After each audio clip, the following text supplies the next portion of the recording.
Howdy folks, and welcome back to Storytime Haven.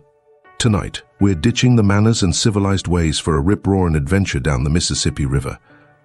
Meet Huckleberry Finn, a young fella who's had enough of rules and high society. He's running away from his troubles, and he's got a runaway slave named Jim for company. Together, they'll face danger, con artists, and plenty of mischief. So grab your straw hat and settle in for Mark Twain's timeless classic, The Adventures of Huckleberry Finn, Chapter 1. Huck's Introduction. You don't know about me without you have read a book by the name of The Adventures of Tom Sawyer, but that ain't no matter. That book was made by Mr. Mark Twain, and he told the truth mainly. There was things which he stretched, but mainly he told the truth. That is nothing. I never seen anybody but lied one time or another without it was Aunt Polly or the widow or maybe Mary. Aunt Polly. Tom's Aunt Polly, she is. And Mary. And the widow Douglas is all told about in that book, which is mostly a true book, with some stretchers, as I said before. Now the way that the book winds up is this.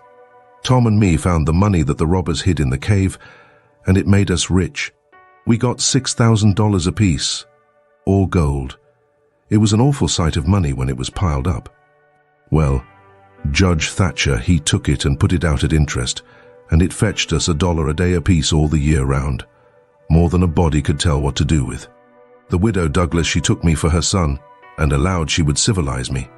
But it was rough living in the house all the time, considering how dismal, regular, and decent the widow was in all her ways. And so when I couldn't stand it no longer, I lit out. I got into my old rags and my sugar hogshead again, and was free and satisfied. But Tom Sawyer, he hunted me up and said he was going to start a band of robbers, and I might join if I would go back to the widow and be respectable. So I went back. The widow, she cried over me, and called me a poor lost lamb, and she called me a lot of other names too, but she never meant no harm by it. She put me in them new clothes again, and I couldn't do nothing but sweat and feel all cramped up. Well then, the old thing commenced again. The widow rung a bell for supper, and you had to come to time. When you got to the table, you couldn't go right to eating, but you had to wait for the widow to tuck down her head and grumble a little over the victuals, though there warn't really anything the matter with them. That is, nothing, only everything was cooked by itself. In a barrel of odds and ends it is different. Things get mixed up, and the juice kind of swaps around, and the things go better. After supper she got out her book and learned me about Moses and the bulrushes. And I was in a sweat to find out all about him, but by and by she let it out that Moses had been dead a considerable long time. So then I didn't care no more about him, because I don't take no stock in dead people. Pretty soon I wanted to smoke, and asked the widow to let me, but she wouldn't. She said it was a mean practice and wasn't clean, and I must try to not do it anymore. That is just the way with some people. They get down on a thing when they don't know nothing about it. Here she was a-bothering about Moses, which was no kin to her, and no use to anybody being gone, you see, yet finding a power of fault with me for doing a thing that had some good in it. And she took snuff too. Of course that was all right, because she done it herself. Her sister, Miss Watson, a tolerable slim old maid, with goggles on, had just come to live with her, and took a set at me now with a spelling book. She worked me middling hard for about an hour, and then the widow made her ease up. I couldn't stood it much longer. Then for an hour it was deadly dull, and I was fidgety. Miss Watson would say, "Don't put your feet up there, Huckleberry, and don't scrunch up like that, Huckleberry. Set up straight." And pretty soon she would say, "Don't gap and stretch like that. Huckleberry, why don't you try to behave?" Then she told me all about the bad place, and I said I wished I was there. She got mad then, but I didn't mean no harm. All I wanted was to go somewheres. All I wanted was a change. I warn't particular. She said it was wicked to say what I said. Said she wouldn't say it for the whole world. She was going to live so as to go to the good place. Well, I couldn't see no advantage in going where she was going, so I made up my mind I wouldn't try for it. But I never said so, because it would only make trouble, and wouldn't do no good. Now she had got a start, and she went on and told me all about the good place. She said all a body would have to do there was to go around all day long with a harp and sing, forever and ever. So I didn't think much of it, but I never said so. I asked her if she reckoned Tom Sawyer would go there, and she said not by a considerable sight. I was glad about that, because I wanted him and me to be together. Miss Watson, she kept pecking at me, and it got tiresome and lonesome. By and by they fetched the niggers in and had prayers, and then everybody was off to bed. I went up to my room with a piece of candle and put it on the table. Then I sat down in a chair by the window and tried to think of something cheerful, but it warn't no use. I felt so lonesome I most wished I was dead. The stars were shining, and the leaves rustled in the woods ever so mournful, and I heard an owl, away off, wooing about somebody that was dead, and a whippoorwill and a dog crying about somebody that was going to die, and the wind was trying to whisper something to me, and I couldn't make out what it was, and so it made the cold shivers run over me. Then away out in the woods, I heard that kind of a sound that a ghost makes when it wants to tell about something that's on its mind and can't make itself understood, and so can't rest easy in its grave, and has to go about that way every night grieving. I got so downhearted and scared I did wish I had some company. Pretty soon a spider went crawling up my shoulder, and I flipped it off and it lit in the candle, and before I could budge, it was all shriveled up. I didn't need anybody to tell me that that was an awful bad sign, and would fetch me some bad luck, so I was scared and most shook the clothes off of me. I got up and turned around in my tracks 3 times, and crossed my breast every time. And then I tied up a little lock of my hair with a thread to keep witches away. But I hadn't no confidence. You do that when you've lost a horseshoe that you found, instead of nailing it up over the door. But I hadn't ever heard anybody say it was any way to keep off bad luck when you'd killed a spider. I sat down again, a shaking all over, and got out my pipe for a smoke, for the house was all as still as death now, and so the widow wouldn't know. Well, after a long time I heard the clock away off in the town go boom, boom, boom, 12 licks, and all still again, stiller than ever. Pretty soon I heard a twig snap down in the dark amongst the trees. Something was a-stirring. I sat still and listened. Directly I could just barely hear a meow, meow, down there. That was good, says I. Meow, meow, as soft as I could, and then I put out the light and scrambled out of the window onto the shed. Then I slipped down to the ground and crawled in among the trees, and sure enough, there was Tom Sawyer waiting for me. Chapter 2. Tom's Gang. We went tiptoeing along a path amongst the trees back towards the end of the widow's garden, stooping down so as the branches wouldn't scrape our heads. When we was passing by the kitchen, I fell over a root and made a noise. We crouched down and laid still. Miss Watson's big nigger named Jim was sitting in the kitchen door. We could see him pretty clear because there was a light behind him. He got up and stretched his neck out about a minute, listening. Then he says, "Hoodah." He listened some more. Then he come tiptoeing down and stood right between us. We could have touched him, nearly. Well, likely it was minutes and minutes that there warn't a sound, and we all there so close together. There was a place on my ankle that got to itching, but I dasn't scratch it, and then my ear begun to itch, and next my back, right between my shoulders. Seemed like I'd die if I couldn't scratch. Well, I've noticed that thing plenty times since. If you are with the quality, or at a funeral, or trying to go to sleep when you ain't sleepy, if you are anywheres where it won't do for you to scratch, why you will itch all over in upwards of 1,000 places. Pretty soon Jim says, "Say, who is you? War is you? Dog my catsy if I didn't hear somethin'." Well, I know what I's gwine to do. I's gwine to set down here and listen till I hears it agin. So he sat down on the ground betwixt me and Tom. He leaned his back up against a tree and stretched his legs out till one of them most touched one of mine. My nose begun to itch. It itched till the tears come into my eyes, but I doesn't scratch. Then it begun to itch on the inside. Next I got to itching underneath. I didn't know how I was going to set still. This miserableness went on as much as 6 or 7 minutes, but it seemed a sight longer than that. I was itching in 11 different places now. I reckoned I couldn't stand it more than a minute longer, but I set my teeth hard and got ready to try. Just then, Jim begun to breathe heavy. Next he begun to snore, and then I was pretty soon comfortable again.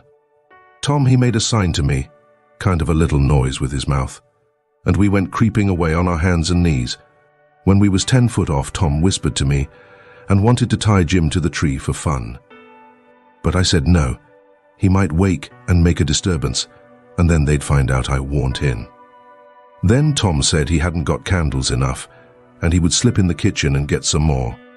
I didn't want him to try. I said Jim might wake up and come. But Tom wanted to risk it, so we slid in there and got 3 candles, and Tom laid 5 cents on the table for pay.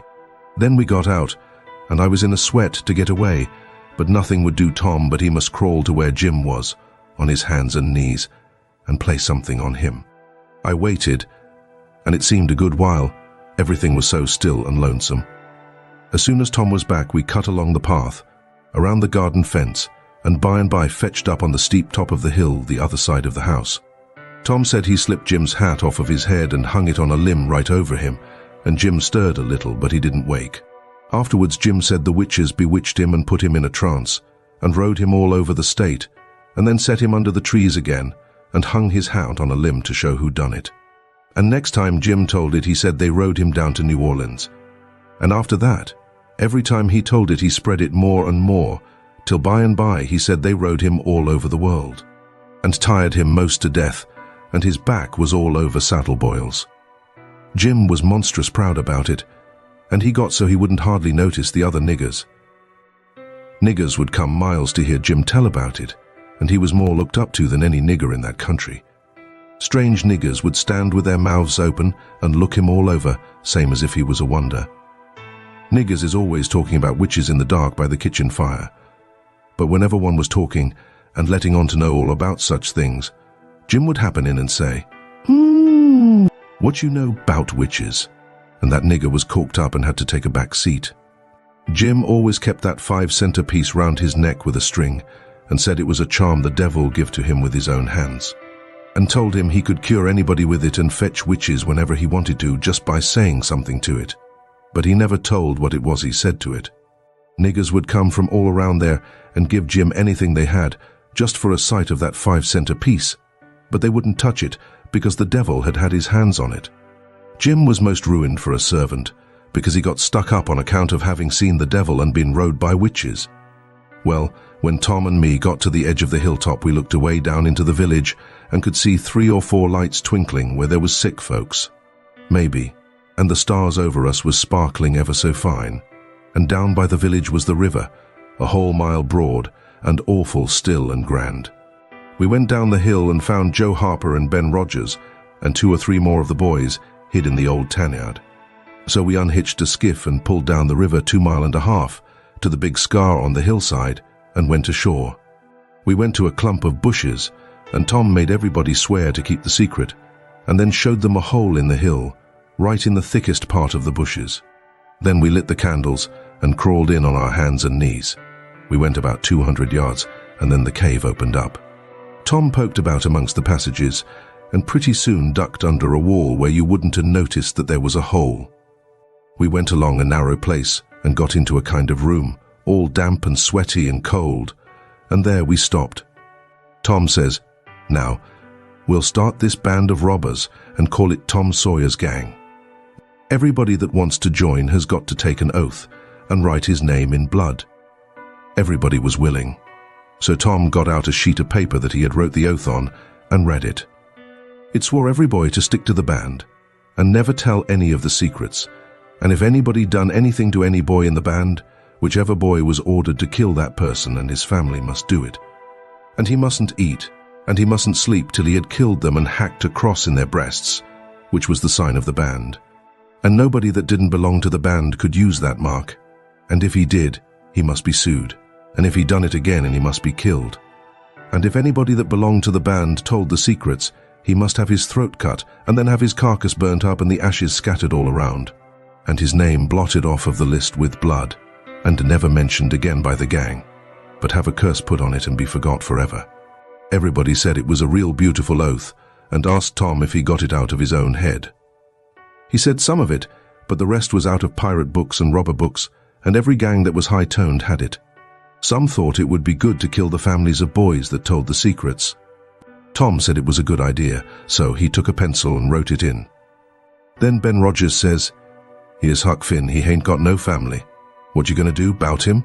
"Well, hain't he got a father?" says Tom Sawyer. "Yes, he's got a father, but you can't never find him these days. He used to lay drunk with the hogs in the tanyard. but he ain't been seen in these parts for a year or more. They talked it over, and they was going to rule me out, because they said every boy must have a family or somebody to kill, or else it wouldn't be fair and square for the others. Well, nobody could think of anything to do. Everybody was stumped and set still. I was most ready to cry, but all at once I thought of a way, and so I offered them Miss Watson. They could kill her. Everybody said, "Oh, she'll do. That's all right. Huck can come in." Then they all stuck a pin in their fingers to get blood to sign with, and I made my mark on the paper. "Now," says Ben Rogers, "what's the line of business of this gang?" "Nothing, only robbery and murder," Tom said. "But who are we going to rob? Houses? Or cattle? Or stuff? Stealing cattle and such things ain't robbery. It's burglary," says Tom Sawyer. "We ain't burglars. That ain't no sort of style. We are highwaymen. We stop stages and carriages on the road with masks on and kill the people and take their watches and money." "Must we always kill the people?" "Oh, certainly. It's best. Some authorities think different, but mostly it's considered best to kill them, except some that you bring to the cave here and keep them till they're ransomed." "Ransomed? What's that?" "I don't know, but that's what they do. I've seen it in books, and so of course that's what we've got to do. But how can we do it if we don't know what it is?" "Why, blame it all, we've got to do it. Don't I tell you it's in the books? Do you want to go to doing different from what's in the books and get things all muddled up?" "Oh, that's all very fine to say, Tom Sawyer. But how in the nation are these fellows going to be ransomed if we don't know how to do it to them? That's the thing I want to get at. Now, what do you reckon it is?" "Well, I don't know. But perhaps if we keep them till they're ransomed, it means that we keep them till they're dead." "Now, that's something like. That'll answer. Why couldn't you said that before? We'll keep them till they're ransomed to death. And a bothersome lot they'll be too, eating up everything and always trying to get loose." "How you talk, Ben Rogers. How can they get loose when there's a guard over them, ready to shoot them down if they move a peg?" "A guard? Well, that is good. So somebody's got to set up all night and never get any sleep, just so as to watch them. I think that's foolishness. Why can't a body take a club and ransom them as soon as they get here? Because it ain't in the books, so. That's why. Now, Ben Rogers, do you want to do things regular, or don't you? That's the idea. Don't you reckon that the people that made the books knows what's the correct thing to do? Do you reckon you can learn them anything? Not by a good deal. No, sir, we'll just go on and ransom them in the regular way. All right, I don't mind, but I say it's a fool way anyhow. Say, do we kill the women too? Well, Ben Rogers, if I was as ignorant as you, I wouldn't let on. Kill the women? No, nobody ever saw anything in the books like that. You fetch them to the cave, and you're always as polite as pie to them, and by they fall in love with you and never want to go home anymore. Well, if that's the way, I'm agreed, but I don't take no stock in it.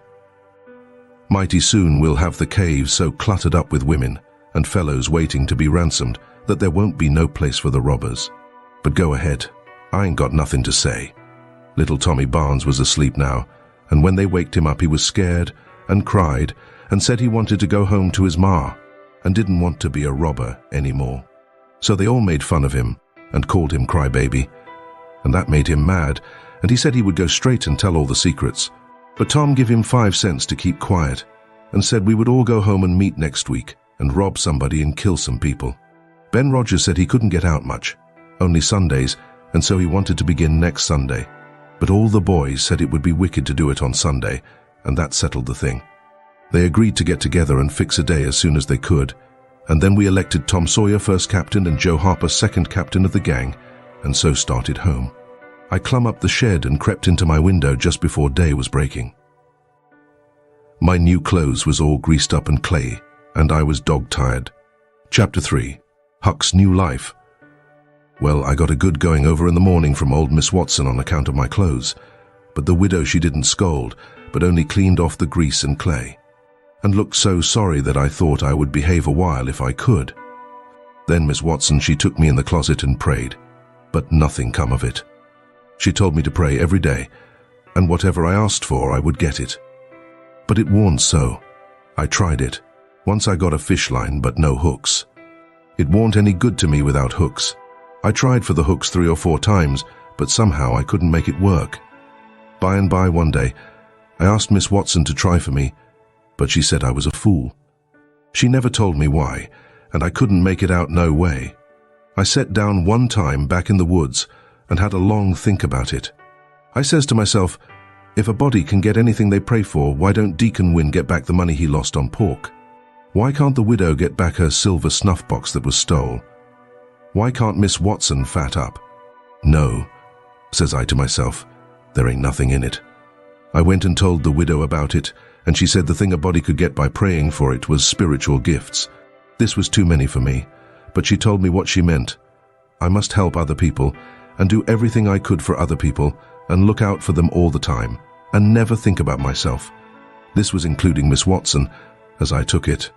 I went out in the woods and turned it over in my mind a long time. But I couldn't see no advantage about it, except for the other people, so at last I reckoned I wouldn't worry about it anymore, but just let it go. Sometimes the widow would take me one side and talk about providence in a way to make a body's mouth water. But maybe next day Miss Watson would take hold and knock it all down again. I judged I could see that there was two providences, and a poor chap would stand considerable show with the widow's providence, but if Miss Watson's got him, there warn't no help for him any more. I thought it all out, and reckoned I would belong to the widow's if he wanted me, though I couldn't make out how he was going to be any better off then than what he was before, seeing I was so ignorant, and so kind of low down and ornery. Pap, he hadn't been seen for more than a year, and that was comfortable for me. I didn't want to see him no more. He used to always whale me when he was sober and could get his hands on me, though I used to take to the woods most of the time when he was around. Well, about this time he was found in the river drowned, about 12 mile above town, so people said. They judged it was him. Anyway, said this drowned man was just his size and was ragged and had uncommon long hair, which was all like Pap, but they couldn't make nothing out of the face. Because it had been in the water so long it warn't much like a face at all. They said he was floating on his back in the water. They took him and buried him on the bank. But I warn't comfortable long, because I happened to think of something. I knowed mighty well that a drowned man don't float on his back but on his face. So I knowed then that this warn't Pap, but a woman dressed up in a man's clothes. So I was uncomfortable again. I judged the old man would turn up again by and by, though I wished he wouldn't. We played robber now and then about a month, and then I resigned. All the boys did. We hadn't robbed nobody, hadn't killed any people, but only just pretended. We used to hop out of the woods and go charging down on hog drivers and women in carts taking garden stuff to market. But we never hived any of them. Tom Sawyer called the hogs ingots, and he called the turnips and stuff jewelry. And we would go to the cave and powwow over what we had done and how many people we had killed and marked. But I couldn't see no profit in it. One time Tom sent a boy to run about town with a blazing stick, which he called a slogan, which was the sign for the gang to get together. And then he said he had got secret news by his spies that next day a whole parcel of Spanish merchants and rich Arabs was going to camp in Cave Hollow with 200 elephants and 600 camels and over 1,000 sumpter mules, all loaded down with diamonds. And they didn't have only a guard of 400 soldiers, and so we would lay an ambuscade, as he called it, and kill the lot and scoop the things. He said we must slick up our swords and guns and get ready. He never could go after even a turnip cart, but he must have the swords and guns all scoured up for it, though they was only lath and broomsticks. And you might scour at them till you rotted, and then they warn't worth a mouthful of ashes more than what they was before. I didn't believe we could lick such a crowd of Spaniards and Arabs, but I wanted to see the camels and elephants, so I was on hand next day, Saturday, in the ambuscade, and when we got the word we rushed out of the woods and down the hill. But there warn't no Spaniards and Arabs, and there warn't no camels nor no elephants. It warn't anything but a Sunday school picnic, and only a primer class at that. We busted it up and chased the children up the hollow, but we never got anything but some donuts and jam, though Ben Rogers got a rag doll, and Joe Harper got a hymn book and a tract, and then the teacher charged in and made us drop everything and cut. I didn't see no diamonds, and I told Tom Sawyer so. He said there was loads of them there anyway, and he said there was Arabs there too, and elephants and things. I said, why couldn't we see them then? He said if I warn't so ignorant, but had read a book called Don Quixote, I would know without asking. He said it was all done by enchantment. He said there was hundreds of soldiers there, and elephants and treasure and so on. But we had enemies which he called magicians, and they had turned the whole thing into an infant Sunday school just out of spite. I said, all right, then the thing for us to do was to go for the magicians. Tom Sawyer said I was a numbskull. Why? Said he. A magician could call up a lot of genies, and they would hash you up like nothing before you could say Jack Robinson. They are as tall as a tree and as big around as a church. Well, I says, suppose we got some genies to help us. Can't we lick the other crowd then? How are you going to get them? I don't know. How do they get them? Why, they rub an old tin lamp or an iron ring, and then the genies come tearing in with the thunder and lightning a-ripping around and the smoke a-rolling. And everything they're told to do, they up and do it. They don't think nothing of pulling a shot tower up by the roots and belting a Sunday school superintendent over the head with it, or any other man. Who makes them tear around so? Why, whoever rubs the lamp or the ring. They belong to whoever rubs the lamp or the ring, and they've got to do whatever he says. If he tells them to build a palace 40 miles long out of demons, and fill it full of chewing gum or whatever you want, and fetch an emperor's daughter from China for you to marry, they've got to do it, and they've got to do it before sunup next morning too. And more, they've got to waltz that palace around over the country wherever you want it, you understand. Well, says I think they are a pack of flatheads for not keeping the palace themselves, instead of fooling them away like that. And what's more, if I was one of them, I would see a man in Jericho before I would drop my business and come to him for the rubbing of an old tin lamp. How you talk, Huck Finn.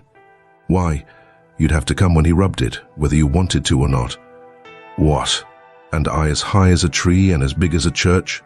All right then, I would come, but I lay I'd make that man climb the highest tree there was in the country. Shucks, it ain't no use to talk to you, Huck Finn. You don't seem to know anything somehow. Perfect saphead.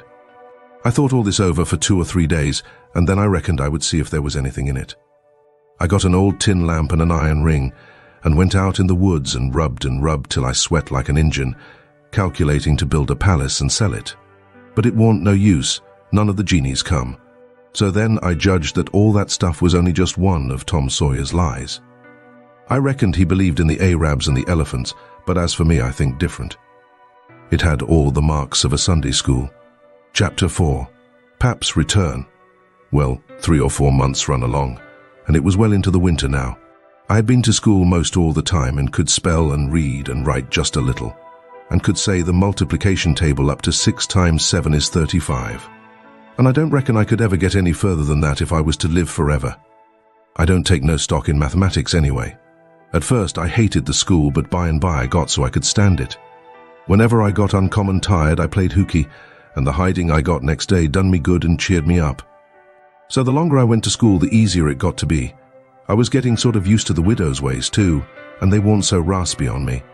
Living in a house and sleeping in a bed pulled on me pretty tight mostly, but before the cold weather I used to slide out and sleep in the woods sometimes. And so that was a rest to me. I liked the old ways best, but I was getting so I liked the new ones too a little bit. The widow said I was coming along slow but sure, and doing very satisfactory. She said she weren't ashamed of me. One morning I happened to turn over the salt cellar at breakfast. I reached for some of it as quick as I could to throw over my left shoulder and keep off the bad luck, but Miss Watson was in ahead of me and crossed me off. She says, "Take your hands away, Huckleberry. What a mess you are always making." The widow put in a good word for me, but that weren't going to keep off the bad luck. I knowed that well enough. I started out after breakfast, feeling worried and shaky and wondering where it was going to fall on me and what it was going to be. There is ways to keep off some kinds of bad luck, but this wasn't one of them kind. So I never tried to do anything, but just poked along low-spirited and on the watch-out. I went down to the front garden, clumb over the stile where you go through the high board fence. There was an inch of new snow on the ground, and I seen somebody's tracks. They had come up from the quarry and stood around the stile a while, and then went on around the garden fence. It was funny they hadn't come in, after standing around so. I couldn't make it out. It was very curious somehow. I was going to follow around, but I stooped down to look at the tracks first. I didn't notice anything at first, but next I did. There was a cross in the left boot heel made with big nails to keep off the devil. I was up in a second and shinning down the hill. I looked over my shoulder every now and then, but I didn't see nobody. I was at Judge Thatcher's as quick as I could get there. He said, "Why, my boy, you are all out of breath. Did you come for your interest?" "No, sir," I says. "Is there some for me?" "Oh, yes, a half-yearly is in last night, over $150. Quite a fortune for you. You had better let me invest it along with your 6,000, because if you take it, you'll spend it." "No, sir," I says. "I don't want to spend it. I don't want it at all, nor the 6,000, Luther. I want you to take it. I want to give it to you, the 6,000 and all." He looked surprised. He couldn't seem to make it out. He says, "Why, what can you mean, my boy?" I says, "Don't you ask me no questions about it, please. You'll take it, won't you?" He says, "Well, I'm puzzled. Is something the matter?" "Please take it," says I, "and don't ask me nothing. Then I won't have to tell no lies." He studied a while, and then he says, "Oh, ho, oh, I think I see. You want to sell all your property to me, not give it. That's the correct idea." Then he wrote something on a paper and read it over and says, "There, you see it says for a consideration. That means I have bought it of you and paid you for it. Here's $1 for you. Now you sign it." So I signed it and left. Miss Watson's nigger, Jim, had a hairball as big as your fist, which had been took out of the fourth stomach of an ox, and he used to do magic with it. He said there was a spirit inside of it, and it knowed everything. So I went to him that night and told him Pap was here again, for I found his tracks in the snow. What I wanted to know was what he was going to do, and was he going to stay? Jim got out his hairball and said something over it, and then he held it up and dropped it on the floor. It fell pretty solid and only rolled about an inch. Jim tried it again, and then another time, and it acted just the same. Jim got down on his knees and put his ear against it and listened. But it warn't no use. He said it wouldn't talk. He said sometimes it wouldn't talk without money. I told him I had an old slick counterfeit quarter that warn't no good because the brass showed through the silver a little, and it wouldn't pass nohow. Even if the brass didn't show, because it was so slick it felt greasy, and so that would tell on it every time. I reckoned I wouldn't say nothing about the $1 I got from the judge. I said it was pretty bad money, but maybe the hairball would take it, because maybe it wouldn't know the difference. Jim smelt it and bit it and rubbed it, and said he would manage so the hairball would think it was good. He said he would split open a raw Irish potato and stick the quarter in between and keep it there all night. And next morning you couldn't see no brass, and it wouldn't feel greasy no more. And so anybody in town would take it in a minute, let alone a hairball. Well, I knowed a potato would do that before, but I had forgot it. Jim put the quarter under the hairball and got down and listened again. This time he said the hairball was all right. He said it would tell my whole fortune if I wanted it to. I says, "Go on." So the hairball talked to Jim, and Jim told it to me. He says, "Yo, old Father Doan, know yit what he's a-gwin to do. Sometimes he spec he'll go way, and den agin he spec he'll stay. De bez's ways to resis easy and let de old man take his own way. Dey's two angels hovering round 'bout him. One UVM is white and shiny, and t'other one is black. De white one gets him to go right a little while, den de black one sail and unbusted all up. A body can't tell yit which one gwine to fetch him at de lass, but you is all right. You gwine to have considerable trouble in yo life, and considerable joy. Sometimes you gwine to get hurt, and sometimes you gwine to get sick, but every time you's gwine to get well agin. Dey's two gals flyin' 'bout you in yo life. One UVM's light and t'other one is dark. One is rich on t'other is po. You's gwine to marry de po one first on de rich one by and by.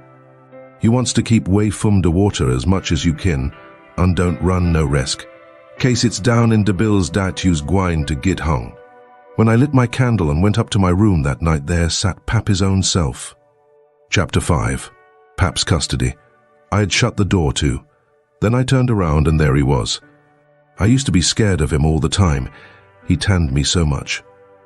I reckoned I was scared now too, but in a minute I see I was mistaken. That is, after the first jolt, as you may say, when my breath sort of hitched. He being so unexpected, but right away after I see I warn't scared of him worth bothering about.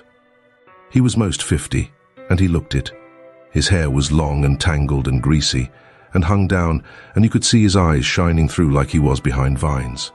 It was all black, no grey. So was his long, mixed-up whiskers. There warn't no colour in his face. Where his face showed, it was white, not like another man's white, but a white to make a body sick, a white to make a body's flesh crawl, a tree-toad white, a fish belly white. As for his clothes, just rags, that was all. He had one ankle resting on t'other knee, the boot on that foot was busted, and 2 of his toes stuck through, and he worked them now and then. His hat was laying on the floor, an old black slouch with the top caved in like a lid. I stood a-looking at him. He sat there a-looking at me, with his chair tilted back a little. I set the candle down. I noticed the window was up, so he had clum in by the shed. He kept a-looking me all over. By and by he says, "Starchy clothes, very. You think you're a good deal of a big bug, don't you?" "Maybe I am, maybe I ain't," I says. "Don't you give me none o' your lip," says he. "You've put on considerable many frills since I've been away. I'll take you down a peg before I get done with you. You're educated too, they say. Can read and write. You think you're better'n your father now, don't you, 'cause he can't? I'll take it out of you. Who told you you might meddle with such highfalutin foolishness, hey? Who told you you could? The widow. She told me. The widow, hey? And who told the widow she could put in her shovel about a thing that ain't none of her business? Nobody never told her. Well, I'll learn her how to meddle. And looky here, you drop that school, you hear? I'll learn people to bring up a boy to put on airs over his own father and let on to be better'n what he is. You lemme catch you fooling around that school again, you hear? Your mother couldn't read, and she couldn't write neither before she died. None of the family couldn't before they died. I can't, and here you're a-swelling yourself up like this. I ain't the man to stand it. You hear? Say, lemme hear you read. I took up a book and begun something about General Washington and the wars. When I'd read about a half a minute, he fetched the book a whack with his hand and knocked it across the house. He says, "It's so. You can do it. I had my doubts when you told me. Now looky here, you stop that putting on frills. I won't have it. I'll lay for you, my smarty, and if I catch you about that school, I'll tan you good. First, you know you'll get religion too. I never see such a son." He took up a little blue and yellow picture of some cows and a boy, and says, "What's this? It's something they give me for learning my lessons good." He tore it up, and says, "I'll give you something better. I'll give you a cowhide." He sat there a-mumbling and a-growling a minute, and then he says, "Ain't you a sweet-scented dandy, though? A bed, and bedclothes, and a looking-glass, and a piece of carpet on the floor, and your own father got to sleep with the hogs in the tan-yard. I never see such a son. I bet I'll take some of these frills out o' you before I'm done with you. Why, there ain't no end to your heirs. They say you're rich. Eh? How's that? They lie, that's how. Looky here. Mind how you talk to me. I'm a-standing about all I can stand now, so don't gimme no sass. I've been in town 2 days, and I hain't heard nothing but about you being rich. I heard about it away down the river too. That's why I come. You get me that money tomorrow. I want it. I hain't got no money. It's a lie. Judge Thatcher's got it. You get it. I want it. I hain't got no money, I tell you. You ask Judge Thatcher, he'll tell you the same. All right, I'll ask him, and I'll make him pungle too, or I'll know the reason why. Say how much you got in your pocket. I want it. I hain't got only $1, and I want that too. It don't make no difference what you want it for. You just shell it out. He took it and bit it to see if it was good, and then he said he was going downtown to get some whiskey. Said he hadn't had a drink all day. When he had got out on the shed, he put his head in again, and cussed me for putting on frills and trying to be better than him. And when I reckoned he was gone, he come back and put his head in again, and told me to mind about that school, 'cause he was going to lay for me and lick me if I didn't drop that. Next day he was drunk, and he went to Judge Thatcher's and bully-ragged him, and tried to make him give up the money, but he couldn't, and then he swore he'd make the law force him. The judge and the widow went to law to get the court to take me away from him and let one of them be my guardian, but it was a new judge that had just come, and he didn't know the old man, so he said courts mustn't interfere and separate families if they could help it. Said he'd druther not take a child away from its father. So Judge Thatcher and the widow had to quit on the business. That pleased the old man till he couldn't rest. He said he'd cowhide me till I was black and blue if I didn't raise some money for him. I borrowed $3 from Judge Thatcher, and Pap took it and got drunk, and went a-blowing around and cussing and whooping and carrying on, and he kept it up all over town with a tin pan, till most midnight. Then they jailed him, and next day they had him before court, and jailed him again for a week. But he said he was satisfied, said he was boss of his son, and he'd make it warm for him. When he got out, the new judge said he was a-going to make a man of him. So he took him to his own house, and dressed him up clean and nice, and had him to breakfast and dinner and supper with the family, and was just old pie to him, so to speak. And after supper he talked to him about temperance and such things till the old man cried and said he'd been a fool, and fooled away his life. But now he was a-going to turn over a new leaf, and be a man nobody wouldn't be ashamed of, and he hoped the judge would help him and not look down on him. The judge said he could hug him for them words. So he cried, and his wife she cried again. Pap said he'd been a man that had always been misunderstood before, and the judge said he believed it. The old man said that what a man wanted that was down was sympathy, and the judge said it was so. So they cried again. And when it was bedtime, the old man rose up and held out his hand, and says, "Look at it, gentlemen and ladies all. Take a hold of it, shake it. There's a hand that was the hand of a hog, but it ain't so no more. It's the hand of a man that started in on a new life, and'll die before he'll go back. You mark them words. Don't forget I said them. It's a clean hand now. Shake it. Don't be afeared."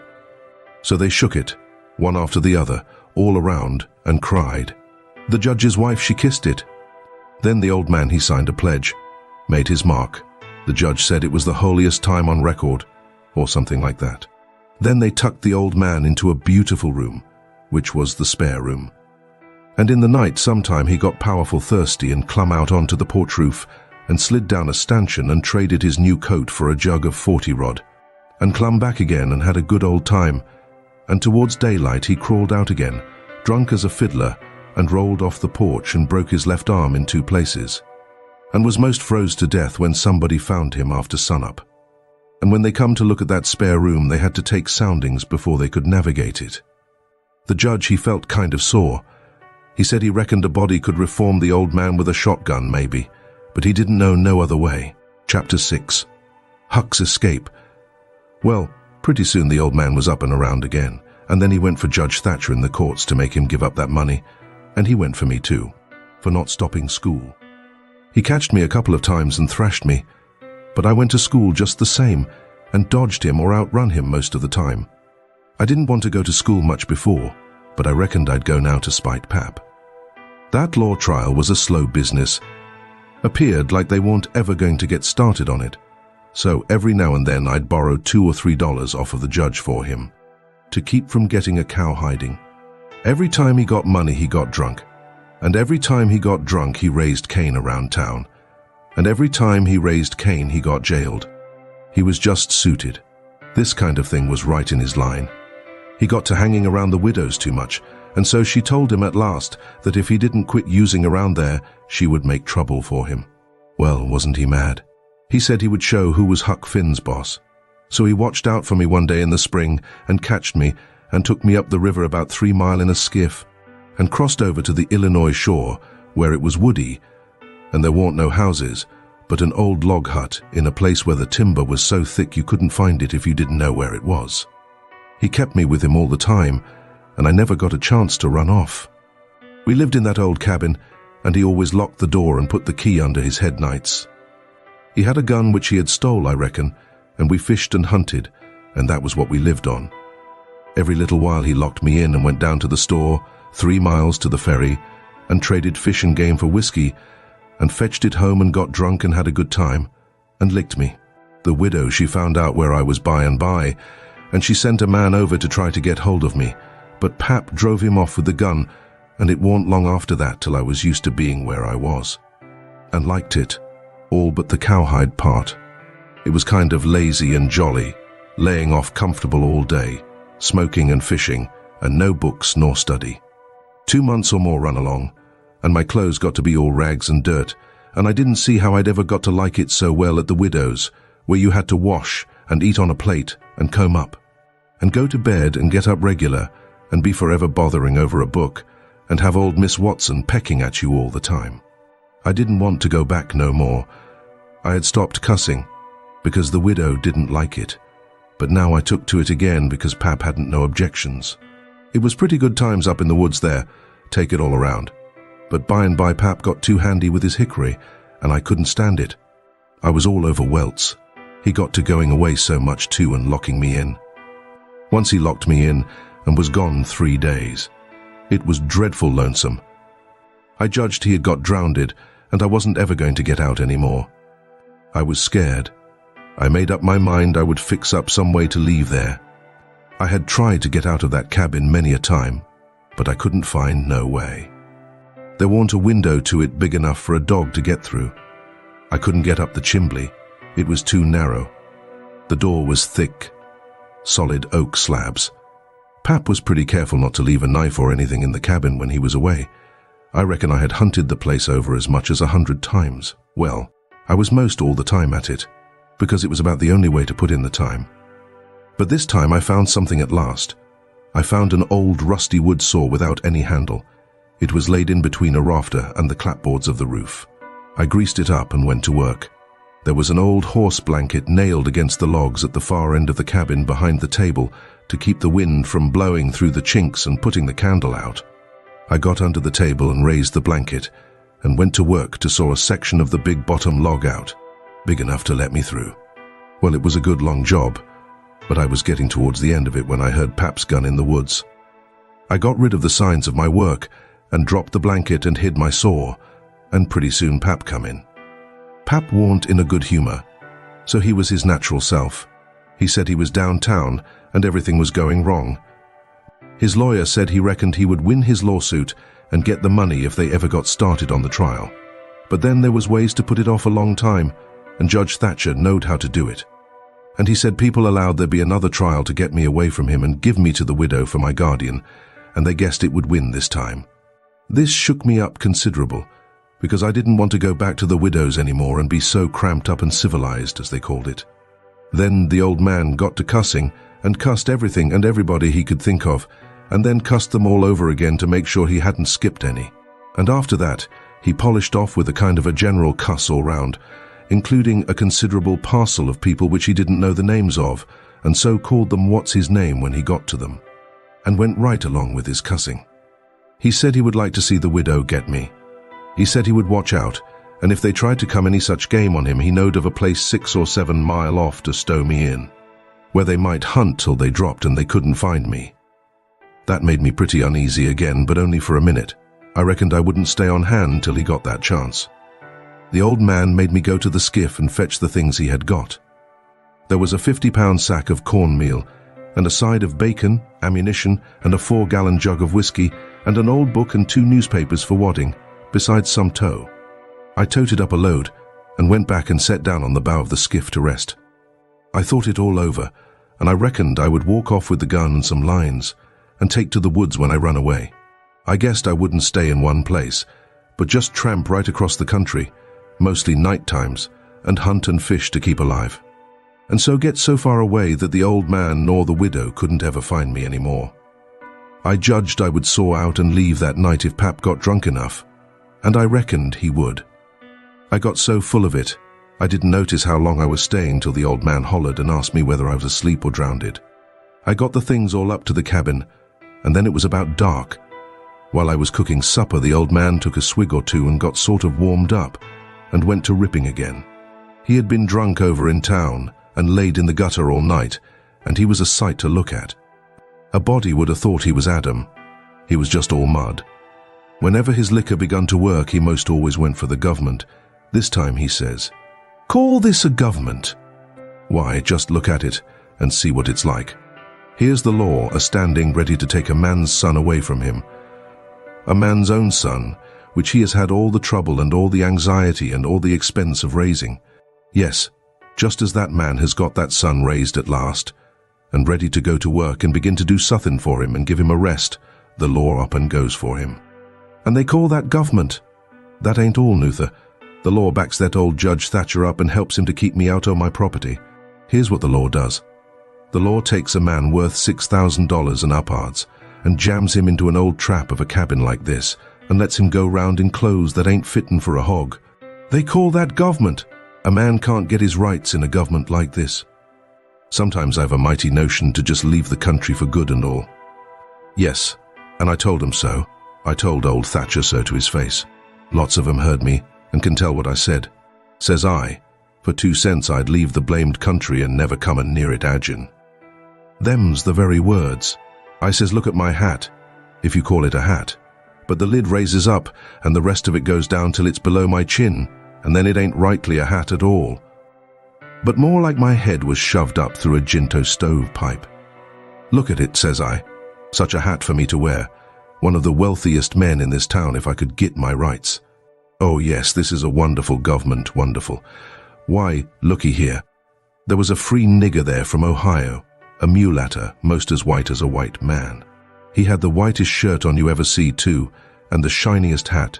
And there ain't a man in that town that's got as fine clothes as what he had. And he had a gold watch and chain, and a silver-headed cane, the awfulest old grey-headed nabob in the state. And what do you think? They said he was a professor in a college and could talk all kinds of languages and knowed everything. And that ain't the worst. They said he could vote when he was at home. Well, that let me out. Thinks I, what is the country a-coming to? It was 'lection day, and I was just about to go and vote myself if I warn't too drunk to get there. But when they told me there was a state in this country where they'd let that nigger vote, I drawed out. I says, I'll never vote, agin. Them's the very words I said. They all heard me, and the country may rot for all me. I'll never vote agin as long as I live. And to see the cool way of that nigger, why, he wouldn't have give me the road if I hadn't shoved him out of the way. I says to the people, why ain't this nigger put up at auction and sold? That's what I want to know. And what do you reckon they said? Why, they said he couldn't be sold till he'd been in the States 6 months, and he hadn't been there that long yet. There, now. That's a specimen. They call that a government that can't sell a free nigger till he's been in the States 6 months. Here's a government that calls itself a government, and lets on to be a government, and thinks it is a government, and yet's got to set stock still for 6 whole months before it can take a hold of a prowling. Thieving, infernal, white-shirted free nigger. And Pap was a-going on, so he never noticed where his old limber legs was taking him to. So he went head over heels over the tub of salt pork and barked both shins, and the rest of his speech was all the hottest kind of language, mostly hove at the nigger and the government, though he give the tub some too, all along, here and there.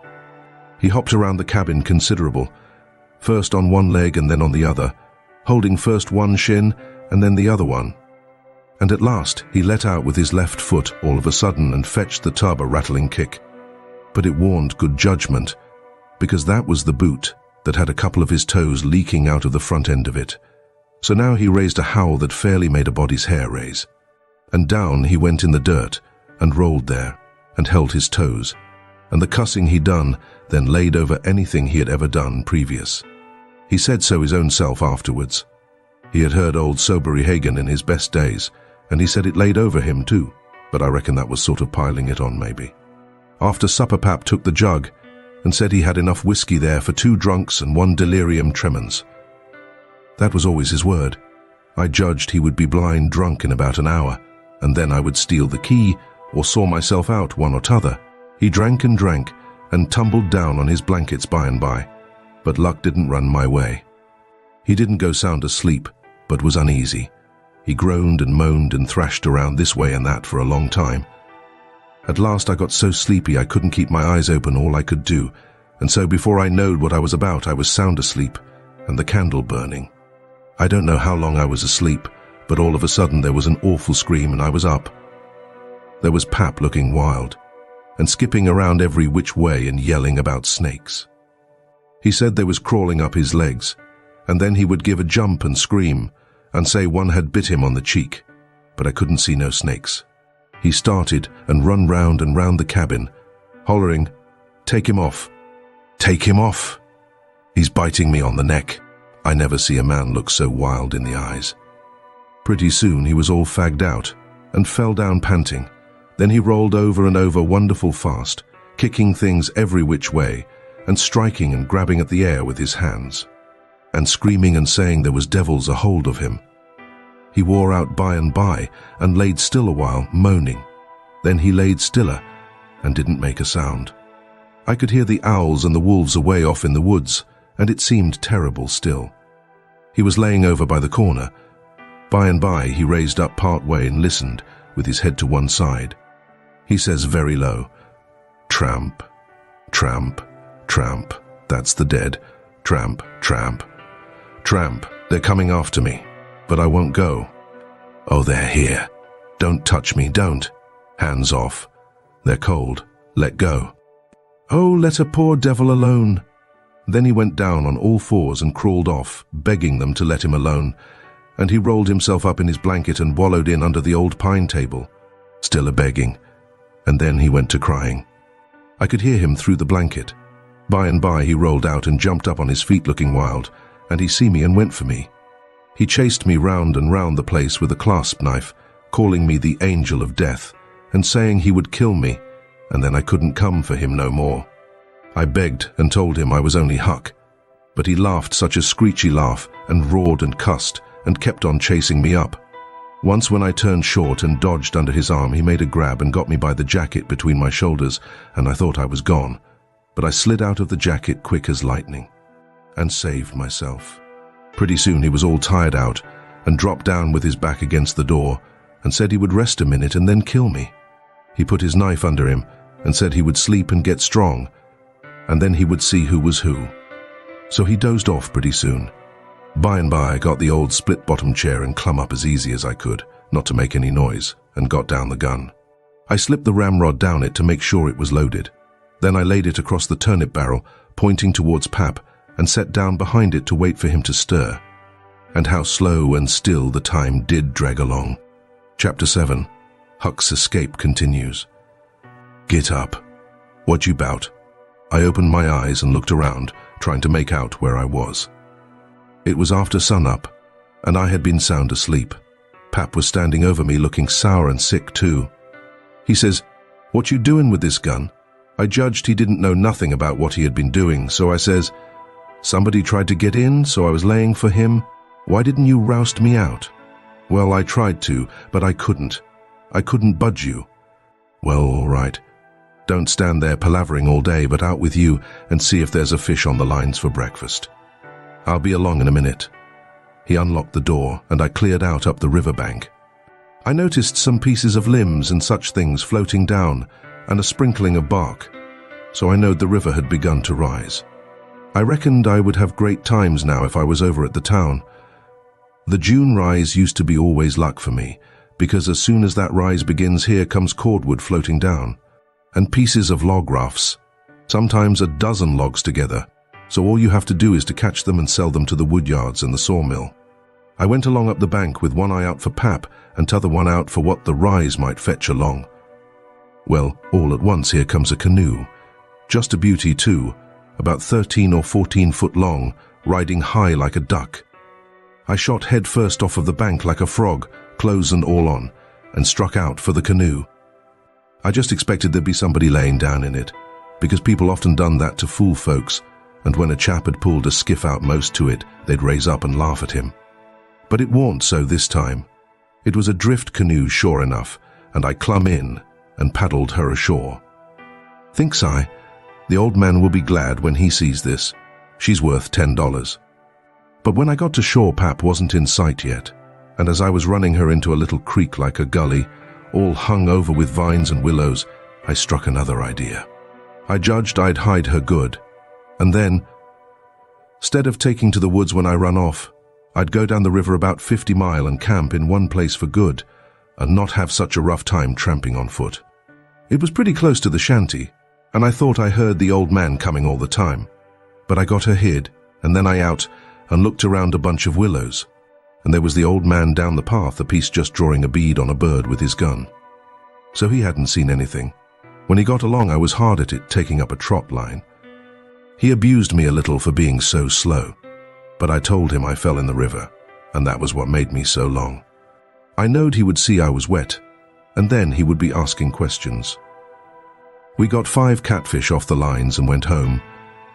While we laid off after breakfast to sleep up, both of us being about wore out, I got to thinking that if I could fix up some way to keep Pap and the widow from trying to follow me, it would be a certainer thing than trusting to luck to get far enough off before they missed me.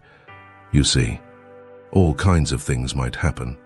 Well, I didn't see no way for a while, but by and by Pap raised up a minute to drink another barrel of water, and he says, "Another time a man comes a-prowling round here, you roust me out, you hear? That man warn't here for no good. I'd a shot him. Next time you roust me out, you hear?" Then he dropped down and went to sleep again, but what he had been saying give me the very idea I wanted. I says to myself, I can fix it now so nobody won't think of following me. About 12 o'clock we turned out and went along up the bank. The river was coming up pretty fast, and lots of driftwood going by on the rise. By and by along comes part of a log raft, 9 logs fast together. We went out with the skiff and towed it ashore. Then we had dinner. Anybody but Pap would have waited and seen the day through, so as to catch more stuff. But that warn't Pap's style. 9 logs was enough for one time.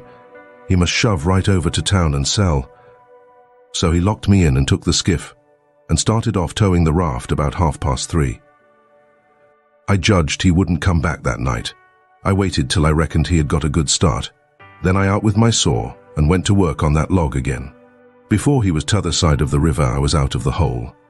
Him and his raft was just a speck on the water away off yonder. I took the sack of cornmeal and took it to where the canoe was hid, and shoved the vines and branches apart and put it in. Then I done the same with the side of bacon, then the whiskey jug. I took all the coffee and sugar there was, and all the ammunition. I took the wadding. I took the bucket and gourd. I took a dipper and a tin cup, and my old saw and 2 blankets, and the skillet and the coffee pot. I took fish lines and matches and other things, everything that was worth a cent. I cleaned out the place. I wanted an axe, but there wasn't any, only the one out at the woodpile, and I knowed why I was going to leave that. I fetched out the gun, and now I was done. I had wore the ground a good deal crawling out of the hole and dragging out so many things. So I fixed that as good as I could from the outside by scattering dust on the place, which covered up the smoothness and the sawdust. Then I fixed the piece of log back into its place and put 2 rocks under it and one against it to hold it there, for it was bent up at that place and didn't quite touch ground. If you stood 4 or 5 foot away and didn't know it was sawed, you wouldn't never notice it, and besides, this was the back of the cabin, and it warn't likely anybody would go fooling around there. It was all grass clear to the canoe, so I hadn't left a track. I followed around to see. I stood on the bank and looked out over the river, all safe. So I took the gun and went up a piece into the woods, and was hunting around for some birds when I see a wild pig. Hogs soon went wild in them bottoms after they had got away from the prairie farms. I shot this fellow and took him into camp. I took the axe and smashed in the door. I beat it and hacked it considerable a-doing it. I fetched the pig in and took him back nearly to the table and hacked into his throat with the axe, and laid him down on the ground to bleed. I say ground because it was ground, hard packed and no boards. Well, next I took an old sack and put a lot of big rocks in it, all I could drag, and I started it from the pig and dragged it to the door and through the woods down to the river and dumped it in, and down it sunk, out of sight. You could easy see that something had been dragged over the ground. I did wish Tom Sawyer was there. I knowed he would take an interest in this kind of business and throw in the fancy touches. Nobody could spread himself like Tom Sawyer in such a thing as that. Well, last I pulled out some of my hair and blooded the axe good and stuck it on the backside and slung the axe in the corner. Then I took up the pig and held him to my breast with my jacket, so he couldn't drip, till I got a good piece below the house and then dumped him into the river. Now I thought of something else, so I went and got the bag of meal and my old saw out of the canoe and fetched them to the house. I took the bag to where it used to stand and ripped a hole in the bottom of it with the saw, for there warn't no knives and forks on the place. Pap done everything with his clasp knife about the cooking. Then I carried the sack about 100 yards across the grass and through the willows east of the house to a shallow lake that was 5 miles wide and full of rushes. And ducks too, you might say, in the season. There was a slough or a creek leading out of it on the other side that went miles away. I don't know where, but it didn't go to the river. The meal sifted out and made a little track all the way to the lake. I dropped Pap's whetstone there too, so as to look like it had been done by accident. Then I tied up the rip in the meal sack with a string so it wouldn't leak no more, and took it and my saw to the canoe again. It was about dark now, so I dropped the canoe down the river under some willows that hung over the bank and waited for the moon to rise. I made fast to a willow, then I took a bite to eat, and by laid down in the canoe to smoke a pipe and lay out a plan. I says to myself, they'll follow the track of that sackful of rocks to the shore and then drag the river for me. And they'll follow that meal track to the lake and go browsing down the creek that leads out of it to find the robbers that killed me and took the things. They won't ever hunt the river for anything but my dead carcass. They'll soon get tired of that and won't bother no more about me. All right, I can stop anywhere I want to. Jackson's Island is good enough for me. I know that island pretty well, and nobody ever comes there. And then I can paddle over to town nights and slink around and pick up things I want. Jackson's Island's the place. I was pretty tired, and the first thing I knowed I was asleep. When I woke up, I didn't know where I was for a minute. I sat up and looked around, a little scared. Then I remembered. The river looked miles and miles across. The moon was so bright I could have counted the drift logs that went a-slipping along, black and still, hundreds of yards out from shore. Everything was dead quiet, and it looked late, and smelt late. You know what I mean. I don't know the words to put it in. I took a good gap and a stretch, and was just going to unhitch and start when I heard a sound away over the water. I listened. Pretty soon I made it out. It was that dull kind of irregular sound that comes from oars working in rowlocks when it's a still night. I peeped out through the willow branches, and there it was, a skiff, away across the water. I couldn't tell how many was in it. It kept a-coming, and when it was abreast of me I see there warn't but one man in it. Thinks I, maybe it's Pap, though I warn't expecting him. He dropped below me with the current, and by he came a-swinging up shore in the easy water, and he went by so close I could have reached out the gun and touched him. Well, it was Pap, sure enough, and sober too by the way he laid his oars. I didn't lose no time. The next minute I was a-spinning downstream soft but quick in the shade of the bank. I made 2.5 miles and then struck out 1/4 mile or more towards the middle of the river, because pretty soon I would be passing the ferry landing and people might see me and hail me. I got out amongst the driftwood and then laid down in the bottom of the canoe and let her float. I laid there and had a good rest and a smoke out of my pipe, looking away into the sky. Not a cloud in it. The sky looks ever so deep when you lay down on your back in the moonshine. I never knowed it before. And how far a body can hear on the water such nights. I heard people talking at the ferry landing. I heard what they said too, every word of it. One man said it was getting towards the long days and the short nights now. T'other one said this warn't one of the short ones, he reckoned. And then they laughed, and he said it over again, and they laughed again. Then they waked up another fellow and told him, and laughed. But he didn't laugh. He ripped out something brisk and said let him alone. The first fellow said he loathed to tell it to his old woman. She would think it was pretty good, but he said that warn't nothing to some things he had said in his time. I heard one man say it was nearly 3 o'clock, and he hoped daylight wouldn't wait more than about a week longer. After that the talk got further and further away, and I couldn't make out the words anymore, but I could hear the mumble, and now and then a laugh too, but it seemed a long ways off. I was away below the ferry now.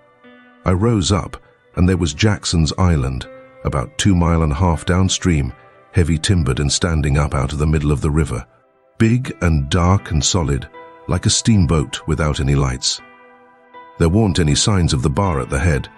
It was all underwater now. It didn't take me long to get there. I shot past the head at a ripping rate, the current was so swift, and then I got into the dead water and landed on the side towards the Illinois shore. I run the canoe into a deep dent in the bank that I knowed about. I had to part the willow branches to get in, and when I made fast, nobody could have seen the canoe from the outside. I went up and sat down on a log at the head of the island and looked out on the big river and the black driftwood and away over to the town, 3 miles away, where there was 3 or 4 lights twinkling. A monstrous big lumber raft was about a mile upstream, coming along down, with a lantern in the middle of it. I watched it come creeping down, and when it was most abreast of where I stood, I heard a man say, "Stern oars there. Heave her head to starboard." I heard that just as plain as if the man was by my side. There was a little grey in the sky now, so I stepped into the woods and laid down for a nap before breakfast. Chapter 8. Huck meets Jim. The sun was up so high when I waked that I judged it was after 8 o'clock. I laid there in the grass in the cool shade, thinking about things, and feeling rested and rather comfortable and satisfied. I could see the sun out at 1 or 2 holes, but mostly it was big trees all about, and gloomy in there amongst them. There was freckled places on the ground where the light sifted down through the leaves, and the freckled places swapped about a little, showing there was a little breeze up there.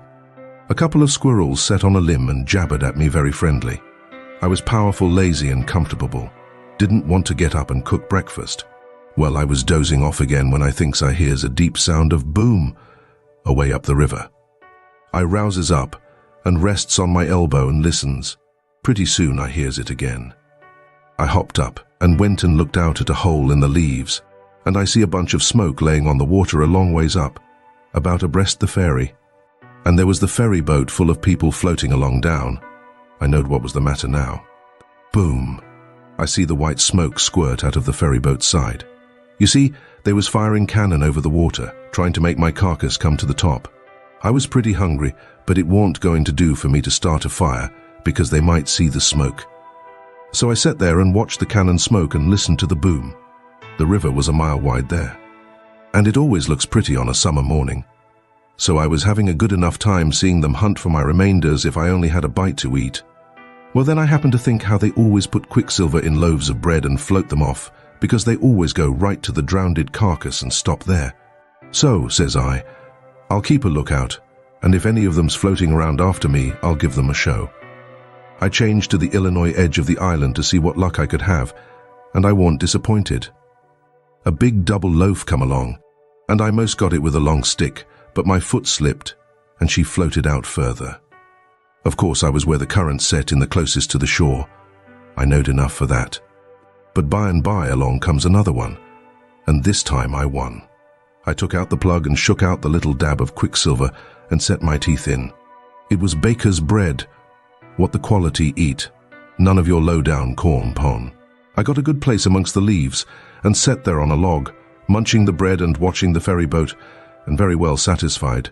And then something struck me. I says, now I reckon the widow or the parson or somebody prayed that this bread would find me, and here it has gone and done it. So there ain't no doubt, but there is something in that thing. That is, there's something in it when a body like the widow or the parson prays, but it don't work for me. And I reckon it don't work for only just the right kind. I lit a pipe and had a good long smoke, and went on watching. The ferry boat was floating with the current, and I allowed I'd have a chance to see who was aboard when she come along, because she would come in close, where the bread did. When she'd got pretty well along down towards me, I put out my pipe and went to where I fished out the bread, and laid down behind a log on the bank in a little open place. Where the log forked, I could peep through. By and by she come along, and she drifted in so close that they could have run out a plank and walked ashore. Most everybody was on the boat. Pap and Judge Thatcher and Bessie Thatcher and Joe Harper and Tom Sawyer and his old Aunt Polly and Sid and Mary and plenty more. Everybody was talking about the murder, but the captain broke in and says, "Look sharp.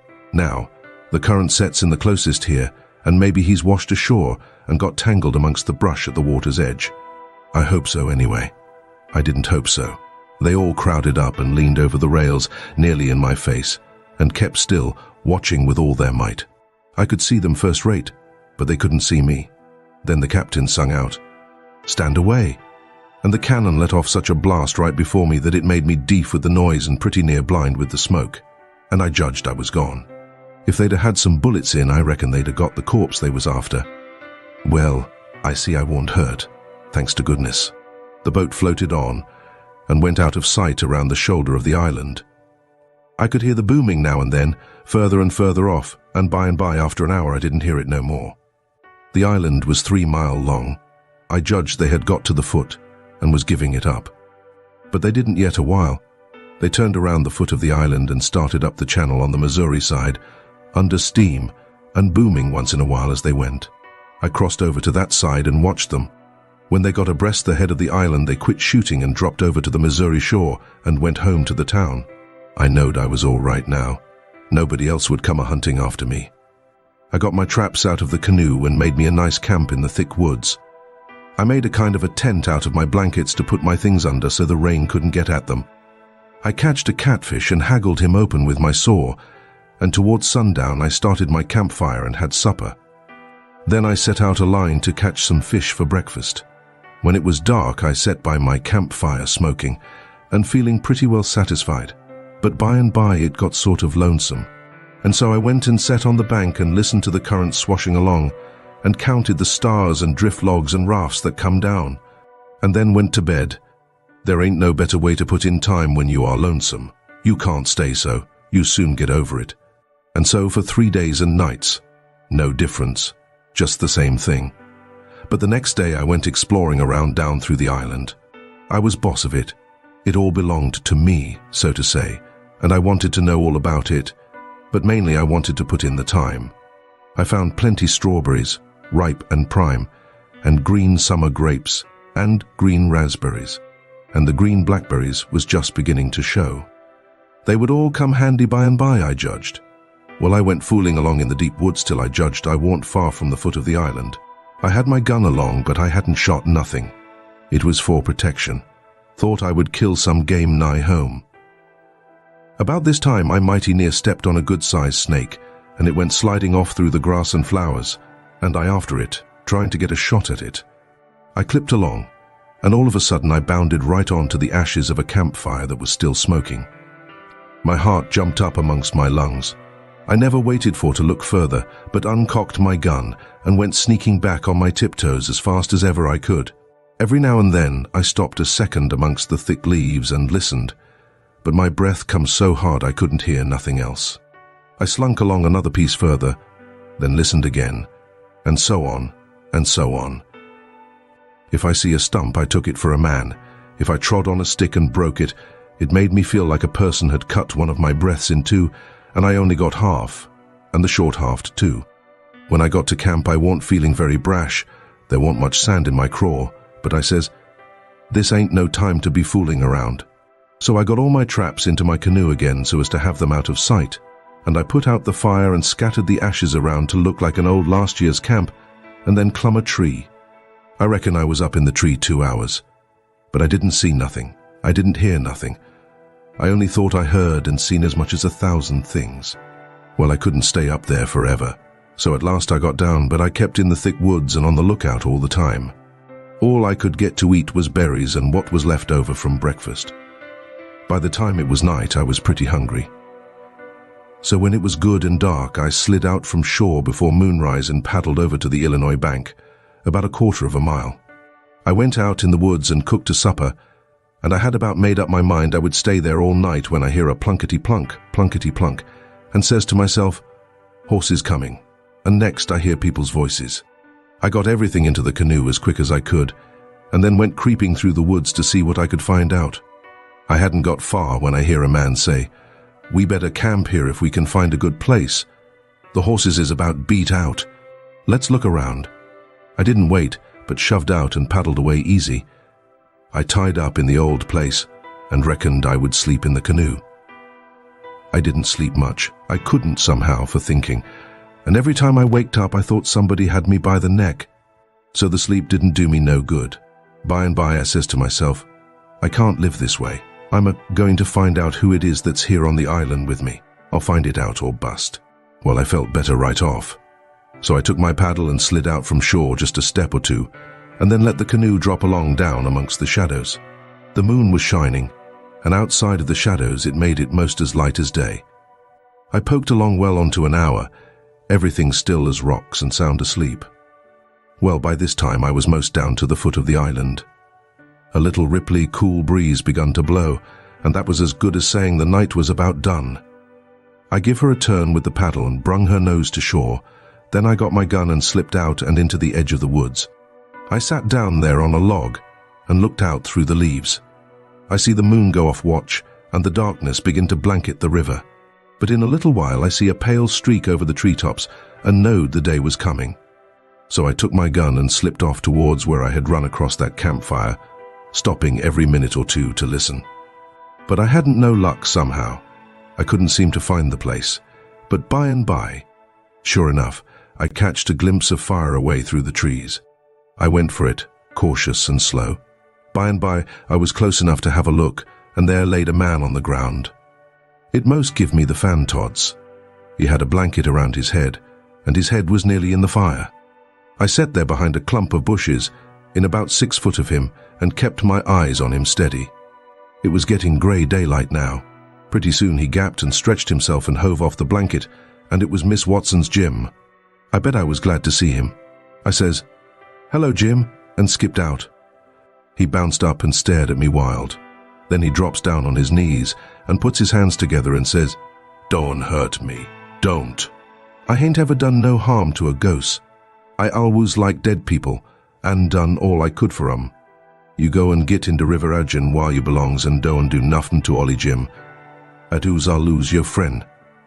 Well, I warn't long making him understand I warn't dead. I was ever so glad to see Jim. I warn't lonesome now. I told him I warn't afraid of him telling the people where I was. I talked along, but he only sat there and looked at me, never said nothing.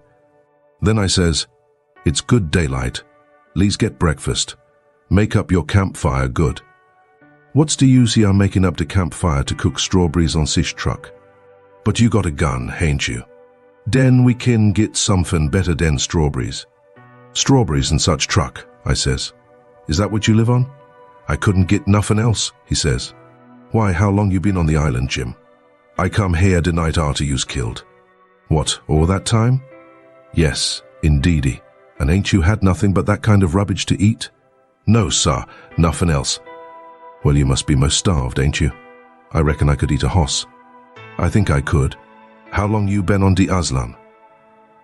"Since the night I got killed." "No. W, what has you lived on? But you got a gun." "Oh, yes, you got a gun. That's good.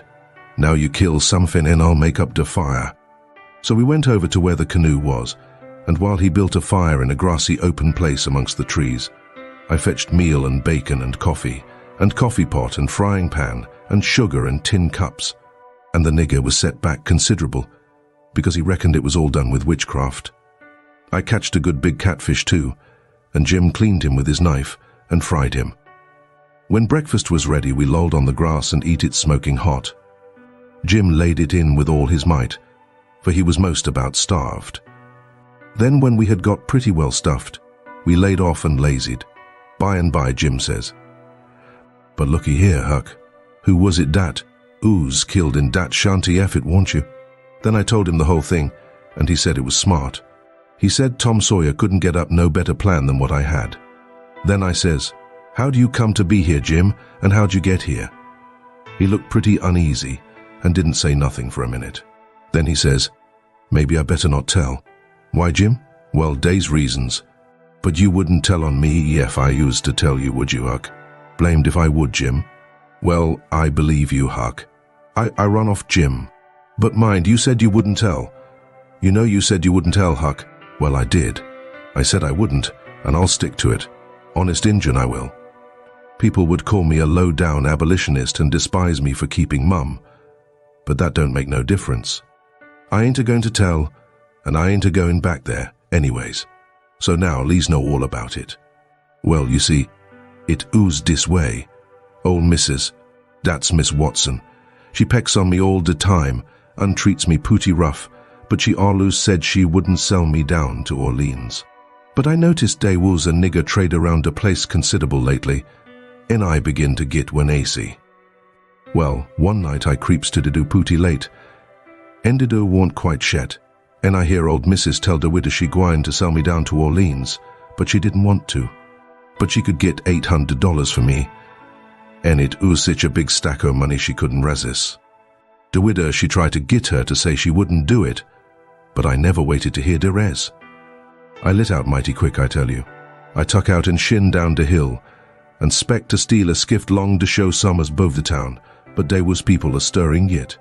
So I hid in the old tumble-down cooper shop on the bank to wait for everybody to go away. Well, I was dar all night. They was somebody round all the time. Long 'bout 6 in the morning, skiffs begin to go by.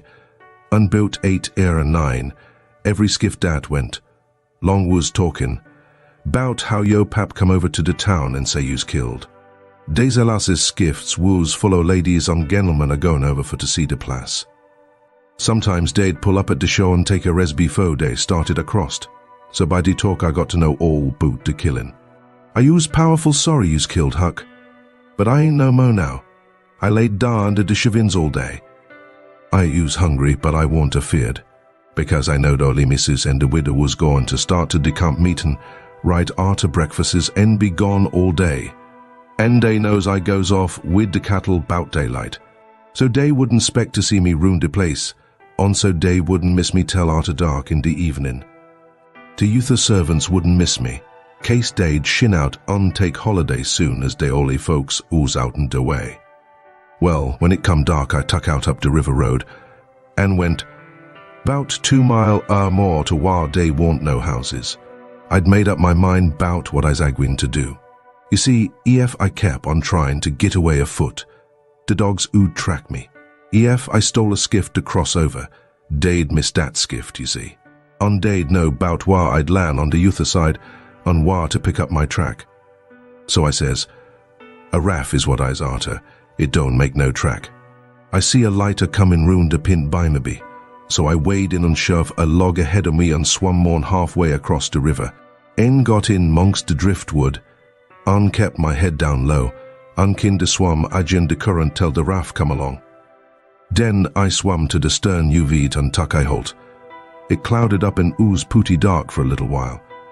So I clum up and laid down on the planks. The men ooze all way yonder in the middle, while the lantern woos. The river was a risin, and they was a good current. So I reckoned at by 4 in the morning, I'd be 25 mile down the river, and then I'd slip in just before daylight and swim asho, on take to the woods on the Illinois side. But I didn't have no luck. When we oozmos down to the head of the island, a man begin to come aft with the lantern. I see it warn't no use for to wait. So I slid overboard and struck out fair the island. Well, I had a notion I could land mos anywheres, but I couldn't. Bank too bluff. I oozmos to the foot of the island before I found a good place. I went into the woods and judged I wouldn't fool with rafts no mo, long as they moved the lantern round, so I had my pipe and a plug of our dog leg, and some matches in my cap. On day warn't wet, so I ooze all right. And so you ain't had no meat nor bread to eat all this time. Why didn't you get mud turkles? How you gwine to get 'em? You can't slip up on grab. And how's a body gwine to hit with a rock? How could a body do it in the night? And I warn't gwine to show myself on the bank in the daytime. Well, that's so. You've had to keep in the woods all the time, of course. Did you hear him shooting the cannon? Oh, yes. I know day was arter you. I see go by here. Watched through the bushes. Some young birds come along, flying a yard or two at a time and lighting. Jim said it was a sign it was going to rain. He said it was a sign when young chickens flew that way, and so he reckoned it was the same way when young birds done it. I was going to catch some of them, but Jim wouldn't let me. He said it was death. He said his father laid mighty sick once, and some of them catched a bird, and his old granny said his father would die, and he did. And Jim said you mustn't count the things you are going to cook for dinner, because that would bring bad luck. The same if you shook the tablecloth after sundown. And he said, if a man owned a beehive, and that man died, the bees must be told about it before sunup next morning, or else the bees would all weaken down and quit work and die.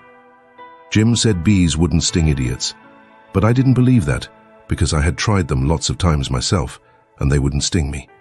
I had heard about some of these things before, but not all of them. Jim knowed all kinds of signs. He said he knowed most everything. I said it looked to me like all the signs was about bad luck, and so I asked him if there weren't any good luck signs. He says, mighty few, and they ain't no use to a body. What you want to know when good luck's a comin' for? Want to keep it off? And he said, If you's got hairy arms and a hairy breasts, it's a sign dat you's are going to be rich. Well, dey's some use in a sign like dat. Case it's so fur ahead. You see, maybe you's got to be poor a long time first, and so you might get discouraged and kill yourself if you didn't know by the sign dat you going to be rich by maybe. Have you got hairy arms and a hairy breast, Jim? What's the use to ask that question? Don't you see I has? Well, are you rich? No, but I been rich once and going to be rich again. Once I had $14, but I tucked a speculatin and got busted out. What did you speculate in, Jim? Well, first I tackled stock. What kind of stock? Why, livestock, cattle, you know. I put $10 in a cow. But I ain't gwine to risk no mo money in stock. The cow up and died on my hands. So you lost the $10? No, I didn't lose it all. I only loses about 9 of it. I sold a head on taller for $1.10. You had $5.10 left. Did you speculate any more? Yes. You know that one-legged nigger dat belongs to old Mr. O'Bradish? Well, he sot up a bank and say anybody dat put in $1 would get $4 mo at the end of the year. Well, all the niggers went in, but they didn't have much. I was the only one dat had much. So I stuck out for mo down $4, and I said if I didn't get it, I'd start a bank myself. Well, of course that nigger want to keep me out of the business, because he says they want business now for 2 banks. So he say I could put in my $5, and he pay me $35 at the end of the year. So I done it. Then I reckoned I'd invest the $35 right off and keep things a-moving. They was a nigger named Bob. Dat had catched a wood flat, and his master didn't know it. And I bought it off in him and told him to take the $35 when the end of the year come. But somebody stole the wood flat that night. On next day, the on-legged nigger say the bank's busted. So they did none of us get no money. What did you do with the 10 cents, Jim? Well, I was going to spend it, but I had a dream, and the dream told me to give it to a nigger name. Balaam. Balaam's asked they call him for short. He's one dem chuckleheads, you know. But he's lucky, they say, and I see I warn't lucky. The dream say let Balaam invest the 10 cents and he'd make a raise for me.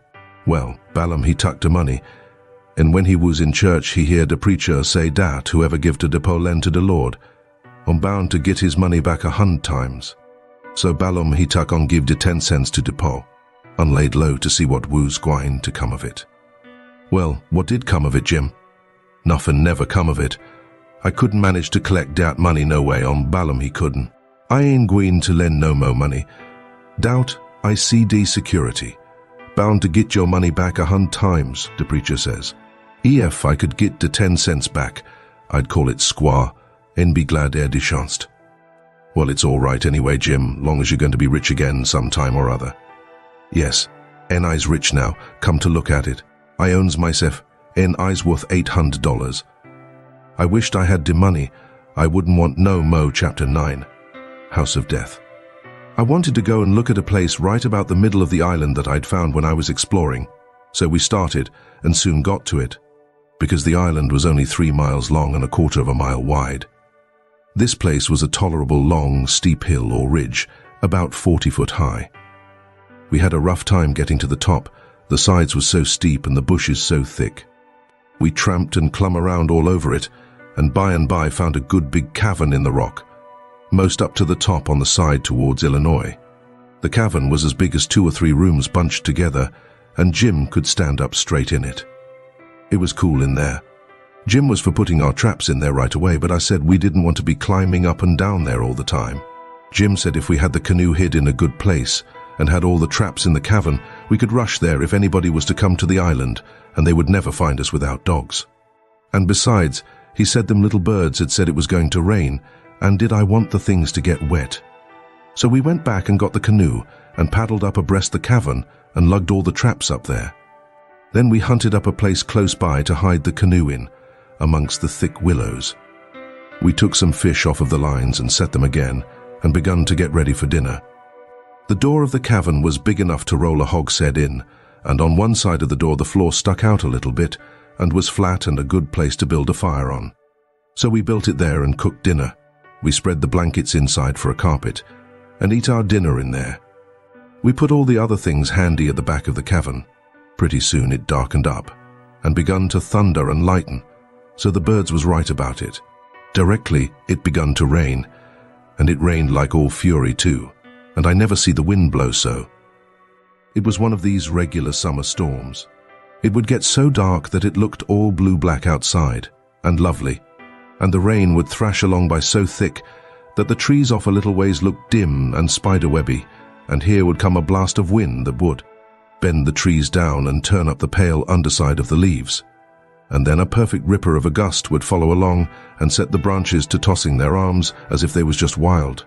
And next, when it was just about the bluest and blackest, FST. It was as bright as glory, and you'd have a little glimpse of treetops a-plunging about away off yonder in the storm. Hundreds of yards further than you could see before. Dark as sin again in a second, and now you'd hear the thunder let go with an awful crash, and then go rumbling, grumbling, tumbling down the sky towards the underside of the world, like rolling empty barrels downstairs, where it's long stairs and they bounce a good deal, you know. "Jim, this is nice," I says. "I wouldn't want to be nowhere else but here. Pass me along another hunk of fish and some hot cornbread." "Well, you wouldn't have been here, fit hadn't have been for Jim. You'd have been down dar in de woods wide out any dinner and git most drownded too. Dat you would, honey. Chickens knows when it's gwine to rain, and so do de birds, chilly." The river went on raising and raising for 10 or 12 days, till at last it was over the banks. The water was 3 or 4 foot deep on the island in the low places and on the Illinois bottom. On that side it was a good many miles wide, but on the Missouri side it was the same old distance across, a half a mile, because the Missouri shore was just a wall of high bluffs. Daytimes we paddled all over the island in the canoe. It was mighty cool and shady in the deep woods, even if the sun was blazing outside. We went winding in and out amongst the trees, and sometimes the vines hung so thick we had to back away and go some other way. Well, on every old broken-down tree you could see rabbits and snakes and such things, and when the island had been overflowed a day or two, they got so tame, on account of being hungry, that you could paddle right up and put your hand on them if you wanted to, but not the snakes and turtles. They would slide off in the water. The ridge our cavern was in was full of them. We could have had pets enough if we'd wanted them. One night we catched a little section of a lumber raft, nice pine planks. It was 12 foot wide and about 15 or 16 foot long, and the top stood above water 6 or 7 inches, a solid level floor. We could see saw logs go by in the daylight sometimes, but we let them go. We didn't show ourselves in daylight. Another night when we was up at the head of the island, just before daylight, here comes a frame house down on the west side. She was a 2-story and tilted over considerable. We paddled out and got aboard, clumb in at an upstairs window. But it was too dark to see yet, so we made the canoe fast and set in her to wait for daylight. The light begun to come before we got to the foot of the island. Then we looked in at the window. We could make out a bed and a table and 2 old chairs and lots of things around about on the floor, and there was clothes hanging against the wall. There was something laying on the floor in the far corner that looked like a man. So Jim says, "Hello, you," but it didn't budge. So I hollered again, and then Jim says, "D man ain't asleep, he's dead." "You hold still, I'll go and see." He went and bent down and looked and says, "It's a dead man." "Yes, indeedy, naked too. He's been shot in the back. I reckon he's been dead 2 or 3 days. Come in, Huck, but don't look at his face. It's too gashly." I didn't look at him at all. Jim throwed some old rags over him, but he needn't done it. I didn't want to see him. There was heaps of old greasy cards scattered around over the floor, and old whiskey bottles, and a couple of masks made out of black cloth, and all over the walls was the ignorantest kind of words and pictures made with charcoal. There was 2 old dirty calico dresses, and a sun bonnet, and some women's underclothes hanging against the wall, and some men's clothing too. We put the lot into the canoe. It might come good. There was a boy's old speckled straw hat on the floor. I took that too. And there was a bottle that had had milk in it, and it had a rag stopper for a baby to suck. We would have took the bottle, but it was broke. There was a seedy old chest, and an old hair trunk with the hinges broke. They stood open, but there warn't nothing left in them that was any account. The way things were scattered about, we reckoned the people left in a hurry and warn't fixed so as to carry off most of their stuff. We got an old tin lantern and a butcher knife without any handle, and a brand new Barlow knife worth 2 bits in any store, and a lot of tallow candles, and a tin candlestick, and a gourd, and a tin cup, and a ratty old bedquilt off the bed, and a reticule with needles and pins and beeswax and buttons and thread and all such truck in it, and a hatchet and some nails, and a fish line as thick as my little finger with some monstrous hooks on it, and a roll of buckskin, and a leather dog collar, and a horseshoe, and some vials of medicine that didn't have no label on them. And just as we was leaving, I found a tolerable good curry comb, and Jim he found a ratty old fiddle bow, and a wooden leg. The straps was broke off of it, but, barring that, it was a good enough leg, though it was too long for me and not long enough for Jim, and we couldn't find the other one, though we hunted all around. And so, take it all around, we made a good haul. When we was ready to shove off, we was 1/4 of a mile below the island, and it was pretty broad day. So I made Jim lay down in the canoe and cover up with the quilt, because if he set up, people could tell he was a nigger a good ways off. I paddled over to the Illinois shore and drifted down most 1/2 a mile doing it. I crept up the dead water under the bank and hadn't no accidents and didn't see nobody. We got home all safe. Chapter 10. The Find. After breakfast, I wanted to talk about the dead man and guess out how he come to be killed, but Jim didn't want to. He said it would fetch bad luck. And besides, he said, he might come and haunt us. He said a man that warn't buried was more likely to go haunting around than one that was planted and comfortable. That sounded pretty reasonable, so I didn't say no more, but I couldn't keep from studying over it and wishing I knowed who shot the man and what they done it for. We rummaged the clothes we got and found $8 in silver sewed up in the lining of an old blanket overcoat. Jim said he reckoned the people in that house stole the coat, because if they'd a knowed the money was there, they wouldn't have left it. I said I reckoned they killed him too, but Jim didn't want to talk about that. I says, now you think it's bad luck, but what did you say when I fetched in the snake skin that I found on the top of the ridge day before yesterday? You said it was the worst bad luck in the world to touch a snake skin with my hands. Well, here's your bad luck. We've raked in all this truck and $8 besides. I wish we could have some bad luck like this every day, Jim. Never you mind, honey, never you mind. Don't you get too pert. It's a comin'. Mind I tell you, it's a comin', it did come too. It was a Tuesday that we had that talk. Well, after dinner Friday, we was laying around in the grass at the upper end of the ridge and got out a tobacco. I went to the cavern to get some and found a rattlesnake in there. I killed him and curled him up on the foot of Jim's blanket, ever so natural, thinking there'd be some fun when Jim found him there. Well, by night I forgot all about the snake, and when Jim flung himself down on the blanket while I struck a light, the snake's mate was there and bit him. He jumped up yelling, and the first thing the light showed was the varmint curled up and ready for another spring. I laid him out in a second with a stick, and Jim grabbed Pap's whiskey jug and begun to pour it down. He was barefooted, and the snake bit him right on the heel. That all comes of my being such a fool as to not remember that wherever you leave a dead snake, its mate always comes there and curls around it. Jim told me to chop off the snake's head and throw it away, and then skin the body and roast a piece of it. I done it, and he eat it and said it would help cure him. He made me take off the rattles and tie them around his wrist too. He said that that would help. Then I slid out quiet and throwed the snakes clear away amongst the bushes, for I warn't going to let Jim find out it was all my fault, not if I could help it. Jim sucked and sucked at the jug, and now and then he got out of his head and pitched around and yelled, but every time he come to himself he went to sucking at the jug again.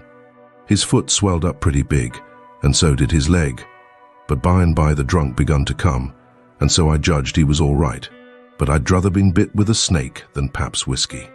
Jim was laid up for 4 days and nights. Then the swelling was all gone and he was around again.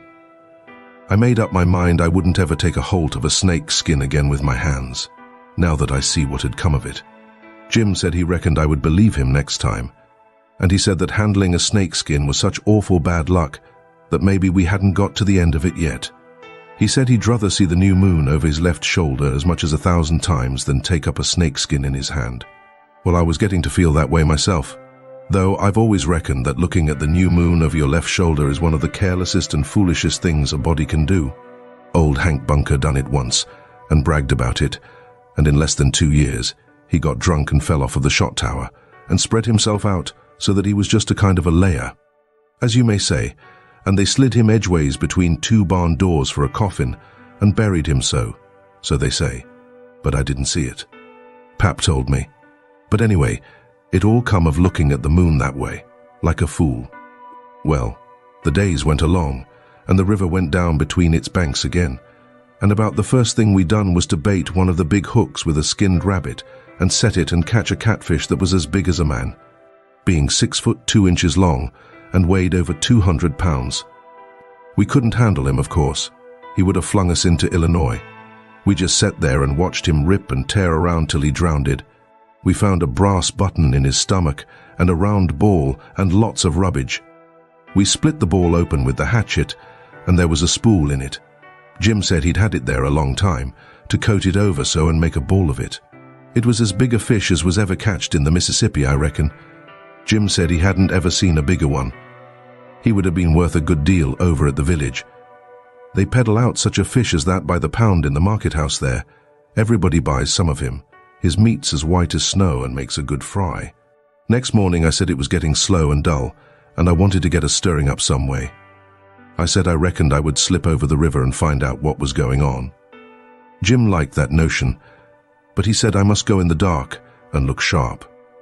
Then he studied it over and said, couldn't I put on some of them old things and dress up like a girl? That was a good notion too. So we shortened up one of the calico gowns, and I turned up my trouser legs to my knees and got into it. Jim hitched it behind with the hooks, and it was a fair fit. I put on the sunbonnet and tied it under my chin, and then for a body to look in and see my face was like looking down a joint of stovepipe. Jim said nobody would know me, even in the daytime, hardly. I practiced around all day to get the hang of the things, and by I could do pretty well in them. Only Jim said I didn't walk like a girl, and he said I must quit pulling up my gown to get at my breeches pocket. I took notice, and done better. I started up the Illinois shore in the canoe just after dark. I started across to the town from a little below the ferry landing, and the drift of the current fetched me in at the bottom of the town. I tied up and started along the bank. There was a light burning in a little shanty that hadn't been lived in for a long time, and I wondered who had took up quarters there. I slipped up and peeped in at the window. There was a woman about 40-year-old in there knitting by a candle that was on a pine table. I didn't know her face. She was a stranger, for you couldn't start a face in that town that I didn't know. Now this was lucky, because I was weakening. I was getting afraid I had come. People might know my voice and find me out. But if this woman had been in such a little town 2 days, she could tell me all I wanted to know. So I knocked at the door and made up my mind I wouldn't forget I was a girl. Chapter 11. Huck and the Woman. Come in, says the woman, and I did. She says, take a cheer. I done it. She looked me all over with her little shiny eyes and says, what might your name be? Sarah Williams. Whereabouts do you live? In this neighborhood. Nome, in Hookerville, 7 miles below. I've walked all the way, and I'm all tired out. Hungry too, I reckon. I'll find you something. Nome, I ain't hungry. I was so hungry I had to stop 2 miles below here at a farm, so I ain't hungry no more. It's what makes me so late. My mother's down sick, and out of money and everything, and I come to tell my Uncle Abner more. He lives at the upper end of the town, she says. I ain't ever been here before. Do you know him? No, but I don't know everybody yet. I haven't lived here quite 2 weeks. It's a considerable ways to the upper end of the town. You better stay here all night. Take off your bonnet. No, I says. I'll rest a while, I reckon, and go on. I ain't afeard of the dark. She said she wouldn't let me go by myself, but her husband would be in by and by, maybe in an hour and a half, and she'd send him along with me. Then she got to talking about her husband, and about her relations up the river, and her relations down the river, and about how much better off they used to was, and how they didn't know, but they'd made a mistake coming to our town, instead of letting well alone, and so on and so on. Till I was afeard I had made a mistake coming to her to find out what was going on in the town, but by and by she dropped on to Pap and the murder, and then I was pretty willing to let her clatter right along. She told about me and Tom Sawyer finding the $6,000, only she got it 10, and all about Pap, and what a hard lot he was, and what a hard lot I was, and at last she got down to where I was murdered. I says, "Who done it? We've heard considerable about these goings-on down in Hookerville, but we don't know who 'twas that killed Huck Finn." "Well, I reckon there's a right smart chance of people here that'd like to know who killed him. Some think old Finn done it himself." "No. Is that so?" "Most everybody thought it at first. He'll never know how nigh he come to getting lynched. But before night, they changed around and judged it was done by a runaway nigger named Jim." "Why he?" I stopped. I reckoned I better keep still. She run on, and never noticed I had put in at all. "The nigger run off the very night Huck Finn was killed. So there's a reward out for him, $300. And there's a reward out for old Finn too, $200. You see, he come to town the morning after the murder, and told about it, and was out with them on the ferryboat hunt, and right away after he up and left. Before night they wanted to lynch him, but he was gone, you see. Well, next day they found out the nigger was gone. They found out he hadn't been seen since 10 o'clock the night the murder was done. So then they put it on him, you see, and while they was full of it, next day, back comes old Finn, and went boo-hooing to Judge Thatcher to get money to hunt for the nigger all over Illinois with. The judge gave him some, and that evening he got drunk, and was around till after midnight with a couple of mighty hard-looking strangers, and then went off with them. Well, he ain't come back since, and they ain't looking for him back till this thing blows over a little, for people thinks now that he killed his boy and fixed things so folks would think robbers done it. And then he'd get Huck's money without having to bother a long time with a lawsuit. People do say he warn't any too good to do it. Oh, he's sly, I reckon. If he don't come back for a year, he'll be all right. You can't prove anything on him, you know. Everything will be quieted down then, and he'll walk in Huck's money as easy as nothing. Yes, I reckon so. I don't see nothing in the way of it. Has everybody quit thinking the nigger done it? Oh no, not everybody. A good many thinks he done it, but they'll get the nigger pretty soon now, and maybe they can scare it out of him. Why? Are they after him yet? Well, you're innocent, ain't you? Does $300 lay around every day for people to pick up?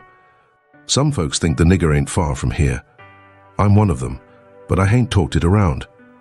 A few days ago, I was talking with an old couple that lives next door in the log shanty, and they happened to say hardly anybody ever goes to that island over yonder that they call Jackson's Island. "Don't anybody live there?" says I. "No, nobody," says they. I didn't say any more, but I'd done some thinking. I was pretty near certain I'd seen smoke over there, about the head of the island, a day or two before that. So I says to myself, like as not that nigger's hiding over there. Anyway, says I, it's worth the trouble to give the place a hunt. I hain't seen any smoke since, so I reckon maybe he's gone, if it was him. But husband's going over to see, him and another man. He was gone up the river, but he got back today, and I told him as soon as he got here 2 hours ago. I had got so uneasy I couldn't sit still. I had to do something with my hands. So I took up a needle off of the table and went to threading it. My hands shook, and I was making a bad job of it. When the woman stopped talking, I looked up, and she was looking at me pretty curious and smiling a little. I put down the needle and thread, and let on to be interested. And I was too, and says, $300 is a power of money. I wish my mother could get it. Is your husband going over there tonight? Oh, yes. He went uptown with the man I was telling you of, to get a boat and see if they could borrow another gun. They'll go over after midnight. Couldn't they see better if they was to wait till daytime? Yes. And couldn't the nigger see better too? After midnight he'll likely be asleep, and they can slip around through the woods and hunt up his campfire all the better for the dark, if he's got one. I didn't think of that. The woman kept looking at me pretty curious, and I didn't feel a bit comfortable. Pretty soon she says, "What did you say your name was, honey?" "Mary Williams." Somehow it didn't seem to me that I said it was Mary before, so I didn't look up.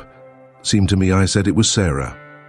So I felt sort of cornered, and was afeard maybe I was looking it too.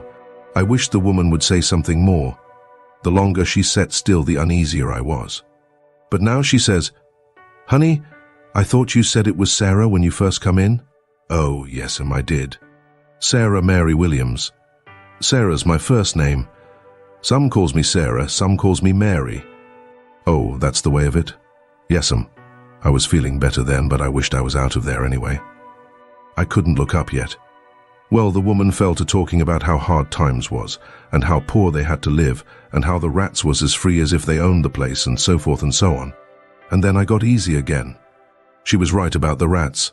You'd see one stick his nose out of a hole in the corner every little while. She said she had to have things handy to throw at them when she was alone, or they wouldn't give her no peace. She showed me a bar of lead twisted up into a knot, and said she was a good shot with it generally, but she'd wrenched her arm a day or two ago, and didn't know whether she could throw true now. But she watched for a chance, and directly banged away at a rat. But she missed him wide and said, "Ouch!" It hurt her arm so. Then she told me to try for the next one. I wanted to be getting away before the old man got back, but of course I didn't let on. I got the thing, and the first rat that showed his nose I let drive, and if he'd have stayed where he was, he'd have been a tolerable sick rat. She said that was first rate, and she reckoned I would hive the next one. She went and got the lump of lead, and fetched it back, and brought along a hank of yarn which she wanted me to help her with. I held up my 2 hands, and she put the hank over them, and went on talking about her and her husband's matters. But she broke off to say, "Keep your eye on the rats. You better have the lead in your lap handy." So she dropped the lump into my lap just at that moment, and I clapped my legs together on it, and she went on talking. But only about a minute. Then she took off the hank and looked me straight in the face, and very pleasant, and says, "Come, now, what's your real name?"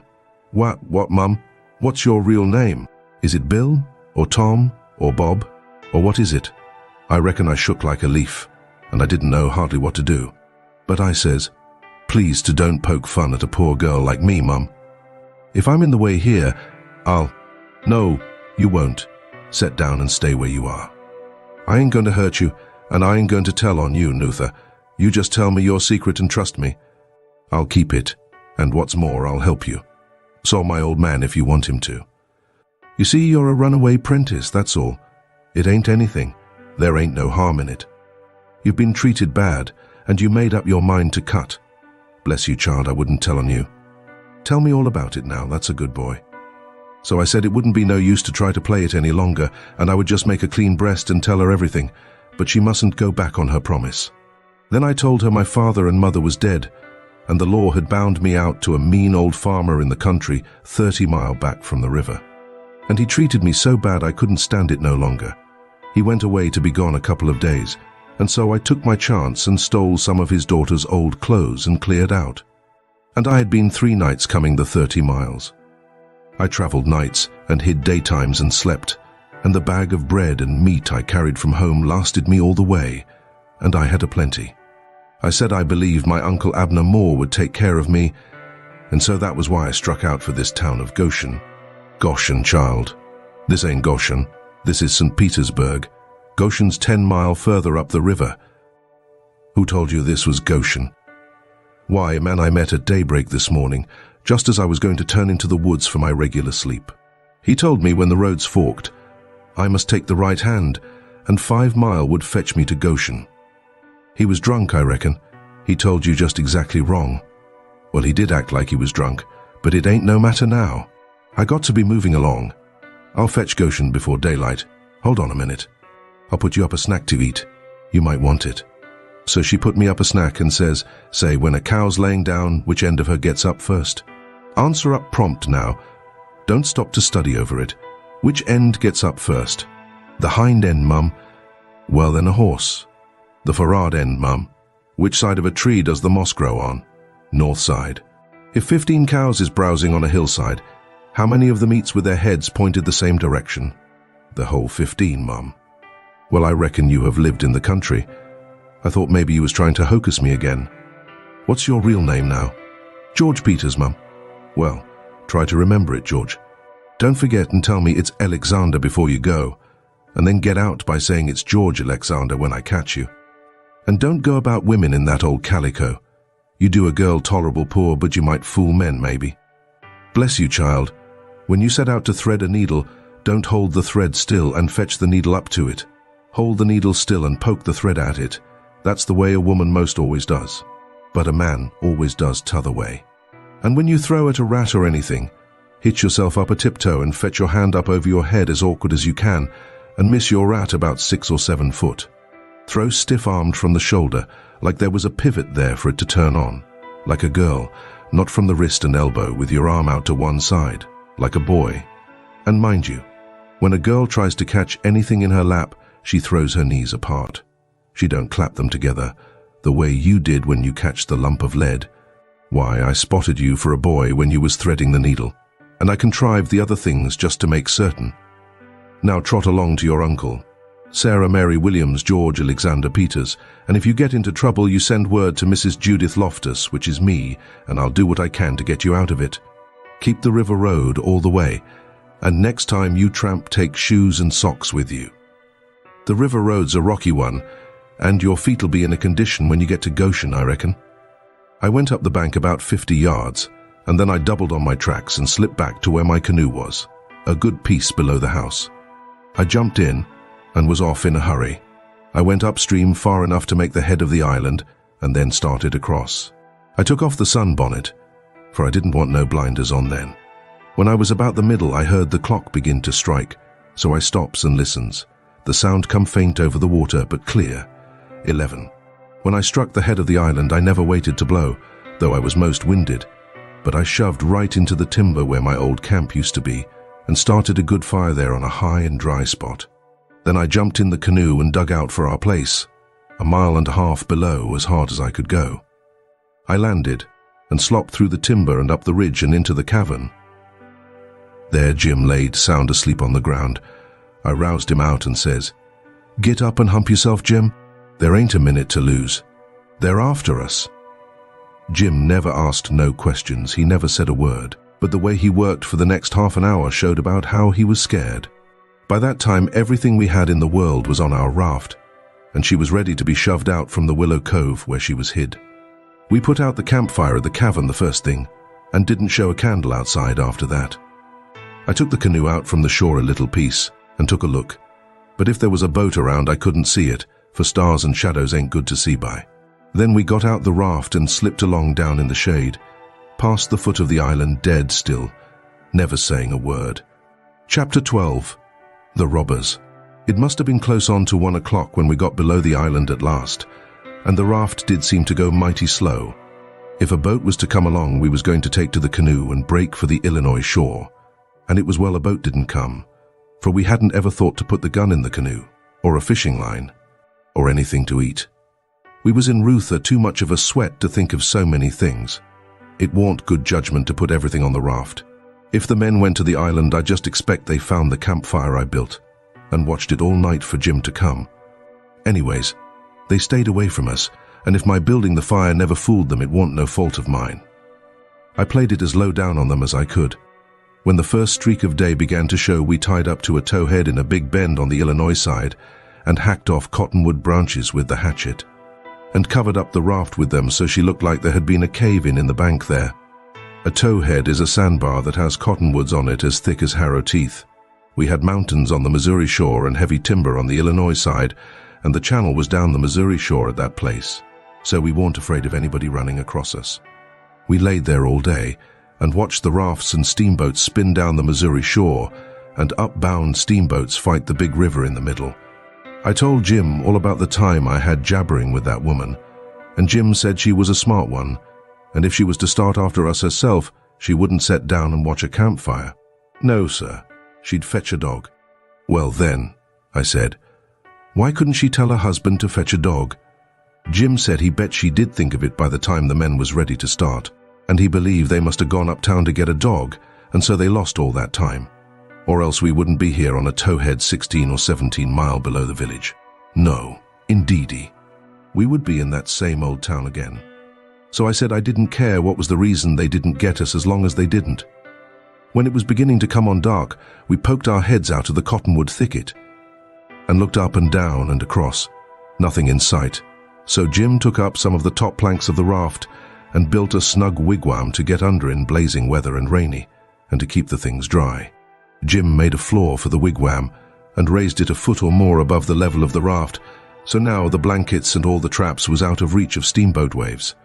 Right in the middle of the wigwam we made a layer of dirt about 5 or 6 inches deep, with a frame around it to hold it to its place. This was to build a fire on in sloppy weather or chilly. The wigwam would keep it from being seen. We made an extra steering oar too, because one of the others might get broke on a snag or something.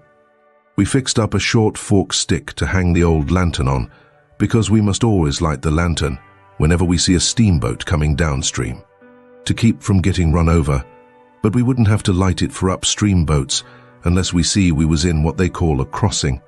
For the river was pretty high yet, very low banks being still a little underwater, so upbound boats didn't always run the channel but hunted easy water. This second night we run between 7 and 8 hours with a current that was making over 4 miles an hour. We catched fish and talked, and we took a swim now and then to keep off sleepiness. It was kind of solemn, drifting down the big, still river, laying on our backs looking up at the stars, and we didn't ever feel like talking loud. And it warn't often that we laughed, only a little kind of a low chuckle. We had mighty good weather as a general thing, and nothing ever happened to us at all. That night, nor the next, nor the next. Every night we passed towns, some of them away up on black hillsides. Nothing but just a shiny bed of lights, not a house could you see. The 5th night we passed St. Louis, and it was like the whole world lit up.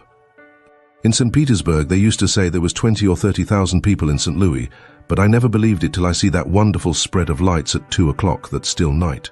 There warn't a sound there. Everybody was asleep. Every night now I used to slip ashore towards 10 o'clock at some little village, and buy 10 or 15 cents worth of meal or bacon or other stuff to eat, and sometimes I lifted a chicken that warn't roosting comfortable and took him along. Pap always said, take a chicken when you get a chance, because if you don't want him yourself you can easy find somebody that does, and a good deed ain't ever forgot. I never see Pap when he didn't want the chicken himself, but that is what he used to say anyway. Mornings before daylight, I slipped into cornfields and borrowed a watermelon, or a mushmelon, or a pumpkin, or some new corn, or things of that kind. Pap always said it warn't no harm to borrow things if you was meaning to pay them back some time, but the widow said it warn't anything but a soft name for stealing, and no decent body would do it. Jim said he reckoned the widow was partly right, and Pap was partly right. So the best way would be for us to pick out 2 or 3 things from the list and say we wouldn't borrow them anymore. Then he reckoned it wouldn't be no harm to borrow the others. So we talked it over all one night, drifting along down the river, trying to make up our minds whether to drop the watermelons or the cantaloupes or the mushmelons or what. But towards daylight we got it all settled satisfactory and concluded to drop crabapples and persimmons. We weren't feeling just right before that, but it was all comfortable now. I was glad the way it come out too, because crabapples ain't ever good, and the persimmons wouldn't be ripe for 2 or 3 months yet. We shot a waterfowl now, and then that got up too early in the morning or didn't go to bed early enough in the evening. Take it all round, we lived pretty high. The 5th night below St. Louis we had a big storm after midnight, with the power of thunder and lightning, and the rain poured down in a solid sheet. We stayed in the wigwam and let the raft take care of itself. When the lightning glared out, we could see a big straight river ahead, and high rocky bluffs on both sides. By and by, says I, "Hello, Jim, looky yonder." It was a steamboat that had killed herself on a rock. We was drifting straight down for her. The lightning showed her very distinct. She was leaning over, with part of her upper deck above water, and you could see every little chimney guy clean and clear, and a chair by the big bell, with an old slouch hat hanging on the back of it. When the flashes come, well, it being away in the night and stormy, and also mysterious-like, I felt just the way any other boy would have felt when I see that wreck laying there so mournful and lonesome in the middle of the river. I wanted to get aboard of her and slink around a little and see what there was there. So I says, "Lee's land on her, Jim." But Jim was dead against it at first. He says, "I don't want to go foolin' long no rack. We's doin' blame well, and we better let blame well alone, as the good book says. Like as not days a watchman on dat rack." "Watchman your grandmother," I says. "There ain't nothing to watch but the Texas and the pilot house. And do you reckon anybody's gonna risk his life for a Texas and a pilot house such a night as this?" when it's likely to break up and wash off down the river any minute. Jim couldn't say nothing to that, so he didn't try. And besides, I says, we might borrow something worth having out of the captain's stateroom. Cigars, I bet you, and cost 5 cents apiece. Solid cash. Steamboat captains is always rich and get $60 a month, and they don't care a cent what a thing costs, long as they want it. Stick a candle in your pocket. I can't rest, Jim, till we give her a rummaging. Do you reckon Tom Sawyer would ever go buy this thing?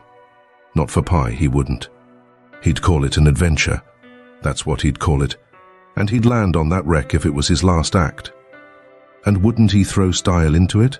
Wouldn't he spread himself? Nor nothing. Why, you'd think it was Christopher Columbus discovering Kingdom Come. I wish Tom Sawyer was here. Jim, he grumbled a little, but give in. He said, we mustn't talk any more than we could help, and then talk mighty low. The lightning showed us the wreck again just in time, and we fetched the stabboard derrick and made fast there. The deck was high out here. We went sneaking down the slope of it to larboard, in the dark, towards the Texas, feeling our way slow with our feet and spreading our hands out to fend off the guys. For it was so dark we couldn't see no sign of them. Pretty soon we struck the forward end of the skylight and clumb onto it, and the next step fetched us in front of the captain's door, which was open, and by Jiminy, away down through the Texas hall we see a light, and all in the same second we seemed to hear low voices in yonder. Jim whispered and said he was feeling powerful sick and told me to come along. I says all right, and was going to start for the raft, but just then I heard a voice wail out and say, "Oh, please don't, boys. I swear I won't ever tell," another voice said, pretty loud. "It's a lie, Jim Turner. You've acted this way before. You always want more'n your share of the truck, and you've always got it too, because you've swore a T if you didn't you'd tell. But this time you've said it jest one time too many. You're the meanest, treacherousest hound in this country." By this time Jim was gone for the raft. I was just a-biling with curiosity, and I says to myself, Tom Sawyer wouldn't back out now, and so I won't either. I'm a-going to see what's going on here. So I dropped on my hands and knees in the little passage and crept aft in the dark till there warn't but one stateroom betwixt me and the crosshall of the Texas. Then in there I see a man stretched on the floor and tied hand and foot, and 2 men standing over him, and one of them had a dim lantern in his hand, and the other one had a pistol. This one kept pointing the pistol at the man's head on the floor and saying, "I'd like to, and I oughter too, a mean skunk." The man on the floor would shrivel up and say, "Oh, please don't, Bill, I ain't ever going to tell." And every time he said that, the man with the lantern would laugh and say, "Deed you ain't. You never said no truer thing, and that you bet you." And once he said, "Hear him beg, and yit, if we hadn't got the best of him and tied him, he'd have killed us both." And what for? Just for nothing. Just because we stood on our rights. That's what for. But I lay you ain't a-going to threaten nobody any more, Jim Turner. Put up that pistol, Bill. Bill says, "I don't want to, Jake Packard. I'm for killing him, and didn't he kill old Hatfield just the same way? And don't he deserve it? But I don't want him killed, and I've got my reasons for it. Bless your heart for them words, Jake Packard." "I'll never forget you long's I live," says the man on the floor, sort of blubbering. Packard didn't take no notice of that, but hung up his lantern on a nail and started towards where I was there in the dark, and motioned Bill to come. I crawfished as fast as I could about 2 yards, but the boat slanted so that I couldn't make very good time. So to keep from getting run over and catched, I crawled into a stateroom on the upper side. The man came a-pawing along in the dark, and when Packard got to my stateroom, he says, "Here, come in here." And in he come, and Bill after him. But before they got in, I was up in the upper berth, cornered and sorry I come. Then they stood there, with their hands on the ledge of the berth, and talked. I couldn't see them, but I could tell where they was by the whiskey they'd been having. I was glad I didn't drink whiskey, but it wouldn't made much difference anyway, because most of the time they couldn't have treed me because I didn't breathe. I was too scared, and besides, a body couldn't breathe and hear such talk. They talked low and earnest. Bill wanted to kill Turner. He said he'll tell, and he will. If we was to give both our shares to him now, it wouldn't make no difference after the row and the way we've served him. Sure's you're born, he'll turn state's evidence. Now you hear me. I'm for putting him out of his troubles." "So am I," says Packard, very quiet. "Blame it, I'd sort of begun to think you wasn't." "Well then, that's all right. Lee's go and do it." "Hold on a minute, I ain't had my say yet. You listen to me. Shooting's good, but there's quieter ways if the thing's got to be done. But what I say is this. It ain't good sense to go courting around after a halter if you can get at what you're up to in some way that's just as good, and at the same time, don't bring you into no risks. Ain't that so?" "You bet it is, but how you going to manage it this time?" "Well, my idea is this. We'll rustle around and gather up whatever pickings we've overlooked in the staterooms and shove for shore and hide the truck. Then we'll wait. Now I say it ain't a-going to be more'n 2 hours before this wrack breaks up and washes off down the river. See? He'll be drowned and won't have nobody to blame for it but his own self. I reckon that's a considerable sight better than killing of him. I'm unfavorable to killing a man as long as you can get around it. It ain't good sense, it ain't good morals. Ain't I right?" "Yes, I reckon you are. But suppose she don't break up and wash off? Well, we can wait the 2 hours anyway and see, can't we?" "All right then, come along." So they started, and I lit out, all in a cold sweat, and scrambled forward. It was dark as pitch there, but I said, in a kind of a coarse whisper, "Jim," and he answered up, right at my elbow with a sort of a moan, and I says, "Quick, Jim, it ain't no time for fooling around and moaning. There's a gang of murderers in yonder. And if we don't hunt up their boat and set her drifting down the river so these fellows can't get away from the wreck, there's one of 'em going to be in a bad fix. But if we find their boat, we can put all of 'em in a bad fix. For the sheriff will get 'em. Quick, hurry. I'll hunt the larboard side, you hunt the starboard. You start at the raft and, oh my lordy lordy, dey ain't no raft no mo. She done broke loose and gone I, and here we is." Chapter 13, Escape from the Wreck. Well, I catched my breath and most fainted. Shut up on a wreck with such a gang as that. But it warn't no time to be sentimenting. We'd got to find that boat now, had to have it for ourselves. So we went a-quaking and shaking down the starboard side, and slow work it was too. Seemed a week before we got to the stern. No sign of a boat. Jim said he didn't believe he could go any further. So scared he hadn't hardly any strength left, he said. But I said, "Come on, if we get left on this wreck we are in a fix, sure." So on we prowled again. We struck for the stern of the Texas, and found it, and then scrabbled along forwards on the skylight, hanging on from shutter to shutter, for the edge of the skylight was in the water. When we got pretty close to the cross-hall door, there was the skiff, sure enough. I could just barely see her. I felt ever so thankful. In another second I would have been aboard of her, but just then the door opened. One of the men stuck his head out only about a couple of foot from me, and I thought I was gone, but he jerked it in again and says, "Heave that blame lantern out of sight, Bill." He flung a bag of something into the boat, and then got in himself and sat down. It was Packard. Then Bill, he come out and got in. Packard says, in a low voice, "All ready, shove off." I couldn't hardly hang on to the shutters, I was so weak. But Bill says, "Hold on, did you go through him?" "No, didn't you?" "No." "So he's got his share of the cash yet?" "Well then, come along. No use to take truck and leave money." "Say, won't he suspicion what we're up to?" "Maybe he won't, but we got to have it anyway." "Come along." So they got out and went in. The door slammed to because it was on the careen side, and in a half-second I was in the boat, and Jim come tumbling after me. I out with my knife and cut the rope, and away we went. We didn't touch an oar, and we didn't speak nor whisper, nor hardly even breathe. We went gliding swift along, dead silent, past the tip of the paddle box and past the stern. Then in a second or two more we was 100 yards below the wreck, and the darkness soaked her up. Every last sign of her, and we was safe, and knowed it.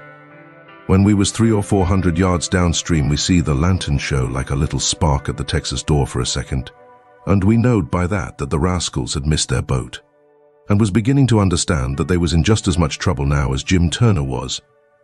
Then Jim manned the oars, and we took out after our raft. Now was the first time that I begun to worry about the men. I reckon I hadn't had time to before. I begun to think how dreadful it was, even for murderers to be in such a fix. I says to myself, there ain't no telling, but I might come to be a murderer myself yet, and then how would I like it? So says I to Jim, the first light we see will land 100 yards below it or above it, in a place where it's a good hiding place for you and the skiff, and then I'll go and fix up some kind of a yarn, and get somebody to go for that gang and get them out of their scrape so they can be hung when their time comes. But that idea was a failure, for pretty soon it begun to storm again, and this time worse than ever. The rain poured down, and never a light showed. Everybody in bed, I reckon. We boomed along down the river, watching for lights and watching for our raft.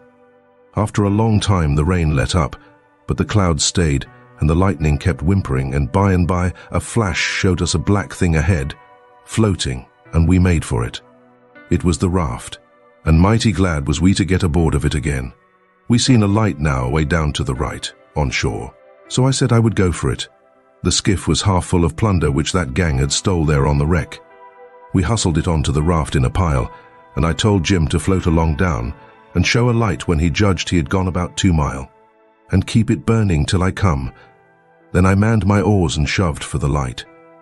As I got down towards it, 3 or 4 more showed, up on a hillside. It was a village. I closed in above the shore light and laid on my oars and floated. As I went by, I see it was a lantern hanging on the jackstaff of a double-hull ferry boat.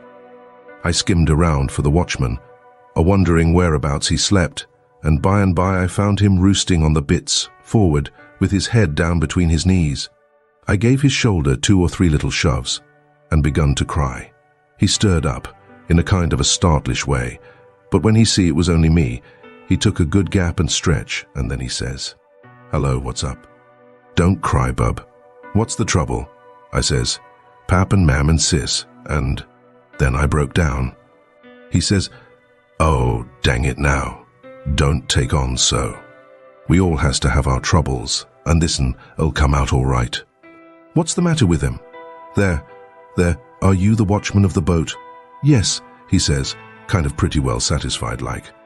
"I'm the captain and the owner and the mate and the pilot and watchman and head deckhand, and sometimes I'm the freight and passengers.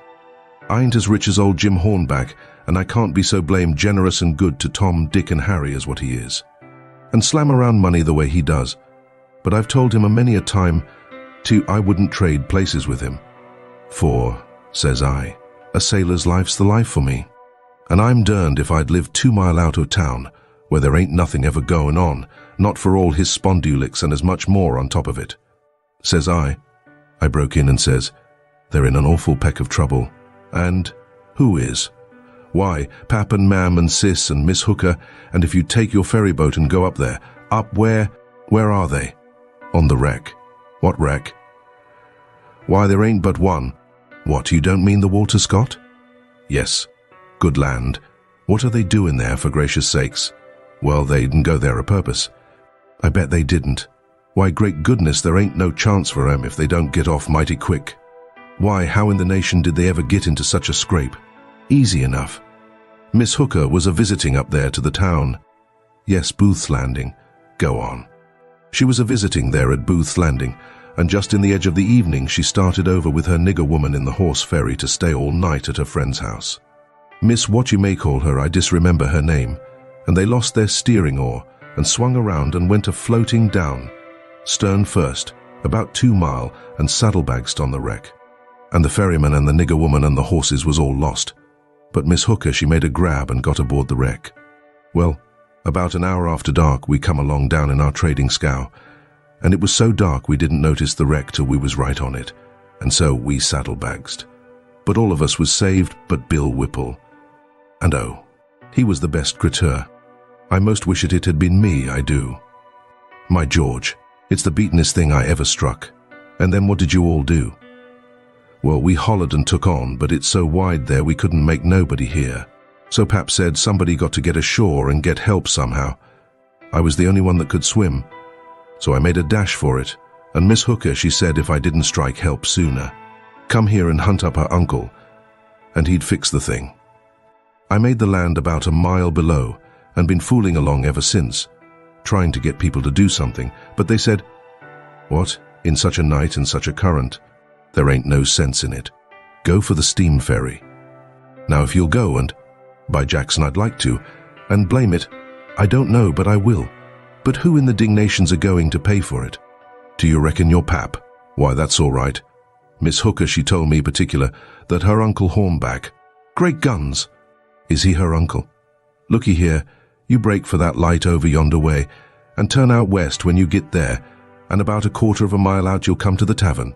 Tell him to dart you out to Jim Hornback's, and he'll foot the bill. And don't you fool around any, because he'll want to know the news. Tell him I'll have his niece all safe before he can get to town. Hump yourself now. I'm a-going up around the corner here to roust out my engineer. I struck for the light, but as soon as he turned the corner I went back and got into my skiff and bailed her out, and then pulled up shore in the easy water about 600 yards, and tucked myself in among some wood boats, for I couldn't rest easy till I could see the ferry boat start. But take it all around, I was feeling rather comfortable on accounts of taking all this trouble for that gang, for not many would have done it. I wished the widow knowed about it.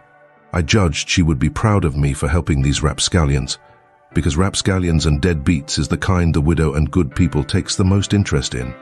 Well, before long, here comes the wreck, dim and dusky, sliding along down. A kind of cold shiver went through me, and then I struck out for her. She was very deep, and I see in a minute there warn't much chance for anybody being alive in her. I pulled all around her and hollered a little, but there wasn't any answer. All dead still. I felt a little bit heavy-hearted about the gang, but not much, for I reckoned if they could stand it, I could. Then here comes the ferry boat. So I shoved for the middle of the river on a long downstream slant, and when I judged I was out of eye reach, I laid on my oars, and looked back and see her go and smell around the wreck for Miss Hooker's remainders, because the captain would know her Uncle Hornback would want them. And then pretty soon the ferry boat give it up and went for the shore, and I laid into my work and went a-booming down the river. It did seem a powerful long time before Jim's light showed up, and when it did show, it looked like it was 1,000 miles off. By the time I got there, the sky was beginning to get a little grey in the east, so we struck for an island and hid the raft and sunk the skiff and turned in and slept like dead people. Chapter 14. A general good time. By and by, when we got up, we turned over the truck the gang had stole off of the wreck and found boots and blankets and clothes and all sorts of other things, and a lot of books and a spyglass and 3 boxes of cigars. We hadn't ever been this rich before in neither of our lives. The cigars was prime. We laid off all the afternoon in the woods talking, and me reading the books and having a general good time. I told Jim all about what happened inside the wreck and at the ferry boat, and I said these kinds of things was adventures. But he said he didn't want no more adventures. He said that when I went in the Texas and he crawled back to get on the raft and found her gone, he nearly died, because he judged it was all up with him. Anyway, it could be fixed, but if he didn't get saved, he would get drowned, and if he did get saved, whoever saved him would send him back home so as to get the reward, and then Miss Watson would sell him south. Sure. Well, he was right. He was most always right.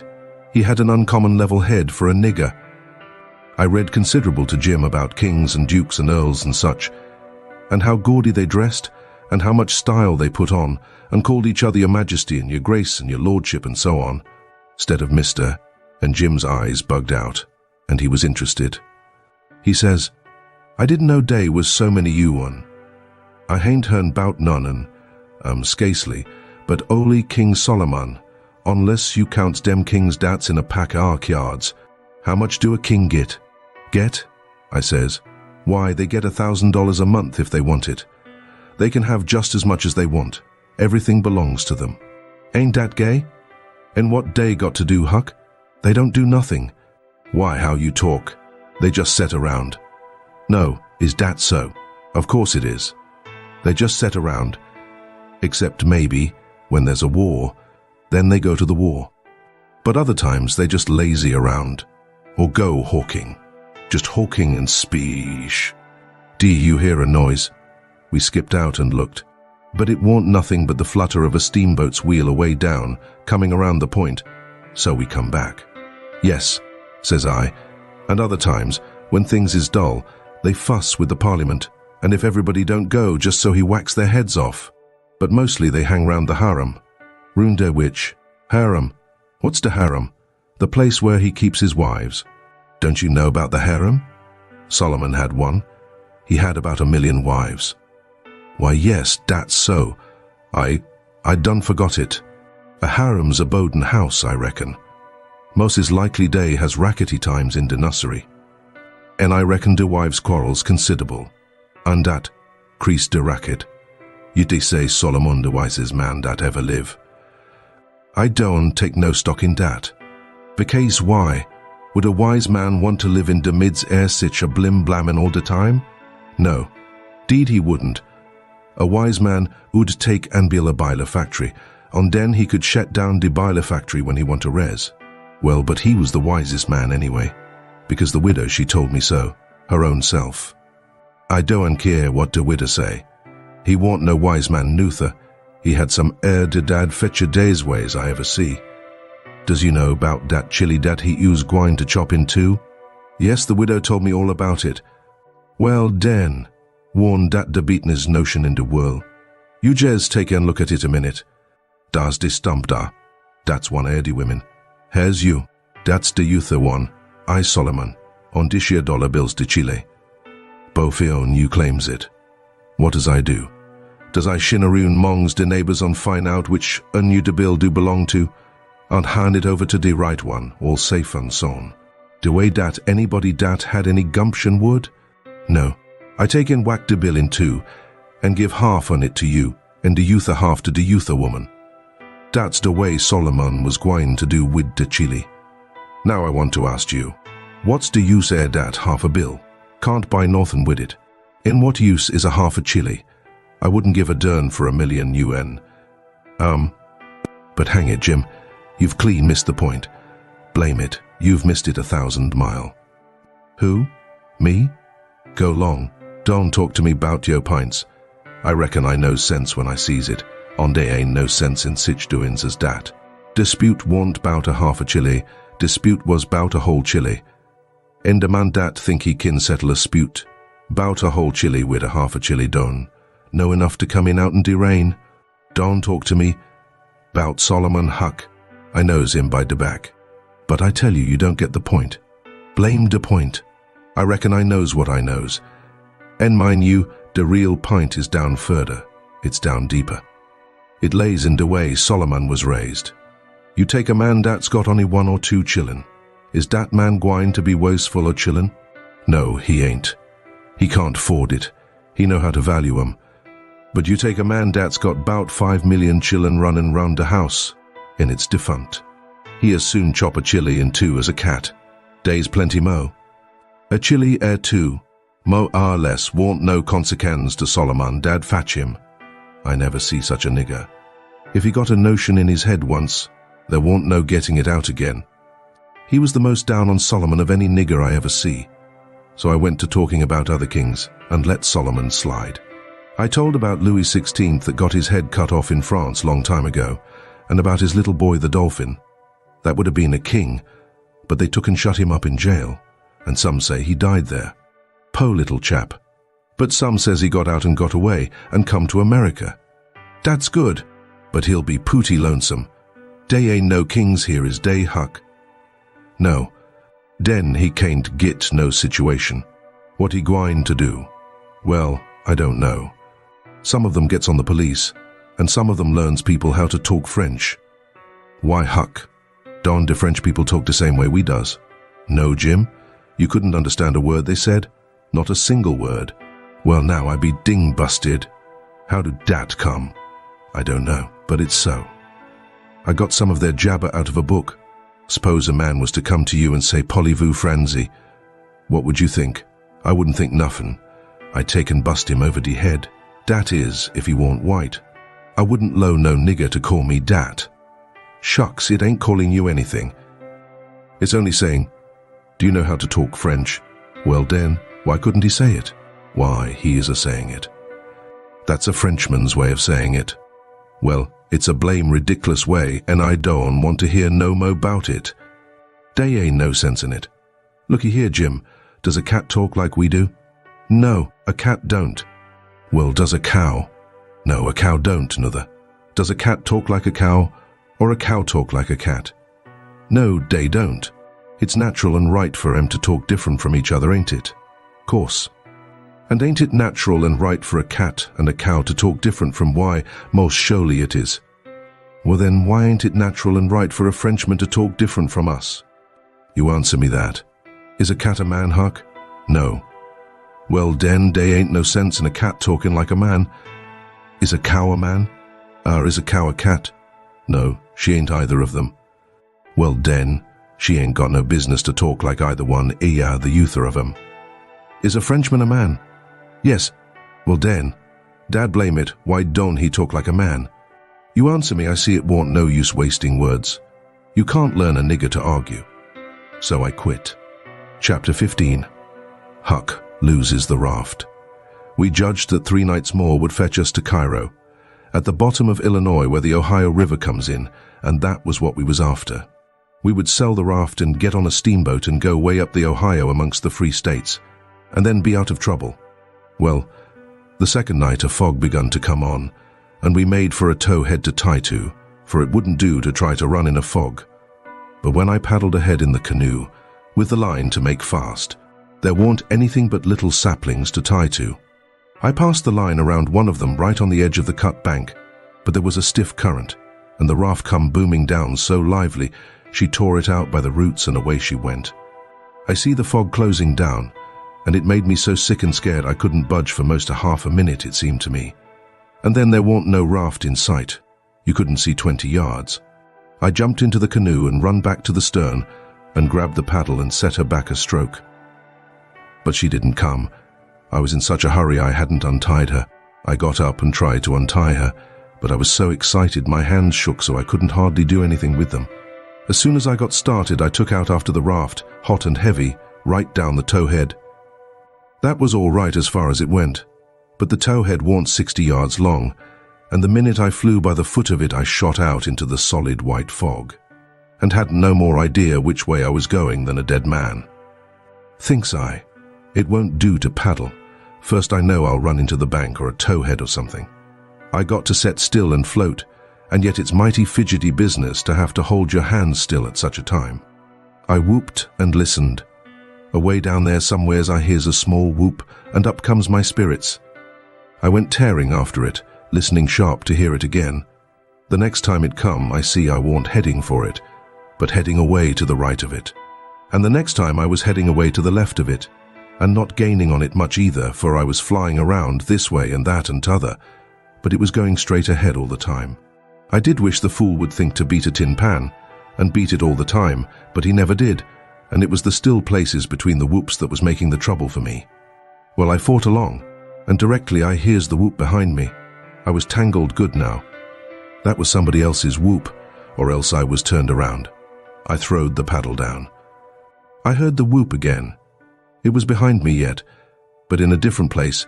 It kept coming, and kept changing its place, and I kept answering, till by and by it was in front of me again. And I knowed the current had swung the canoe's head downstream, and I was all right if that was Jim and not some other raftsman hollering. I couldn't tell nothing about voices in a fog, for nothing don't look natural nor sound natural in a fog. The whooping went on, and in about a minute I come a-booming down on a cut bank with smoky ghosts of big trees on it, and the current throwed me off to the left and shot by. Amongst a lot of snags that fairly roared, the current was tearing by them so swift. In another second or two, it was solid white and still again. I sat perfectly still then, listening to my heart thump, and I reckon I didn't draw breath while it thumped 100. I just give up then. I knowed what the matter was. That cut bank was an island, and Jim had gone down t'other side of it. It warn't no towhead that you could float by in 10 minutes. It had the big timber of a regular island. It might be 5 or 6 miles long, and more than half a mile wide. I kept quiet, with my ears cocked, about 15 minutes, I reckon. I was floating along, of course, 4 or 5 miles an hour, but you don't ever think of that. No, you feel like you are laying dead still on the water, and if a little glimpse of a snag slips by, you don't think to yourself how fast you're going, but you catch your breath and think, my, how that snag's tearing along. If you think it ain't dismal and lonesome out in a fog that way by yourself in the night, you try it once. You'll see. Next, for about a half an hour, I whoops now and then. At last I hears the answer a long ways off and tries to follow it, but I couldn't do it, and directly I judged I'd got into a nest of towheads, for I had little dim glimpses of them on both sides of me, sometimes just a narrow channel between. And some that I couldn't see I knowed was there because I'd hear the wash of the current against the old dead brush and trash that hung over the banks. Well, I warn't long loosing the whoops down amongst the towheads, and I only tried to chase them a little while anyway, because it was worse than chasing a jack-o'-lantern. You never knowed a sound dodge around so, and swap places so quick and so much. I had to claw away from the bank pretty lively 4 or 5 times to keep from knocking the islands out of the river, and so I judged the raft must be butting into the bank every now and then, or else it would get further ahead and clear out of hearing. It was floating a little faster than what I was. Well, I seemed to be in the open river again by and by, but I couldn't hear no sign of a whoop nowheres. I reckon Jim had fetched up on a snag maybe, and it was all up with him. I was good and tired, so I laid down in the canoe and said I wouldn't bother no more. I didn't want to go to sleep, of course, but I was so sleepy I couldn't help it. So I thought I would take just one little cat nap. But I reckon it was more than a cat nap, for when I waked up the stars was shining bright, the fog was all gone, and I was spinning down a big bend stern first. First I didn't know where I was. I thought I was dreaming. And when things began to come back to me, they seemed to come up dim out of last week. It was a monstrous big river here, with the tallest and the thickest kind of timber on both banks, just a solid wall as well as I could see by the stars. I looked away downstream and seen a black speck on the water. I took after it, but when I got to it, it warn't nothing but a couple of saw logs made fast together. Then I see another speck, and chased that. Then another, and this time I was right. It was the raft.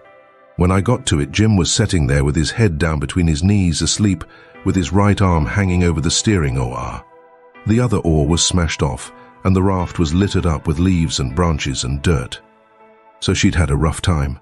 I made fast and laid down under Jim's nose on the raft, and began to gap and stretch my fists out against Jim, and says, "Hello, Jim. Have I been asleep? Why didn't you stir me up? Goodness gracious, is dat you, Huck? And you ain't dead. You ain't drownded. You's back agin. It's too good for true, honey. It's too good for true. Lemme look at you, chilly. Lemme feel o' you. No, you ain't dead. You's back agin. Live on soon. Geez, de same olly Huck. De same olly Huck, thanks to goodness. What's the matter with you, Jim? You been a-drinking? Drinking? Has I been a-drinking? Has I had a chance to be a-drinking? Well then, what makes you talk so wild? How does I talk wild? How? Why, hain't you been talking about my coming back? And all that stuff, as if I'd been gone away. Huck Finn, you look me in the eye, look me in the eye.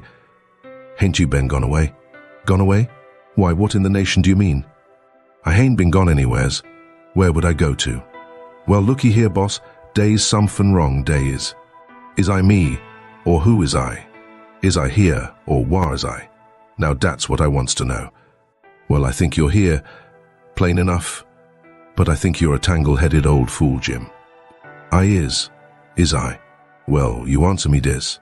Didn't you tote out de line in de canoe fur to make fastest to de towhead? No, I didn't. What towhead? I hain't seen no towhead. You hain't seen no towhead?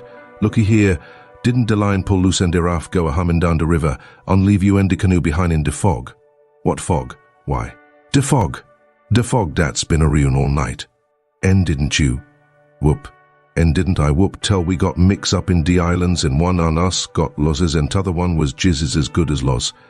Casey didn't know whar he was? And didn't I bust up agin a lot, dem islands in have a terrible time and mosses git drownded? Now ain't dat so, boss? Ain't it so? You answer me dat. Well, this is too many for me, Jim. I hain't seen no fog, nor no islands, nor no troubles, nor nothing. I've been setting here talking with you all night till you went to sleep about 10 minutes ago, and I reckon I done the same. You couldn't have got drunk in that time, so of course you've been dreaming. Dad, fetch it. How is I gwine to dream all dat in 10 minutes? Well, hang it all, you did dream it, because there didn't any of it happen. But Huck, it's all jizz as plain to me as. It don't make no difference how plain it is. There ain't nothing in it. I know, because I've been here all the time. Jim didn't say nothing for about 5 minutes, but sat there studying over it. Then he says, well, Den, I reckon I did dream it, Huck. But dog my cat's F, it ain't the powerfulest dream I ever see. And I hain't ever had no dream before that's tired me like this one. Oh, well, that's all right, because a dream does tire a body like everything sometimes. But this one was a staving dream. Tell me all about it, Jim. So Jim went to work and told me the whole thing right through, just as it happened, only he painted it up considerable. Then he said he must start in and interpret it, because it was sent for a warning.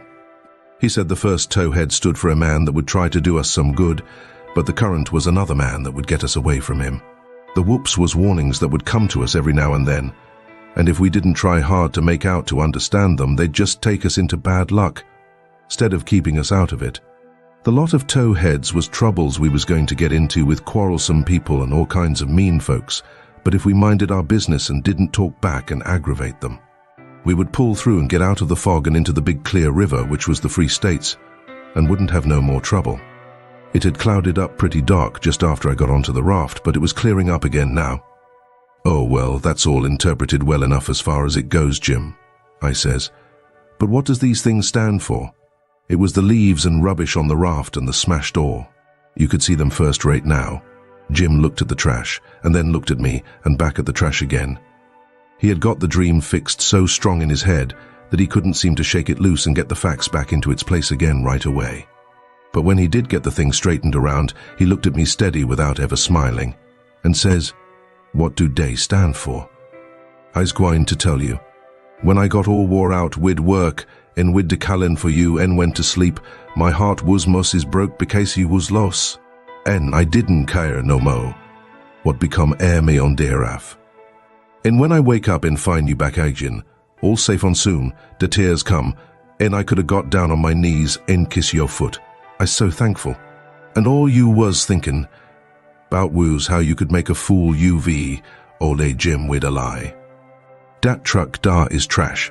Untrash is what people is dat puts dirt on de head ya day friends on makes 'em ashamed. Then he got up slow and walked to the wigwam and went in there without saying anything but that. But that was enough. It made me feel so mean I could almost kissed his foot to get him to take it back. It was 15 minutes before I could work myself up to go and humble myself to a nigger. But I done it, and I warn't ever sorry for it afterwards neither. I didn't do him no more mean tricks, and I wouldn't done that one if I'd a knowed it would make him feel that way. Chapter 16. The Rattlesnake-Skin does its work. We slept most all day and started out at night, a little ways behind a monstrous long raft that was as long going by as a procession. She had 4 long sweeps at each end, so we judged she carried as many as 30 men, likely.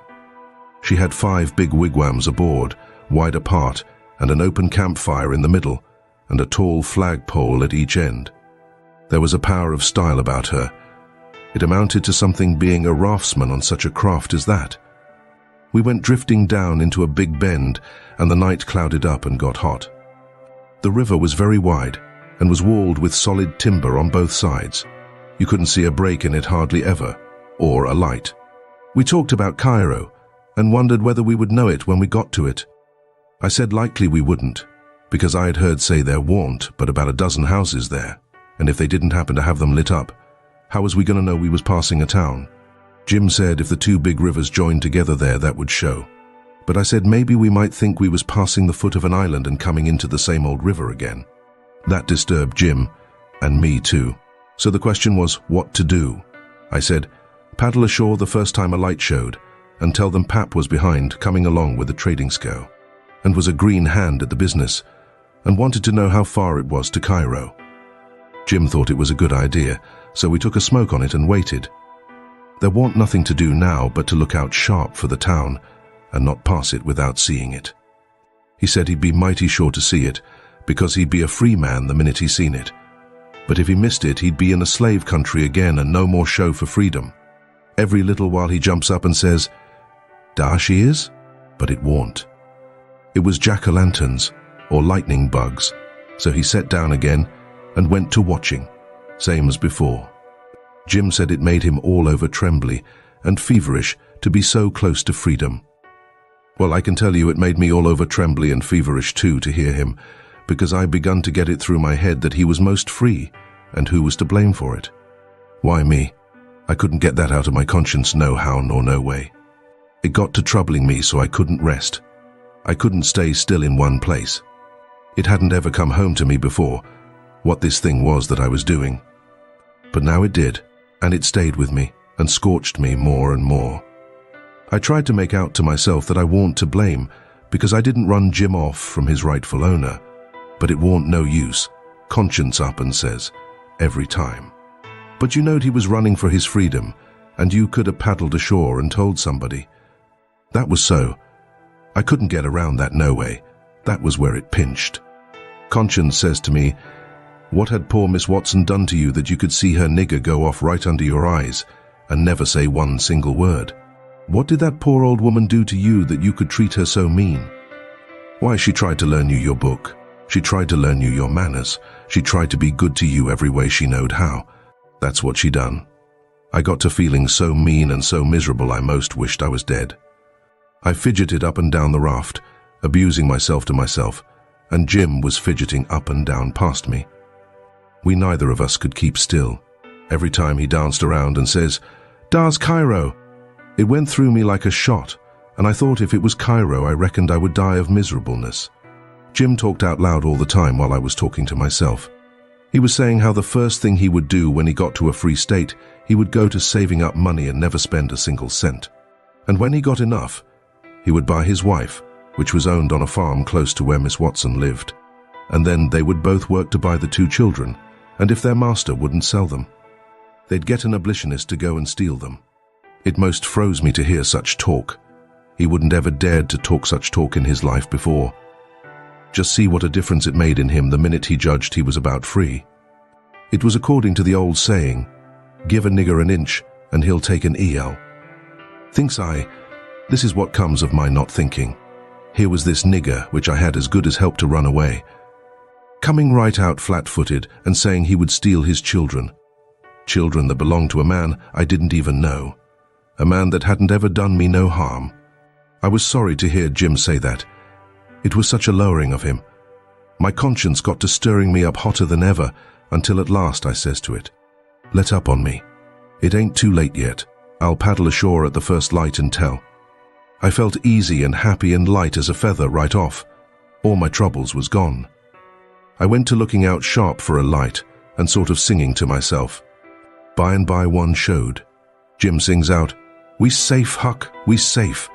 Jump up and crack your heels. Dat's de good old Cairo at last, says. I just knows it," I says. "I'll take the canoe and go and see Jim." It mightn't be, you know. He jumped and got the canoe ready and put his old coat in the bottom for me to set on and give me the paddle, and as I shoved off, he says, "Pooty soon I'll be a shoutin' for joy, and I'll say, it's all on account o' Huck. I's a free man, and I couldn't ever been free if it hadn't been for Huck. Huck done it. Jim won't ever forget you, Huck. You's the bestest friend Jim's ever had, and you's the only friend old Jim's got now." I was paddling off, all in a sweat to tell on him, but when he says this, it seemed to kind of take the tuck all out of me. I went along slow then, and I warn't right down certain whether I was glad I started, or whether I warn't. When I was 50 yards off, Jim says, "Dar you goes, the ola true Huck. The only white gentleman dat ever kept his promise to ola Jim." Well, I just felt sick, but I says, I got to do it. I can't get out of it. Right then along comes a skiff with 2 men in it with guns, and they stopped, and I stopped. One of them says, "What's that yonder?" "A piece of a raft," I says. "Do you belong on it?" "Yes, sir." "Any men on it?" "Only one, sir." "Well, there's 5 niggers run off tonight up yonder, above the head of the bend." "Is your man white or black?" I didn't answer up prompt. I tried to, but the words wouldn't come. I tried for a second or two to brace up and out with it, but I warn't man enough. Hadn't the spunk of a rabbit. I see I was weakening, so I just give up trying, and up and says, "He's white. I reckon we'll go and see for ourselves." "I wish you would," says I, "because it's Pap that's there, and maybe you'd help me tow the raft ashore where the light is. He's sick, and so is Mam and Mary Ann." "Oh, the devil, we're in a hurry, boy. But I suppose we've got to. Come, buckle to your paddle, and let's get along." I buckled to my paddle, and they laid to their oars. When we had made a stroke or two, I says, "Pap'll be mighty much obleeged to you, I can tell you. Everybody goes away when I want them to help me tow the raft ashore, and I can't do it by myself." "Well, that's infernal mean. Odd, too. Say, boy, what's the matter with your father?" "It's well, it ain't anything much." They stopped pulling. It warn't but a mighty little ways to the raft now. One says, "Boy, that's a lie. What is the matter with your Pap? Answer up square now, and it'll be the better for you." "I will, sir, I will, honest. But don't leave us, please. It's the gentleman. If you'll only pull ahead and let me heave you the headline, you won't have to come near the raft. Please do." "Set her back, John, set her back," says one. They backed water. "Keep away, boy, keep to Lord." "Confound it, I just expect the wind has blowed it to us. Your Pap's got the smallpox, and you know it precious well. Why didn't you come out and say so? Do you want to spread it all over?" "Well," says I, a-blubbering, "I've told everybody before, and they just went away and left us. Poor devil, there's something in that. We are right down sorry for you, but well, hang it, we don't want the smallpox, you see. Look here, I'll tell you what to do. Don't you try to land by yourself, or you'll smash everything to pieces. You float along down about 20 miles, and you'll come to a town on the left-hand side of the river. It will be long after sunup then, and when you ask for help you tell them your folks are all down with chills and fever. Don't be a fool again, and let people guess what is the matter. Now we're trying to do you a kindness, so you just put 20 miles between us, that's a good boy. It wouldn't do any good to land yonder where the light is. It's only a wood yard. Say, I reckon your father's poor, and I'm bound to say he's in pretty hard luck. Here, I'll put a $20 gold piece on this board, and you get it when it floats by. I feel mighty mean to leave you, but my kingdom, it won't do to fool with smallpox, don't you see? Hold on, Parker, says the other man. Here's a 20 to put on the board for me. Goodbye, boy. You do as Mr. Parker told you, and you'll be all right. That's so, my boy. Goodbye, goodbye. If you see any runaway niggers, you get help and nab them, and you can make some money by it. Goodbye, sir, says I. I won't let no runaway niggers get by me if I can help it. They went off and I got aboard the raft, feeling bad and low, because I knowed very well I had done wrong. And I see it warn't no use for me to try to learn to do right. A body that don't get started right when he's little ain't got no show.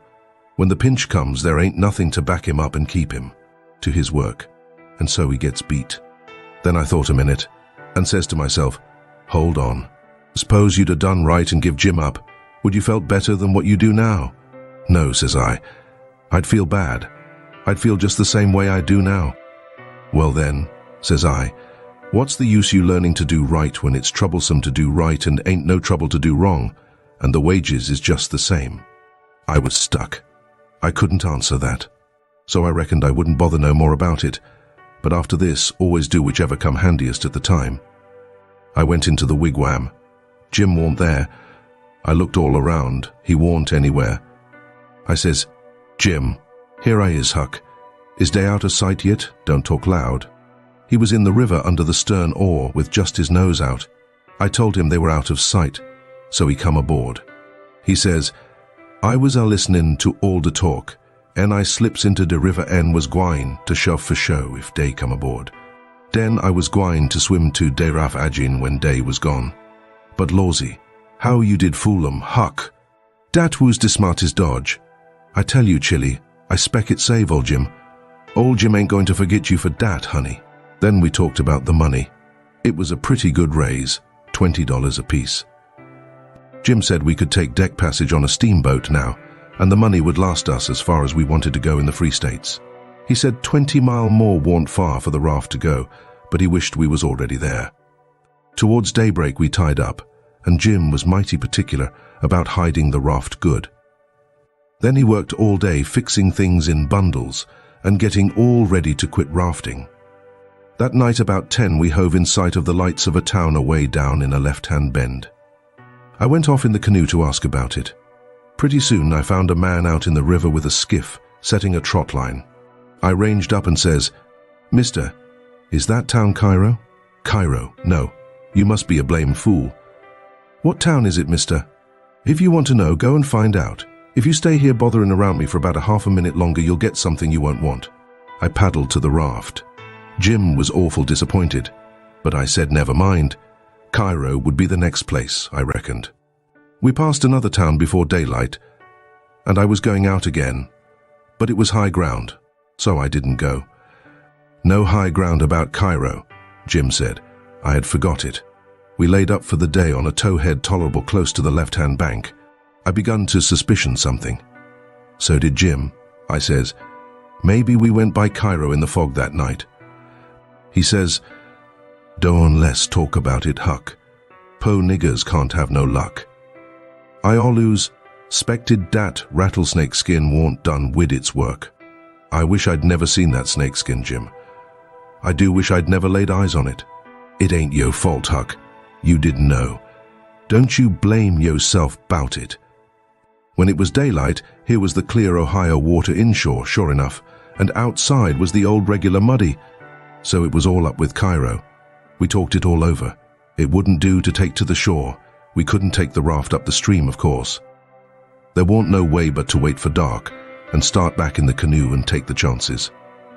So we slept all day amongst the cottonwood thicket, so as to be fresh for the work, and when we went back to the raft about dark, the canoe was gone. We didn't say a word for a good while. There warn't anything to say.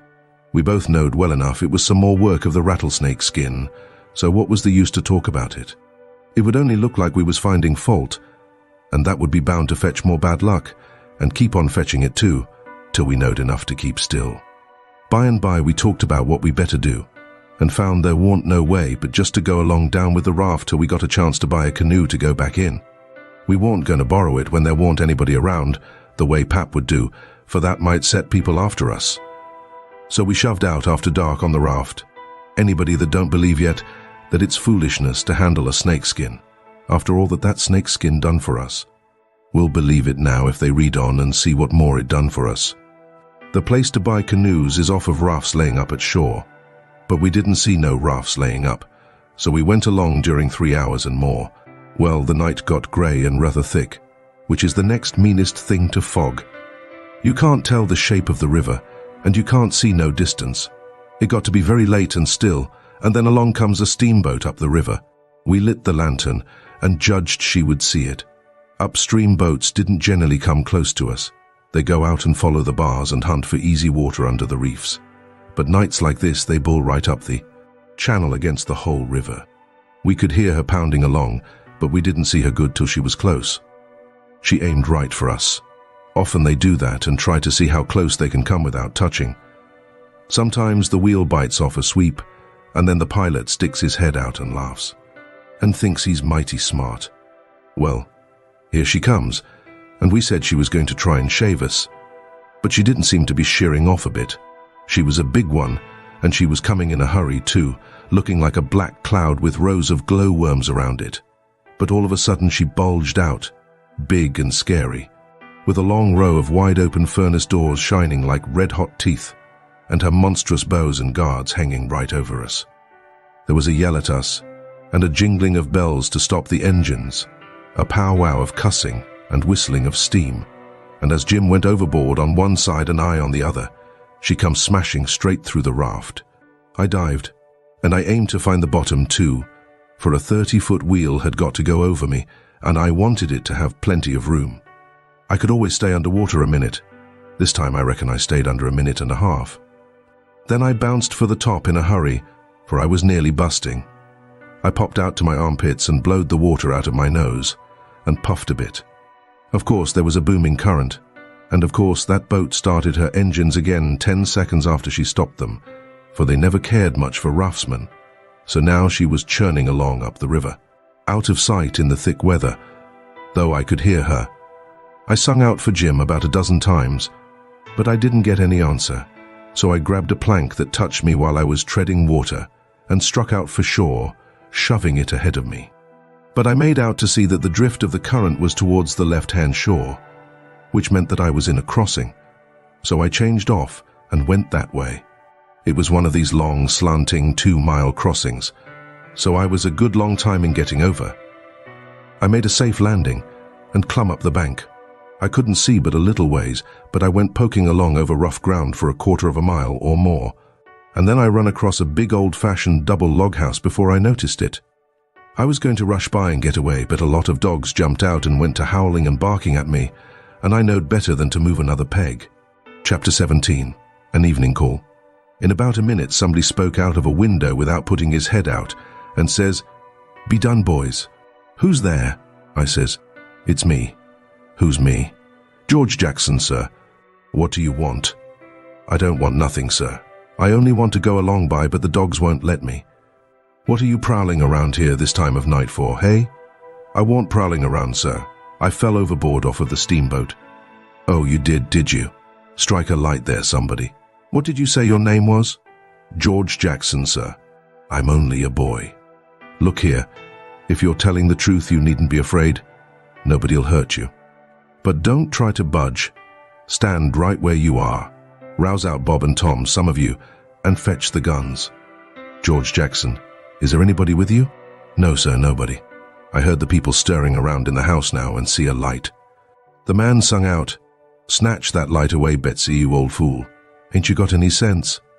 Put it on the floor behind the front door. Bob, if you and Tom are ready, take your places."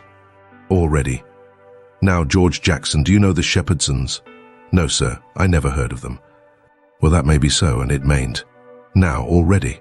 Step forward, George Jackson. And mind, don't you hurry. Come mighty slow. If there's anybody with you, let him keep back. If he shows himself, he'll be shot. Come along now. Come slow. Push the door open yourself. Just enough to squeeze in, do you hear?" I didn't hurry. I couldn't if I'd wanted to. I took one slow step at a time, and there warn't a sound, only I thought I could hear my heart. The dogs were as still as the humans, but they followed a little behind me. When I got to the 3 log doorsteps, I heard them unlocking and unbarring and unbolting. I put my hand on the door and pushed it a little and a little more till somebody said, "There, that's enough, put your head in." I done it, but I judged they would take it off.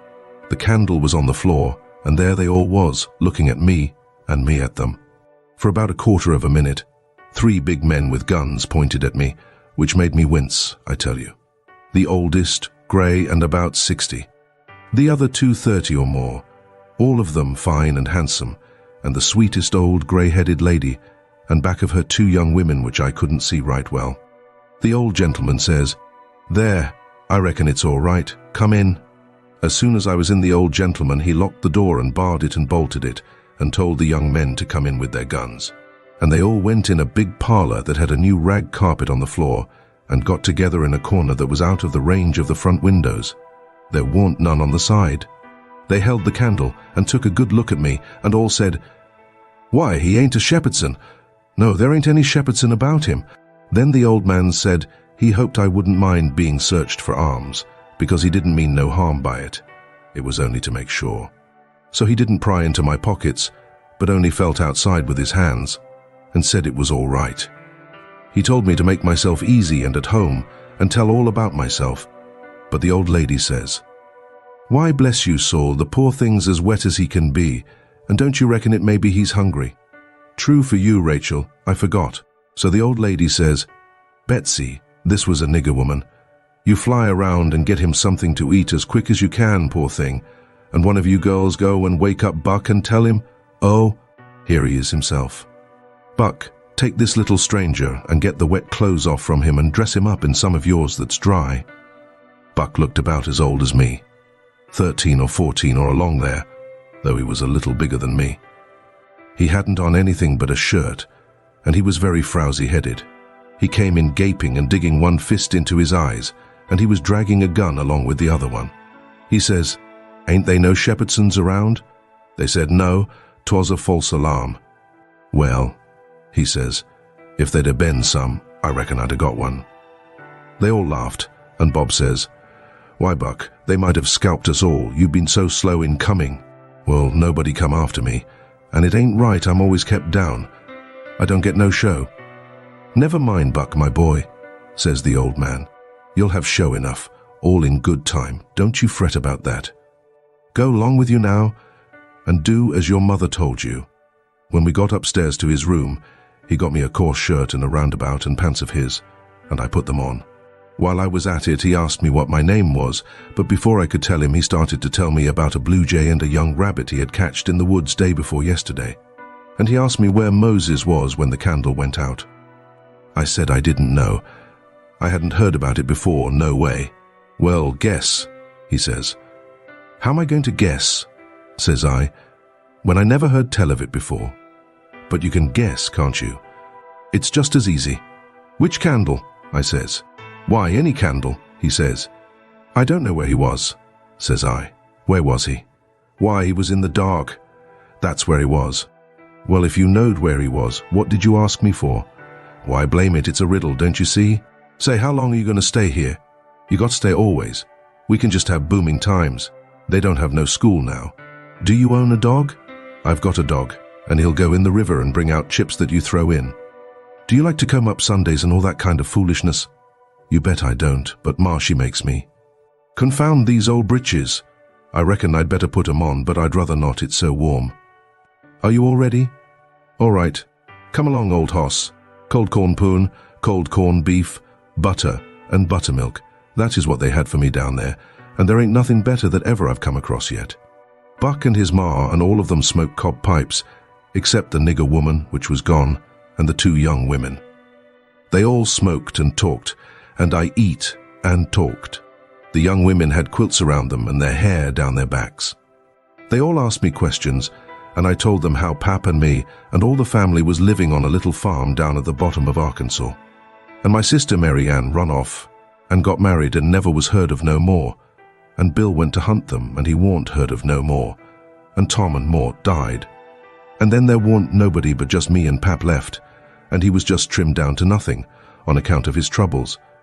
So when he died, I took what there was left, because the farm didn't belong to us, and started up the river, deck passage, and fell overboard, and that was how I come to be here. So they said I could have a home there as long as I wanted it.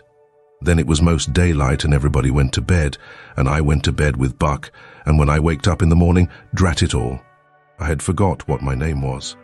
So I laid there about an hour trying to think, and when Buck waked up I says, "Can you spell, Buck?"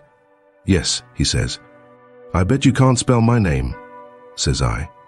"I bet you what you dare I can," says he. "All right," says I, "go ahead." "George Jackson." "There now," he says. "Well," says I, "you done it, but I didn't think you could. It ain't no slouch of a name to spell, right off without studying." I set it down private, because somebody might want me to spell it next, and so I wanted to be handy with it and rattle it off like I was used to it. It was a mighty nice family, and a mighty nice house too. I hadn't seen no house out in the country before that was so nice and had so much style. It didn't have an iron latch on the front door, nor a wooden one with a buckskin string, but a brass knob to turn, the same as houses in town. There warn't no bed in the parlor, nor a sign of a bed, but heaps of parlors in towns has beds in them. There was a big fireplace that was bricked on the bottom, and the bricks was kept clean and red by pouring water on them and scrubbing them with another brick. Sometimes they washed them over with red water paint that they call Spanish brown, same as they do in town. They had big brass dog irons that could hold up a saw log. There was a clock on the middle of the mantelpiece, with a picture of a town painted on the bottom half of the glass front, and a round place in the middle of it for the sun, and you could see the pendulum swinging behind it. It was beautiful to hear that clock tick, and sometimes, when one of these peddlers had been along and scoured her up and got her in good shape, she would start in and strike 150 before she got tuckered out. They wouldn't took any money for her. Well, there was a big outlandish parrot on each side of the clock, made out of something like chalk and painted up gaudy. By one of the parrots was a cat made of crockery, and a crockery dog by the other, and when you pressed down on them they squeaked, but didn't open their mouths nor look different nor interested. They squeaked through underneath. There was a couple of big wild turkey wing fans spread out behind those things. On the table in the middle of the room was a kind of a lovely crockery basket that had apples and oranges and peaches and grapes piled up in it, which was much redder and yellower and prettier than real ones is. But they weren't real because you could see where pieces had got chipped off and showed the white chalk, or whatever it was underneath. This table had a cover made out of beautiful oilcloth, with a red and blue spread eagle painted on it, and a painted border all around. It come all the way from Philadelphia, they said. There were some books too, piled up perfectly exact on each corner of the table. One was a big family Bible full of pictures. One was Pilgrim's Progress, about a man that left his family. It didn't say why. I read considerable in it now and then. The statements was interesting but tough. Another was Friendship's Offering, full of beautiful stuff and poetry, but I didn't read the poetry. Another was Henry Clay's speeches, and another was Dr. Gunn's Family Medicine, which told you all about what to do if a body was sick or dead. There was a hymn book and a lot of other books, and there was nice split-bottom chairs, and perfectly sound too, not bagged down in the middle and busted, like an old basket. They had pictures hung on the walls, mainly Washingtons and Lafayettes, and Battles and Highland Marys, and one called Signing the Declaration. There was some that they called crayons, which one of the daughters which was dead made her own self when she was only 15 years old. They was different from any pictures I ever see before, blacker, mostly, than is common. One was a woman in a slim black dress, belted small under the armpits, with bulges like a cabbage in the middle of the sleeves, and a large black scoop shovel bonnet with a black veil, and white slim ankles crossed about with black tape, and very wee black slippers, like a chisel, and she was leaning pensive on a tombstone on her right elbow, under a weeping willow, and her other hand hanging down her side holding a white handkerchief and a reticule, and underneath the picture it said, "Shall I never see thee more, alas?" Another one was a young lady with her hair all combed up straight to the top of her head, and knotted there in front of a comb like a chair back.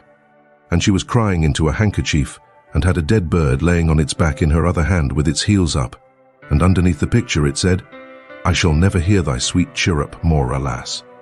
There was one where a young lady was at a window looking up at the moon, and tears running down her cheeks, and she had an open letter in one hand, with black sealing wax showing on one edge of it, and she was mashing a locket with a chain to it against her mouth, and underneath the picture it said, "And art thou gone? Yes, thou art gone, alas."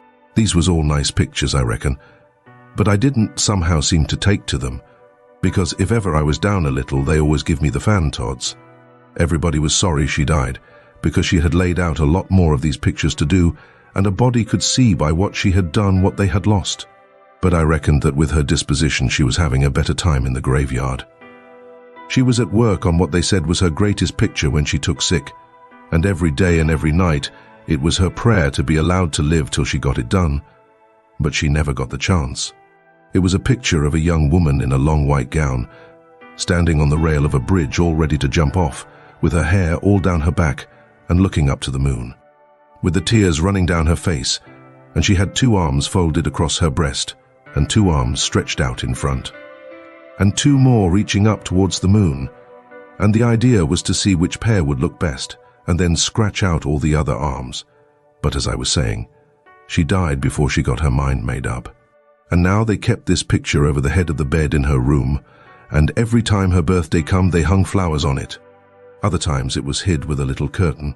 The young woman in the picture had a kind of a nice sweet face, but there was so many arms it made her look too spidery, seemed to me. This young girl kept a scrapbook when she was alive, and used to paste obituaries and accidents and cases of patient suffering in it out of the Presbyterian Observer, and write poetry after them out of her own head. It was very good poetry. This is what she wrote about a boy by the name of Stephen Dowling-Bots that fell down a well and was drowned. Ode to Stephen Dowling-Bots, decked, and did young Stephen sicken, and did young Stephen die? And did the sad hearts thicken, and did the mourners cry?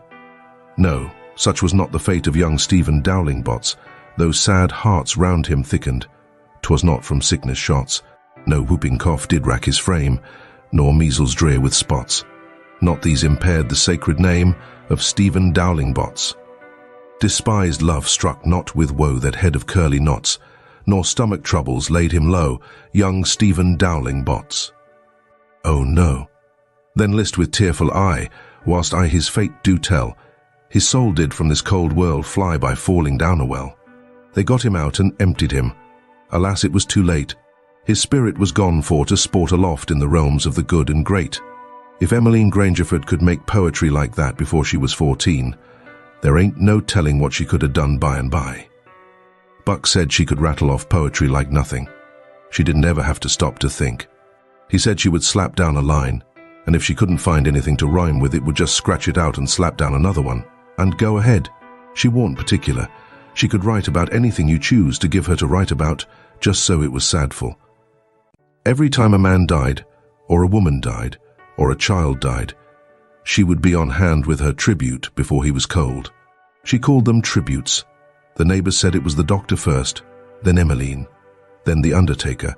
The undertaker never got in ahead of Emmeline but once, and then she hung fire on a rhyme for the dead person's name, which was Whistler. She warn't ever the same after that. She never complained, but she kinda pined away and did not live long. Poor thing. Many's the time I made myself go up to the little room that used to be hers and get out her poor old scrapbook and read in it when her pictures had been aggravating me and I had soured on her little. I liked all that family, dead ones and all, and warn't going to let anything come between us. Poor Emmeline made poetry about all of the dead people when she was alive. And it didn't seem right that there warn't nobody to make some about her now she was gone. So I tried to sweat out a verse or two myself, but I couldn't seem to make it go somehow. They kept Emmeline's room trim and nice, and all the things fixed in it just the way she liked to have them when she was alive, and nobody ever slept there. The old lady took care of the room herself, though there was plenty of niggers, and she sewed there a good deal and read her Bible there mostly. Well, as I was saying about the parlour, there was beautiful curtains on the windows. White, with pictures painted on them of castles with vines all down the walls, and cattle coming down to drink. There was a little old piano too that had tin pans in it, I reckon, and nothing was ever so lovely as to hear the young ladies sing The Last Link is Broken and play the Battle of Prague on it. The walls of all the rooms was plastered, and most had carpets on the floors, and the whole house was whitewashed on the outside. It was a double house, and the big open place betwixt them was roofed and floored, and sometimes the table was set there in the middle of the day, and it was a cool, comfortable place. Nothing couldn't be better. And warn't the cooking good, and just bushels of it too. Chapter 18. Colonel Grangerford. Colonel Grangerford was a gentleman, you see. He was a gentleman all over, and so was his family. He was well born, as the saying is, and that's worth as much in a man as it is in a horse, so the widow Douglas said. And nobody ever denied that she was of the first aristocracy in our town. And Pap, he always said it too, though he warn't no more quality than a mudcat himself. Colonel Grangerford was very tall and very slim, and had a darkish paley complexion, not a sign of red in it anywheres. He was clean-shaved every morning all over his thin face. And he had the thinnest kind of lips, and the thinnest kind of nostrils, and a high nose, and heavy eyebrows, and the blackest kind of eyes. Sunk so deep back that they seemed like they was looking out of caverns at you, as you may say.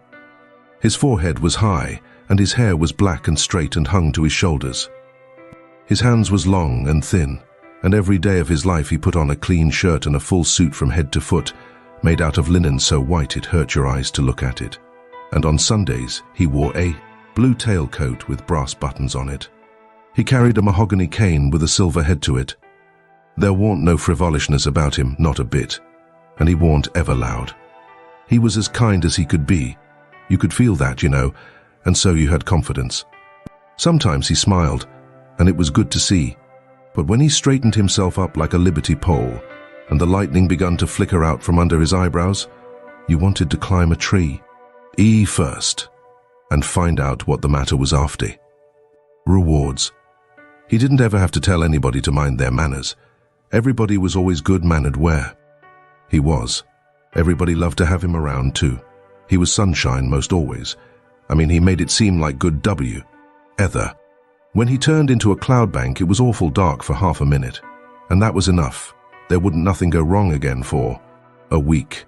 When him and the old lady come down in the morning, all the family got up out of their chairs and give them good day, and didn't set down again till they had tea down.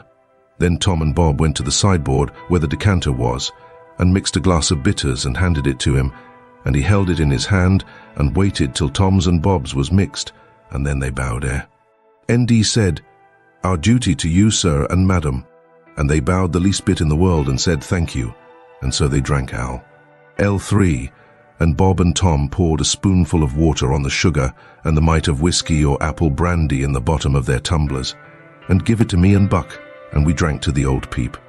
L2. Bob was the oldest and Tom next. Tall, beautiful men with very broad shoulders and brown faces, and long black hair and black eyes. They dressed in white linen from head to foot, like the old gentleman, and wore broad Panam hats. Then there was Miss Charlotte. She was 25, and tall and proud and grand, but as good as she could be when she warn't stirred up. But when she was, she had a look that would make you wilt in your tracks, like her father. She was beautiful. So was her sister, Miss Sophia, but it was a different kind. She was gentle and sweet like a dove, and she was only 20. Each person had their own nigger to wait on them. BUCK2. My nigger had a monstrous easy time, because I warn't used to having anybody do anything for me, but Bucks was on the jump most of that time. This was all there was of the family now, but there used to be more. 3 sons, they got killed, and Emmeline died. The old gentleman owned a lot of farms and over 100.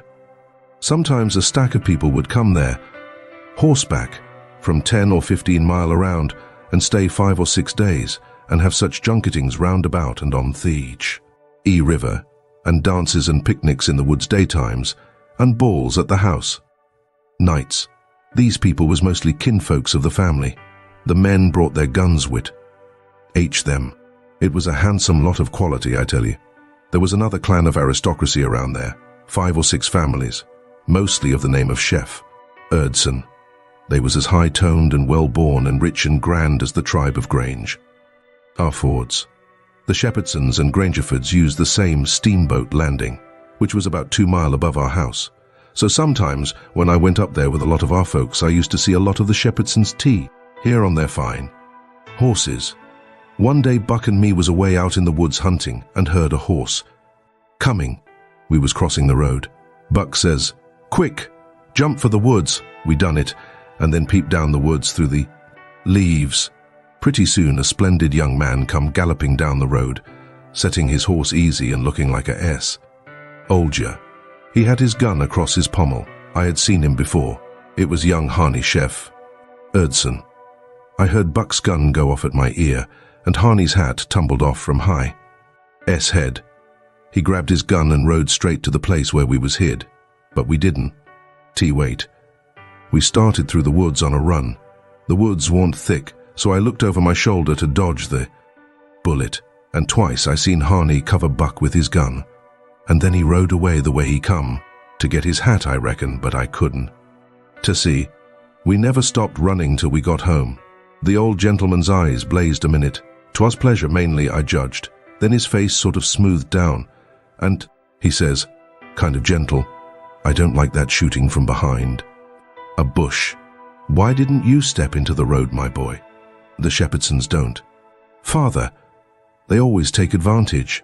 Miss Charlotte, she held her head up like a queen while Buck was telling his tale, and her nostrils spread and her eyes snapped. The 2 young men looked dark, but never said nothing. Miss Sophia, she turned pale, but the color come back when she found the man worn hurt. Soon as I could get Buck down by the corn cribs under the trees by ourselves, I says, "Did you want to kill him, Buck?" "Well, I bet I did." "What did he do to you?" "Him? He never done nothing to me." "Well then, what did you want to kill him for?" "Why, nothing, only it's on account of." "What's a feud?" "Why, where was you raised? Don't you know what a feud is?" "Never heard of it before, tell me about it." "Well," says Buck, "a feud is this way.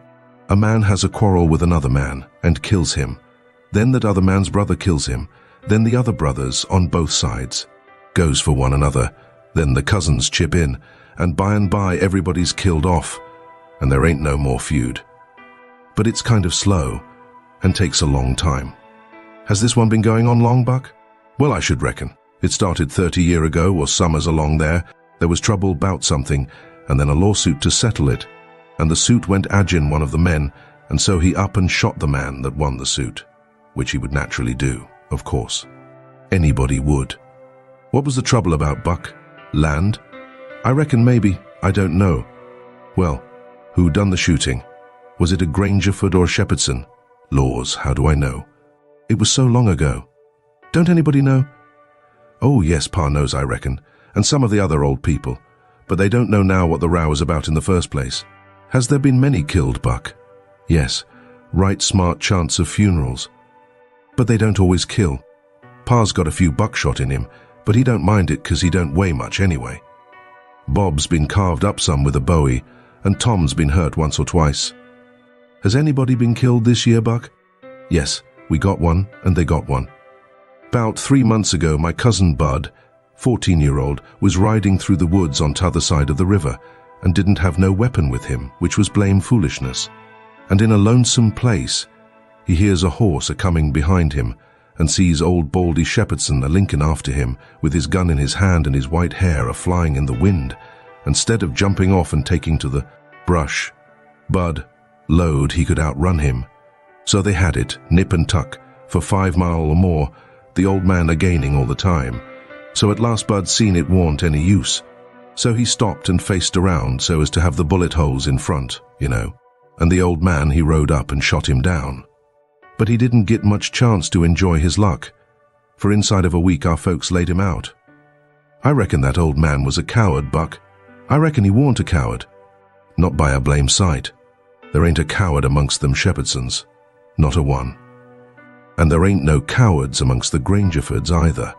Why, that old man kept up his end in a fight one day for half an hour against 3 Grangerfords, and come out winner. They was all a horseback. He lit off of his horse and got behind a little woodpile, and kept his horse before him to stop the bullets. But the Grangerfords stayed on their horses and capered around the old man, and peppered away at him, and he peppered away at them. Him and his horse both went home pretty leaky and crippled, but the Grangerfords had to be fetched home, and one of them was dead, and another died the next day. No, sir. If a body's out hunting for cowards, he don't want to fool away any time amongst them Shepherdsons, because they don't breed any of that. Next Sunday we all went to church, about 3 mile, everybody a horseback. The men took their guns along, so did Buck, and kept them between their knees or stood them handy against the wall. The Shepherdsons done the same. It was pretty ornery preaching, all about brotherly love, and such like tiresomeness, but everybody said it was a good sermon, and they all talked it over going home, and had such a powerful lot to say about faith and good works and free grace and predestination, and I don't know what all, that it did seem to me to be one of the roughest Sundays I had run across yet. About an hour after dinner everybody was dozing around, some in their chairs and some in their rooms, and it got to be pretty dull. Buck and a dog was stretched out on the grass in the sun sound asleep. I went up to our room and judged I would take a nap myself. I found that sweet Miss Sophia standing in her door, which was next to ours, and she took me in her room and shut the door very soft, and asked me if I liked her, and I said I did, and she asked me if I would do something for her and not tell anybody, and I said I would. Then she said she'd forgot her testament, and left it in the seat at church between 2 other books, and would I slip out quiet and go there and fetch it to her, and not say nothing to nobody? I said I would. So I slid out and slipped off up the road, and there warn't anybody at the church, except maybe a hog or two, for there warn't any lock on the door. And hogs likes a punchin' floor in summertime because it's cool. If you notice, most folks don't go to church only when they've got to, but a hog is different. Says I to myself, something's up. It ain't natural for a girl to be in such a sweat about a testament. So I give it a shake, and out drops a little piece of paper with 2:30 wrote on it with a pencil. I ransacked it, but couldn't find anything else. I couldn't make anything out of that, so I put the paper in the book again. And when I got home and upstairs, there was Miss Sophia in her door waiting for me. She pulled me in and shut the door. Then she looked in the testament till she found the paper, and as soon as she read it, she looked glad.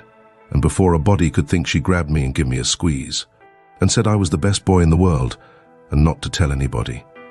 She was mighty red in the face for a minute, and her eyes lighted up, and it made her powerful pretty.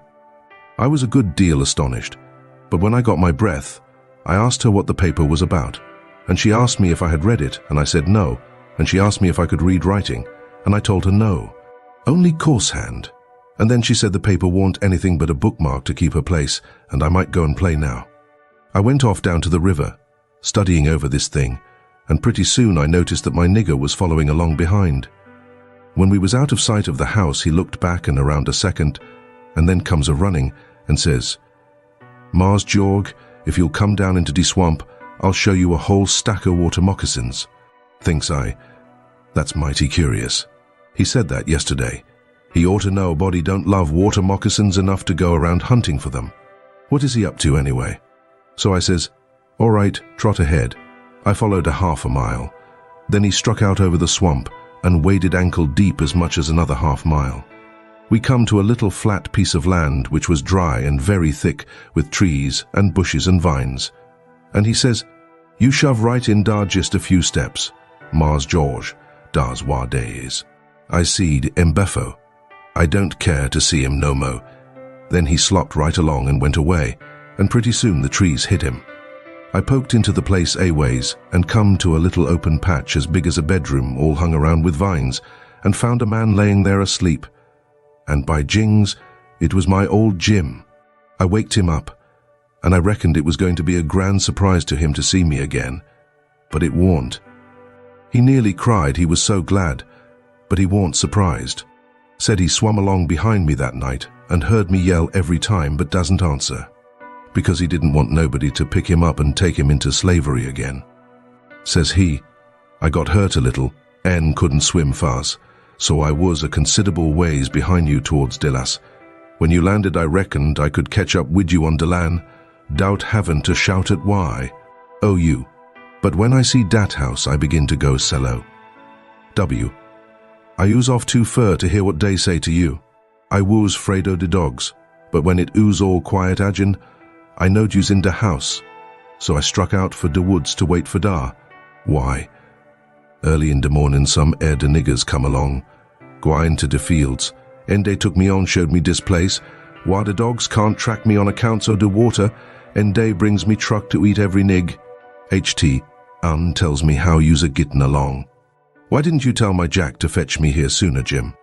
Well, 'twant no use to sturb you, Huck, till we could do somefin', but we's all right now. W. I been a-buyin' pots and pans on victuals, as I got a chanced, and a patchin' up de Raft nights when. What Raft, Jim? Our old Raft. You mean to say our old Raft warn't smashed all to flinders? No, she warn't. T. She was tore up a good deal. One end of her was. But dey warn't no great harm done. On our traps was moses all lows. EF we hadn't dive, so deep unswum so fur underwater, and the night hadn't been so dark, and we warn't so scared, unben sich pumpkin heads, as de cyan is, we deceived deraf. But it's jizz as well we didn't. Case now she's all fixed up agin mos as good as new, and we's got a new lot o' stuff, in de place o' what oozlos. Why, how did you get hold of the Raft again, Jim? Did you catch her? How I gwine to catch her and I out in de wood? S. No, some ere de niggers found her catched on a snag along here in de ben, and dey hid her in a crick mongst de willow. W.S. On dey woos so much jowin bout, which she belonged to de mostat. I come to hear bout it pooty soon, so I ups unsettles de trouble by tellin', she don't belong to none UV. But to you and me. And I asked them if they gwine to grab a young white gentleman's property and get a hidden for I. T. Den I gin, 10 cents apiece, and they ooze mighty well satisfied, and wished some mowerafs oo'd come along and make rich age, and dey's mighty good to me. Deesy niggers is, and whatever I wants 'em to do for me, I don't have to ask 'em twice, hone. Why? Dat Jack's a good nigger, and pooty smart. Yes, he is. He ain't ever told me you was here, told me to come, and he'd show me a lot of water moccasin. S. If anything happens, he ain't mixed up in it. He can say he never seen us together, and it'll be the truth. I don't want to talk much about the next day. I reckon I'll cut it pretty shash. I waked up about dawn and was a-going to turn over and go to sleep again when I noticed how still it was. Didn't seem to be anybody stirring. That warn't usual. Next I noticed that Buck was up and gone. Well, I gets up, a-wondering, and goes downstairs. Nobody around. Everything as still as a mouse. Just the same outside. Thinks I, what does it mean? Down by the woodpile I comes across my Jack and says, "What's it all about?" Says he, "Don't you know, Mars George?" "No," says I don't." "Well, den, Miss Sophia's run off." "Deed she has. She run off in de night sometime. Nobody don't know jizzes when. Run off to get married to dat young Harney Shepherdson, you know. Leastways, so dey spec. De family found it out 'bout half an hour ago. Maybe a little mo. En, I tell you dey won't no time loss. Sich another hurryin' up guns and hosses you never see. De women folks has gone for to stir up de relations. And only Mars Sol and de boys tucked de guns and rode up de river road for to try to catch dat young man and kill him. Fo he kin get across de river wid Miss Sophia. I reckon dey's gwine to be mighty rough times. Buck went off that waking me up. Well, I reckon he did. Dey won't gwine to mix you up in it. Mars Buck he loaded up his gun, en load he's gwine to fetch home a Shepherdson or bust. Well, dey'll be plenty you and I reckon, and you bet you he'll fetch one if he gets a chanced. I took up the river road as hard as I could put. By and by I begin to hear guns a good ways off. When I come in sight of the log store and the woodpile where the steamboats lands, I worked along under the trees and brush till I got to a good place, and then I clumb up into the forks of a cottonwood that was out of reach, and watched. There was a wood rank 4 foot high a little ways in front of the tree, and first I was going to hide behind that, but maybe it was luckier I didn't. There was 4 or 5 men cavorting around on their horses in the open place before the log store, cussing and yelling, and trying to get at a couple of young chaps that was behind the wood rank alongside of the steamboat landing. But they couldn't come it. Every time one of them showed himself on the riverside of the woodpile, he got shot at. The 2 boys was squatting back to back behind the pile so they could watch both ways. By and by the men stopped cavorting around and yelling. They started riding towards the store. Then up gets one of the boys, draws a steady bead over the wood rank, and drops one of them out of his saddle. All the men jumped off of their horses and grabbed the hurt one and started to carry him to the store, and that minute the 2 boys started on the run. They got halfway to the tree I was in before the men noticed. Then the men see them and jumped on their horses and took out after them. They gained on the boys, but it didn't do no good. The boys had too good a start. They got to the woodpile that was in front of my tree and slipped in behind it, and so they had the bulge on the men again.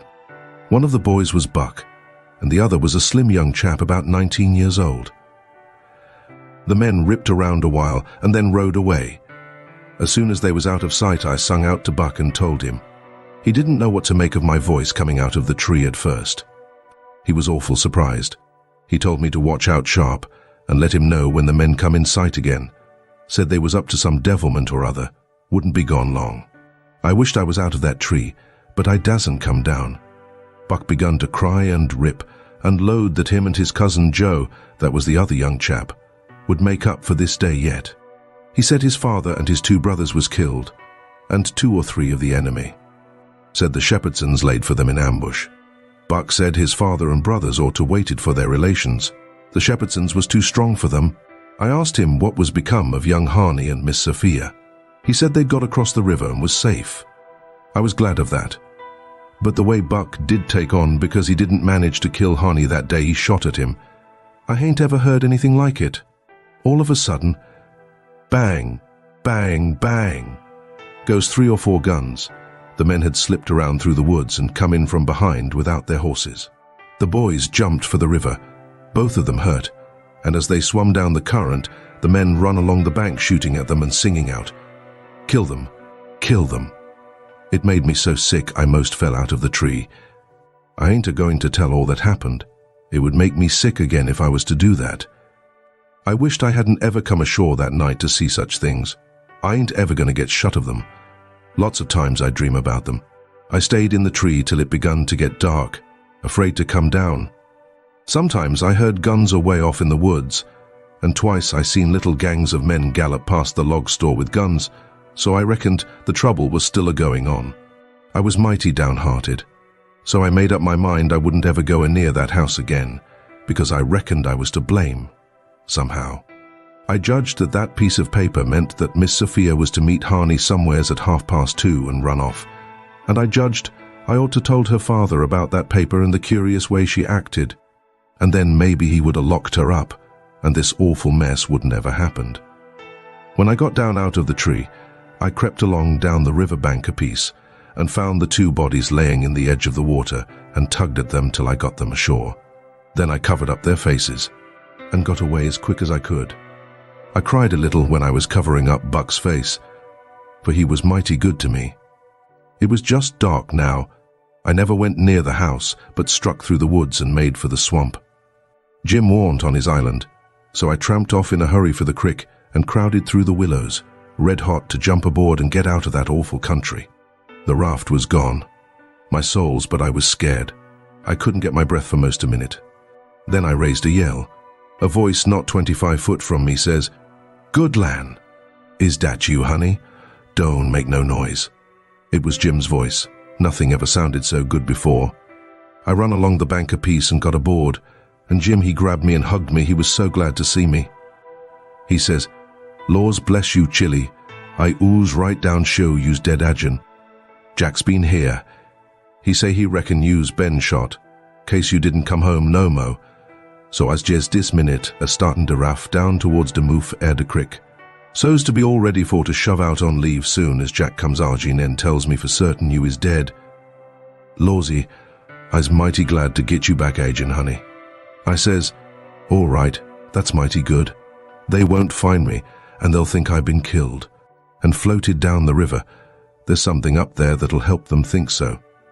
So don't you lose no time, Jim, but just shove off for the big water as fast as ever you can." I never felt easy till the raft was 2 miles below there and out in the middle of the Mississippi. Then we hung up our signal lantern and judged that we was free and safe once more.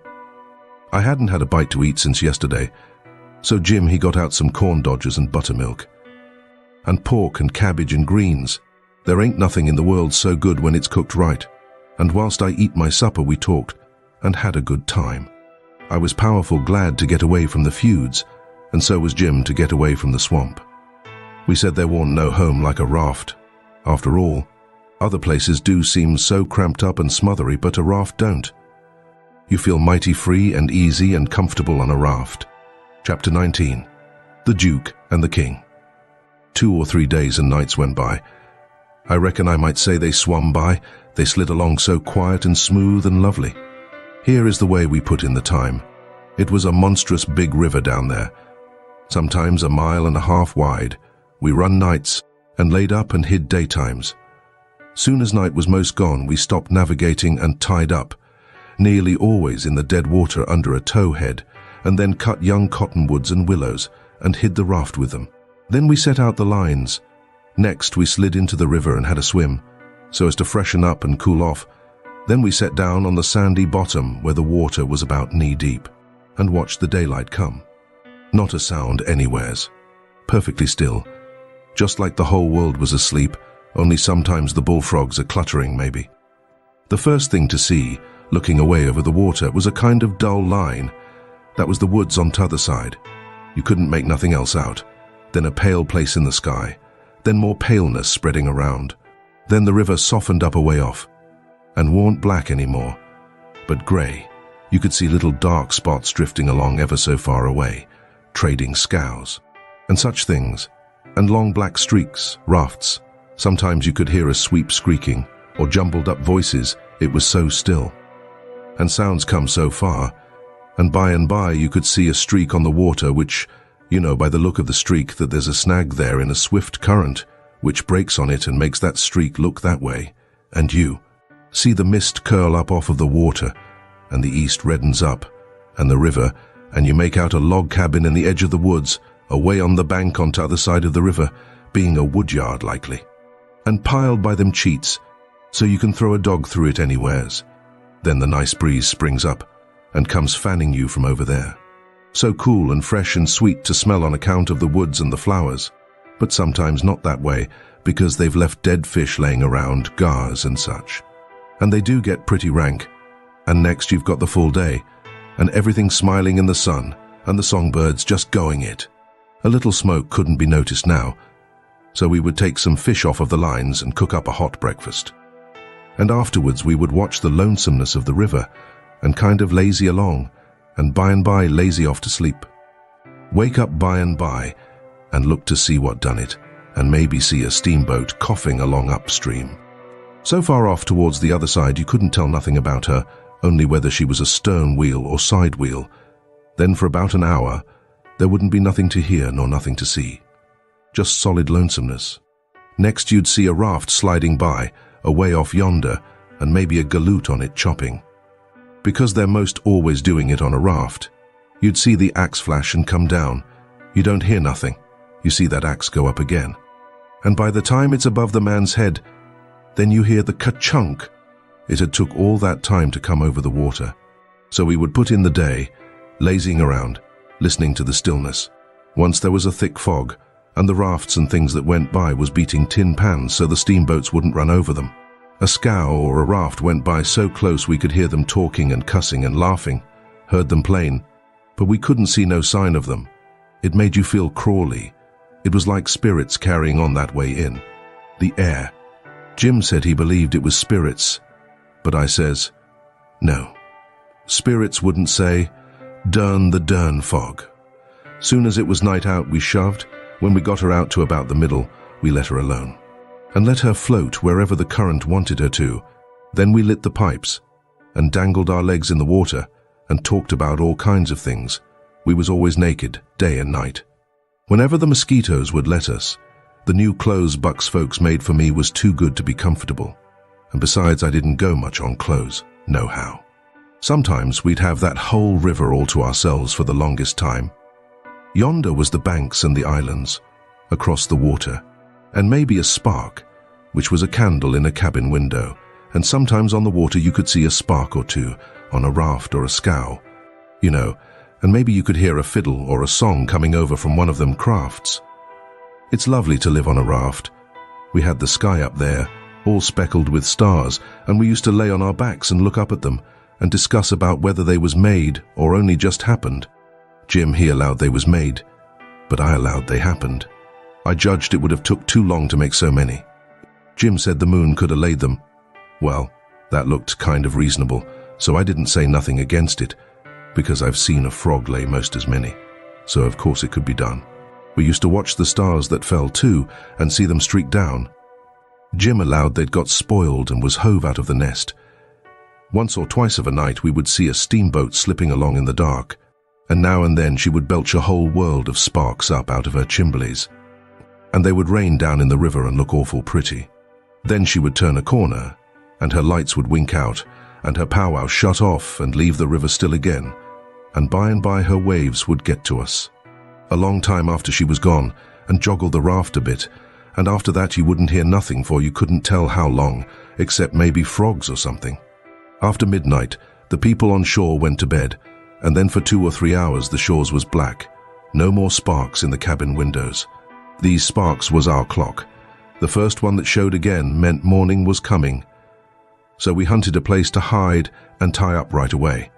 One morning about daybreak I found a canoe and crossed over a chute to the main shore. It was only 200 yards, and paddled about a mile up a creek amongst the cypress woods to see if I couldn't get some berries. Just as I was passing a place where a kind of a cow path crossed the creek, here comes a couple of men tearing up the path as tight as they could foot it. I thought I was a goner, for whenever anybody was after anybody I judged it was me, or maybe Jim. I was about to dig out from there in a hurry, but they was pretty close to me then, and sung out and begged me to save their lives. Said they hadn't been doing nothing, and was being chased for it. Said there was men and dogs a coming. They wanted to jump right in, but I says, "Don't you do it. I don't hear the dogs and horses yet. You've got time to crowd through the brush and get up the creek a little ways. Then you take to the water and wade down to me and get in. That'll throw the dogs off the scent." They done it, and soon as they was aboard I lit out for our towhead, and in about 5 or 10 minutes we heard the dogs and the men away off, shouting.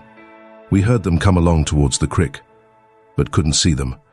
They seemed to stop and fool around a while, Then, as we got further and further away all the time, we couldn't hardly hear them at all. By the time we had left a mile of woods behind us and struck the river, everything was quiet, and we paddled over to the towhead and hid in the cottonwoods and was safe. One of these fellows was about 70 or upwards and had a bald head and very grey whiskers. He had an old battered-up slouch hat on and a greasy blue woolen shirt and ragged old blue jeans breeches stuffed into his boot tops and home-knit galluses. No, he only had one. He had an old long-tailed blue jeans coat with slick brass buttons flung over his arm, and both of them had big, fat, ratty-looking carpet bags. The other fellow was about 30 and dressed about as ornery. After breakfast, we all laid off and talked, and the first thing that come out was that these chaps didn't know one another. "What got you into trouble?" says the bald head to t'other chap. "Well, I'd been selling an article to take the tartar off the teeth, and it does take it off too, and generally the enamel along with it. But I stayed about one night longer than I ought to, and was just in the act of sliding out when I ran across you on the trail this side of town, and you told me they were coming, and begged me to help you to get off. So I told you I was expecting trouble myself, and would scatter out with you. That's the whole yarn. What's yourn?" "Well, I'd been a-running a little temperance revival thar, 'bout a week, and was the pet of the women folks, big and little, for I was making it mighty warm for the rummies, I tell you, and taking as much as $5 or $6 a night, 10 cents a head, children and niggers free, and business a-growing all the time. When somehow or another a little report got around last night that I had a way of putting in my time with a private jug on the sly. A nigger rousted me out this morning and told me the people was gathering on the quiet with their dogs and horses, and they'd be along pretty soon and give me 'bout half an hour's start, and then run me down if they could, and if they got me they'd tar and feather me and ride me on a rail, sure. I didn't wait for no breakfast. I warn't hungry." "Old man," said the young one, "I reckon we might double-team it together. What do you think? I ain't undisposed. What's your line?" "Mainly." "Jaw printer by trade, do a little in patent medicines, theatre actor, tragedy. You know, take a turn to mesmerism and phrenology when there's a chance. Teach singing geography school for a change. Sling a lecture sometimes. Oh, I do lots of things, most anything that comes handy, so it ain't work. What's your lay?" "I've done considerable in the doctoring way in my time. Laying on o' hands is my best holt, for cancer and paralysis and sich things. And I can tell a fortune pretty good when I've got somebody along to find out the facts for me. Preaching's my line too, and work in camp meetings, and missionarying around." Nobody never said anything for a while. Then the young man hove a sigh and says, "Alas, what were you alassin' about?" says the bald head. "To think I should have lived to be leading such a life and be degraded down into such company." And he begun to wipe the corner of his eye with a rag. "Durn your skin, ain't the company good enough for you?" says the bald head, pretty pert and uppish. "Yes, it is good enough for me. It's as good as I deserve, for who fetched me so low when I was so high? I did myself. I don't blame you, gentlemen. Far from it. I don't blame anybody. I deserve it all. Let the cold world do its worst. One thing I know, there's a grave somewhere for me. The world may go on just as it's always done, and take everything from me. Loved ones, property, everything. But it can't take that. Someday I'll lie down in it and forget it all, and my poor broken heart will be at rest." He went on a-wiping. "Drot your poor broken heart," says the bald head. "What are you heaving your poor broken heart at us for? We hain't done nothing. No, I know you haven't. I ain't blaming you, gentlemen. I brought myself down. Yes, I did it myself. It's right I should suffer. Perfectly right. I don't make any moan. Brought you down from war. War was you brought down from? Ah, you would not believe me. The world never believes. Let it pass. 'Tis no matter. The secret of my birth. The secret of your birth. Do you mean to say?" "Gentlemen," says the young man, very solemn, "I will reveal it to you, for I feel I may have confidence in you. By rights, I am a duke." Jim's eyes bugged out when he heard that, and I reckon mine did too. Then the bald head says, "No, you can't mean it." "Yes, my great-grandfather, eldest son of the Duke of Bridgewater, fled to this country about the end of the last century to breathe the pure air of freedom, married here, and died, leaving a son, his own father dying about the same time. The second son of the late Duke seized the titles and estates. The infant real Duke was ignored. I am the lineal descendant of that infant. I am the rightful Duke of Bridgewater, and here am I, forlorn, torn from my high estate, hunted of men, despised by the cold world, ragged, worn, heartbroken, and degraded to the companionship of felons on a raft. Jim pitied him ever so much, and so did I. We tried to comfort him, but he said it wa'n't much use, he couldn't be much comforted. Said if we was a mind to acknowledge him, that would do him more good than most anything else, so we said we would, if he would tell us how. He said we ought to bow when we spoke to him and say, "Your Grace," or "My Lord," or "Your Lordship." And he wouldn't mind it if we called him plain Bridgewater, which, he said, was a title anyway, and not a name, and one of us ought to wait on him at dinner, and do any little thing for him he wanted done. Well, that was all easy, so we done it. All through dinner Jim stood around and waited on him and says, "Will your Grace have some o' this or some o' that?" And so on, and a body could see it was mighty pleasing to him. But the old man got pretty silent by and by, didn't have much to say, and didn't look pretty comfortable over all that petting that was going on around that Duke. He seemed to have something on his mind. So, along in the afternoon, he says, "Looky here, Bilgewater," he says, "I'm nation sorry for you, but you ain't the only person that's had troubles like that. No? No, you ain't. You ain't the only person that's been snaked down wrongfully out in a high place. Alas. No, you ain't the only person that's had a secret of his birth." And by jings, he begins to cry. "Hold, what do you mean? Bilgewater, can I trust you?" says the old man, still sort of sobbing, to the bitter death. He took the old man by the hand and squeezed it, and says, "That secret of your being, speak. Bilgewater, I am the late Dauphin." You bet you Jim and me stared this time. Then the Duke says, "You are what? Yes, my friend, it is too true. Your eyes is looking at this very moment on the poor disappeared Dauphin, Louis XVII, son of Louis XVI and Marie Antoinette." "You? At your age? No. You mean you're the late Charlemagne? You must be 600 or 700 years old, at the very least." Trouble has done it. Bilgewater, trouble has done it. Trouble has brung these grey hairs and this premature balditude. Yes, gentlemen, you see before you, in blue jeans and misery, the wandering, exiled, trampled on and suffering rightful King of France. Well, he cried and took on so that me and Jim didn't know hardly what to do. We were so sorry and so glad and proud we'd got him with us too. So we set in, like we done before with the Duke, and tried to comfort him. But he said it warn't no use. Nothing but to be dead and done with it all could do him any good, though he said it often made him feel easier and better for a while if people treated him according to his rights, and got down on one knee to speak to him, and always called him "Your Majesty," and waited on him first at meals, and didn't set down in his presence till he asked them. So Jim and me set to majestying him, and doing this and that and t'other for him, and standing up till he told us we might set down. This done him heaps of good, and so he got cheerful and comfortable.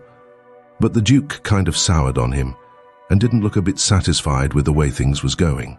Still, the king acted real friendly towards him, and said the Duke's great-grandfather and all the other Dukes of Bilgewater was a good deal thought of by his father, and was allowed to come to the palace considerable. But the Duke stayed huffy a good while, till by and by the king says, "Like as not, we got to be together a blamed long time on this H-year raft, Bilgewater, and so what's the use o' your bane sour? It'll only make things uncomfortable. It ain't my fault I warn't born a Duke. It ain't your fault you warn't born a king.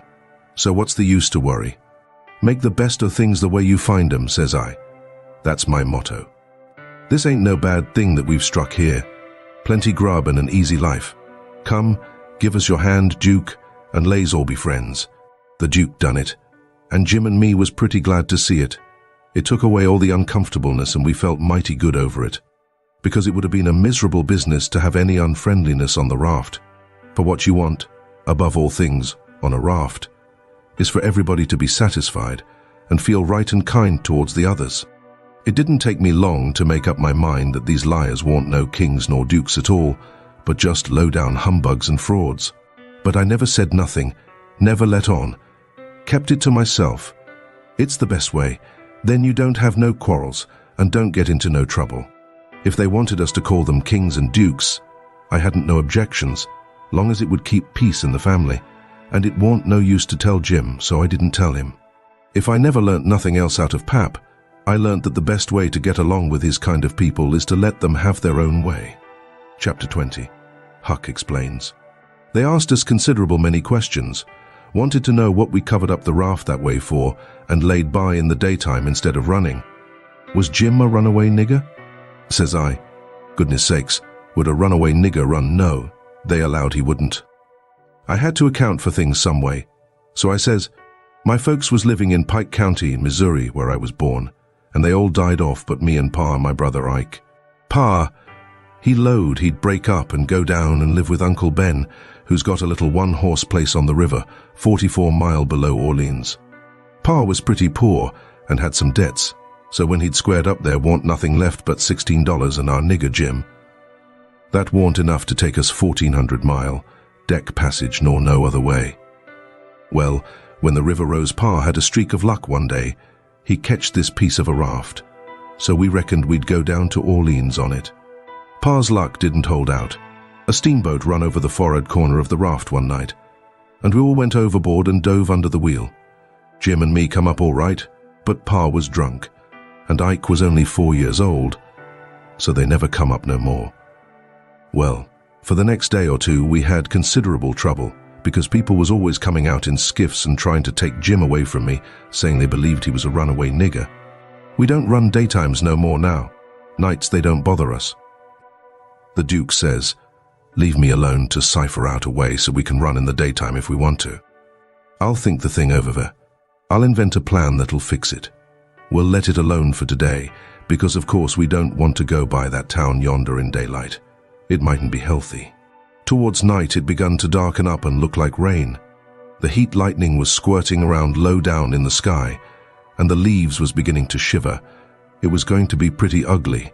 It was easy to see that. So the Duke and the King went to overhauling our wigwam to see what the beds was like. My bed was a straw tick better than Jim's, which was a corn shuck tick. There's always cobs around about in a shuck tick. And they poke into you and hurt. And when you roll over, the dry shucks sound like you was rolling over in a pile of dead leaves. It makes such a rustling that you wake up. Well, the Duke allowed he would take my bed, but the King allowed he wouldn't. He says, I should have reckoned the difference in rank would have suggested to you that a corn shuck bed warn't just fitting for me to sleep on. Your Grace'll take the shuck bed yourself. Jim and me was in a sweat again for a minute, being afraid there was going to be some more trouble amongst them. So we was pretty glad when the Duke says, 'Tis my fate to be always ground into the mire under the iron heel of oppression. Misfortune has broken my once haughty spirit. I yield, I submit. 'Tis my fate. I am alone in the world. Let me suffer. I can bear it. We got away as soon as it was good and dark. The King told us to stand well out towards the middle of the river and not show a light till we got a long ways below the town. We come in sight of the little bunch of lights by and by. That was the town, you know, and slid by about half a mile out, all right. When we was 3/4 of a mile below, we hoisted up our signal lantern, and about 10 o'clock it come on to rain and blow and thunder and lighten like everything. So the King told us to both stay on, watch till the weather got better. Then him and the Duke crawled into the wigwam and turned in for the night. It was my watch below till 12, but I wouldn't have turned in anyway if I'd had a bed, because a body don't see such a storm as that every day in the week, not by a long sight. My souls, how the wind did scream along, and every second or two there'd come a glare that lit up the whitecaps for a half a mile around, and you'd see the islands looking dusty through the rain, and the trees thrashing around in the wind. Then comes a H-whack. Bum, bum, bumble, umble, bum, bum, bum, bum. And the thunder would go rumbling and grumbling away and quit, and then rip comes another flash and another sock-dolager. The waves most washed me off the raft sometimes, but I hadn't any clothes on and didn't mind. We didn't have no trouble about snags. The lightning was glaring and flittering around so constant that we could see them plenty soon enough to throw her head this way or that and miss them. I had the middle watch, but I was pretty sleepy by that time. So Jim, he said he would stand the first half of it for me. He was always mighty good that way, Jim was. I crawled into the wigwam, but the king and the duke had their legs sprawled around, so there warn't no show for me. So I laid outside. I didn't mind the rain, because it was warm. And the waves warn't running so high now. About 2 they come up again though, and Jim was going to call me. But he changed his mind, because he reckoned they warn't high enough yet to do any harm. But he was mistaken about that. For pretty soon all of a sudden along comes a regular ripper and washed me overboard. It most killed Jim a-laughing. He was the easiest nigger to laugh that ever was anyway. I took the watch, and Jim he laid down and snored away, and by the storm let up for good and all, and the first cabin light that showed. I rousted him out, and we slid the raft into hiding quarters for the day. The king got out an old ratty deck of cards after breakfast, and him and the duke played 7-up a while, 5 cents a game. Then they got tired of it, and allowed they would lay out a campaign, as they called it. The duke went down into his carpet bag and fetched up a lot of little printed bills and read them out loud. One bill said, the celebrated Dr. Armand de Montauban of Paris would lecture on the science of phrenology at such and such a place on the blank day of blank at 10 cents admission, and furnish charts of character at 25 cents apiece. The duke said that was him. In another bill he was the world-renowned Shakespearean tragedian Garrick the Younger of Drury Lane, London. In other bills he had a lot of other names and done other wonderful things, like finding water and gold with a divining rod, dissipating witch spells, and so on. By and by he says, but the histrionic muse is the darling. Have you ever trod the boards, royalty? No, says the king. You shall then, before you're 3 days older, fallen grandeur, says the duke. The first good town we come to, we'll hire a hall and do the sword fight in Richard III. And the balcony scene in Romeo and Juliet. How does that strike you? I'm in, up to the hub, for anything that will pay Bilgewater. But you see, I don't know nothing about play acting, and hain't ever seen much of it. I was too small when Pap used to have 'em at the palace. Do you reckon you can learn me? Easy. All right. I'm just a freezin' for something fresh anyway. Lee's commence right away. So the duke, he told him all about who Romeo was and who Juliet was, and said he was used to being Romeo, so the king could be Juliet. But if Juliet's such a young gal, Duke, my peeled head and my white whiskers is going to look uncommon odd on her, maybe. No, don't you worry. These country jakes won't ever think of that. Besides, you'll be in costume, and that makes all the difference in the world. Juliet's in a balcony, enjoying the moonlight before she goes to bed, and she's got on a nightgown and a ruffled nightcap. Here are the costumes for the parts. He got out 2 or 3 curtain calico suits, which he said was medieval armor for Richard III, and t'other chap, and a long white cotton nightshirt, and a ruffled nightcap to match. The king was satisfied, so the duke got out his book and read the parts over in the most splendid spread-eagle way, prancing around and acting at the same time, to show how it had got to be done. Then he gave the book to the king and told him to get his part by heart. There was a little one-horse town about 3 miles down the bend, and after dinner the duke said he had ciphered out his idea about how to run in daylight without it being dangersome for Jim, so he allowed he would go down to the town and fix that thing. The king allowed he would go too and see if he couldn't strike something. We was out of coffee, so Jim said I better go along with them in the canoe and get some. When we got there warn't nobody stirring, streets empty and perfectly dead and still, like Sunday.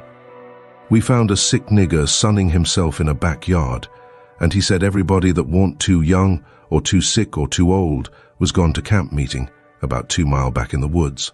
The king got the directions and allowed he'd go and work that camp meeting for all it was worth, and I might go too. The duke said what he was after was a printing office. We found it, a little bit of a concern, up over a carpenter shop, carpenters and printers all gone to the meeting, and no doors locked. It was a dirty, littered-up place, and had ink marks and handbills with pictures of horses and runaway niggers on them, all over the walls. The duke shed his coat and said he was all right now, so me and the king lit out for the camp meeting. We got there in about a half an hour, fairly dripping, for it was a most awful hot day. There was as much as 1,000 people there from 20 mile around. The woods was full of teams and wagons, hitched everywheres, feeding out of the wagon troughs and stomping to keep off the flies. There were sheds made out of poles and roofed over with branches where they had lemonade and gingerbread to sell, and piles of watermelons and green corn and such like truck. The preaching was going on under the same kinds of sheds, only they was bigger and held crowds of people. The benches was made out of outside slabs of logs, with holes bored in the round side to drive sticks into for legs. They didn't have no backs. The preachers had high platforms to stand on at one end of the sheds. The women had on sun bonnets, and some had linsey-woolsey frocks, some gingham ones, and a few of the young ones had on calico. Some of the young men was barefooted, and some of the children didn't have on any clothes but just a tow linen shirt. Some of the old women was knitting, and some of the young folks was courting on the sly. The first shed we come to, the preacher was lining out a hymn. He lined out 2 lines. Everybody sung it, and it was kind of grand to hear it. There was so many of them, and they'd done it in such a rousing way. Then he lined out 2 more for them to sing, and so on. The people woke up more and more, and sung louder and louder, and towards the end some begun to groan, and some begun to shout. Then the preacher begun to preach, and begun in earnest too, and went weaving first to one side of the platform and then the other, and then a leaning down over the front of it, with his arms and his body going all the time, and shouting his words out with all his might, and every now and then he would hold up his Bible and spread it open, and kind of pass it around this way and that, shouting, "It's the brazen serpent in the wilderness. Look upon it and live." And people would shout out, "Glory, and so he went on, and the people groaning and crying and saying amen. "Oh, come to the mourner's bench. Come, black with sin. Come, sick and sore. Come, lame and halt and blind. Come, poor and needy, sunk in shame. Amen. Come, all that's worn and soiled and suffering. Come with a broken spirit. Come with a contrite heart. Come in your rags and sin and dirt. The waters that cleanse is free. The door of heaven stands open. Oh, enter in and be at rest. Amen. Glory, glory, hallelujah." And so on. You couldn't make out what the preacher said anymore on account of the shouting and crying. Folks got up everywheres in the crowd and worked their way just by main strength to the mourner's bench, with the tears running down their faces, and when all the mourners had got up there to the front benches in a crowd, they sung and shouted and flung themselves down on the straw, just crazy and wild. Well, the first I knowed the king got a-going, and you could hear him over everybody, and next he went a-charging up onto the platform, and the preacher he begged him to speak to the people, and he done it. He told them he was a pirate, been a pirate for 30 years out in the Indian Ocean, and his crew was thinned out considerable last spring in a fight, and he was home now to take out some fresh men. And thanks to goodness he'd been robbed last night and put ashore off of a steamboat without a cent, and he was glad of it. It was the blessedest thing that ever happened to him, because he was a changed man now, and happy for the first time in his life, and poor as he was going to start right off and work his way back to the Indian Ocean, and put in the rest of his life trying to turn the pirates into the true path, for he could do it better than anybody else, being acquainted with all pirate crews in that ocean, and though it would take him a long time to get there without money, he would get there anyway, and every time he convinced a pirate he would say to him, "Don't you thank me, don't you give me no credit. It all belongs to them dear people in Pokeville camp meeting, natural brothers and benefactors of the race, and that dear preacher there, the truest friend a pirate ever had." And then he busted into tears, and so did everybody. Then somebody sings out, "Take up a collection for him, take up a collection." Well, a half a dozen made a jump to do it, but somebody sings out, "Let him pass the hat around." Then everybody said it, the preacher too. So the king went all through the crowd with his hat swabbing his eyes, and blessing the people and praising them and thanking them for being so good to the poor pirates away off there, and every little while the prettiest kind of girls, with the tears running down their cheeks, would up and ask him would he let them kiss him for to remember him by, and he always done it.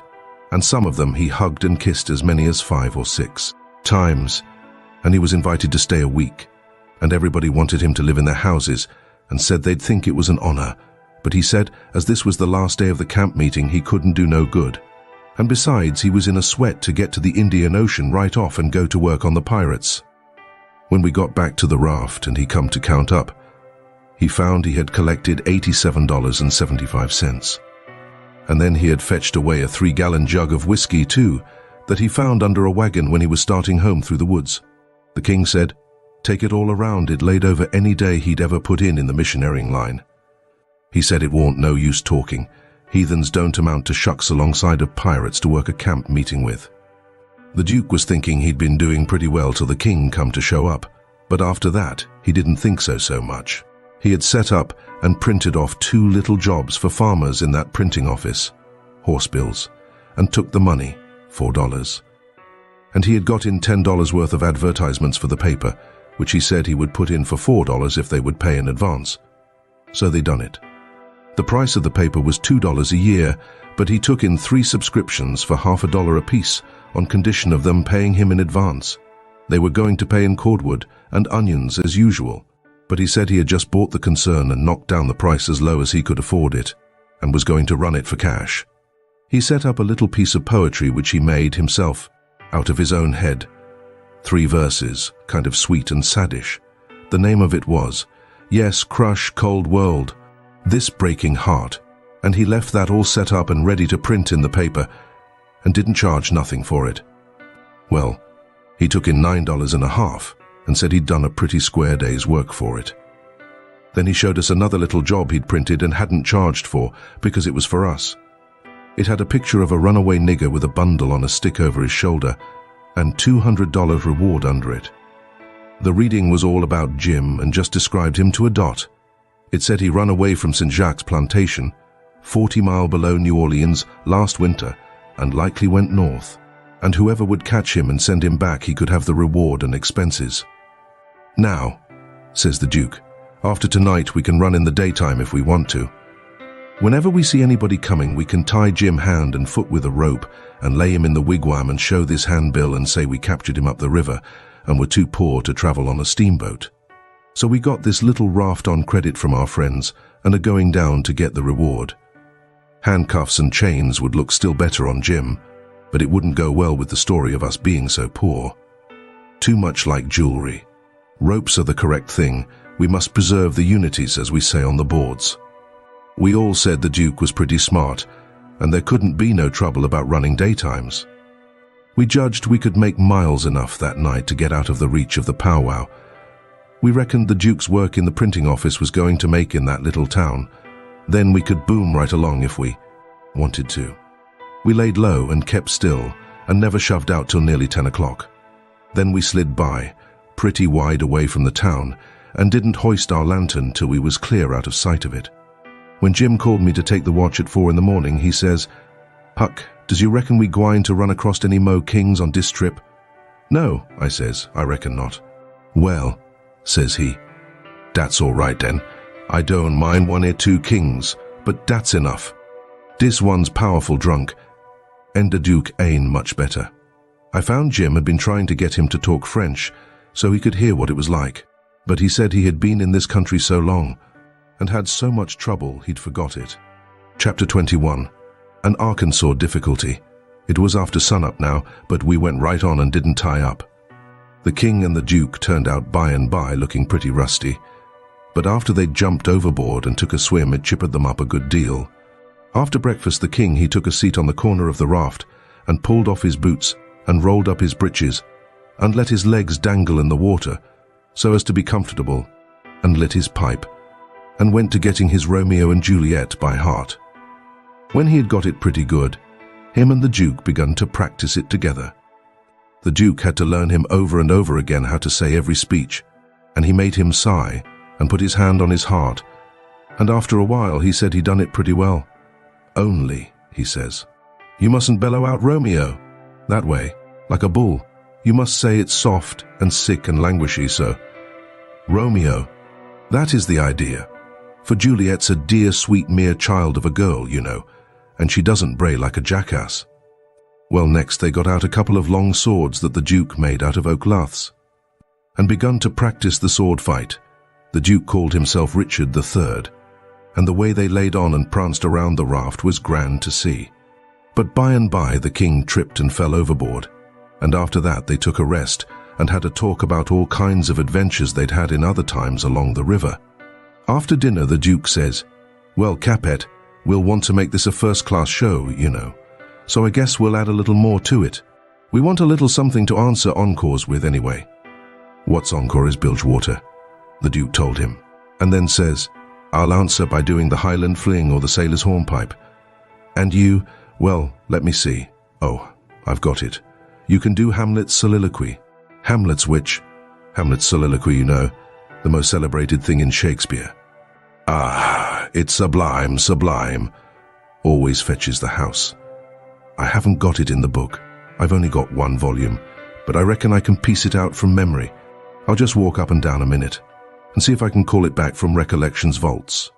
So he went to marching up and down, thinking and frowning horrible every now and then. Then he would hoist up his eyebrows. Next he would squeeze his hand on his forehead and stagger back and kind of moan. Next he would sigh, and next he'd let on to drop a tear. It was beautiful to see him. By and by he got it. He told us to give attention. Then he strikes a most noble attitude, with one leg shoved forwards and his arms stretched away up and his head tilted back, looking up at the sky, and then he begins to rip and rave and grit his teeth, and after that, all through his speech, he howled and spread around and swelled up his chest, and just knocked the spots out of any acting ever I see before. This is the speech. I learned it, easy enough, while he was learning it to the king. To be, or not to be, that is the bare bodkin that makes calamity of so long life. For who would Fardels bear, till Burnham Wood do come to Dunsinane? But that the fear of something after death murders the innocent sleep, great nature's second course, and makes us rather sling the arrows of outrageous fortune than fly to others that we know not of. There's the respect must give us pause. Wake Duncan with thy knocking, I would thou couldst. For who would bear the whips and scorns of time, the oppressor's wrong, the proud man's contumely, the law's delay, and the quietus which his pangs might take?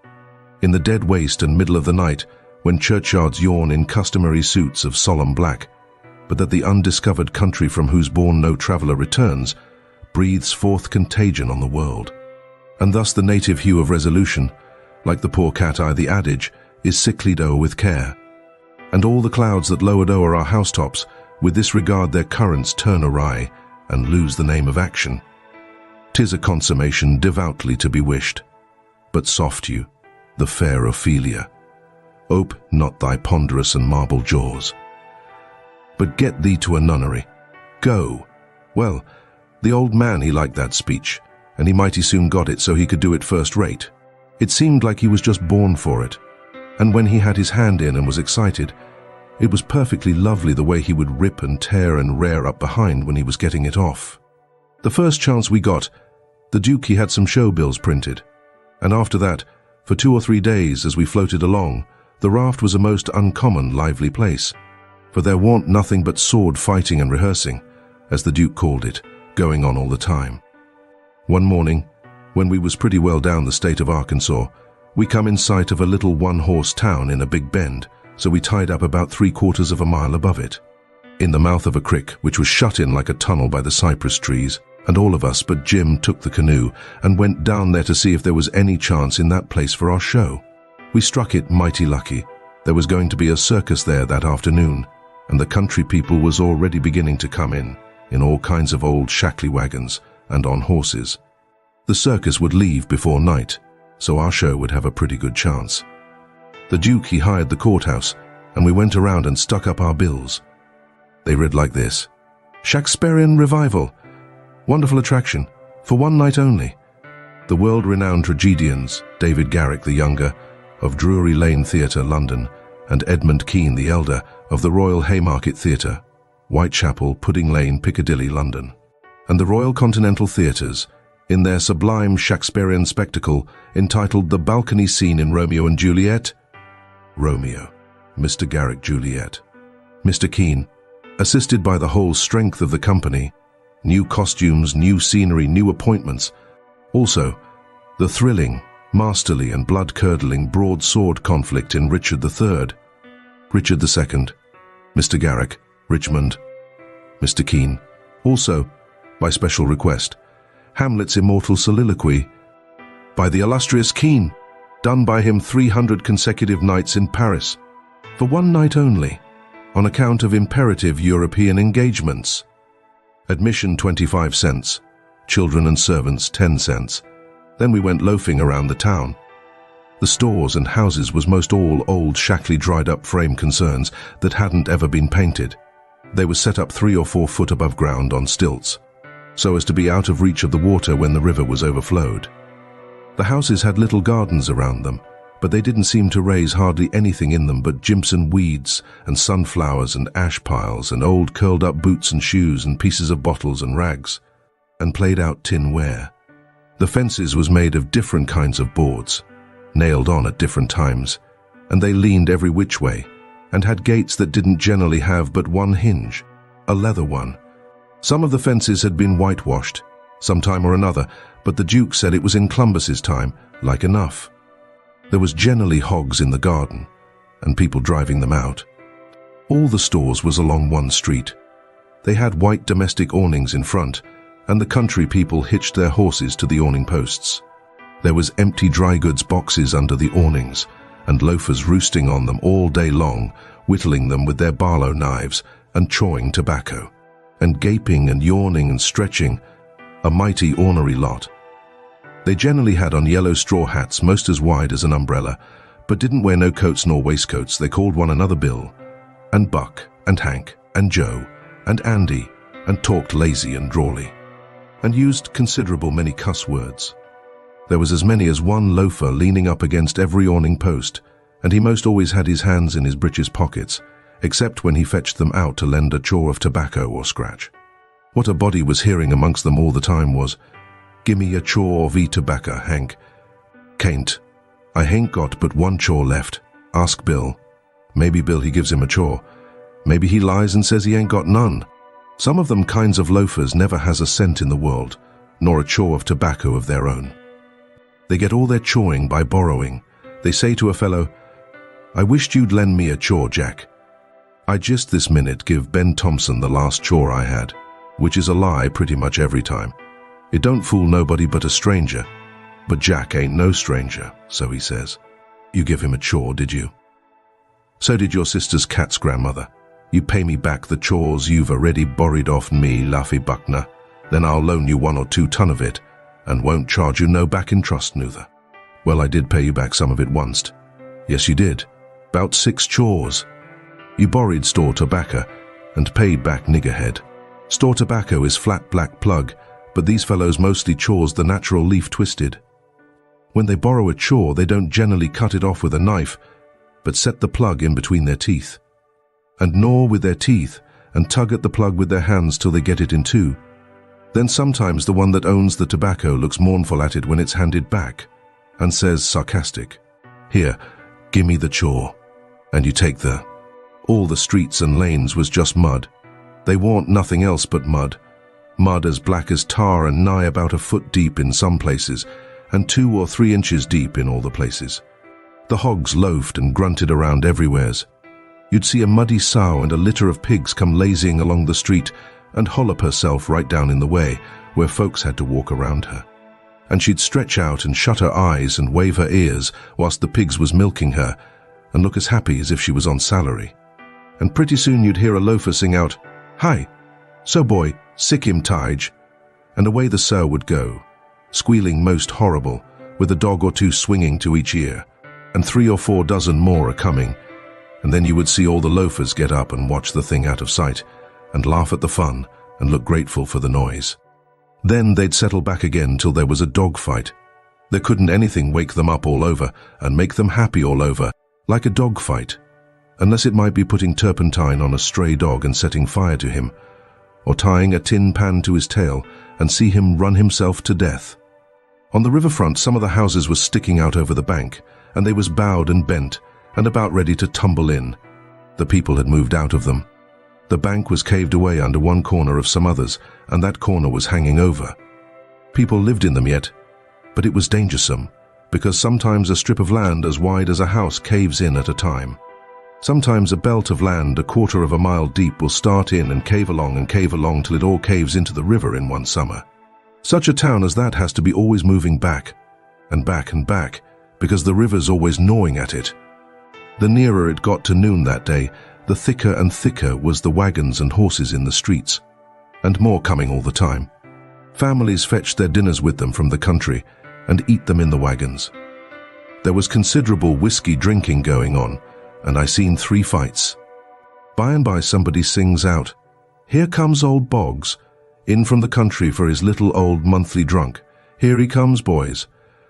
All the loafers looked glad. I reckon they was used to having fun out of Boggs. One of them says, "Wonder who he's a-going to chore up this time.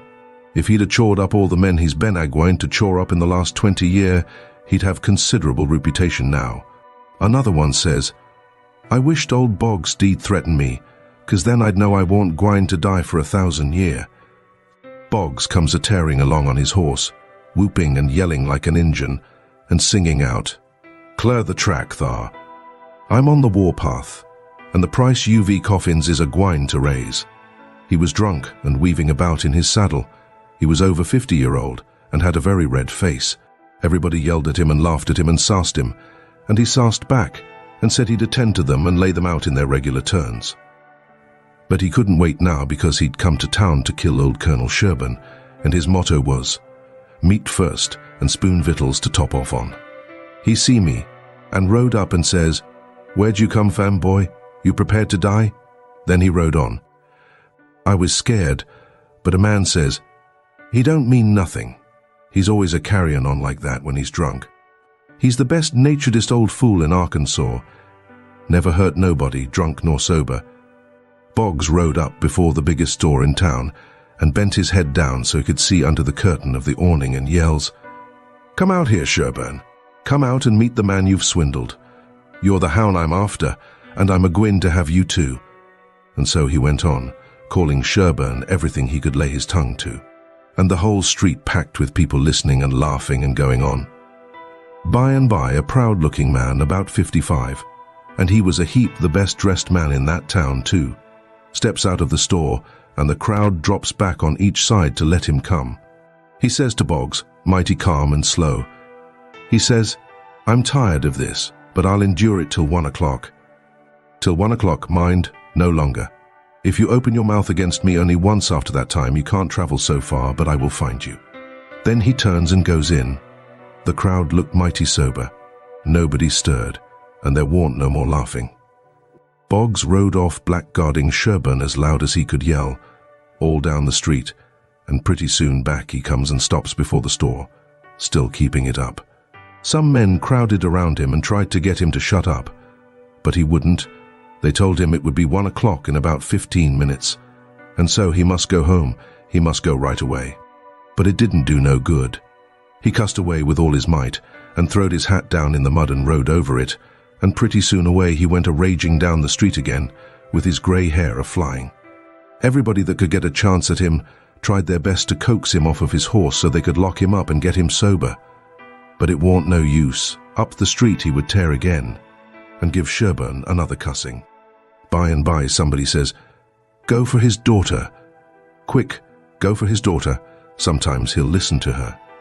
If anybody can persuade him, she can."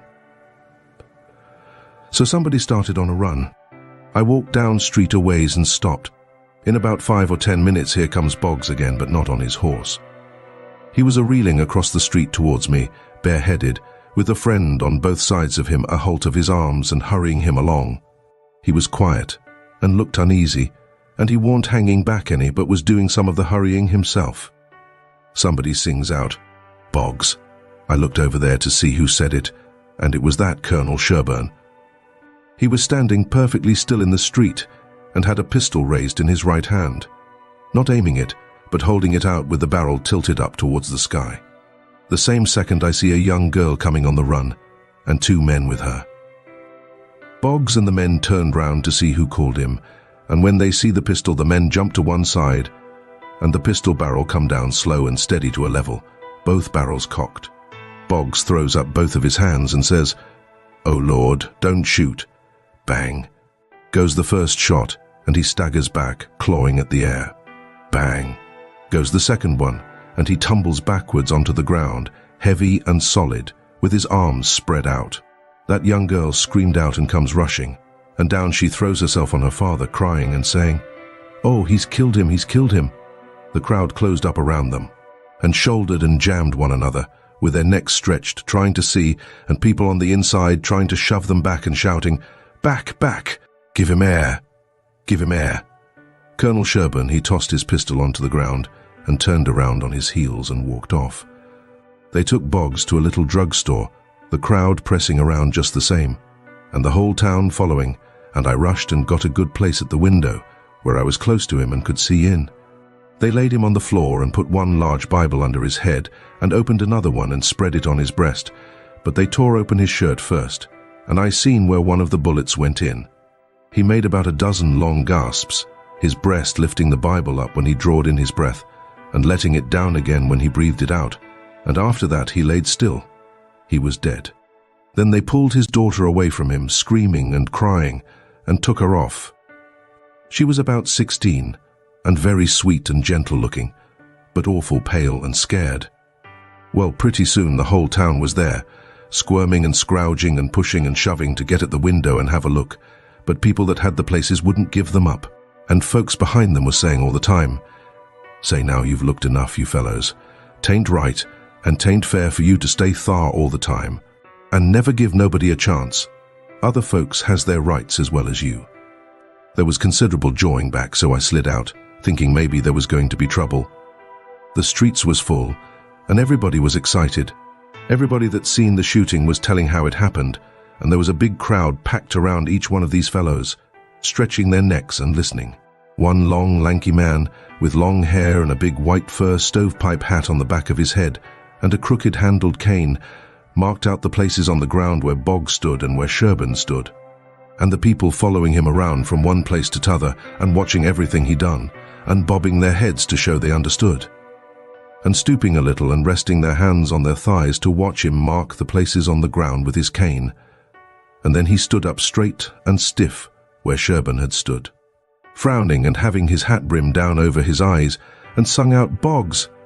and then fetched his cane down slow to a level, and says, "Bang!" staggered backwards, says, "Bang!" again, and fell down flat on his back. The people that had seen the thing said he done it perfect, said it was just exactly the way it all happened. Then as much as a dozen people got out their bottles and treated him. Well, by and by somebody said Sherburne ought to be lynched. In about a minute everybody was saying it. So away they went, mad and yelling, and snatching down every clothesline they come to do the hanging with. Chapter 22. Why the lynching bee failed. They swarmed up towards Sherburne's house, a-whooping and raging like Injuns, and everything had to clear the way or get run over and tromped to mush, and it was awful to see. Children was heeling it ahead of the mob, screaming and trying to get out of the way, and every window along the road was full of women's heads, and there was nigger boys in every tree, and bucks and wenches looking over every fence, and as soon as the mob would get nearly to them, they would break and scaddle back out of reach. Lots of the women and girls was crying and taking on, scared most to death. They swarmed up in front of Sherburne's palings as thick as they could jam together, and you couldn't hear yourself think for the noise. It was a little 20-foot yard. Some sung out, "Tear down the fence, tear down the fence." Then there was a racket of ripping and tearing and smashing, and down she goes, and the front wall of the crowd begins to roll in like a wave. Just then Sherburne steps out onto the roof of his little front porch with a double-barrel gun in his hand and takes his stand, perfectly calm and deliberate, not saying a word. The racket stopped, and the wave sucked back. Sherburne never said a word, just stood there looking down. The stillness was awful creepy and uncomfortable. Sherburne run his eye slow along the crowd, and wherever it struck, the people tried a little to outgaze him, but they couldn't. They dropped their eyes and looked sneaky. Then pretty soon Sherburne sort of laughed, not the pleasant kind, but the kind that makes you feel like when you are eating bread that's got sand in it. Then he says, slow and scornful, "The idea of you lynching anybody. It's amusing. The idea of you thinking you had pluck enough to lynch a man. Because you're brave enough to tar and feather poor friendless cast-out women that come along here. Did that make you think you had grit enough to lay your hands on a man? Why, a man's safe in the hands of 10,000 of your kind, as long as it's daytime and you're not behind him. Do I know you? I know you clear through. I was born and raised in the South, and I've lived in the North. So I know the average all around. The average man's a coward. In the North, he lets anybody walk over him that wants to, and goes home and prays for a humble spirit to bear it. In the South, one man all by himself has stopped a stage full of men in the daytime and robbed the lot. Your newspapers call you a brave people so much that you think you are braver than any other people, whereas you're just as brave and no braver. Why don't your juries hang murderers? Because they're afraid the man's friends will shoot them in the back, in the dark, and it's just what they would do. So they always acquit, and then a man goes in the night with 100 masked cowards at his back and lynches the rascal. Your mistake is that you didn't bring a man with you. That's one mistake. And the other is that you didn't come in the dark and fetch your masks. You brought part of a man, Buck Harkness, there, and if you hadn't had him to start you, you'd have taken it out in blowing. You didn't want to come. The average man don't like trouble and danger. You don't like trouble and danger. But if only half a man, like Buck Harkness, there shouts, "Lynch him!" Lynch him. You're afraid to back down, afraid you'll be found out to be what you are, cowards. And so you raise a yell and hang yourselves onto that half a man's coattail and come raging up here, swearing what big things you're going to do. The pitifulest thing out is a mob. That's what an army is. A mob. They don't fight with courage that's born in them, but with courage that's borrowed from their mass and from their officers. But a mob without any man at the head of it is beneath pitifulness. Now the thing for you to do is to droop your tails and go home and crawl in a hole. If any real lynching's going to be done, it will be done in the dark, southern fashion, and when they come they'll bring their masks and fetch a man along. Now leave, and take your half a man with you, tossing his gun up across his left arm and cocking it when he says this. The crowd washed back sudden, and then broke all apart, and went tearing off every which way, and Buck Harkness he heeled it after them, looking tolerable cheap. I could have stayed if I wanted to, but I didn't want to. I went to the circus and loafed around the backside till the watchman went by, and then dived in under the tent. I had my $20 gold piece and some other money, but I reckoned I better save it, because there ain't no telling how soon you are going to need it, away from home and amongst strangers that way. You can't be too careful. I ain't opposed to spending money on circuses when there ain't no other way, but there ain't no use in wasting it on them. It was a real bully circus. It was the splendidest sight that ever was when they all come riding in, 2 and 2, a gentleman and lady, side by side, the men just in their drawers and undershirts, and no shoes nor stirrups, and resting their hands on their thighs easy and comfortable. There must have been 20 of them, and every lady with a lovely complexion and perfectly beautiful, and looking just like a gang of real sure-enough queens, and dressed in clothes that cost millions of dollars, and just littered with diamonds. It was a powerful, fine sight. I never see anything so lovely. And then one by one they got up and stood, and went a-weaving around the ring, so gentle and wavy and graceful, the men looking ever so tall and airy and straight, with their heads bobbing and skimming along, away up there under the tent roof, and every lady's rose-leafy dress flapping soft and silky around her hips, and she looking like the most loveliest parasol. And then faster and faster they went, all of them dancing, first one foot out in the air and then the other, the horses leaning more and more, and the ringmaster going round and round the centre pole, cracking his whip and shouting, "Hi! Hi!" and the clown cracking jokes behind him, and by all hands dropped the reins, and every lady put her knuckles on her hips and every gentleman folded his arms. And then how the horses did lean over and hump themselves. And so one after the other they all skipped off into the ring, and made the sweetest bow I ever see, and then scampered out, and everybody clapped their hands and went just about wild. Well, all through the circus they done the most astonishing things, and all the time that clown carried on, so it most killed the people. The ringmaster couldn't ever say a word to him, but he was back at him quick as a wink, with the funniest things a body ever said, and how he ever could think of so many of them, and so sudden and so pat, was what I couldn't no way understand. Why, I couldn't have thought of them in a year. And by a drunk man tried to get into the ring, said he wanted to ride, said he could ride as well as anybody that ever was. They argued and tried to keep him out, but he wouldn't listen, and the whole show come to a standstill.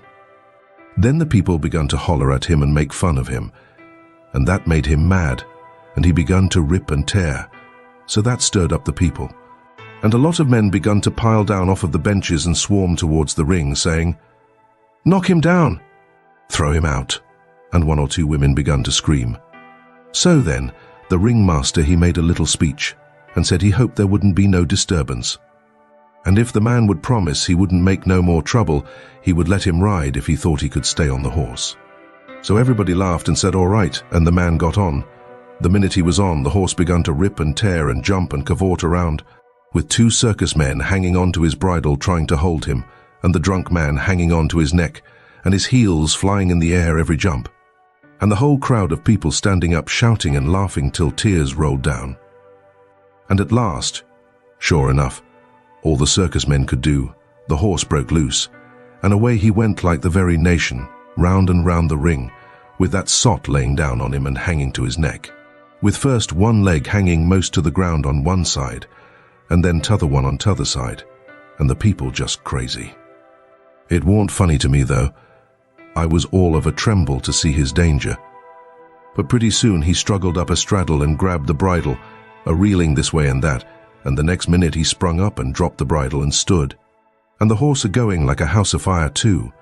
He just stood up there, a-sailing around as easy and comfortable as if he warn't ever drunk in his life, and then he begun to pull off his clothes and sling them. He shed them so thick they kind of clogged up the air, and altogether he shed 17 suits. And then there he was, slim and handsome, and dressed the gaudiest and prettiest you ever saw, and he lit into that horse with his whip, and made him fairly hum, and finally skipped off, and made his bow and danced off to the dressing room, and everybody just a-howling with pleasure and astonishment. Then the ringmaster he see how he had been fooled, and he was the sickest ringmaster you ever see, I reckon. Why, it was one of his own men. He had got up that joke all out of his own head, and never let on to nobody. Well, I felt sheepish enough to be took in so, but I wouldn't have been in that ringmaster's place, not for $1,000. I don't know. There may be bullier circuses than what that one was, but I never struck them yet. Anyways, it was plenty good enough for me, and wherever I run across it, it can have all of my custom every time. Well, that night we had our show, but there weren't only about 12 people there, just enough to pay expenses. And they laughed all the time, and that made the Duke mad, and everybody left anyway before the show was over, but one boy which was asleep. So the Duke said these Arkansaw lunkheads couldn't come up to Shakespeare. What they wanted was low comedy, and maybe something rather worse than low comedy, he reckoned. He said he could size their style. So next morning, he got some big sheets of wrapping paper and some black paint, and drawed off some handbills and stuck them up all over the village. The bills said, "At the courthouse, for 3 nights only, the world-renowned tragedians David Garrick the Younger, and Edmund Kean the Elder, of the London and Continental theatres, in their thrilling tragedy of the King's Camelopard or the Royal Nonsuch. Admission 50 cents. Then at the bottom was the biggest line of all, which said, "Ladies and children not admitted." There, says he, if that line don't fetch them, I don't know Arkansaw. Chapter 23, The Orneriness of Kings. Well, all day him and the king was hard at it, rigging up a stage and a curtain and a row of candles for footlights. And that night the house was jam full of men in no time. When the place couldn't hold no more, the Duke he quit tending door and went around the back way and come onto the stage and stood up before the curtain and made a little speech, and praised up this tragedy, and said it was the most thrillingest one that ever was. And so he went on a bragging about the tragedy, and about Edmund Kean the Elder, which was to play the main principal part in it. And at last, when he'd got everybody's expectations up high enough, he rolled up the curtain, and the next minute the king come a-prancing out on all fours, naked, and he was painted all over, ring-streaked and striped, all sorts of colours, as splendid as a rainbow. But never mind the rest of his outfit, it was just wild, but it was awful funny. The people most killed themselves laughing, and when the king got done capering and capered off behind the scenes, They roared and clapped and stormed and haw-hawed till he come back and done it over again. And after that, they made him do it another time. Well, it would make a cow laugh to see the shines that old idiot cut. Then the Duke, he lets the curtain down and bows to the people and says the great tragedy will be performed only 2 nights more, on accounts of pressing London engagements, where the seats is all sold already for it in Drury Lane. And then he makes them another bow, and says if he has succeeded in pleasing them and instructing them, he will be deeply obliged if they will mention it to their friends and get them to come and see it. 20 people sings out. What, is it over? Is that the Duke says yes. Then there was a fine time. Everybody sings out, sold, and rose up mad, and was a-going for that stage and them tragedians. But a big, fine-looking man jumps up on a bench and shouts, "Hold on! Just a word, gentlemen." They stop to listen. "We are sold, mighty badly sold, but we don't want to be the laughing stock of this whole town, I reckon, and never hear the last of this thing as long as we live. No, what we want is to go out of here quiet and talk this show up and sell the rest of the town. Then we'll all be in the same boat. Ain't that sensible?" "You bet it is. The jedge is right." Everybody sings out. "All right then, not a word about any sell. Go along home and advise everybody to come and see the tragedy." Next day, you couldn't hear nothing around that town but how splendid that show was. House was jammed again that night, and we sold this crowd the same way. When me and the King and the Duke got home to the Raft, we all had a supper, and by about midnight, they made Jim and me back her out and float her down the middle of the river, and fetch her in and hide her about 2 miles below town. The third night the house was crammed again, and they weren't newcomers this time, but people that was at the show the other 2 nights. I stood by the Duke at the door, and I see that every man that went in had his pockets bulging or something muffled up under his coat, and I see it warn't no perfumery neither, not by a long sight. I smelt sickly eggs by the barrel and rotten cabbages and such things. And if I know the signs of a dead cat being around, and I bet I do, there was 64 of them went in. I shoved in there for a minute, but it was too various for me. I couldn't stand it. Well, when the place couldn't hold no more people, the Duke, he give a fellow a quarter and told him to tend door for him a minute, and then he started around for the stage door. I after him, but the minute we turned the corner and was in the dark, he says, "Walk fast now till you get away from the houses, and then shin for the Raft like the Dickens was after you." I done it, and he done the same. We struck the Raft at the same time, and in less than 2 seconds we was gliding downstream, all dark and still, and edging towards the middle of the river, nobody saying a word. I reckoned the poor King was in for a gaudy time of it with the audience, but nothing of the sort. Pretty soon he crawls out from under the wigwam and says, "Well, how'd the old thing pan out this time, Duke?" He hadn't been uptown at all. We never showed a light till we was about 10 miles below the village. Then we lit up and had a supper, and the King and the Duke fairly laughed their bones loose over the way they'd served them people. The Duke says, "Greenhorns, flatheads. I knew the first house would keep mum and let the rest of the town get roped in, and I knew they'd lay for us the third night, and consider it was their turn now. Well, it is their turn, and I'd give something to know how much they'd take for it. I would just like to know how they're putting in their opportunity. They can turn it into a picnic if they want to. They brought plenty provisions. Them rapscallions took in $465 in that 3 nights. I never see money hauled in by the wagon load like that before. By and by, when they was asleep and snoring, Jim says, "Don't it surprise you the way dem kings carries on, Huck?" "No," I says, "it don't." "Why don't it, Huck?" "Well, it don't, because it's in the breed. I reckon they're all alike." "But Huck, these kings o' ourn is reg'lar rapscallions. That's just what they is. They's reg'lar rapscallions." "Well, that's what I'm a-saying. All kings is mostly rapscallions, as far as I can make out." "Is that so? You read about them once, you'll see. Look at Henry VIII, this'n's a Sunday school superintendent to him. And look at Charles II, and Louis XIV, and Louis XV, and James II, and Edward II, and Richard III. And 40 more, besides all them Saxon heptarchies that used to rip around so in old times and raise Cain. My, you ought to seen old Henry VIII when he was in bloom. He was a blossom. He used to marry a new wife every day and chop off her head next morning. And he would do it just as indifferent as if he was ordering up eggs. "Fetch up Nell Gwyn," he says. They fetch her up. Next morning, chop off her head, and they chop it off. "Fetch up Jane Shaw," he says, and up she comes. Next morning, chop off her head, and they chop it off. "Ring up Fair Rosamond." Fair Rosamond answers the bell. Next morning, chop off her head. And he made every one of them tell him a tale every night, and he kept that up till he had hogged 1,001 tales that way, and then he put them all in a book, and called it Domesday Book, which was a good name and stated the case. You don't know kings, Jim, but I know them, and this old rip of Arn is one of the cleanest I've struck in history. Well, Henry, he takes a notion he wants to get up some trouble with this country.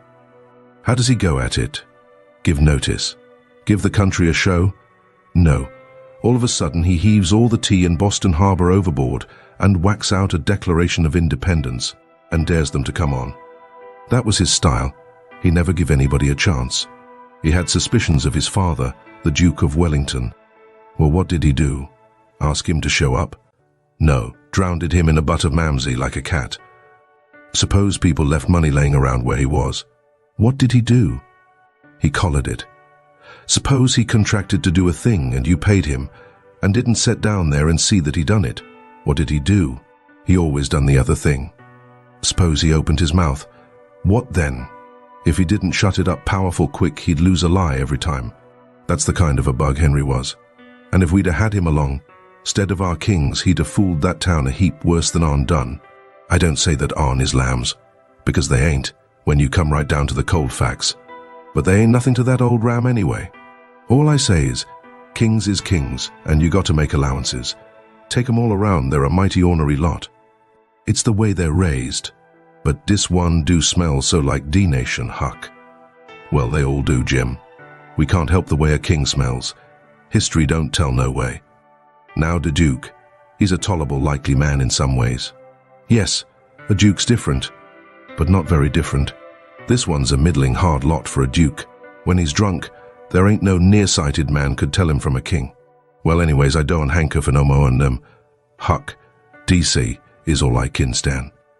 It's the way I feel too, Jim. But we've got them on our hands, and we got to remember what they are, and make allowances. Sometimes I wish we could hear of a country that's out of kings. What was the use to tell Jim these weren't real kings and dukes? It wouldn't have done no good. And besides, it was just as I said. You couldn't tell them from the real kind. I went to sleep, and Jim didn't call me when it was my turn. He often done that. When I waked up just at daybreak, he was sitting there with his head down betwixt his knees, moaning and mourning to himself. I didn't take notice nor let on. I knowed what it was about.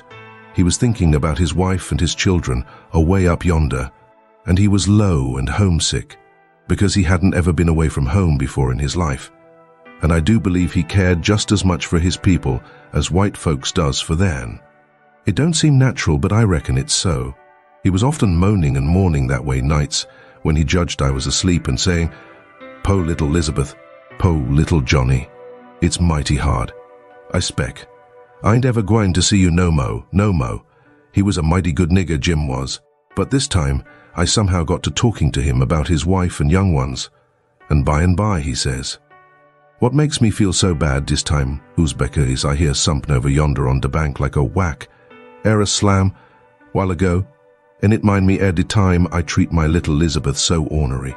She warn't only 'bout 4-year-old, and she tucked the scarlet fever, and had a powerful rough spell. But she got well, and one day she was a-standing around, and I says to her, I says, "Shet to do." She never done it. Just stood dar, kinda smiling up at me. It make me mad, and I says, "Arjun," mighty loud, I says, "Don't, you hear me? Shet to do." She just stood the same way, kinda smiling up. I was a-beelin'. I says, "I lay I make you mine." And with dat I fetch her a slap side de head dat sunt her a-sprawlin'. Den I went into de youth room, and was gone 'bout 10 minutes. And when I come back, dar was dat do a-standing open yeet, and dat chilly standing Moses right in it, a-looking down and mourning, and the tears running down. My, but I was mad. I was a gwain for de Chile but jis den. It was a do dat open innards, jis is den. Long come de wind and slam it to, behind de Chile, care, and my land de Chile never move. My breath Moses hop out of me. En I feel so. I don't know how I feel. I crope out, all a trembling, on croparun on open to do easy on slow, and poke my head in behind de Chile, sof on still, and all UV a sudden I says pow. Jesus loud as I could yell. She never budge. Oh Huck. I bust out a cryin' and grab her up in my arms, and say, Oh, de po little thing. De Lord God Almighty forgive po old Jim, case he never gwine to forgive hisself as long's he live. Oh, she was plumb deef on dumb, Huck. Plumb deef and dumb. And I'd been a-treatin' her so. Chapter 24. The King turns Parson. Next day, towards night, we laid up under a little willow towhead out in the middle, where there was a village on each side of the river, and the Duke and the King begun to lay out a plan for working them towns. Jim, he spoke to the Duke, and said he hoped it wouldn't take but a few hours, because it got mighty heavy and tiresome to him when he had to lay all day in the wigwam tied with the rope. You see, when we left him all alone, we had to tie him, because if anybody happened onto him all by himself and not tied, it wouldn't look much like he was a runaway nigger, you know. So the Duke said it was kind of hard to have to lay roped all day, and he'd cipher out some way to get around it. He was uncommon bright, the Duke was, and he soon struck it. He dressed Jim up in King Lear's outfit. It was a long curtain calico gown, and a white horsehair wig and whiskers, and then he took his theatre paint and painted Jim's face and hands and ears and neck all over a dead, dull, solid blue, like a man that's been drowned 9 days. Blamed if he warn't the horriblest-looking outrage I ever see. Then the Duke took and wrote out a sign on a shingle so. Sick Arab, but harmless when not out of his head, and he nailed that shingle to a lath and stood the lath up 4 or 5 foot in front of the wigwam. Jim was satisfied. He said it was a sight better than lying tied a couple of years every day and trembling all over every time there was a sound. The Duke told him to make himself free and easy, and if anybody ever come meddling around, he must hop out of the wigwam and carry on a little and fetch a howl or two like a wild beast. And he reckoned they would light out and leave him alone, which was sound enough judgment. But you take the average man, and he wouldn't wait for him to howl. Why, he didn't only look like he was dead, he looked considerable more than that. These rapscallions wanted to try the Nonnamous again, because there was so much money in it, but they judged it wouldn't be safe, because maybe the news might have worked along down by this time. They couldn't hit no project that suited exactly. So at last, the Duke said he reckoned he'd lay off and work his brains an hour or two and see if he couldn't put up something on the Arkansaw village. And King he allowed he would drop over to t'other village without any plan, but just trust in Providence to lead him the profitable way. Meaning the devil, I reckon. We had all bought store clothes where we stopped last, and now the King put his'n on, and he told me to put mine on. I'd done it, of course. The King's duds was all black, and he did look real swell and starchy. I never knowed how clothes could change a body before. Why before, he looked like the orneriest old rip that ever was. But now, when he'd take off his new white beaver and make a bow and do a smile, he looked that grand and good and pious that you'd say he had walked right out of the Ark and maybe was old Leviticus himself. Jim cleaned up the canoe, and I got my paddle ready. There was a big steamboat laying at the shore away up under the point, about 3 miles above the town. Been there a couple of hours, taking on freight. Says the King, seeing how I'm dressed, I reckon maybe I better arrive down from St. Louis, or Cincinnati, or some other big place. Go for the steamboat Huckleberry. We'll come down to the village on her. I didn't have to be ordered twice to go and take a steamboat ride. I fetched the shore a half a mile above the village, and then went scooting along the bluff bank in the easy water. Pretty soon we come to a nice innocent-looking young country Jake setting on a log swabbing the sweat off of his face, for it was powerful warm weather, and he had a couple of big carpet bags by him. Run her nose in shore, says the King. I done it. Where you bound for, young man? For the steamboat, going to Orleans. Get aboard, says the King. Hold on a minute. My servant, he'll heap you with them bags. Jump out and heap the gentleman, Adolphus, meaning me, I see. I done so, and then we all 3 started on again. The young chap was mighty thankful, said it was tough work toting his baggage such weather. He asked the king where he was going, and the king told him he'd come down the river and landed at the other village this morning, and now he was going up a few miles to see an old friend on a farm up there. The young fellow says, "When I first see you, I says to myself, it's Mr. Wilkes, sure, and he come mighty near getting here in time. But then I says again, no, I reckon it ain't him, or else he wouldn't be paddling up the river. You ain't him, are you?" "No, my name's Blodgett, Alexander Blodgett, Reverend Alexander Blodgett, I suppose I must say, as I'm one o' the Lord's poor servants. But still, I'm just as able to be sorry for Mr. Wilkes for not arriving in time, all the same. If he's missed anything by it, which I hope he hasn't, well, he don't miss any property by it, because he'll get that all right. But he's missed seeing his brother Peter die, which he mayn't mind. Nobody can tell us to that, but his brother would have give anything in this world to see him before he died. Never talked about nothing else all these 3 weeks, hadn't seen him since they was boys together, and hadn't ever seen his brother William at all. That's the deaf and dumb one. William ain't more than 30 or 35. Peter and George were the only ones that come out here. George was the married brother. Him and his wife both died last year. Harvey and William's the only ones that's left now, and as I was saying, they haven't got here in time." "Did anybody send 'em word?" "Oh, yes. A month or 2 ago, when Peter was first took, because Peter said then that he sort of felt like he warn't going to get well this time. You see, he was pretty old, and George's girls was too young to be much company for him, except Mary Jane, the red-headed one, and so he was kinda lonesome after George and his wife died, and didn't seem to care much to live. He most desperately wanted to see Harvey, and William too for that matter, because he was one of them kind that can't bear to make a will. He left a letter behind for Harvey, and said he'd told in it where his money was hid, and how he wanted the rest of the property divided up so George's girls would be all right, for George didn't leave nothing. And that letter was all they could get him to put a pen to. Why do you reckon Harvey done come? Where does he live? Oh, he lives in England, Sheffield, preaches there, hasn't ever been in this country. He hasn't had any too much time, and besides, he mightn't have got the letter at all, you know. Too bad he couldn't have lived to see his brother's poor soul. You going to Orleans, you say? Yes, but that ain't only a part of it. I'm going in a ship next Wednesday for Rio de Janeiro, where my uncle lives. It's a pretty long journey, but it'll be lovely. Wished I was a-going. Is Mary Jane the oldest? How old is the others? Mary Jane's 19. Susan's 15, and Joanna's about 14. That's the one that gives herself to good works and has a hare lip. Poor things. To be left alone in the cold world so, well, they could be worse off. Old Peter had friends, and they ain't going to let them come to no harm. There's Hobson, the Baptist preacher, and Deacon Lot Hovey, and Ben Rucker and Abner Shackelford, and Levi Bell, the lawyer, and Dr. Robinson, and their wives, and the widow Bartley. And, well, there's a lot of them, but these are the ones that Peter was thickest with, and used to write about sometimes, when he wrote home. So Harvey'll know where to look for friends when he gets here. Well, the old man went on asking questions till he just fairly emptied that young fellow. Blamed if he didn't inquire about everybody and everything in that blessed town.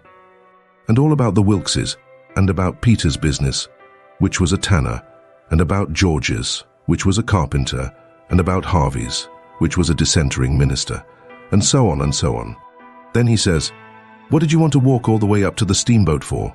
"Because she's a big Orleans boat, and I was afeard she mightn't stop there. When they're deep, they won't stop for a hail.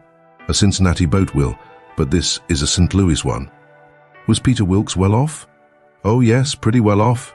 He had houses and land, and it's reckoned he left 3,000 or 4,000 in cash hid up summers. When did you say he died?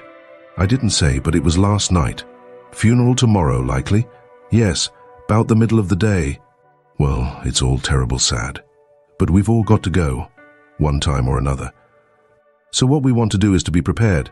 Then we're all right. Yes, sir, it's the best way. Ma used to always say that. When we struck the boat, she was about done loading, and pretty soon she got off.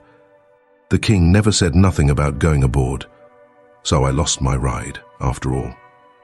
When the boat was gone, The king made me paddle up another mile to a lonesome place, and then he got ashore and says, "Now hustle back, right off, and fetch the Duke up here and the new carpet bags.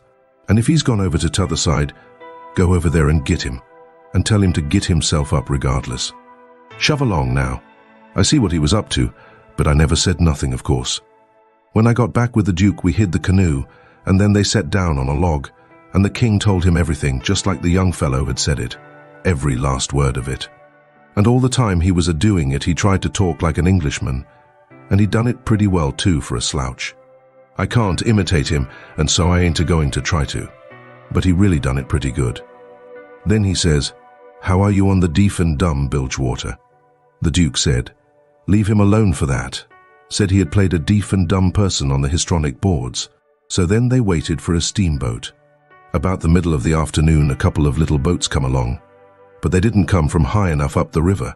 But at last there was a big one, and they hailed her. She sent out her yawl, and we went aboard, and she was from Cincinnati. And when they found we only wanted to go 4 or 5 miles, they was booming mad and gave us a cussing and said they wouldn't land us. But the king was KM. He says, "If gentlemen kin afford to pay $1 a mile apiece to be took on and put off in a yawl, a steamboat kin afford to carry 'em. Can't it?" So they softened down and said it was all right, and when we got to the village they yawled us ashore. About 24 men flock down when they see the yawl a-coming, and when the king says, "Can any of you gentlemen tell me where Mr. Peter Wilkes lives?" They give a glance at one another and nodded their heads as much as to say, "What do I tell you?" Then one of them says, kind of soft and gentle, "I'm sorry, sir, but the best we can do is to tell you where he did live yesterday evening." Sudden as winking, the ornery old creature went into smash and fell up against the man and put his chin on his shoulder and cried down his back and says, "Alas, alas, our poor brother, gone, and we never got to see him. Oh, it's too hard." Then he turns around, blubbering, and makes a lot of idiotic signs to the Duke on his hands, and blamed if he didn't drop a carpet bag and bust out a-crying. If they warn't the beatenest lot, them 2 frauds, that ever I struck. Well, the men gathered around and sympathized with them, and said all sorts of kind things to them, and carried their carpet bags up the hill for them, and let them lean on them and cry, and told the king all about his brother's last moments. And the king, he told it all over again on his hands to the Duke, and both of them took on about that dead tanner like they'd lost the 12 disciples. Well, if ever I struck anything like it, I'm a nigger. It was enough to make a body ashamed of the human race. Chapter 25. All full of tears and Flapdoodle. The news was all over town in 2 minutes, and you could see the people tearing down on the run from every which way. Some of them putting on their coats as they come. Pretty soon we was in the middle of a crowd, and the noise of the tramping was like a soldier march. The windows and dooryards was full, and every minute somebody would say, "Over a fence. Is it?" And somebody trotting along with the gang would answer back and say, "You bet it is." When we got to the house, the street in front of it was packed, and the 3 girls were standing in the door. Mary Jane was red-headed, but that don't make no difference. She was most awful beautiful, and her face and her eyes was all lit up like glory. She was so glad her uncles was come. The king, he spread his arms, and Mary Jane, she jumped for them, and the harelip jumped for the Duke, and there they had it. Everybody most, leastways women, cried for joy to see them meet again at last and have such good times. Then the king, he hunched the Duke private. I see him do it. And then he looked around and see the coffin, over in the corner on 2 chairs. So then him and the Duke, with a hand across each other's shoulder, and t'other hand to their eyes, walk slow and solemn over there, everybody dropping back to give them room, and all the talk and noise stopping. People saying, and all the men taking their hats off and drooping their heads, so you could have heard a pin fall. And when they got there, they bent over and looked in the coffin and took one sight, and then they bust out a-crying so you could have heard them to Orleans most, and then they put their arms around each other's necks and hung their chins over each other's shoulders. And then for 3 minutes, or maybe 4, I never see 2 men leak the way they done. And mind you, everybody was doing the same, and the place was that damp I never see anything like it.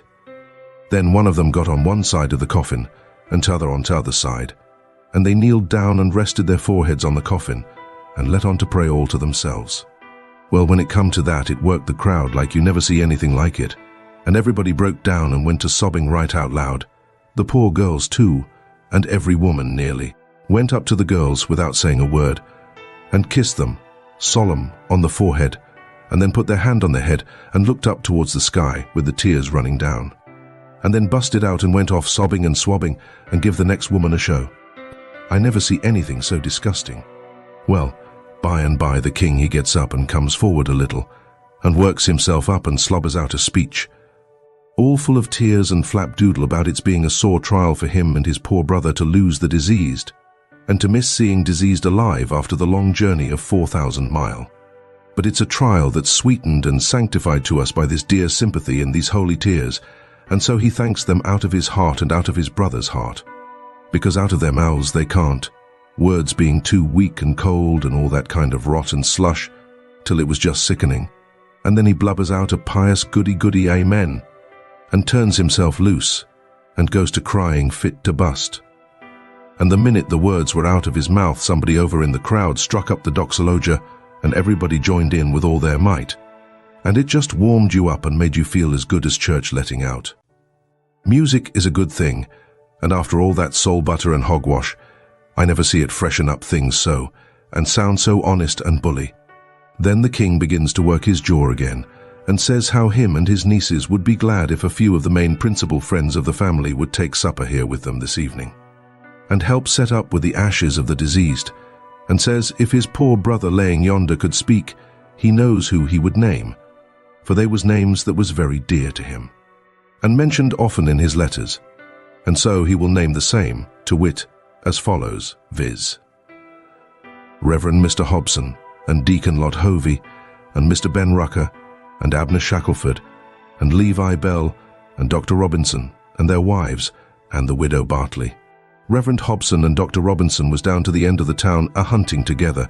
That is, the doctor was shipping a sick man to t'other world, and the preacher was pinting him right. Lawyer Bell was away up to Louisville on business, but the rest was on hand. And so they all come and shook hands with the king, and thanked him and talked to him, and then they shook hands with the Duke and didn't say nothing, but just kept a-smiling and bobbing their heads like a parcel of sapheads, whilst he made all sorts of signs with his hands and said goo-goo, goo-goo-goo all the time, like a baby that can't talk. So the king he blattered along, and managed to inquire about pretty much everybody and dog in town by his name, and mentioned all sorts of little things that happened one time or another in the town, or to George's family, or to Peter, and he always let on that Peter wrote him the things, but that was a lie. He got every blessed one of them out of that young flathead that we canoed up to the steamboat. Then Mary Jane, she fetched the letter her father left behind, and the king he read it out loud and cried over it.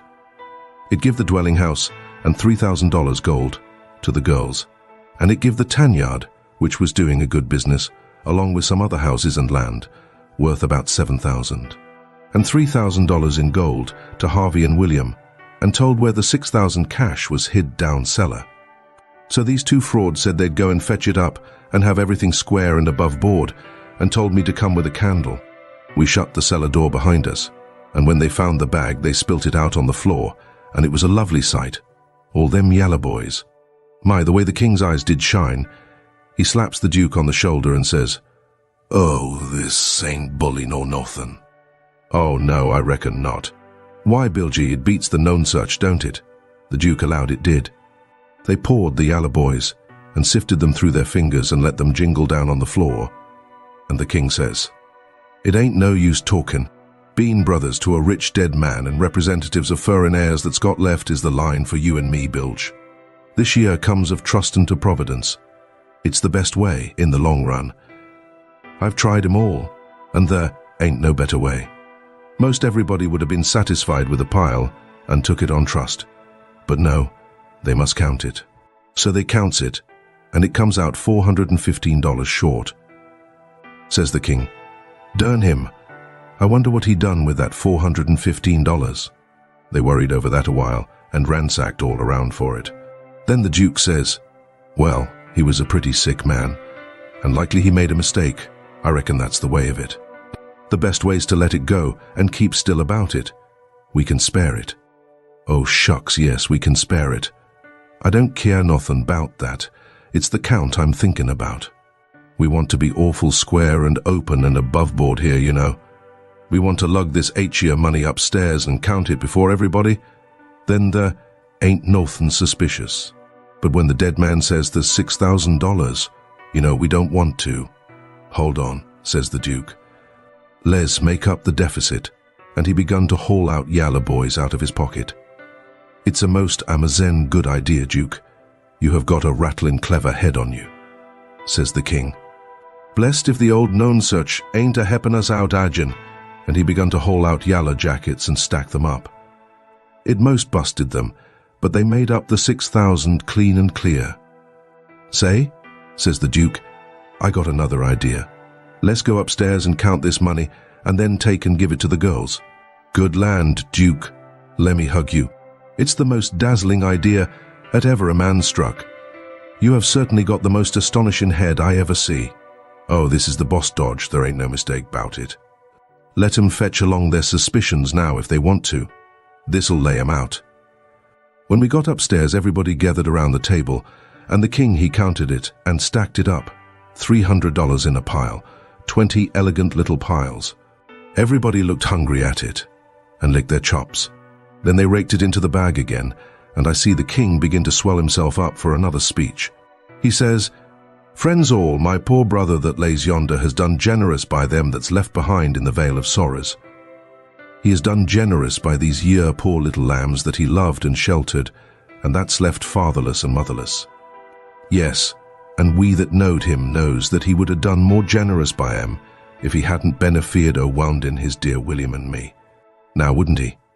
There ain't no question 'bout it in my mind. Well then, what kind of brothers would it be that stand in his way at such a time? And what kind of uncles would it be that rob? Yes, Rob, sec poor sweet lambs as these at he loved so at such a time? If I know William, and I think I do, well, I'll just ask him. He turns around and begins to make a lot of signs to the Duke with his hands. And the Duke he looks at him stupid and leather-headed a while. Then all of a sudden he seems to catch his meaning and jumps for the king, goo-gooing with all his might for joy, and hugs him about 15 times before he lets up. Then the king says, I knowed it. I reckon that'll convince anybody the way he feels about it. Here, Mary Jane, Susan, Joanna, take the money. Take it all. It's the gift of him that lays yonder, cold but joyful. Mary Jane, she went for him. Susan and the harelip went for the Duke. And then such another hugging and kissing I never see yet. And everybody crowded up with the tears in their eyes, and most shook the hands off of them frauds, saying all the time, You dear good souls, how could you? Well then, pretty soon all hands got to talking about the diseased again, and how good he was, and what a loss he was, and all that. And before long a big iron-jawed man worked himself in there from outside, and stood a-listening and looking, and not saying anything, and nobody saying anything to him either. Because the king was talking and they was all busy listening. The king was saying, in the middle of something he'd started in on, they bane particular friends owe the diseased. That's why they're invited here this evening. But tomorrow we want all to come, everybody, for he respected everybody, he liked everybody, and so it's fitting that his funeral orgies should be public. And so he went a-mooning on and on, liking to hear himself talk, and every little while he fetched in his funeral orgies again. Till the Duke he couldn't stand it no more, so he writes on a little scrap of paper, Obsequies, you old fool, and folds it up, and goes to goo-gooing and reaching it over people's heads to him. The king he reads it, and puts it in his pocket, and says, Poor William, afflicted as he is, his heart's a lose right. Asks me to invite everybody to come to the funeral, wants me to make 'em all welcome. But he needn't have worried. It was just what I was at. Then he weaves along again, perfectly calm, and goes to dropping in his funeral orgies again every now and then, just like he done before. And when he done it the third time, he says, I say orgies, not because it's the common term, because it ain't. Obsequies bane the common term. But because orgies is the right term. Obsequies ain't used in England no more now. It's gone out. We say orgies now in England. Orgies is better because it means the thing you're after more exact. It's a word that's made up out in the Greek orgo, outside, open, abroad, and the Hebrew gism, to plant, cover up, hence inter. So, you see. Funeral orgies is an open ER public funeral. He was the worst I ever struck. Well, the iron-jawed man, he laughed right in his face. Everybody was shocked. Everybody says, "Why?" And Abner Shackelford says, "Why, Robinson? Hain't you heard the news?" This is Harvey Wilkes. The king, he smiled eager and shoved out his flapper and says, "Is it my poor brother's dear good friend and physician?" "Aye." "Keep your hands off of me," says the doctor. "You talk like an Englishman, don't you? It's the worst imitation I ever heard. You, Peter Wilkes's brother, you're a fraud, that's what you are." Well, how they all took on. They crowded around the doctor and tried to quiet him down and tried to explain to him and tell him how Harvey showed in 40 ways that he was Harvey and knowed everybody by name and the names of the very dogs, and begged him not to hurt Harvey's feelings and the poor girl's feelings and all that.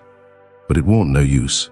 He stormed right along and said any man that pretended to be an Englishman and couldn't imitate the lingo no better than what he did was a fraud and a liar. The poor girls was hanging to the king and crying, and all of a sudden the doctor ups and turns on them. He says, "I was your father's friend, and I'm your friend, and I warn you as a friend, and an honest one that wants to protect you and keep you out of harm and trouble, to turn your backs on that scoundrel and have nothing to do with him, the ignorant tramp, with his idiotic Greek and Hebrew as he calls it. He's the thinnest kind of an imposter, has come here with a lot of empty names and facts which he picked up somewheres, and you take them for proofs, and are helped to fool yourselves by these foolish friends here, who ought to know better. Mary Jane Wilkes, you know me for your friend, and for your unselfish friend too. Now listen to me. Turn this pitiful rascal out. I beg you to do it. Will you?" Mary Jane straightened herself up, but she was handsome. She says, "Here is my answer." She hove up the bag of money and put it in the king's hands and says, "Take this $6,000 and invest for me and my sisters any way you want to, and don't give us no receipt for it." Then she put her arm around the king on one side, and Susan and the harelip done the same on the other. Everybody clapped their hands and stomped on the floor like a perfect storm, whilst the king held up his head and smiled proud. The doctor says, "All right, I wash my hands of the matter, but I warn you all that a time's coming when you're going to feel sick whenever you think of this day." And away he went. "All right, doctor," says the king, kinda mocking him. "We'll try and get him to send for you," which made them all laugh, and they said it was a prime good hit. Chapter 26. I Steal the King's Plunder. Well, when they was all gone, the king, he asks Mary Jane how they was off for spare rooms, and she said she had one spare room, which would do for Uncle William, and she'd give her own room to Uncle Harvey, which was a little bigger, and she would turn into the room with her sisters and sleep on a cot, and up garret was a little cubby with a pallet in it.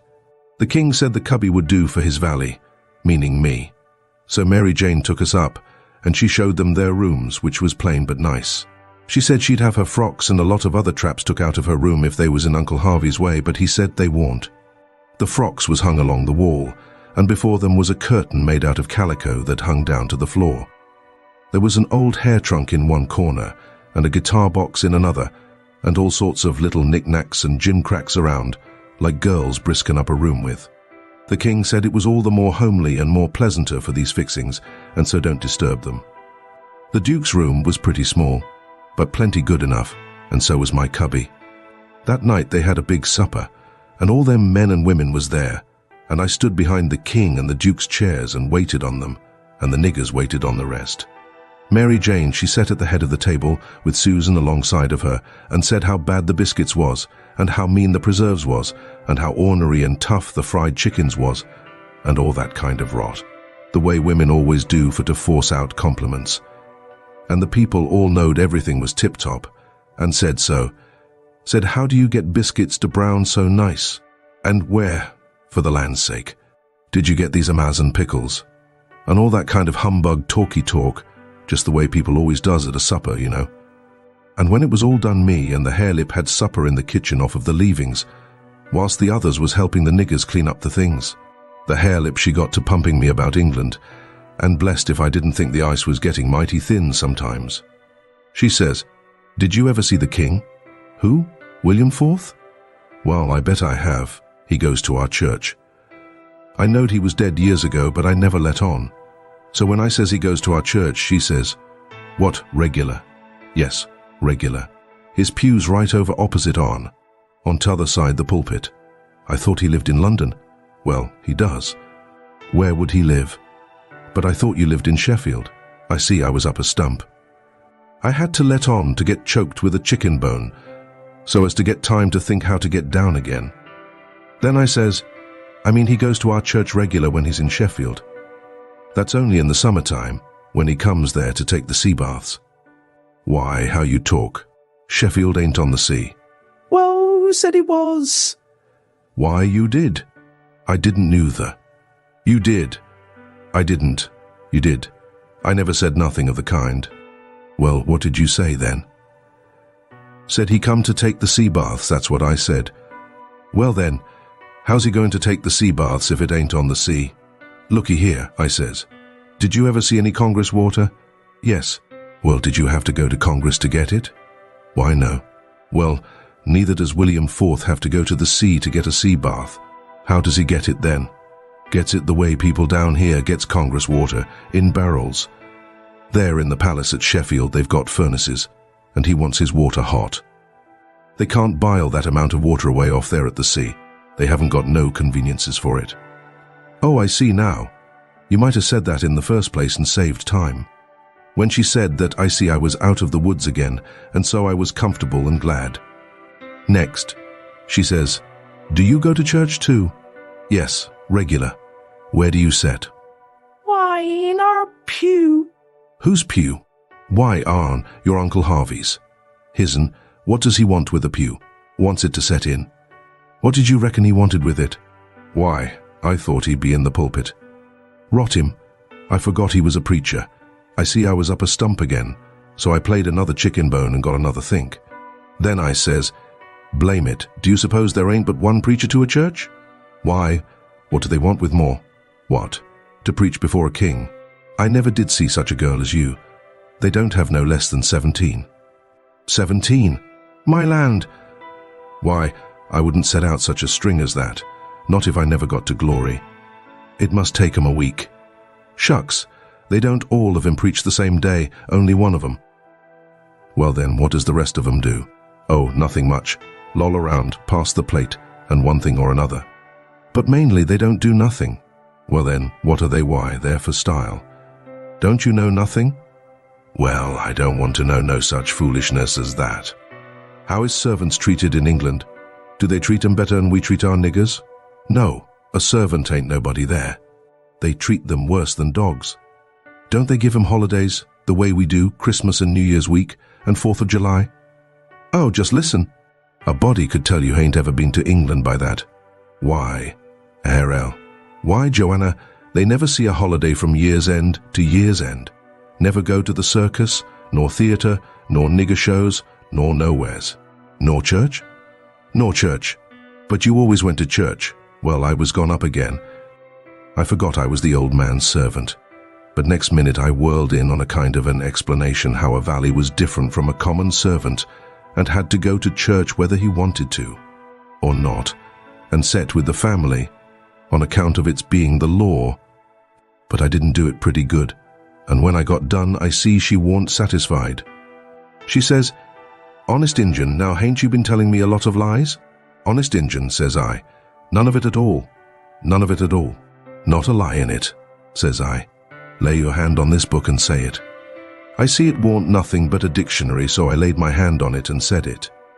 So then she looked a little better satisfied and says, "Well then, I'll believe some of it, but I hope to gracious if I'll believe the rest." "What is it you won't believe, Joe?" says Mary Jane, stepping in with Susan behind her. "It ain't right nor kind for you to talk so to him, and him a stranger and so far from his people.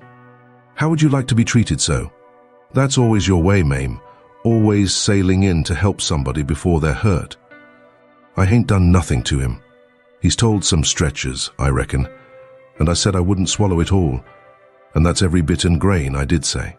I reckon he can stand a little thing like that, can't he? I don't care whether 'twas little or whether 'twas big. He's here in our house and a stranger, and it wasn't good of you to say it. If you was in his place, it would make you feel ashamed, and so you oughtn't to say a thing to another person that will make them feel ashamed. Why, ma'am, he said. It don't make no difference what he said. That ain't the thing. The thing is for you to treat him kind, and not be saying things to make him remember he ain't in his own country and amongst his own folks. I says to myself, this is a girl that I'm letting that old reptile rob her of her money. Then Susan, she waltzed in, and if you'll believe me, she did give Halep hark from the tomb. Says I to myself, and this is another one that I'm letting him rob her of her money. Then Mary Jane, she took another inning, and went in sweet and lovely again, which was her way.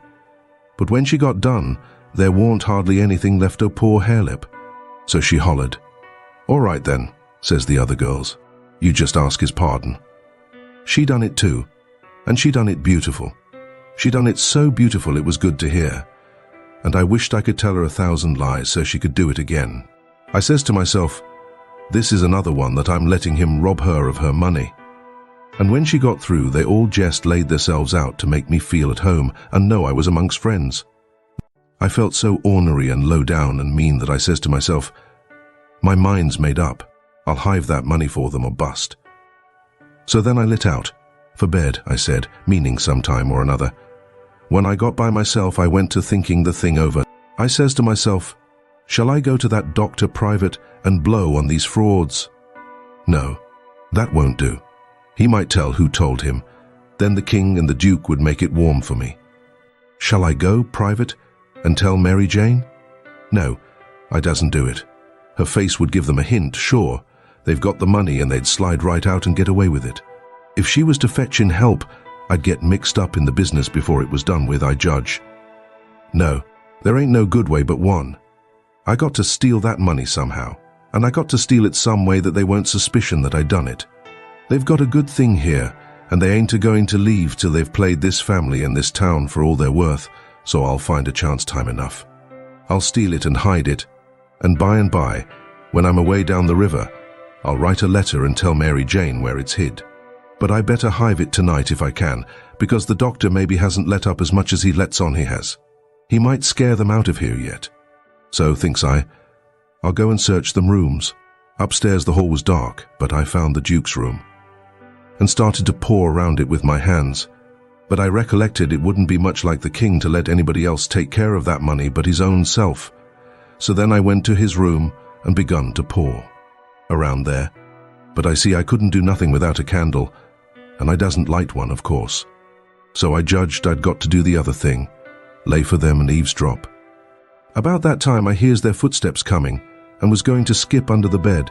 I reached for it, but it wasn't where I thought it would be. But I touched the curtain that hid Mary Jane's frocks. So I jumped in behind that and snuggled in amongst the gowns, and stood there perfectly still. They come in and shut the door, and the first thing the Duke done was to get down and look under the bed. Then I was glad I hadn't found the bed when I wanted it. And yet, you know, it's kind of natural to hide under the bed when you are up to anything private. They sets down then, and the king says, well, what is it? And cut it middlin' short, because it's better for us to be down there a-whoopin' up the mornin' than up here giving 'em a chance to talk us over. Well, this is it, Capet. I ain't easy. I ain't comfortable. That doctor lays on my mind. I wanted to know your plans. I've got a notion, and I think it's a sound one. What is it, Duke?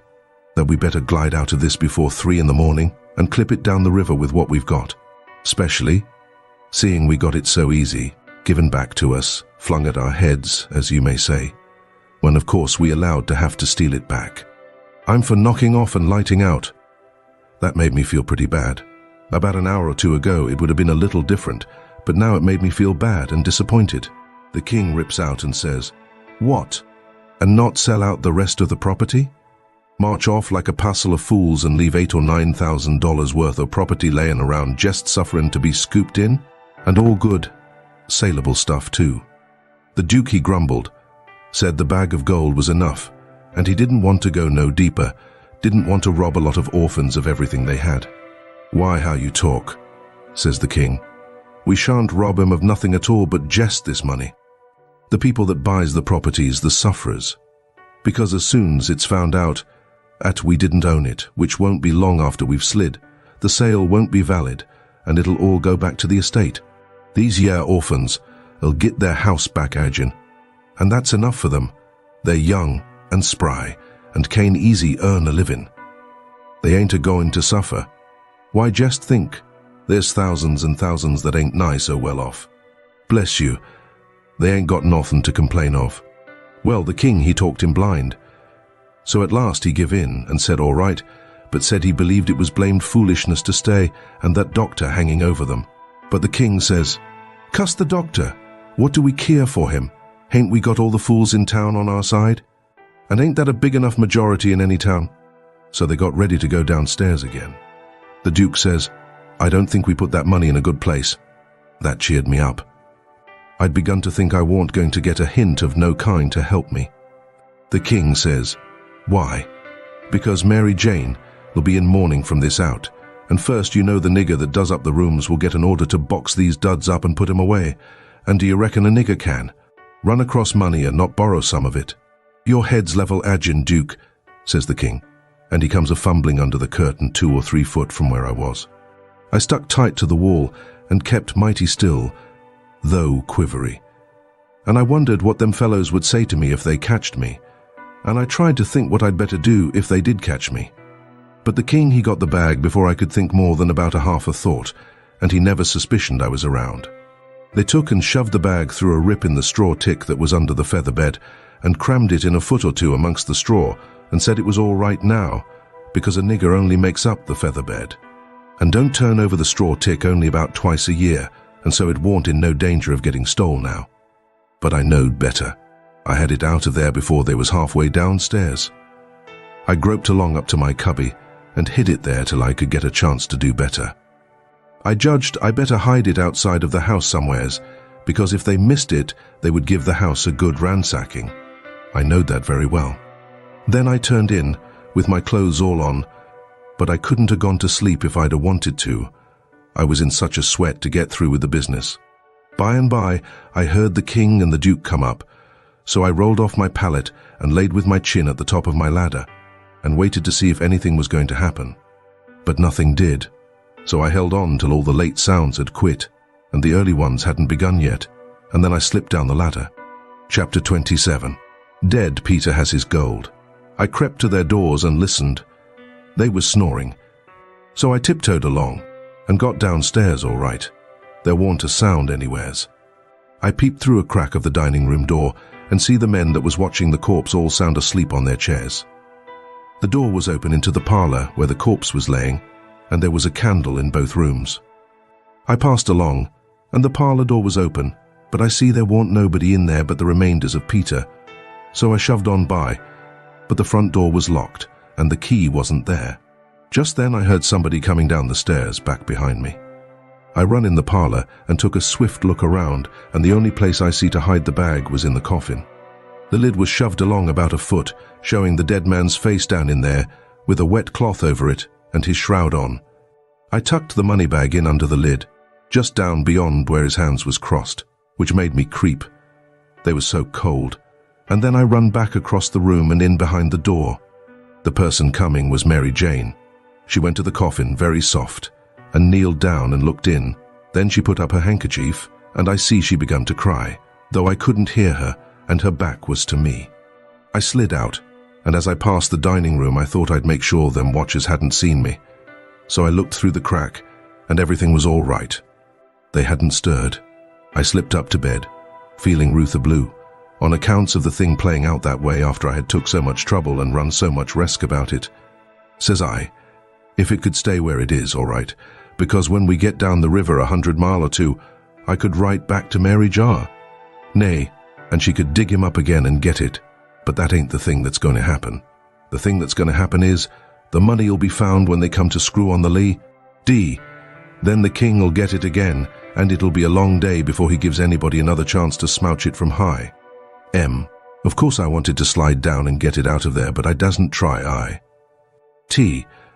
Every minute it was getting earlier now, and pretty soon some of them watchers would begin to stir, and I might get catched with $6,000 in my hands that nobody hadn't hired me to take care of. I don't wish to be mixed up in no such business as that, I says to myself. When I got downstairs in the morning, the parlour was shut up, and the watchers was gone. There warn't nobody around but the family and the widow Bartley and our Trib. I watched their faces to see if anything had been happening, but I couldn't tee. Towards the middle of the day, the undertaker come with his man, and they set the coffin in the middle of the room on a couple of chairs, and then set all our chairs in rows, and borrowed more from the neighbours till the hall and the parlour and the dining room was full. I see the coffin lid was the way it was before, but I doesn't go to look in under it with folks around. Then the people begun to flock in, and the beats and the girls took seats in the front row at the head of the coffin, and for a half an hour the people filed around slow, in single rank, and looked down at the dead man's face a minute, and some dropped in a tear, and it was all very still and solemn, only the girls and the beats holding handkerchiefs to their eyes and keeping their heads bent, and sobbing a little. There warn't no other sound but the scraping of the feet on the floor and blowing noses, because people always blows them more at a funeral than they do at other places except church. When the place was packed full, the undertaker, he slid around in his black gloves with his softy soothing ways, putting on the last touches and getting people and things all shipshape and comfortable, and making no more sound than a cat. He never spoke. He moved people around. He squeezed in late ones. He opened up passageways and done it with nods and signs with his hands. Then he took his place over against the wall.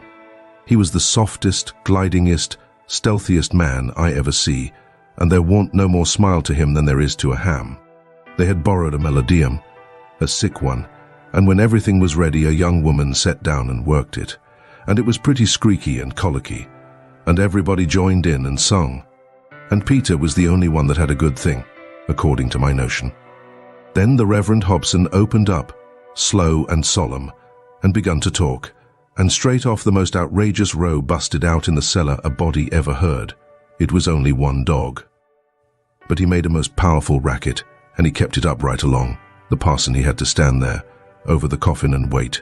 You couldn't hear yourself think. It was right down awkward, and nobody didn't seem to know what to do. But pretty soon they see that long-leg undertaker make a sign to the preacher as much as to say, "Don't you worry, just depend on me." Then he stooped down and begun to glide along the wall, just his shoulders showing over the people's heads. So he glided along, and the powwow and racket getting more and more outrageous all the time, and at last, when he had gone around two sides of the room, he disappears down cellar. Then, in about 2 seconds, we heard a whack, and the dog, he finished up with a most amazing howl or two, and then everything was dead still, and the parson begun his solemn talk where he left off. In a minute or two, here comes this undertaker's back and shoulders gliding along the wall again, and so he glided and glided around 3 sides of the room, and then rose up and shaded his mouth with his hands, and stretched his neck out towards the preacher, over the people's heads, and says, in a kind of a coarse whisper, "He had a rat." Then he drooped down and glided along the wall again to his place. You could see it was a great satisfaction to the people, because naturally they wanted to know. A little thing like that don't cost nothing, and it's just the little things that makes a man to be looked up to and liked. There warn't no more popular man in town than what that undertaker was. Well, the funeral sermon was very good, but pison long and tiresome. And then the king, he shoved in and got off some of his usual rubbish, and at last the job was through, and the undertaker begun to sneak up on the coffin with his screwdriver. I was in a sweat then, and watched him pretty keen, but he never meddled at all, just slid the lid along as soft as mush, and screwed it down tight and fast. So there I was. I didn't know whether the money was in there or not. So says I, "Suppose somebody has hogged that bag on the sly. Now how do I know whether to write to Mary Jane or not? Suppose she dug him up and didn't find nothing, what would she think of me?" "Blame it," I says, "I might get hunted up and jailed. I'd better lay low and keep dark, and not write at all. The thing's awful mixed now. Trying to better it, I've worsened it 100 times. And I wish to goodness I'd just let it alone. Dad fetched the whole business." They buried him, and we come back home, and I went to watching faces again. I couldn't help it, and I couldn't rest easy. but nothing come of it. The faces didn't tell me nothing. The king, he visited around in the evening and sweetened everybody up and made himself ever so friendly, and he give out the idea that his congregation over in England would be in a sweat about him, so he must hurry and settle up the estate right away and leave for home. He was very sorry he was so pushed, and so was everybody. They wished he could stay longer, but they said they could see it couldn't be done. And he said of course him and William would take the girls home with them. And that pleased everybody too, because then the girls would be well fixed and amongst their own relations. And it pleased the girls. 2. Tickled them so they clean forgot they ever had a trouble in the world and told him to sell out as quick as he wanted to. They would be ready.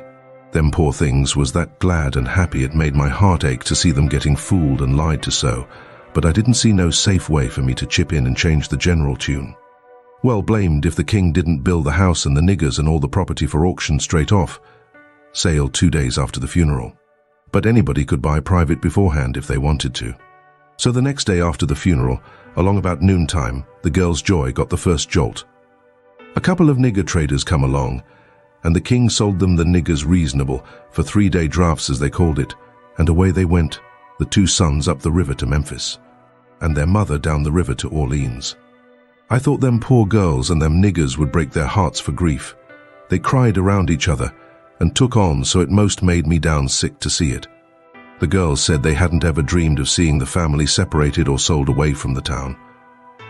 I can't ever get it out of my memory, the sight of them poor miserable girls and niggers hanging around each other's necks and crying, and I reckon I couldn't have stood it all, but would have had to bust out and tell on our gang if I hadn't knowed the sale warn't no account and the niggers would be back home in a week or 2.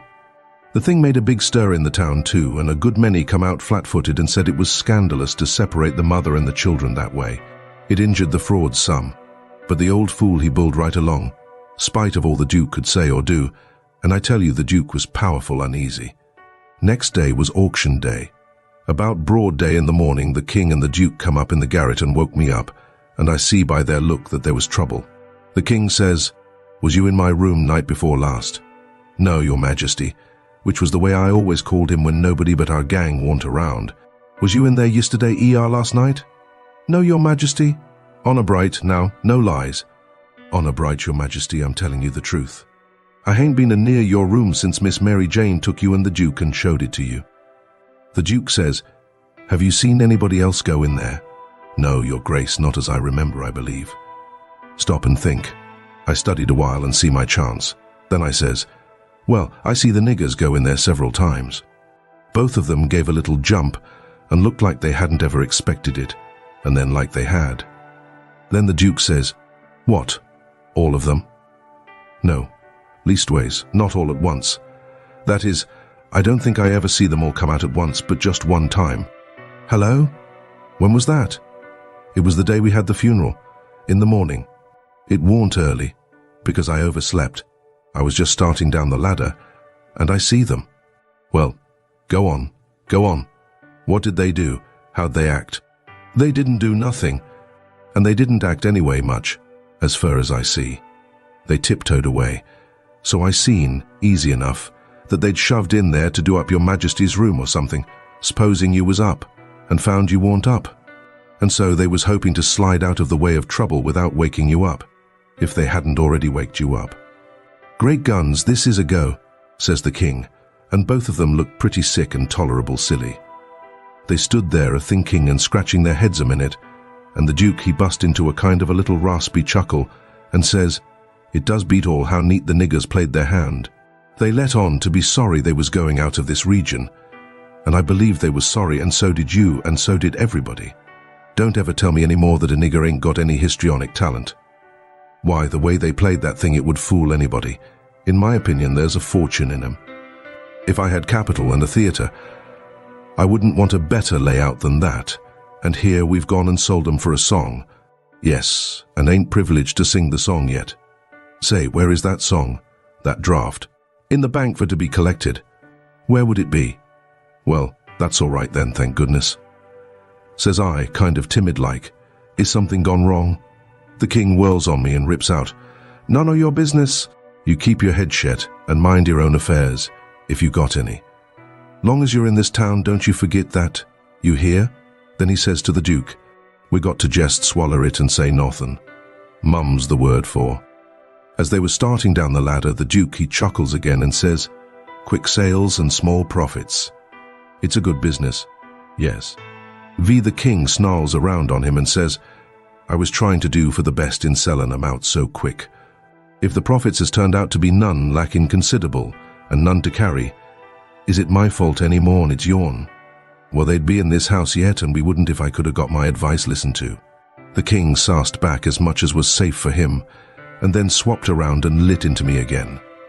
He give me down the banks for not coming, and telling him I see the niggers come out of his room acting that way. Said any fool would have knowed something was up, and then waltzed in and cussed himself a while, and said it all come of him not laying late and taking his natural rest that morning, and he'd be blamed if he'd ever do it again. So they went off a jawing, and I felt dreadful glad I'd worked it all off onto the niggers, and yet hadn't done the niggers no harm by it. Chapter Overreaching don't pay. By and by it was getting up time. So I come down the ladder and started for downstairs. But as I come to the girls' room, the door was open, and I see Mary Jane setting by her old hair trunk, which was open, and she'd been packing things in it, getting ready to go to England. But she had stopped now with a folded gown in her lap, and had her face in her hands, crying. I felt awful bad to see it. Of course anybody would. I went in there and says, Miss Mary Jane, you can't a-bear to see people in trouble, and I can't, most always. Tell me about it. So she done it, and it was the niggers. I just expected it. She said the beautiful trip to England was most about spoiled for her. She didn't know how she was ever going to be happy there, knowing the mother and the children weren't ever going to see each other no more, and then busted out bitterer than ever, and flung up her hands and says, oh dear, dear, to think they ain't ever going to see each other anymore. But they will, and inside of 2 weeks, and I know it, says I. Laws, it was out before I could think, and before I could budge, she throws her arms around my neck and told me to say it again. Say it again. Say it again. I see I had spoke too sudden and said too much, and was in a close place.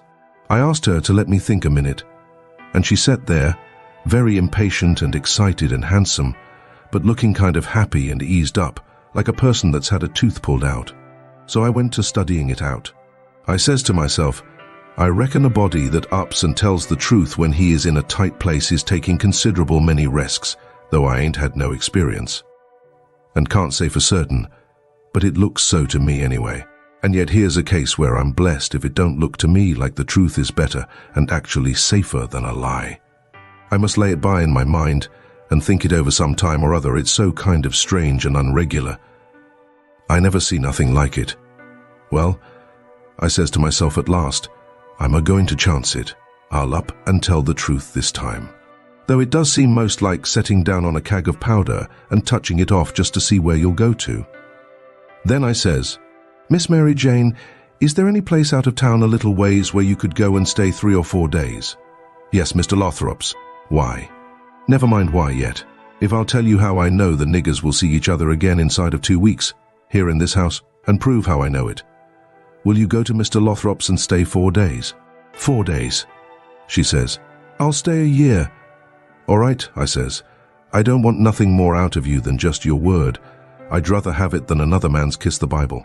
She smiled and reddened up very sweet, and I says, if you don't mind it, I'll shut the door and bolt it. Then I come back and set down again and says, don't you holler, just set still and take it like a man. I got to tell the truth, and you want to brace up, Miss Mary, because it's a bad kind and going to be hard to take, but there ain't no help for it. These uncles of yourn ain't no uncles at all. They're a couple of frauds, regular deadbeats. There, now we're over the worst of it, you can stand the rest middling easy. It jolted her up like everything, of course. But I was over the shoal water now, so I went right along, her eyes a blazing higher and higher all the time, and told her every blame thing. From where we first struck that young fool going up to the steamboat, clear through to where she flung herself onto the king's breast at the front door, and he kissed her 16 or 17 times. And then up she jumps, with her face afire like sunset, and says, the brute! Come, don't waste a minute, not a second.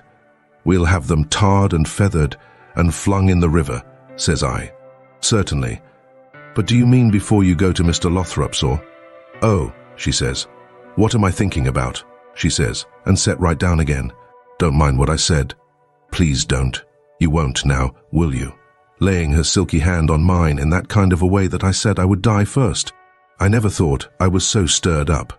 She says, now go on, and I won't do so any more. You tell me what to do, and whatever you say, I'll do it. Well, I says, it's a rough gang, them two frauds, and I'm fixed so I got to travel with them a while longer. Whether I want to or not, I'd rather not tell you why, and if you was to blow on them, this town would get me out of their claws.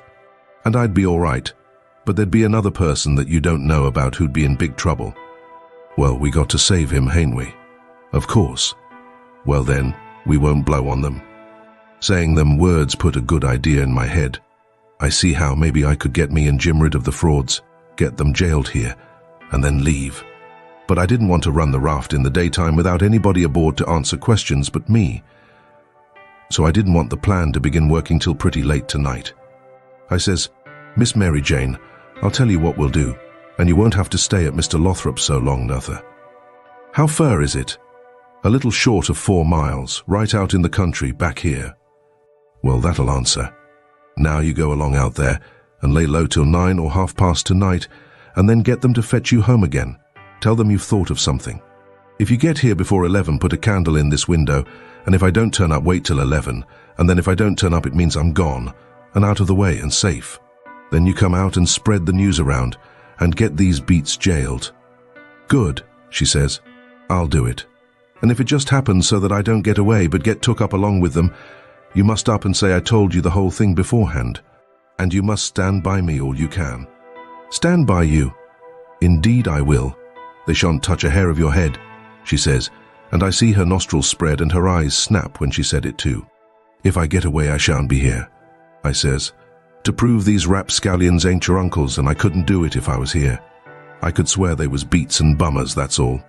Though that's worth something. Well, there's others can do that better than what I can, and they're people that ain't going to be doubted as quick as I'd be. I'll tell you how to find them. Give me a pencil and a piece of paper. There. Royal Nonesuch. Bricksville, put it away and don't lose it. When the court wants to find out something about these two, let them send up to Bricksville and say they've got the men that played the Royal Nonesuch, and ask for some witnesses. Why? You'll have that entire town down here before you can hardly wink, Miss Mary. And they'll come a-biling too.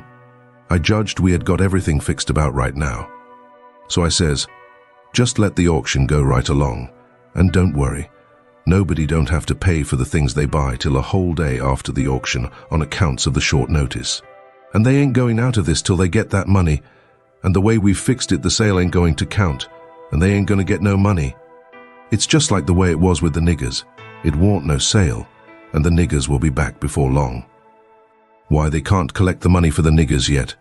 They're in the worst kind of a fix, Miss Mary. Well, she says, I'll run down to breakfast now, and then I'll start straight for Mr. Lothrop's. Deed, that ain't the ticket, Miss Mary Jane, I says. By no manner of means. Go before breakfast. Why? What did you reckon I wanted you to go at all for, Miss Mary? Well, I never thought, and come to think, I don't know. What was it? Why, it's because you ain't one of these Leatherface people. I don't want no better book than what your face is. A body can set down and read it off like coarse print. Do you reckon you can go and face your uncles when they come to kiss you good morning and never? No. Yes, I'll go before breakfast. I'll be glad to. And leave my sisters with them? Yes, never mind about them. They've got to stand it yet a while. They might suspicion something if all of you was to go. I don't want you to see them, nor your sisters, nor nobody in this town. If a neighbor was to ask, how is your uncles this morning, your face would tell something. No, you go right along, Miss Mary Jane, and I'll fix it with all of them. I'll tell Miss Susan to give your love to your uncles and say you've went away for a few hours for to get a little rest and change, or to see a friend, and you'll be back tonight or early in the morning. Gone to see a friend is all right, but I won't have my love given to them. Well then, it shan't be. It was well enough to tell her so. No harm in it. It was only a little thing to do, and no trouble, and it's the little things that smooths people's roads the most. Down here below, it would make Mary Jane comfortable, and it wouldn't cost nothing. Then I says, there's one more thing, that bag of money. Well, they've got that, and it makes me feel pretty silly to think how they got it. No, you're out there. They hain't got it. Why? Who's got it? I wish I knowed, but I don't. I had it because I stole it from them, and I stole it to give to you. And I know where I hid it, but I'm afraid it ain't there no more. I'm awful sorry, Miss Mary Jane. I'm just as sorry as I can be, but I done the best I could. I did honest. I come nigh getting caught, and I had to shove it into the first place I come to, and run, and it warn't a good place. Oh, blaming yourself. It's too bad to do it, and I won't allow it. You couldn't help it. It wasn't your fault. Where did you hide it? I didn't want to set her to thinking about her troubles again, and I couldn't seem to get my mouth to tell her what would make her see that corpse laying in the coffin with that bag of money on his stomach. So for a minute I didn't say nothing. Then I says, I'd rather not tell you where I put it, Miss Mary Jane, if you don't mind letting me off, but I'll write it for you on a piece of paper.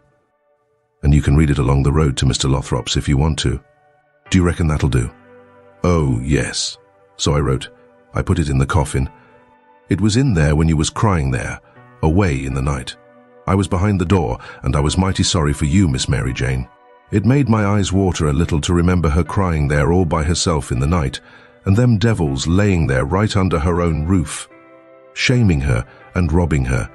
And when I folded it up and give it to her, I see the water come into her eyes too, and she shook me by the hand, hard, and says, Goodbye. I'm going to do everything just as you've told me, and if I don't ever see you again, I shan't ever forget you, and I'll think of you a many a time, and I'll pray for you too. And she was gone. Pray for me? I reckoned if she knowed me, she'd take a job that was more nearer her size. But I bet she'd done it, just the same.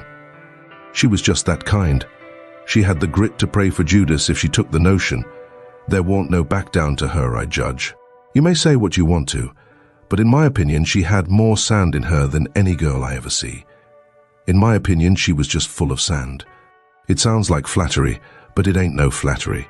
And when it comes to beauty, and goodness too, she lays over them all. I hain't ever seen her since that time that I see her go out of that door. No, I hain't ever seen her since, but I reckon I've thought of her a million times. And of her saying she would pray for me, and if ever I'd have thought it would do any good for me to pray for her, blamed if I wouldn't have done it or bust. Well, Mary Jane, she lit out the back way, I reckon, because nobody see her go. When I struck Susan and the harelip, I says, What's the name of them people over on t'other side of the river that you all goes to see sometimes?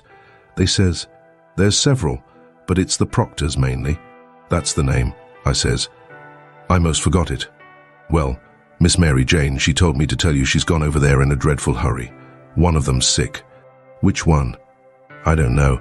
Leastways, I kind of forget, but I thinks it's, sakes alive, I hope it ain't. I'm sorry to say it, I says, but Hannah's the very one. My goodness, and she's so well only last week. Is she took bad? It ain't no name for it. They set up with her all night, Miss Mary Jane said, and they don't think she'll last many hours. Only think of that now. What's the matter with her? I couldn't think of anything reasonable right off that way, so I says, Mumps. Mumps your granny. They don't set up with people that's got the mumps. They don't they? You better bet they do with these mumps. These mumps is different. It's a new kind, Miss Mary Jane said. How's it a new kind? Because it's mixed up with other things. What other things? Well, measles and whooping cough and erysipelas and consumption and yellow janders and brain fever and I don't know what all. My land. And they call it that's what Miss Mary Jane said. Well, what in the nation do they call it the mumps for? Why, because it is the mumps. That's what it starts with. Well, there ain't no sense in it. A body might stump his toe and take pison and fall down the well and break his neck and bust his brains out, and somebody come along and ask what killed him, and some numbskull up and say, Why, he stumped his, would there be any sense in that? No, and there ain't no sense in this neither. Is it catching? Is it catching? Why, how you talk. Is a harrow catching? In the dark? If you don't hitch on to one tooth, You're bound to on another, ain't you? And you can't get away with that tooth without fetching the whole harrow along, can you? Well, these kind of mumps is a kind of a harrow, as you may say, and it ain't no slouch of a harrow, nuther. You come to get it hitched on good. Well, it's awful, I think, says the harelip. I'll go to Uncle Harvey, and, oh yes, I says, I would. Of course I would. I wouldn't lose no time. Well, why wouldn't you? Just look at it a minute, and maybe you can see. Hain't your uncles obliged to get along home to England as fast as they can? And do you reckon they'd be mean enough to go off and leave you to go all that journey by yourselves? You know they'll wait for you. So fur, so good. Your Uncle Harvey's a preacher, ain't he? Very well then. Is a preacher going to deceive a steamboat clerk? Is he going to deceive a ship clerk so as to get them to let Miss Mary Jane go aboard? Now you know he ain't. What will he do then? Why, he'll say, it's a great pity. But my church matters has got to get along the best way they can, for my niece has been exposed to the dreadful pluribus unum mumps, and so it's my bounden duty to set down here and wait the 3 months it takes to show on her if she's got it. But never mind, if you think it's best to tell your Uncle Harvey. Shucks. And stay fooling around here when we could all be having good times in England, whilst we was waiting to find out whether Mary Jane's got it or not. Why, you talk like a muggins. Well, anyway, maybe you'd better tell some of the neighbours. Listen at that now. You do beat all for natural stupidness. Can't you see that they'd go and tell? There ain't no way but just to not tell anybody yet. Well, maybe you're right. Yes, I judge you are right. But I reckon we ought to tell Uncle Harvey she's gone out a while anyway, so he won't be uneasy about her. Yes, Miss Mary Jane, she wanted you to do that. She says, tell them to give Uncle Harvey and William my love and a kiss, and say I've run over the river to see Mr. What is the name of that rich family your Uncle Peter used to think so much of? I mean the one that... Why, you must mean the Apthorpes, ain't it? Of course. Bother them kind of names. A body can't ever seem to remember them, half the time somehow. Yes, she said. Say she has run over for to ask the Apthorpes to be sure and come to the auction and buy this house, because she allowed her Uncle Peter would ruther they had it than anybody else, and she's going to stick to them till they say they'll come, and then if she ain't too tired, she's coming home, and if she is, she'll be home in the morning anyway. She said, don't say nothing about the Proctors, but only about the Apthorpes, which'll be perfectly true, because she is going there to speak about their buying the house. I know it because she told me so herself. All right, they said, and cleared out to lay for their uncles, and give them the love and the kisses, and tell them the message. Everything was all right now. The girls wouldn't say nothing because they wanted to go to England, and the King and the Duke would ruther Mary Jane was off working for the auction than around in reach of Dr. Robinson. I felt very good. I judged I had done it pretty neat. I reckon Tom Sawyer couldn't have done it no neater himself. Of course he would have throwed more style into it, but I can't do that very handy not being brung up to it. Well, they held the auction in the public square, along towards the end of the afternoon, and it strung along, and the old man he was on hand and looking his level pisonest, up there longside of the auctioneer, and chipping in a little scripture now and then, or a little goody-goody saying of some kind, and the Duke he was around goo-gooing for sympathy all he knowed how, and just spreading himself generally. But by and by the thing dragged through, and everything was sold, everything but a little old trifling lot in the graveyard. So they got to work that off. I never see such a giraffe as the King was for wanting to swallow everything. Well, whilst they was at it, a steamboat landed, and in about 2 minutes up comes a crowd a-whooping and yelling and laughing and carrying on, and singing out, here's your opposition line, here's your 2 sets o' heirs to old Peter Wilkes, and you pays your money, and you takes your choice. Chapter 29. I light out in the storm. They was fetching a very nice-looking old gentleman along, and a nice-looking younger one with his right arm in a sling. And, my souls, how the people yelled and laughed, and kept it up. But I didn't see no joke about it, and I judged it would strain the Duke and the King some to see any. I reckoned they'd turn pale, but no, nary a pale did they turn.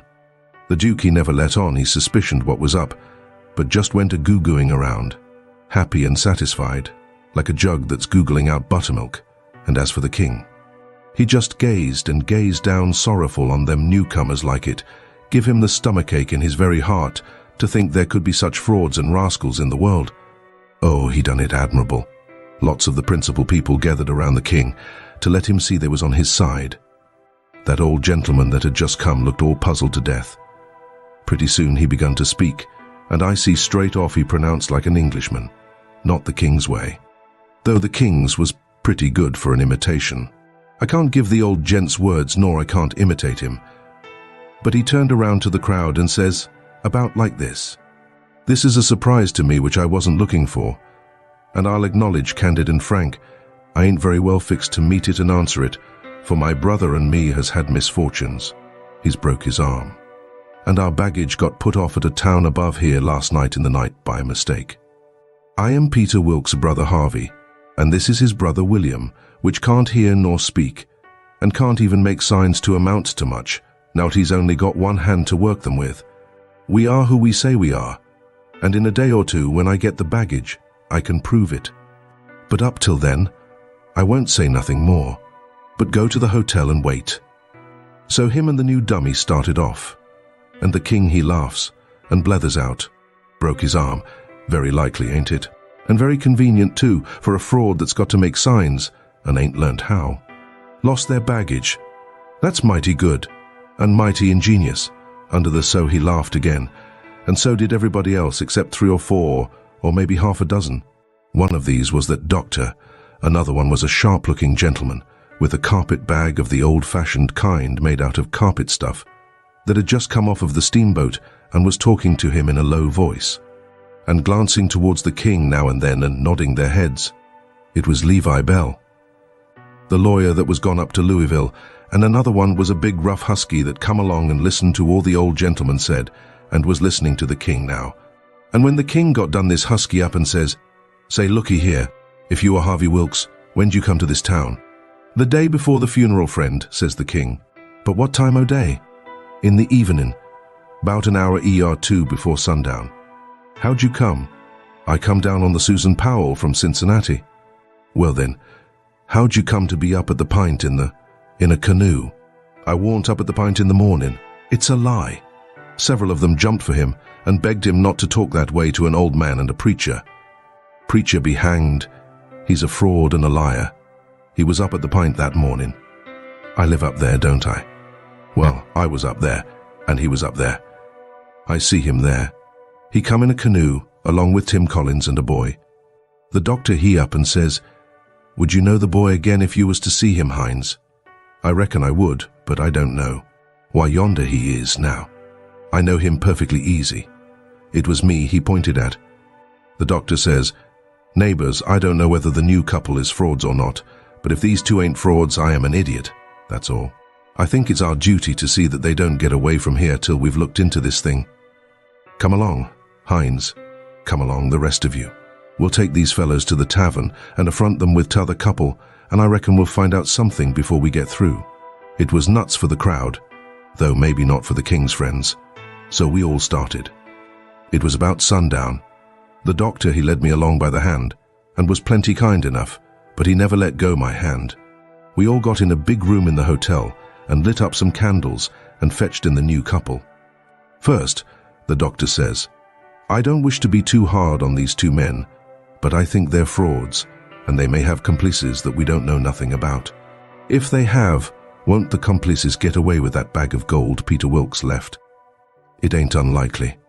If these men ain't frauds, they won't object to sending for that money and letting us keep it till they prove they're all right. Ain't that so?' Everybody agreed to that. So I judged they had our gang in a pretty tight place right at the outstart. But the king, he only looked sorrowful and says, 'Gentlemen, I wish the money was there, for I ain't got no disposition to throw anything in the way of a fair, open, out-and-out investigation o' this missable business. But, alas, the money ain't there. You can send and see if you want to.' 'Where is it then?' 'Well, when my niece give it to me to keep for her, I took and hid it inside o' the straw tick o' my bed, not wishing to bank it for the few days we'd be here, and considering the bed a safe place. We not been used to niggers, and supposing 'em honest, like servants in England. The niggers stole it the very next morning after I had went downstairs, and when I sold 'em I hadn't missed the money yet, so they got clean away with it. My servant here can tell you bout it, gentlemen. The doctor and several said, shucks, and I see nobody didn't altogether believe him. One man asked me if I see the nigger steal it. I said no, but I see them sneaking out of the room and hustling away, and I never thought nothing. Only I reckoned they was afraid they had waked up my master and was trying to get away before he made trouble with them. That was all they asked me. Then the doctor whirls on me and says, "Are you English too?" I says yes, and him and some others laughed and said stuff. Well, then they sailed in on the general investigation, and there we had it, up and down, hour in, hour out, and nobody never said a word about supper, nor ever seemed to think about it, and so they kept it up, and kept it up, and it was the worst mixed-up thing you ever see. They made the king tell his yarn, and they made the old gentleman tell his'n, and anybody but a lot of prejudiced chuckleheads would have seen that the old gentleman was spinning truth and t'other one lies. And by they had me up to tell what I knowed. The king, he give me a left-handed look out of the corner of his eye, and so I knowed enough to talk on the right side. I begun to tell about Sheffield, and how we lived there, and all about the English Wilkses and so on, but I didn't get pretty fur till the doctor begun to laugh, and Levi Bell, the lawyer, says, "Set down, my boy. I wouldn't strain myself if I was you. I reckon you ain't used to lying, it don't seem to come handy. What you want is practice. You do it pretty awkward." I didn't care nothing for the compliment, but I was glad to be let off anyway. The doctor, he started to say something, and turns and says, "If you'd been in town at first, Levi Bell." The king broke in and reached out his hand and says, "Why, is this my poor dead brother's old friend that he's wrote so often about?" The lawyer and him shook hands, and the lawyer smiled and looked pleased, and they talked right along a while, and then got to one side and talked low. And at last the lawyer speaks up and says, "That'll fix it. I'll take the order and send it, along with your brothers, and then they'll know it's all right." So they got some paper and a pen, and the king, he sat down and twisted his head to one side and chawed his tongue, and scrawled off something, and then they give the pen to the duke, and then for the first time the duke looked sick. But he took the pen and wrote. So then the lawyer turns to the new old gentleman and says, "You and your brother please write a line or two and sign your names." The old gentleman wrote, but nobody couldn't read it. The lawyer looked powerful astonished and says, "Well, it beats," and snaked a lot of old letters out of his pocket and examined them, and then examined the old man's writing, and then them again, and then says, "These old letters is from Harvey Wilkes, and here's these two handwritings, and anybody can see they didn't write them." The king and the duke looked sold and foolish, I tell you, to see how the lawyer had took them in. And here's this old gentleman's handwriting, and anybody can tell, easy enough, he didn't write them. Fact is, the scratches he makes ain't properly writing at all. Now, here's some letters from, the new old gentleman says. "If you please, let me explain. Nobody can read my hand but my brother there, so he copies for me." "It's his hand you've got there, not mine," says the lawyer. "This is a state of things. I've got some of William's letters too, so if you'll get him to write a line or so, we can come." "He can't write with his left hand," says the old gentleman. "If he could use his right hand, you would see that he wrote his own letters and mine too. Look at both, please. They're by the same hand." The lawyer done it and says, "I believe it's so, and if it ain't so, there's a heap stronger resemblance than I'd noticed before anyway." Well, well, well. I thought we was right on the track of a solution, but it's gone to grass partly. But anyway, one thing is proved.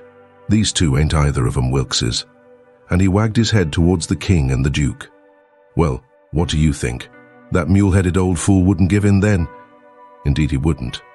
Said it warn't no fair test.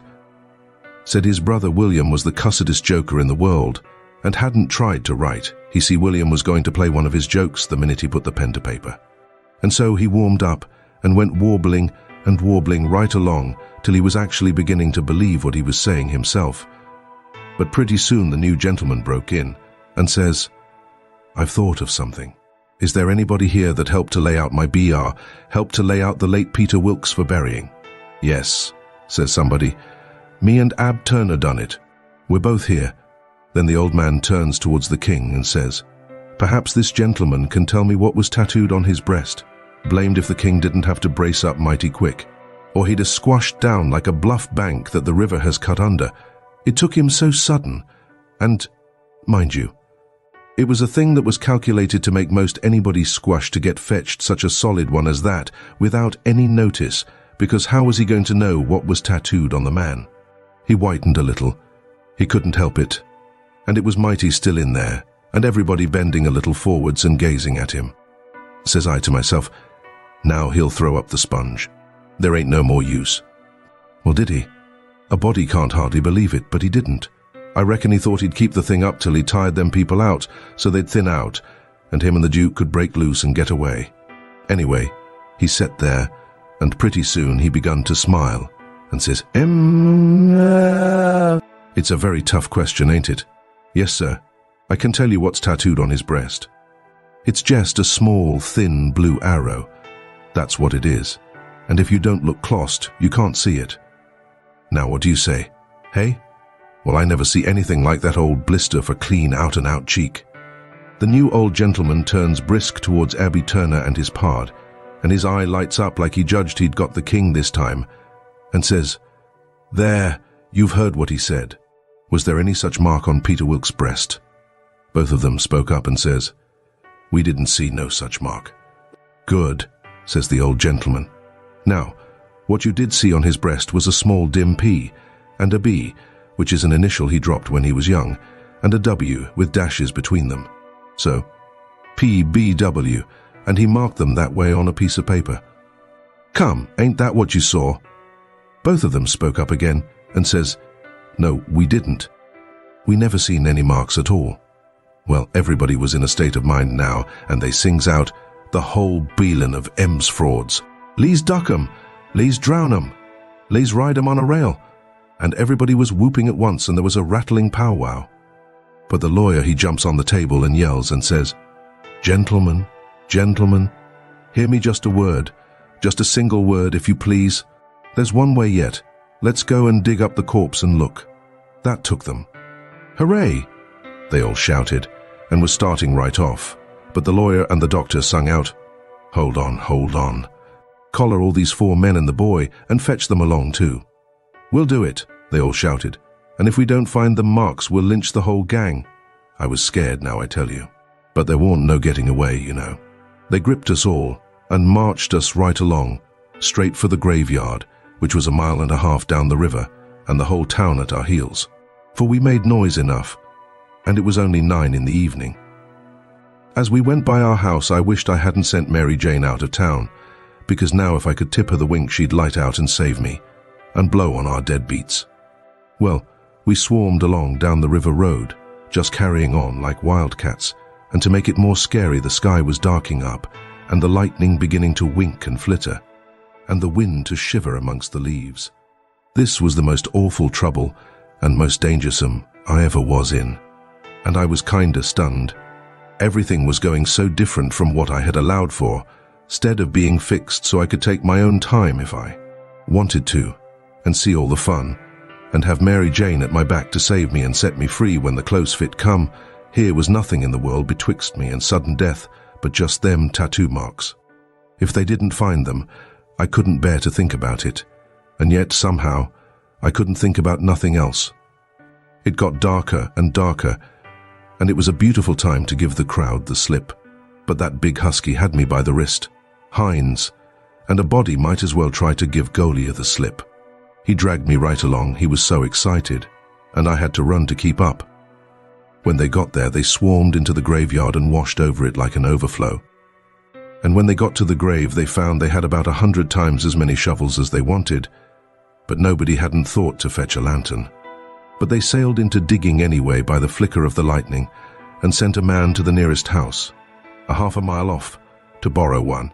So they dug and dug like everything, and it got awful dark, and the rain started, and the wind swished and swashed along, and the lightning come brisker and brisker, and the thunder boomed. But them people never took no notice of it. They was so full of this business, and 1 minute you could see everything and every face in that big crowd, and the shovelfuls of dirt sailing up out of the grave, and the next second the dark wiped it all out, and you couldn't see nothing at all. At last they got out the coffin and begun to unscrew the lid, and then such another crowding and shouldering and shoving as there was, to scrouge in and get a sight you never see, and in the dark that way. It was awful. Hines, he hurt my wrist, dreadful pulling and tugging so, and I reckon he clean forgot I was in the world. He was so excited and panting. All of a sudden, the lightning let go a perfect sluice of white glare, and somebody sings out, "By the living Jingo, here's the bag of gold on his breast." Hines let out a whoop like everybody else, and dropped my wrist and give a big surge to bust his way in and get a look. And the way I lit out and shinned for the road in the dark, there ain't nobody can tell. I had the road all to myself, and I fairly flew. Leastways, I had it all to myself except the solid dark, and the now and then glares, and the buzzing of the rain, and the thrashing of the wind, and the splitting of the thunder. And sure as you are born, I did clip it along. When I struck the town, I see there warn't nobody out in the storm, so I never hunted for no back streets, but humped it straight through the main one, and when I begun to get towards our house, I aimed my eye and set it. No light there, the house all dark, which made me feel sorry and disappointed. I didn't know why. But at last, just as I was sailing by, flash comes the light in Mary Jane's window, and my heart swelled up sudden, like to bust, and the same second the house and all was behind me in the dark, and wasn't ever going to be before me no more in this world. She was the best girl I ever see, and had the most sand. The minute I was far enough above the town to see I could make the towhead, I begun to look sharp for a boat to borrow, and the first time the lightning showed me one that wasn't chained, I snatched it and shoved. It was a canoe, and warn't fastened with nothing but a rope. The towhead was a rattling big distance off, away out there in the middle of the river. But I didn't lose no time, and when I struck the raft at last, I was so fagged I would have just laid down to blow and gasp if I could afforded it. But I didn't. As I sprung aboard, I sung out, "Out with you, Jim, and set her loose. Glory be to goodness, we're shut of them." Jim lit out and was a-coming for me with both arms spread. He was so full of joy, but when I glimpsed him in the lightning, my heart shot up in my mouth, and I went overboard backwards, for I forgot he was old King Lear and a drowned Arab all in one, and it most scared the livers and lights out of me. But Jim fished me out, and was going to hug me and bless me and so on. He was so glad I was back, and we were shut of the king and the duke. But I says, "Not now. Have it for breakfast. Have it for breakfast. Cut loose and let her slide." So in 2 seconds away we went a-sliding down the river, and it did seem so good to be free again and all by ourselves on the big river, and nobody to bother us. I had to skip around a bit and jump up and crack my heels a few times. I couldn't help it, but about the third crack I noticed a sound that I knowed mighty well, and held my breath and listened and waited, and sure enough, when the next flash busted out over the water, here they come, and just a-laying to their oars and making their skiff hum. It was the king and the duke. So I wilted right down onto the planks then, and give up, and it was all I could do to keep from crying. Chapter 30. The Gold Saves the Thieves. When they got aboard, the king went for me, and shook me by the collar and says, "Trying to give us the slip, was ye, you pup? Tired of our company, hey?" I says, "No, your majesty, we warn't. Please don't, your majesty." "Quick then, and tell us what was your idea, or I'll shake the insides out or you." "Honest, I'll tell you everything just as it happened, your majesty. The man that had a holt of me was very good to me, and kept saying he had a boy about as big as me that died last year. And he was sorry to see a boy in such a dangerous fix. And when they was all took by surprise by finding the gold, and made a rush for the coffin, he lets go of me and whispers, 'Heel it now, or they'll hang ye sure.' And I lit out. It didn't seem no good for me to stay. I couldn't do nothing, and I didn't want to be hung if I could get away. So I never stopped running till I found the canoe. And when I got here, I told Jim to hurry, or they'd catch me and hang me yet, and said I was afeard you, and the Duke wasn't alive now.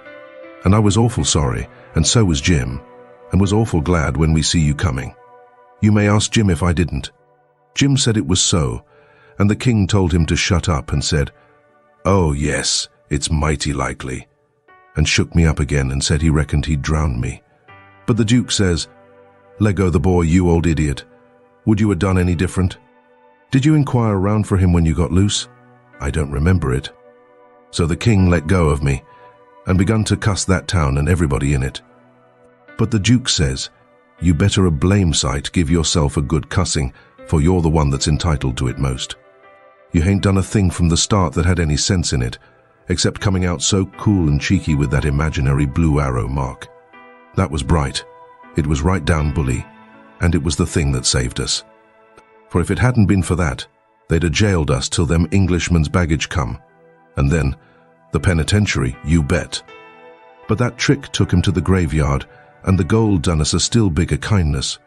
For if the excited fools hadn't let go all holts and made that rush to get a look, we'd have slept in our cravats tonight, cravats warranted to wear too, longer than we'd need 'em. They was still a minute, thinking. Then the king says, kind of absent-minded like, and we reckon the niggers stole it. That made me squirm. Yes, says the Duke, kinda slow and deliberate and sarcastic, we did. After about a half a minute the king drawls out, leastways, I did. The Duke says, the same way. On the contrary, I did. The king kind of ruffles up and says, looky here, Bilgewater, what are you referring to? The Duke says, pretty brisk, when it comes to that, maybe you'll let me ask, what was you referring to? Shucks, says the king, very sarcastic. But I don't know. Maybe you was asleep and didn't know what you was about. The Duke bristles up now and says, oh, let up on this cuss nonsense. Do you take me for a blame fool? Don't you reckon I know who hid that money in that coffin? Yes, sir. I know you do know, because you done it yourself. It's a lie. And the Duke went for him. The king sings out, take your hands off, leggo my throat. I take it all back, the Duke says. Well, you just own up first that you did hide that money there, intending to give me the slip one of these days, and come back and dig it up and have it all to yourself. Wait just a minute, Duke. Answer me this one question, honest and fair. If you didn't put the money there, say it, and I'll believe you, and take back everything I said. You old scoundrel. I didn't, and you know I didn't. There now. Well then, I believe you. But answer me only just this one more. Now don't get mad. Didn't you have it in your mind to hook the money and hide it? The Duke never said nothing for a little bit. Then he says, well, I don't care if I did. I didn't do it anyway. But you not only had it in mind to do it, but you done it. I wished I never die if I done it, Duke, and that's honest. I won't say I won't going to do it, because I was. But you, I mean somebody, got in ahead of me. It's a lie. You done it, and you got to say you done it. Or, the king began to gurgle. And then he gasps out, "Nuff. I own up." I was very glad to hear him say that. It made me feel much more easier than what I was feeling before. So the Duke took his hands off and says, "If you ever deny it again, I'll drown you. It's well for you to sit there and blubber like a baby. It's fitting for you, after the way you've acted. I never see such an old ostrich for wanting to gobble everything, and I are trusting you all the time, like you was my own father. You ought to been ashamed of yourself to stand by and hear it saddled on to a lot of poor niggers, and you never say a word for 'em. It makes me feel ridiculous to think I was soft enough to believe that rubbish. Cuss you. I can see now why you was so anxious to make up the deficit. You wanted to get what money I'd got out of the Nonnamous in one thing or another, and scoop it, the king says. Timid. And still a snuffling. Why, Duke, it was you that said make up the deficit. It warned me. Dry up. I don't want to hear no more out of you, says the Duke. And now you see what you got by it. They've got all their own money back and all of ourn but a shekel or two besides. Gelong to bed, and don't you deficit me no more deficits. Long's you live. So the king sneaked into the wigwam and took to his bottle for comfort. And before long the Duke tackled his bottle, and so in about a half an hour they was as thick as thieves again, and the tighter they got, the lovinger they got, and went off a-snoring in each other's arms. They both got powerful mellow, but I noticed the king didn't get mellow enough to forget to remember to not deny about hiding the money bag again. That made me feel easy and satisfied. Of course, when they got to snoring, we had a long gabble, and I told Jim everything. Chapter 31. You can't pray a lie. We dasn't stop again at any town for days and days. Kept right along down the river. We was down south in the warm weather now, and a mighty long ways from home. We begun to come to trees with Spanish moss on them, hanging down from the limbs like long grey beards. It was the first I ever see it growing, and it made the woods look solemn and dismal. So now the frauds reckoned they was out of danger, and they begun to work the villages again. First they done a lecture on temperance, but they didn't make enough for them both to get drunk on. Then, in another village, they started a dancing school, but they didn't know no more how to dance than a kangaroo does. So the first prance they made the general public jumped in and pranced them out of town. Another time they tried to go at yellocution, but they didn't yellocute long till the audience got up and give them a solid good cussing and made them skip out. They tackled missionarying and mesmerizing and doctoring and telling fortunes and a little of everything, but they couldn't seem to have no luck. So at last they got just about dead broke and laid around the raft as she floated along, thinking and thinking, and never saying nothing, by the half a day at a time, and dreadful blue and desperate. And at last they took a change and begun to lay their heads together in the wigwam and talk low and confidential 2 or 3 hours at a time. Jim and me got uneasy. We didn't like the look of it. We judged they were studying up some kind of worse deviltry than ever. We turned it over and over, and at last we made up our minds they was going to break into somebody's house or store, or was going into the counterfeit money business or something. So then we was pretty scared, and made up an agreement that we wouldn't have nothing in the world to do with such actions. And if we ever got the least show, we would give them the cold shake and clear out and leave them behind. Well, early one morning we hid the raft in a good safe place about 2 miles below a little bit of a shabby village named Pikesville. And the king, he went ashore and told us all to stay hid whilst he went up to town and smelt around to see if anybody had got any wind of the Royal Nonsuch there yet. House to rob, you, says I to myself, and when you get through robbing it, you'll come back here and wonder what has become of me and Jim and the raft, and you'll have to take it out in wondering. And he said if he warn't back by midday, the Duke and me would know it was all right, and we was to come along. So we stayed where we was. The Duke, he fretted and sweated around, and was in a mighty sour way. He scolded us for everything, and we couldn't seem to do nothing right. He found fault with every little thing. Something was a-brewing, sure. I was good and glad when midday come and no king. We could have a change, anyway, and maybe a chance for the change on top of it. So me and the Duke went up to the village and hunted around there for the king, and by we found him in the back room of a little low doggery, very tight, and a lot of loafers bully-ragging him for sport. And he a-cussing and a-threatening with all his might, and so tight he couldn't walk, and couldn't do nothing to them. The Duke, he begun to abuse him for an old fool, and the king begun to sass back, and the minute they was fairly at it, I lit out and shook the reefs out of my hind legs, and spun down the river road like a deer, for I see our chance, and I made up my mind that it would be a long day before they ever see me and Jim again. I got down there all out of breath but loaded up with joy and sung out, "Set her loose, Jim. We're all right now." But there warn't no answer, and nobody come out of the wigwam. Jim was gone. I set up a shout, and then another one, and run this way and that in the woods, whooping and screeching. But it warn't no use. Old Jim was gone. Then I sat down and cried. I couldn't help it, but I couldn't set still long. Pretty soon I went out on the road, trying to think what I better do, and I run across a boy walking, and asked him if he'd seen a strange nigger dressed so-and-so. And he says, "Yes." "Whereabouts?" Says I. "Down to Silas Phelps' place, 2 miles below here. He's a runaway nigger, and they've got him. Was you looking for him?" "You bet I ain't. I run across him in the woods about an hour or 2 ago, and he said if I hollered he'd cut my livers out, and told me to lay down and stay where I was. And I'd done it. Been there ever since, afeared to come out." "Well," he says, "you needn't be afeared no more, because they've got him. He run off from down south summers. It's a good job they got him." "Well, I reckon. There's $200 reward on him. It's like picking up money out in the road." "Yes, it is. And I could have had it if I'd been big enough. I see him first." "Who nailed him?" "It was an old fellow, a stranger, and he sold out his chance in him for $40 because he's got to go up the river and can't wait." "Think o' that now. You bet I'd wait if it was 7 year." "That's me every time," says I. But maybe his chance ain't worth no more than that if he'll sell it so cheap. Maybe there's something ain't straight about it. But it is, though. Straight as a string. I see the handbill myself. It tells all about him, to a dot, paints him like a picture, and tells the plantation he's from, below New Orleans. No siree, Bob, they ain't no trouble about that speculation, you bet you. Say, gimme a chaw tobacco, won't ye?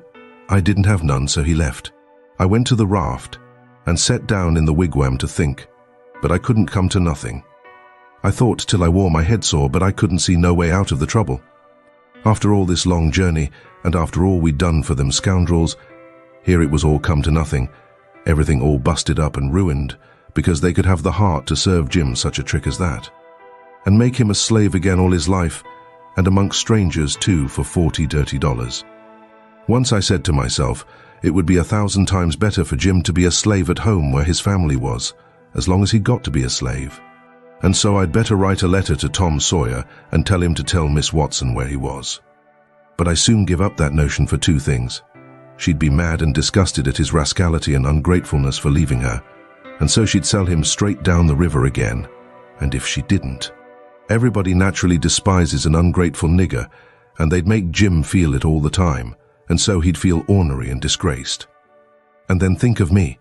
It would get all around that Huck Finn helped a nigger to get his freedom, and if I was ever to see anybody from that town again, I'd be ready to get down and lick his boots for shame. That's just the way. A person does a low-down thing, and then he don't want to take no consequences of it. Thinks as long as he can hide it, it ain't no disgrace. That was my fix exactly. The more I studied about this, the more my conscience went to grinding me, and the more wicked and low-down and ornery I got to feeling. And at last, when it hit me all of a sudden that here was the plain hand of Providence slapping me in the face and letting me know my wickedness was being watched all the time from up there in heaven, whilst I was stealing a poor old woman's nigger that hadn't ever done me no harm, and now it was showing me there's one that's always on the lookout, and ain't a-going to allow no such miserable doings to go only just so fur and no further, I most dropped in my tracks, I was so scared. Well, I tried the best I could to kinda soften it up somehow for myself by saying I was brung up wicked, and so I warn't so much to blame, but something inside of me kept saying, there was the Sunday school, you could have gone to it, and if you'd have done it, they'd have learnt you there that people that acts as I'd been acting about that nigger goes to everlasting fire. It made me shiver, and I about made up my mind to pray and see if I couldn't try to quit being the kind of a boy I was and be better. So I kneeled down, but the words wouldn't come. Why wouldn't they? It warn't no use to try and hide it from him. Nor from me, neither. I knowed very well why they wouldn't come. It was because my heart warn't right. It was because I warn't square. It was because I was playing double. I was letting on to give up sin, but away inside of me I was holding on to the biggest one of all. I was trying to make my mouth say I would do the right thing and the clean thing, and go and write to that nigger's owner and tell where he was. But deep down in me I knowed it was a lie, and he knowed it. You can't pray a lie. I found that out. So I was full of trouble, full as I could be, and didn't know what to do. At last I had an idea, and I says, I'll go and write the letter, and then see if I can pray. Why, it was astonishing, the way I felt as light as a feather right straight off, and my troubles all gone. So I got a piece of paper and a pencil, all glad and excited, and sat down and wrote, Miss Watson, your runaway nigger Jim is down here 2 miles below Pikesville, and Mr. Phelps has got him and he will give him up for the reward if you send. Huck Finn. I felt good, and all washed clean of sin for the first time I had ever felt so in my life, and I knowed I could pray now.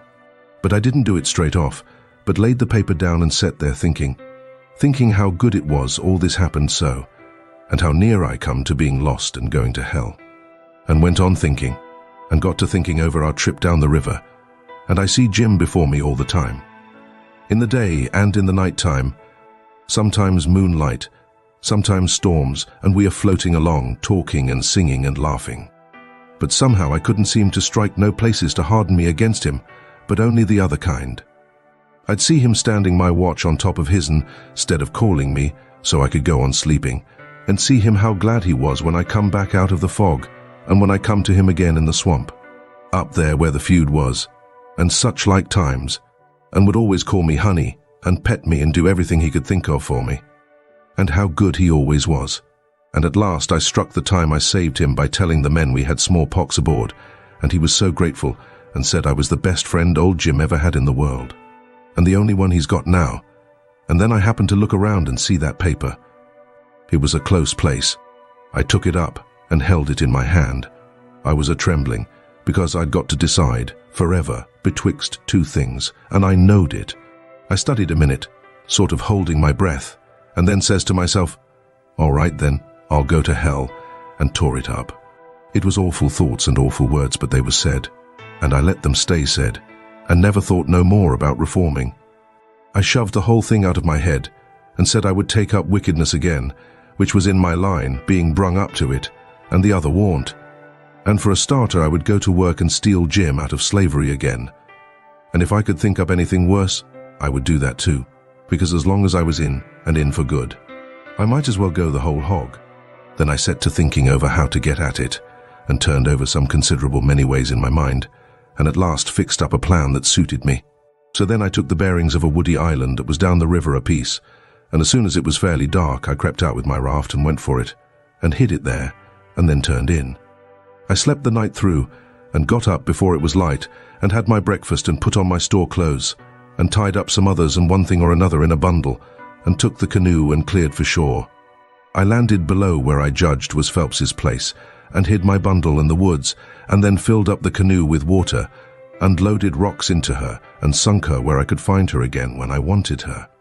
About a quarter of a mile below a little steam sawmill that was on the bank. Then I struck up the road, and when I passed the mill I see a sign on it, Phelps's sawmill, and when I come to the farmhouses 200 or 300 yards further along, I kept my eyes peeled, but didn't see nobody around, though it was good daylight now. But I didn't mind, because I didn't want to see nobody just yet. I only wanted to get the lay of the land. According to my plan, I was going to turn up there from the village, not from below. So I just took a look and shoved along, straight for town. Well, the very first man I see when I got there was the Duke. He was sticking up a bill for the Royal Nonsuch. 3-night performance, like that other time. They had the cheek, them frauds. I was right on him before I could shirk. He looked astonished and says, "Hello, where'd you come from?" Then he says, kind of glad and eager, "Where's the raft? Got her in a good place?" I says, "Why, that's just what I was going to ask your grace." Then he didn't look so joyful and says, "What was your idea for asking?" he says. "Well," I says, "when I see the king in that doggery yesterday, I says to myself, we can't get him home for hours till he's soberer, so I went to loafing around town to put in the time and wait. A man up and offered me 10 cents to help him pull a skiff over the river and back to fetch a sheep, and so I went along. But when we was dragging him to the boat, and the man left me a hold of the rope and went behind him to shove him along, he was too strong for me and jerked loose and run, and we after him. We didn't have no dog, and so we had to chase him all over the country till we tired him out. We never got him till dark. Then we fetched him over, and I started down for the raft.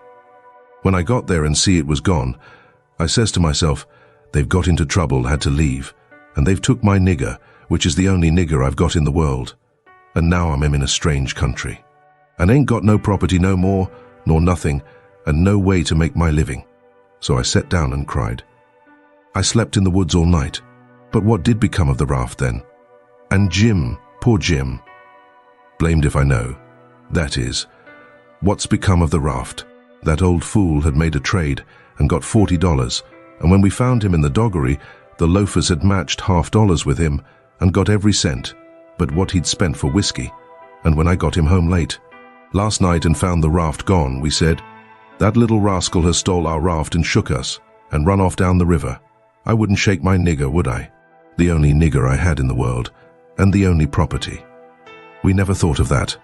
Fact is, I reckon we'd come to consider him our nigger. Yes, we did consider him so. Goodness knows we had trouble enough for him. So when we see the raft was gone and we flat broke, there warn't anything for it but to try the Royal Nonsuch another shake. And I've pegged along ever since, dry as a powder horn. Where's that 10 cents? Give it here. I had considerable money, so I give him 10 cents, but begged him to spend it for something to eat, and give me some, because it was all the money I had, and I hadn't had nothing to eat since yesterday. He never said nothing. The next minute, he whirls on me and says, "Do you reckon that nigger would blow on us? We'd skin him if he done that. How can he blow? Hain't he run off? No. That old fool sold him, and never divided with me, and the money's gone." "Sold him?" I says, and begun to cry. "Why, he was my nigger, and that was my money." "Where is he? I want my nigger."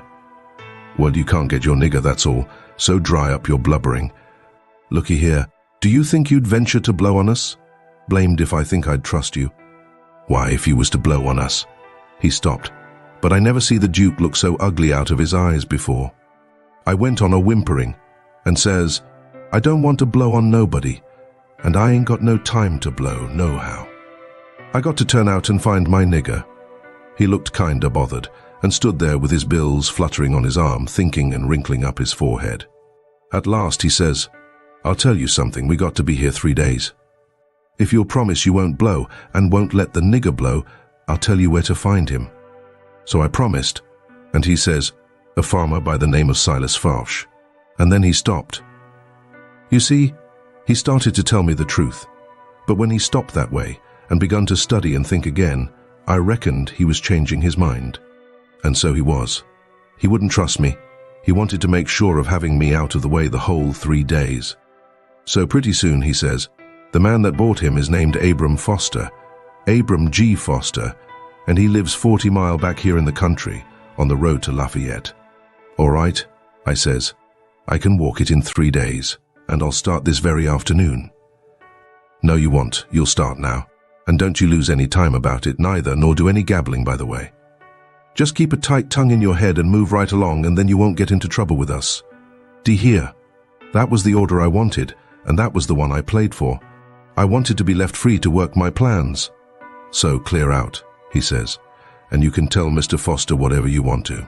Maybe you can get him to believe that Jim is your nigger. Some idiots don't require documents. Leastways, I've heard there's such down south here. And when you tell him the handbill and the reward's bogus, maybe he'll believe you when you explain to him what the idea was for getting him out.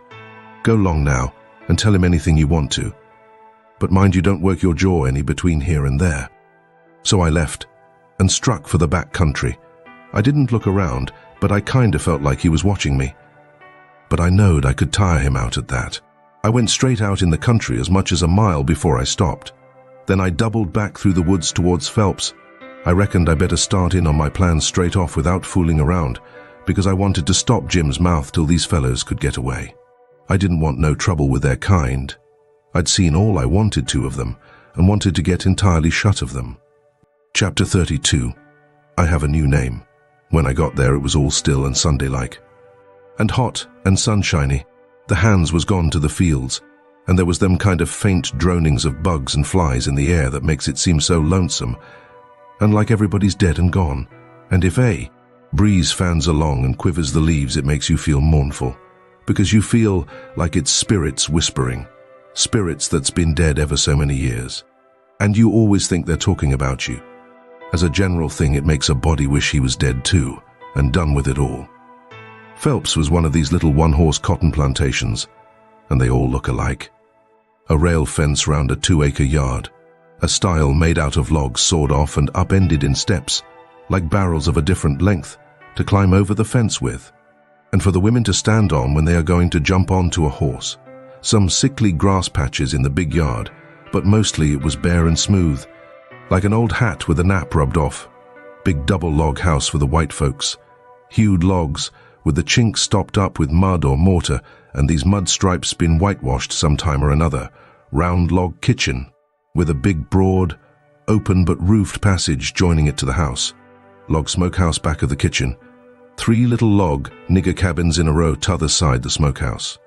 1 little hut all by itself away down. Against the back fence, and some outbuildings down a piece the other side. Ash hopper and big kettle to boil soap in by the little hut. Bench by the kitchen door, with bucket of water and a gourd. Hound asleep there in the sun. More hounds asleep round about. About 3 shade trees away off in a corner. Some currant bushes and gooseberry bushes in one place by the fence. Outside of the fence, a garden and a watermelon patch. Then the cotton fields begins, and after the fields, the woods. I went around and clumb over the back stile by the ash hopper and started for the kitchen. When I got a little ways, I heard the dim hum of a spinning wheel wailing along up and sinking along down again. And then I knowed for certain I wished I was dead, for that is the lonesomest sound in the whole world. I went right along, not fixing up any particular plan, but just trusting to Providence to put the right words in my mouth when the time come, for I'd noticed that Providence always did put the right words in my mouth if I left it alone. When I got halfway, first one hound and then another got up and went for me, and of course I stopped and faced them and kept still. And such another powwow as they made. In a quarter of a minute I was a kind of a hub of a wheel, as you may say, spokes made out of dogs. Circle of 15 of them packed together around me, with their necks and noses stretched up towards me, a barking and howling, and more a coming. You could see them sailing over fences and around corners from everywheres. A nigger woman come tearing out of the kitchen with a rolling pin in her hand, singing out, "Begone you Tige, you Spot, begone Sar." And she fetched first one and then another of them a clip and sent them howling, and then the rest followed, and the next second half of them come back, wagging their tails around me, and making friends with me. There ain't no harm in a hound, nohow. And behind the woman comes a little nigger girl and 2 little nigger boys without anything on but tow linen shirts, and they hung on to their mother's gown, and peeped out from behind her at me, bashful, the way they always do. And here comes the white woman running from the house, about 45 or 50-year-old, bareheaded, and her spinning stick in her hand, and behind her comes her little white children, acting the same way the little niggers was doing. She was smiling all over so she could hardly stand, and says, "It's you at last, ain't it?" I out with a yes'm before I thought. She grabbed me and hugged me tight, and then gripped me by both hands and shook, and the tears come in her eyes and run down over, and she couldn't seem to hug and shake enough, and kept saying, "You don't look as much like your mother as I reckoned you would. But law sakes, I don't care for that, I'm so glad to see you. Dear, dear, it does seem like I could eat you up. Children, it's your cousin Tom. Tell him howdy." But they ducked their heads and put their fingers in their mouths and hid behind her. So she ran on. "Lies, hurry up and get him a hot breakfast right away, or did you get your breakfast on the boat?" I said I had got it on the boat. So then she started for the house, leading me by the hand, and the children tagging after. When we got there, she set me down in a split-bottomed chair and set herself down on a little low stool in front of me, holding both of my hands, and says, "Now I can have a good look at you, and law same, I've been hungry for it a many a time, all these long years, and it's come at last. We've been expecting you a couple of days and more. What kep you? Boat get aground?" "Yes'm, she." "Don't say yes'm, say Aunt Sally." "Where'd she get aground?" I didn't rightly know what to say, because I didn't know whether the boat would be coming up the river or down. But I go a good deal on instinct, and my instinct said she would be coming up, from down towards Orleans. That didn't help me much, though, for I didn't know the names of bars down that way. I see I'd got to invent a bar, or forget the name of the one we got aground on, or now I struck an idea and fetched it out. It warn't the grounding. That didn't keep us back but a little. We blowed out a cylinder head. Good gracious, anybody hurt? No'm, killed a nigger. Well, it's lucky, because sometimes people do get hurt. 2 years ago last Christmas, your Uncle Silas was coming up from New Orleans on the old Lally Rook, and she blowed out a cylinder head and crippled a man. And I think he died afterwards. He was a Baptist. Your Uncle Silas knowed a family in Baton Rouge that knowed his people very well. Yes, I remember now. He did die. Mortification set in, and they had to amputate him. But it didn't save him. Yes, it was mortification. That was it. He turned blue all over and died in the hope of a glorious resurrection. They say he was a sight to look at. Your uncle's been up to the town every day to fetch you. And he's gone again. Not more'n an hour ago. He'll be back any minute now. You must have met him on the road, didn't you? Oldish man, with a... No, I didn't see nobody, Aunt Sally. The boat landed just at daylight, and I left my baggage on the wharf boat and went looking around the town and out a piece in the country, to put in the time and not get here too soon, and so I come down the back way. Who'd you give the baggage to? Nobody. Why, child, it'll be stole. Not where I hid it, I reckon it won't, I says. How'd you get your breakfast so early on the boat? It was kinda thin ice, but I says. The captain see me standing around and told me I better have something to eat before I went ashore. So he took me in the Texas to the officers' lunch and give me all I wanted. I was getting so uneasy I couldn't listen good. I had my mind on the children all the time. I wanted to get them out to one side and pump them a little and find out who I was. But I couldn't get no show. Mrs. Phelps kept it up and run on so. Pretty soon she made the cold chills streak all down my back, because she says, "But here we're a-running on this way, and you hain't told me a word about Sis nor any of them. Now I'll rest my works a little, and you start up yourn. Just tell me everything. Tell me all about all every one of 'em all, and how they are, and what they're doing, and what they told you to tell me, and every last thing you can think of." Well, I see I was up a stump, and up it good. Providence had stood by me this fur all right, but I was hard and tight aground now. I see it warn't a bit of use to try to go ahead. I'd got to throw up my hand. So I says to myself, here's another place where I got to risk the truth. I opened my mouth to begin, but she grabbed me and hustled me in behind the bed and says, "Here he comes. Stick your head down lower. There, that'll do. You can't be seen now. Don't you let on you're here. I'll play a joke on him. Children, don't you say a word." I see I was in a fix now.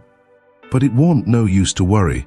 There warn't nothing to do but just hold still and try and be ready to stand from under when the lightning struck. I had just one little glimpse of the old gentleman when he come in. Then the bed hid him. Mrs. Phelps, she jumps for him and says, "Has he come?" "No," says her husband. "Goodness gracious," she says. "What in the world can have become of him?" "I can't imagine," says the old gentleman, "and I must say it makes me dreadful uneasy." "Uneasy," she says. "I'm ready to go distracted. He must have come, and you've missed him along the road." "I know it's so. Something tells me so." "Why, Sally, I couldn't miss him along the road, you know that." "But oh dear, dear, what will Sis say? He must have come. You must have missed him. Oh, don't distress me any more, and I'm already distressed. I don't know what in the world to make of it. I'm at my wit's end, and I don't mind acknowledging I'm right down scared. But there's no hope that he's come, for he couldn't come and me miss him. Sally, it's terrible. Just terrible. Something's happened to the boat, sure."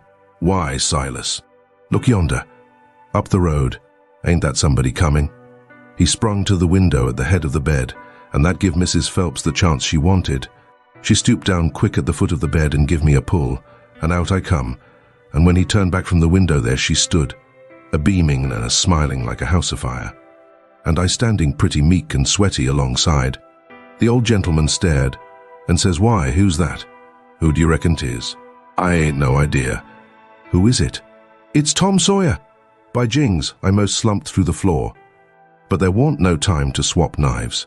The old man grabbed me by the hand and shook, and kept on shaking, and all the time how the woman did dance around and laugh and cry, and then how they both did fire off questions about Sid and Mary and the rest of the tribe.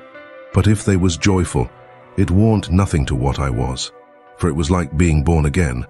I was so glad to find out who I was. Well, they froze to me for 2 hours, and at last, when my chin was so tired it couldn't hardly go any more, I had told them more about my family, I mean the Sawyer family, than ever happened to any 6 Sawyer families. And I explained all about how we blowed out a cylinder head at the mouth of White River, and it took us 3 days to fix it, which was all right, and worked first rate, because they didn't know but what it would take 3 days to fix it. If I'd have called it a bolt head, it would have done just as well. Now I was feeling pretty comfortable all down one side, and pretty uncomfortable all up the other. Being Tom Sawyer was easy and comfortable, and it stayed easy and comfortable till by and by I hear a steamboat coughing along down the river. Then I says to myself, suppose Tom Sawyer comes down on that boat, and suppose he steps in here any minute and sings out my name before I can throw him a wink to keep quiet? Well, I couldn't have it that way. It wouldn't do at all. I must go up the road and waylay him. So I told the folks I reckoned I would go up to the town and fetch down my baggage. The old gentleman was for going along with me, but I said no, I could drive the horse myself, and I'd rather he wouldn't take no trouble about me. Chapter 33. The pitiful ending of royalty. So I started for town in the wagon, and when I was halfway I see a wagon coming, and sure enough it was Tom Sawyer, and I stopped and waited till he come along. I says, "Hold on," and it stopped alongside, and his mouth opened up like a trunk, and stayed so, and he swallowed 2 or 3 times like a person that's got a dry throat, and then says, "I hain't ever done you no harm. You know that. So then, what you want to come back and haunt me for?" I says. "I hain't come back, I hain't been." When he heard my voice it righted him up some, but he warn't quite satisfied yet. He says, "Don't you play nothing on me, because I wouldn't on you. Honest Injun now, you ain't a ghost?" "Honest Injun I ain't," I says.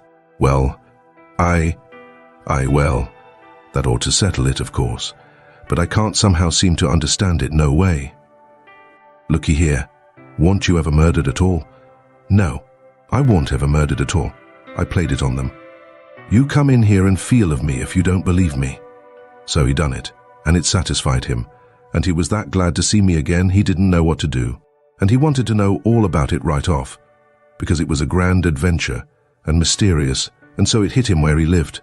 But I said, leave it alone till by and by, and told his driver to wait, and we drove off a little piece, and I told him the kind of a fix I was in, and what did he reckon we better do? He said, "Let him alone a minute, and don't disturb him." So he thought, and pretty soon he says, "It's all right, I've got it. Take my trunk in your wagon, and let on it's yourn, and you turn back and fool along slow, so as to get to the house about the time you ought to, and I'll go towards town a piece, and take a fresh start, and get there a quarter or a half an hour after you, and you needn't let on to know me at first." I says, "All right, but wait a minute. There's one more thing, a thing that nobody don't know but me. And that is, there's a nigger here that I'm a-trying to steal out of slavery, and his name is Jim, old Miss Watson's Jim." He says, "What? Why Jim is?" He stopped and went to studying. I says, "I know what you'll say. You'll say it's dirty, low-down business. But what if it is? I'm low-down, and I'm a-going to steal him, and I want you keep mum and not let on. Will you?" His eye lit up, and he says, "I'll help you steal him." Well, I let go all holts then, like I was shot. It was the most astonishing speech I ever heard, and I'm bound to say Tom Sawyer fell considerable in my estimation. Only I couldn't believe it. Tom Sawyer, a nigger stealer. "Oh, shucks," I says.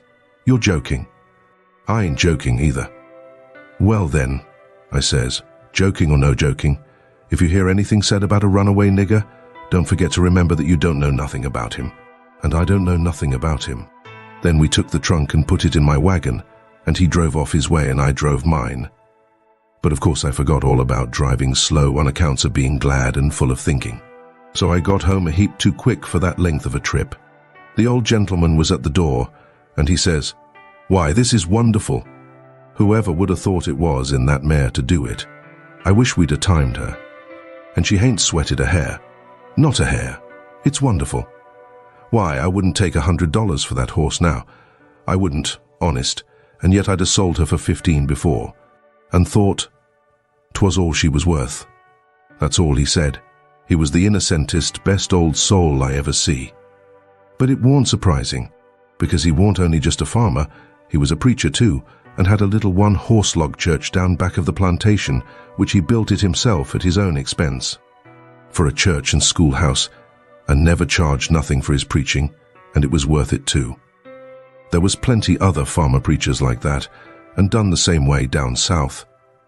In about half an hour, Tom's wagon drove up to the front stile, and Aunt Sally she see it through the window, because it was only about 50 yards, and says, "Why, there's somebody come. I wonder who 'tis. Why, I do believe it's a stranger. Jimmy, that's one of the children, run and tell Lies to put on another plate for dinner." Everybody made a rush for the front door, because, of course, a stranger don't come every year, and so he lays over the yellow fever for interest when he does come. Tom was over the stile and starting for the house. The wagon was spinning up the road for the village, and we was all bunched in the front door. Tom had his store clothes on and an audience, and that was always nuts for Tom Sawyer. In them circumstances it warn't no trouble to him to throw in an amount of style that was suitable. He warn't a boy to meeky along up that yard like a sheep. No, he come calm and important, like the ram. When he got afront of us, he lifts his hat ever so gracious and dainty, like it was the lid of a box that had butterflies asleep in it, and he didn't want to disturb them, and says, "Mr. Archibald Nichols, I presume?" "No, my boy," says the old gentleman. "I'm sorry to say, your driver has deceived you. Nichols's place is down a matter of 3 mile more. Come in, come in." Tom, he took a look back over his shoulder and says, "Too late, he's out of sight." "Yes, he's gone, my son, and you must come in and eat your dinner with us, and then we'll hitch up and take you down to Nichols's." "Oh, I can't make you so much trouble, I couldn't think of it. I'll walk. I don't mind the distance." "But we won't let you walk. It wouldn't be Southern hospitality to do it." "Come right in." "Oh," says Aunt Sally, "it ain't a bit of trouble to us, not a bit in the world. You must stay. It's a long, dusty 3 mile, and we can't let you walk.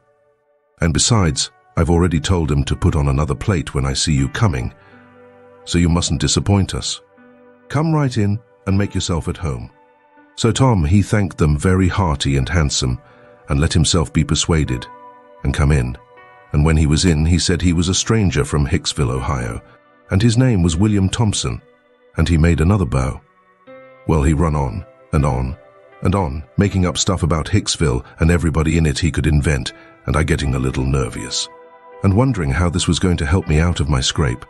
And at last, still talking along, he reached over and kissed Aunt Sally right on the mouth, and then settled back again in his chair comfortable, and was going on talking, but she jumped up and wiped it off with the back of her hand, and says, "You audacious puppy." He looked kind of hurt, and says, "I'm surprised at you, ma'am. You're soppy. Why, what do you reckon I am? I've a good notion to take and—" "Say, what do you mean by kissing me?" He looked kind of humble and says, "I didn't mean nothing, ma'am. I didn't mean no harm. I thought you'd like it." "Why, you born fool." She took up the spinning stick, and it looked like it was all she could do to keep from giving him a crack with it. "What made you think I'd like it?" "Well, I don't know. Only, they told me you would." "They told you I would? Whoever told you's another lunatic. I never heard the beat of it." "Who's why, everybody? They all said so, ma'am." It was all she could do to hold in, and her eyes snapped and her fingers worked like she wanted to scratch him, and she says, "Who's everybody? Out with their names, or there'll be an idiot short." He got up and looked distressed and fumbled his hat and says, "I'm sorry, and I wasn't expecting it. They told me to. They all told me to. They all said, kiss her, and said she'd like it. They all said it, every one of them, but I'm sorry, ma'am, and I won't do it no more. I won't, honest." "You won't you?" "Well, I should reckon you won't. No, I'm honest about it. I won't ever do it again till you ask me." "Till I ask you? Well, I never see the beat of it in my born days." "I lay you'll be the Methusalem numbskull of creation before ever I ask you, or the likes of you." "Well," he says, "it does surprise me so. I can't make it out somehow. They said you would, and I thought you would. But—" he stopped and looked around slow, like he wished he could run across a friendly eye somewheres, and fetched up on the old gentleman's and says, "Didn't you think she'd like me to kiss her, sir?" "Why, no. Well, no, I believe I didn't." Then he looks on around the same way to me and says, "Tom, didn't you think Aunt Sally'd open out her arms and say—" "Sid Sawyer." "My land," she says, breaking in and jumping for him. "You impudent young rascal, to fool a body so," and was going to hug him, but he fended her off and says, "No, not till you've asked me first." So she didn't lose no time, but asked him, and hugged him and kissed him over and over again, and then turned him over to the old man, and he took what was left. And after they got a little quiet again, she says, "Why, dear me, I never see such a surprise. We weren't looking for you at all, but only Tom. Sis never wrote to me about anybody coming but him. It's because it weren't intended for any of us to come but Tom," he says. "But I begged and begged, and at the last minute she let me come too. So, coming down the river, me and Tom thought it would be a first-rate surprise for him to come here to the house first, and for me to by and by tag along and drop in and let on to be a stranger. But it was a mistake, Aunt Sally. This ain't no healthy place for a stranger to come. No, not impudent whelp, Sid. You ought to had your jaws boxed. I ain't been so put out since I don't know when. But I don't care. I don't mind the terms. I'd be willing to stand 1,000 such jokes to have you here. Well, to think of that performance, I don't deny it. I was most putrefied with astonishment when you give me that smack.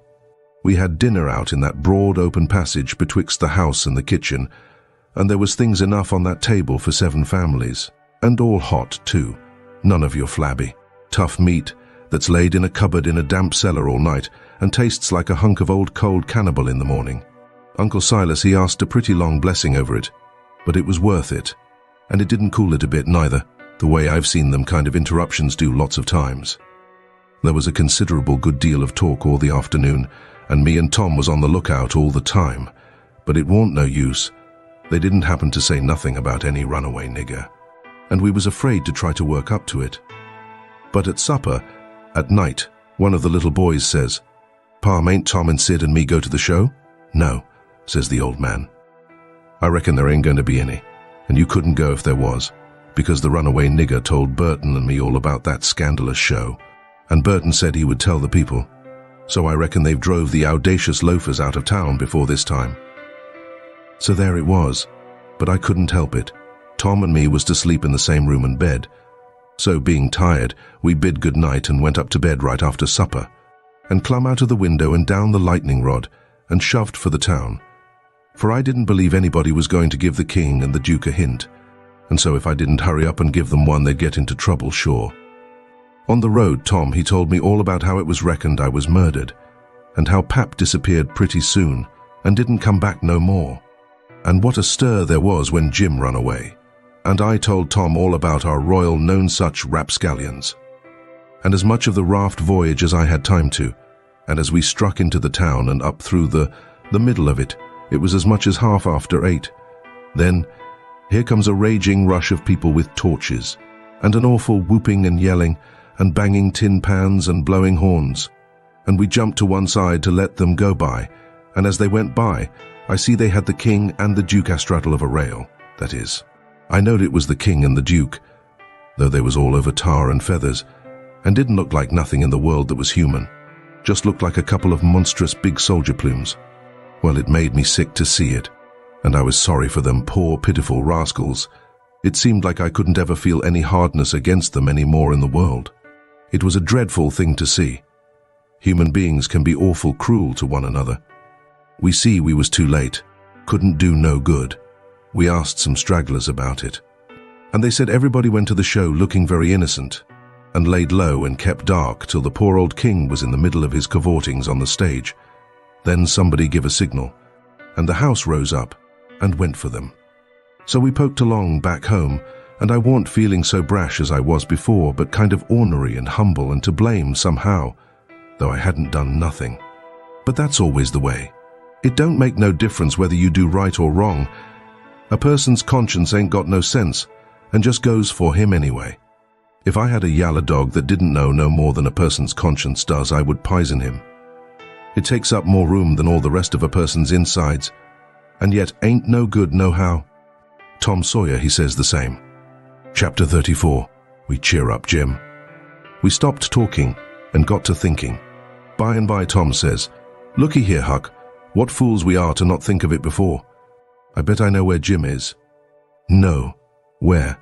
"In that hut down by the ash hopper." "Why, looky here. When we was at dinner, didn't you see a nigger man go in there with some victuals?" "Yes." "What did you think the victuals was for?" "For a dog." "So'd I." "Well, it wasn't for a dog." "Why?" "Because part of it was watermelon." "So it was. I noticed it." "Well, it does beat all that I never thought about a dog not eating watermelon. It shows how a body can see and don't see at the same time." Well, the nigger unlocked the padlock when he went in, and he locked it again when he came out. He fetched Uncle a key about the time we got up from table. Same key, I bet. Watermelon shows man, lock shows prisoner, and it ain't likely there's 2 prisoners on such a little plantation, and where the people's all so kind and good. Jim's the prisoner. All right. I'm glad we found it out detective fashion. I wouldn't give shucks for any other way. Now you work your mind and study out a plan to steal Jim, and I will study out one too, and we'll take the one we like the best. What a head for just a boy to have. If I had Tom Sawyer's head, I wouldn't trade it off to be a duke, nor mate of a steamboat, nor clown in a circus, nor nothing I can think of. I went to thinking out a plan, but only just to be doing something. I knowed very well where the right plan was going to come from. Pretty soon Tom says, "Ready?" "Yes," I says. "All right, bring it out." "My plan is this," I says. "We can easy find out if it's Jim in there. Then get up my canoe tomorrow night and fetch my raft over from the island. Then the first dark night that comes, steal the key out of the old man's breeches after he goes to bed and shove off down the river on the raft with Jim, hiding daytimes and running nights, the way me and Jim used to do before. Wouldn't that plan work? Work? Why, certainly it would work like rats are fighting. But it's too blame simple. There ain't nothing to it.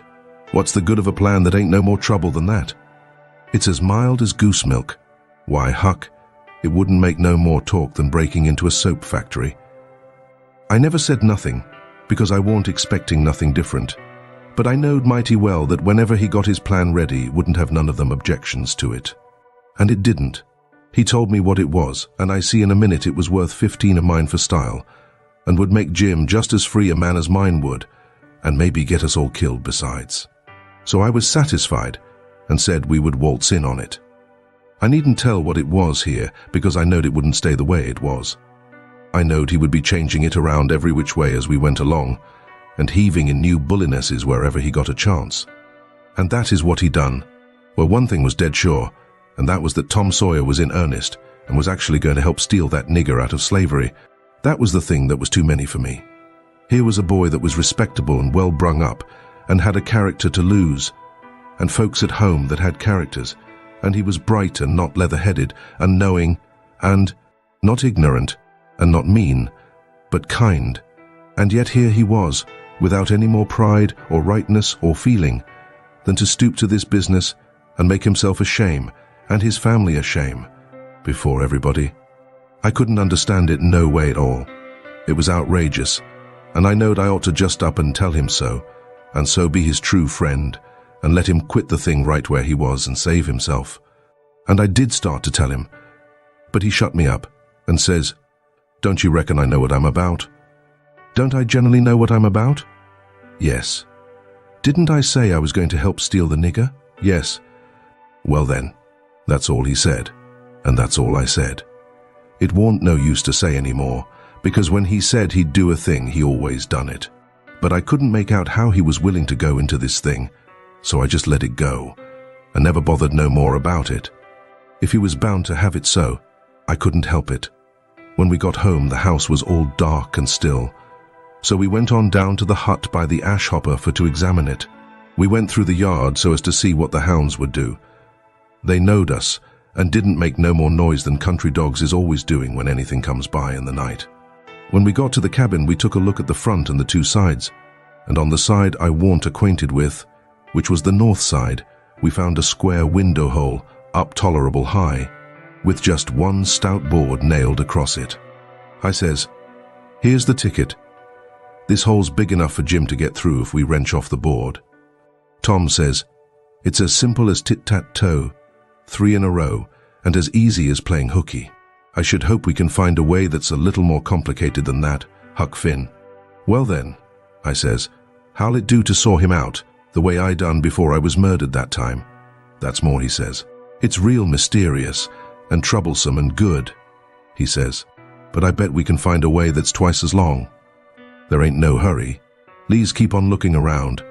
Betwixt the hut and the fence, on the back side, was a lean-to that joined the hut at the eaves, and was made out of plank.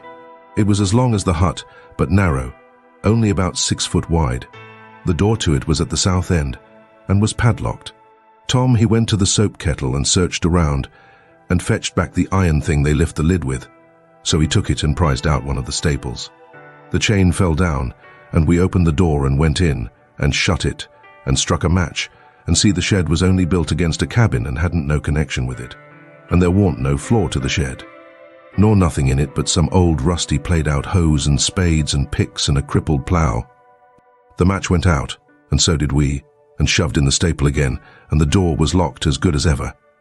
Tom was joyful. He says, "Now we're all right. We'll dig him out. It'll take about a week." Then we started for the house, and I went in the back door. You only have to pull a buckskin latch string. They don't fasten the doors. But that warn't romantical enough for Tom Sawyer. No way would do him, but he must climb up the lightning rod. But after he got up halfway about 3 times, and missed fire and fell every time, and the last time most busted his brains out, he thought he'd got to give it up. But after he was rested, he allowed he would give her one more turn for luck, and this time he made the trip. In the morning we was up at break of day, and down to the nigger cabins to pet the dogs and make friends with the nigger that fed Jim, if it was Jim that was being fed. The niggers was just getting through breakfast and starting for the fields, and Jim's nigger was piling up a tin pan with bread and meat and things, and whilst the others was leaving, the key come from the house. This nigger had a good-natured, chuckle-headed face, and his wool was all tied up in little bunches with thread. That was to keep witches off. He said the witches was pestering him awful these nights and making him see all kinds of strange things and hear all kinds of strange words and noises, and he didn't believe he was ever witched so long before in his life. He got so worked up and got to running on so about his troubles, he forgot all about what he'd been a-going to do. So Tom says, "What's the victuals for? Going to feed the dogs?" The nigger kind of smiled around gradually over his face, like when you heave a brickbat in a mud puddle, and he says, "Yes, Mars Sid, a dog. Currous dog too. Does you want to go and look at him?" "Yes." I hunch Tom and whispers, "You going right here in the daybreak? That won't the plan." "No, it won't. But it's the plan, so, drat him." We went along, but I didn't like it much. When we got in, we couldn't hardly see anything. It was so dark. But Jim was there, sure enough, and could see us, and he sings out, "Why, Huck, en good. Ain't dat Mr. Tom?" I just knowed how it would be. I just expected it. I didn't know nothing to do, and if I had, I couldn't have done it, because that nigger busted in and says, "Why, to gracious sakes, do he know you, gentlemen?" We could see pretty well now. Tommy looked at the nigger, steady and kind of wondering, and says, "Does who know us?" "Why, dis yer runaway nigger." "I don't reckon he does. But what put that into your head? What put it dar? Didn't he just this minute sing out like he knowed you?" Tom says, in a puzzled-up kind of way. "Well, that's mighty curious. Who sung out? When did he sing out? What did he sing out?" And turns to me, perfectly calm, and says, "Did you hear anybody sing out?" Of course, there warn't nothing to be said but the one thing. So I says, "No, I ain't heard nobody say nothing." Then he turns to Jim and looks him over like he never see him before, and says, "Did you sing out?" "No, sir," says Jim. "I hain't said nothing, sir. Not a word." "No, sir, I hain't said a word." "Did you ever see us before?" "No, sir, not as I knows on." So Tom turns to the nigger, which was looking wild and distressed, and says, kind of severe, "What do you reckon's the matter with you anyway? What made you think somebody sung out?" "Oh, it's de dad blame witches, sir, and I wished I was dead, I do. Days allus at it, sir. On day do mosses kill me, day skeers me so. Please to don't tell nobody bout it, sir, ere old Mar Silas he'll scold me. Case he say dey ain't no witches." I jizzes wish to goodness he was here now. Den what would he say? I jizz bet he couldn't find no way to get around it this time. But it's allus jizzes, so people dat sot, stays sot. Dey won't look into nothin' find it out fair for thyselves. In when you find it out and tell 'em bout it, dey don't believe you. Tom give him a dime and said we wouldn't tell nobody, and told him to buy some more thread to tie up his wool with, and then looks at Jim and says, "I wonder if Uncle Silas is going to hang this nigger. If I was to catch a nigger that was ungrateful enough to run away, I wouldn't give him up, I'd hang him." And whilst the nigger stepped to the door to look at the dime and bite it to see if it was good, he whispers to Jim and says, "Don't ever let on to know us. And if you hear any digging going on nights, it's us. We're going to set you free." Jim only had time to grab us by the hand and squeeze it. Then the nigger come back, and we said we'd come again sometime if the nigger wanted us to, and he said he would, more particular if it was dark, because the witches went for him mostly in the dark, and it was good to have folks around then. Chapter 35. Dark, deep-laid plans. It would be most an hour yet till breakfast. So we left and struck down into the woods, because Tom said we got to have some light to see how to dig by. And a lantern makes too much, and might get us into trouble. What we must have was a lot of them rotten chunks that's called foxfire, and just makes a soft kind of a glow when you lay them in a dark place. We fetched an armful and hid it in the weeds and sat down to rest, and Tom says, kind of dissatisfied, "Blame it, this whole thing is just as easy and awkward as it can be. And so it makes it so rotten difficult to get up a difficult plan. There ain't no watchman to be drugged. Now there ought to be a watchman.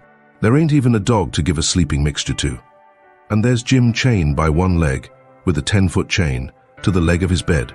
Why, all you got to do is to lift up the bedstead and slip off the chain. And Uncle Silas, he trusts everybody, sends the key to the pumpkin-headed nigger, and don't send nobody to watch the nigger. Jim could have got out of that window hole before this, only there wouldn't be no use trying to travel with a 10-foot chain on his leg. Why, drat it, Huck, it's the stupidest arrangement I ever see. You got to invent all the difficulties. Well, we can't help it. We got to do the best we can with the materials we've got. Anyhow, there's one thing. There's more honor in getting him out through a lot of difficulties and dangers where there weren't one of them furnished to you by the people who it was their duty to furnish them, and you had to contrive them all out of your own head. Now look at just that one thing of the lantern. When you come down to the cold facts, we simply got to let on that a lantern's resky. Why, we could work with a torchlight procession if we wanted to, I believe. Now, whilst I think of it, we got to hunt up something to make a saw out of the first chance we get. What do we want of a saw? What do we want of it? Hain't we got to saw the leg of Jim's bed off, so as to get the chain loose? Why? You just said a body could lift up the bedstead and slip the chain off. Well, if that ain't just like you, Huck Finn, you can get up the infant schooliest ways of going at a thing. Why, hain't you ever read any books at all? Baron Trenck, nor Casanova, nor Benvenuto Cellini, nor Henri IV, nor none of them heroes? Who ever heard of getting a prisoner loose in such an old matey way as that? No, the way all the best authorities does is to saw the bed leg in two and leave it just so and swallow the sawdust so it can't be found, and put some dirt and grease around the sawed place, so the very keenest seneschal can't see no sign of its being sawed and thinks the bed leg is perfectly sound. Then, the night you're ready, fetch the leg a kick, down she goes, slip off your chain, and there you are. Nothing to do but hitch your rope ladder to the battlements, shin down it, break your leg in the moat, because a rope ladder is 19 foot too short, you know, and there's your horses and your trusty vassals, and they scoop you up and fling you across a saddle, and away you go to your native Languedoc or Navarre or wherever it is. It's gaudy, Huck. I wish there was a moat to this cabin. If we get time the night of the escape, we'll dig one. I says, what do we want of a moat when we're going to snake him out from under the cabin? But he never heard me. He had forgot me and everything else. He had his chin in his hand, thinking. Pretty soon he sighs and shakes his head, then sighs again, and says, no, it wouldn't do. There ain't necessity enough for it. For what? I says. Why, to saw Jim's leg off, he says. Good land, I says. Why, there ain't no necessity for it. And what would you want to saw his leg off for, anyway? Well, some of the best authorities has done it. They couldn't get the chain off, so they just cut their hand off and shoved. And a leg would be better still. But we got to let that go. There ain't necessity enough in this case. And besides, Jim's a nigger, and wouldn't understand the reasons for it, and how it's the custom in Europe, so we'll let it go. But there's one thing. He can have a rope ladder. We can tear up our sheets and make him a rope ladder easy enough. And we can send it to him in a pie. It's mostly done that way. And I've ate worse pies. Why, Tom Sawyer, how you talk, I says. Jim ain't got no use for a rope ladder. He has got use for it. How you talk, you better say. You don't know nothing about it. He's got to have a rope ladder. They all do. What in the nation can he do with it? Do with it? He can hide it in his bed, can't he? That's what they all do, and he's got to too. Huck, You don't ever seem to want to do anything that's regular. You want to be starting something fresh all the time. Suppose he don't do nothing with it. Ain't it there in his bed, for a clue after he's gone? And don't you reckon they'll want clues? Of course they will. And you wouldn't leave them any? That would be a pretty howdy-do, wouldn't it? I never heard of such a thing. Well, I says, if it's in the regulations and he's got to have it, all right. Let him have it, because I don't wish to go back on no regulations. But there's one thing. Tom Sawyer, if we go to tearing up our sheets to make Jim a rope ladder, we're going to get into trouble with Aunt Sally, just as sure as you're born. Now, the way I look at it, a hickory bark ladder don't cost nothing, and don't waste nothing, and is just as good to load up a pie with and hide in a straw tick as any rag ladder you can start. And as for Jim, he ain't had no experience, and so he don't care what kind of a... Oh, shucks, Huck Finn, if I was as ignorant as you, I'd keep still. That's what I'd do. Who ever heard of a state prisoner escaping by a hickory bark ladder? Why, it's perfectly ridiculous. Well, all right, Tom. Fix it your own way, but if you'll take my advice, you'll let me borrow a sheet off of the clothesline. He said that would do, and that gave him another idea. And he says, borrow a shirt, too. What do we want of a shirt, Tom? Want it for Jim to keep a journal on. Journal your granny. Jim can't write. Suppose he can't write. He can make marks on the shirt, can't he, if we make him a pen out of an old pewter spoon or a piece of an old iron barrel hoop? Why, Tom, we can pull a feather out of a goose and make him a better one. And quicker, too. Prisoners don't have geese running around the donjon keep to pull pens out of, you muggins. They always make their pens out of the hardest, toughest, troublesomest piece of old brass candlestick or something like that they can get their hands on, and it takes them weeks and weeks and months to file it out too, because they've got to do it by rubbing it on the wall. They wouldn't use a goose quill if they had it. It ain't regular. Well then, what'll we make him the ink out of? Many makes it out of iron rust and tears, but that's the common sort in women. The best authorities uses their own blood. Jim can do that. And when he wants to send any little common, ordinary, mysterious message to let the world know where he's captivated, he can write it on the bottom of a tin plate with a fork and throw it out of the window. The Iron Mask always done that, and it's a blame good way too. Jim ain't got no tin plates. They feed him in a pan. That ain't nothing, we can get him some. Can't nobody read his plates. That ain't got anything to do with it, Huck Finn. All he's got to do is to write on the plate and throw it out. You don't have to be able to read it. Why, half the time you can't read anything a prisoner writes on a tin plate or anywhere else. Well then, what's the sense in wasting the plates? Why, blame it all, it ain't the prisoner's plates. But it's somebody's plates, ain't it? Well, supposin' it is. What does the prisoner care whose? He broke off there, because we heard the breakfast horn blowing. So we cleared out for the house. Along during the morning I borrowed a sheet and a white shirt off of the clothesline, and I found an old sack and put them in it, and we went down and got the foxfire, and put that in too. I called it borrowing, because that was what Pap always called it. But Tom said it wasn't borrowing, it was stealing. He said we was representing prisoners, and prisoners don't care how they get a thing, so they get it, and nobody don't blame them for it either. It ain't no crime in a prisoner to steal the thing he needs to get away with, Tom said. It's his right, and so, as long as we was representing a prisoner, we had a perfect right to steal anything on this place we had the least use for to get ourselves out of prison with. He said if we weren't prisoners it would be a very different thing, and nobody but a mean, ornery person would steal when he weren't a prisoner. So we allowed we would steal everything there was that come handy. And yet he made a mighty fuss. One day, after that, when I stole a watermelon out of the nigger patch and eat it, and he made me go and give the niggers a dime without telling them what it was for. Tom said that what he meant was, we could steal anything we needed. Well, I says, I needed the watermelon. But he said I didn't need it to get out of prison with. There's where the difference was. He said if I'd have wanted it to hide a knife in and smuggle it to Jim to kill the Senesco with, it would have been all right. So I let it go at that, though I couldn't see no advantage in my representing a prisoner if I got to set down and chaw over a lot of gold leaf distinctions like that every time I see a chance to hog a watermelon. Well, as I was saying, we waited that morning till everybody was settled down to business, and nobody in sight around the yard. Then Tom, he carried the sack into the lean-to whilst I stood off a piece to keep watch.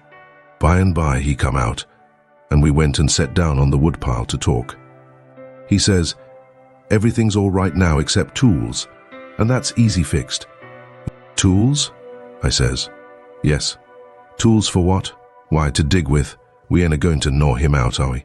Ain't them old crippled picks and things in there good enough to dig a nigger out with? I says. He turns on me, looking pitying enough to make a body cry, and says, Huck Finn, did you ever hear of a prisoner having picks and shovels, and all the modern conveniences in his wardrobe to dig himself out with? Now I want to ask you, if you got any reasonableness in you at all, what kind of a show would that give him to be a hero? Why, they might as well lend him the key and done with it. Picks and shovels. Why, they wouldn't furnish 'em to a king. Well then, I says, if we don't want the picks and shovels, what do we want? A couple of case knives. To dig the foundations out from under that cabin with. Yes. Confound it, it's foolish, Tom. It don't make no difference how foolish it is. It's the right way, and it's the regular way. And there ain't no other way that ever I heard of, and I've read all the books that gives any information about these things. They always dig out with a case knife, and not through dirt, mind you. Generally, it's through solid rock. And it takes them weeks and weeks and weeks, and forever and ever.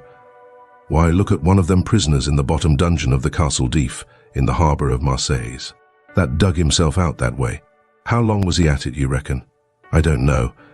Well, guess. I don't know. A month and a half.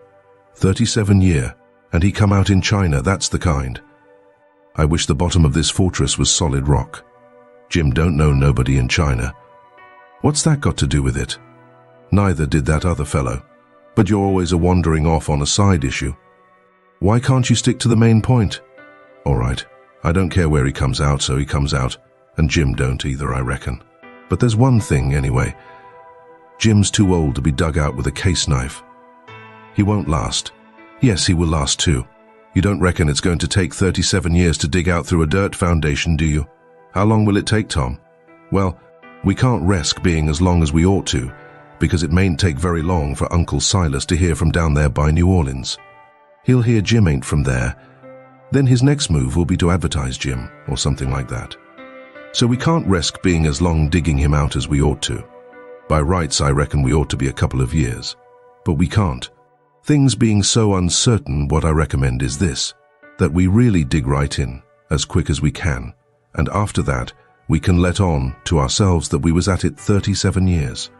Then we can snatch him out and rush him away the first time there's an alarm. Yes, I reckon that'll be the best way. Now, there's sense in that, I says. Letting on don't cost nothing. Letting on ain't no trouble. And if it's any object, I don't mind letting on we was at it 150 year. It wouldn't strain me none, after I got my hand in.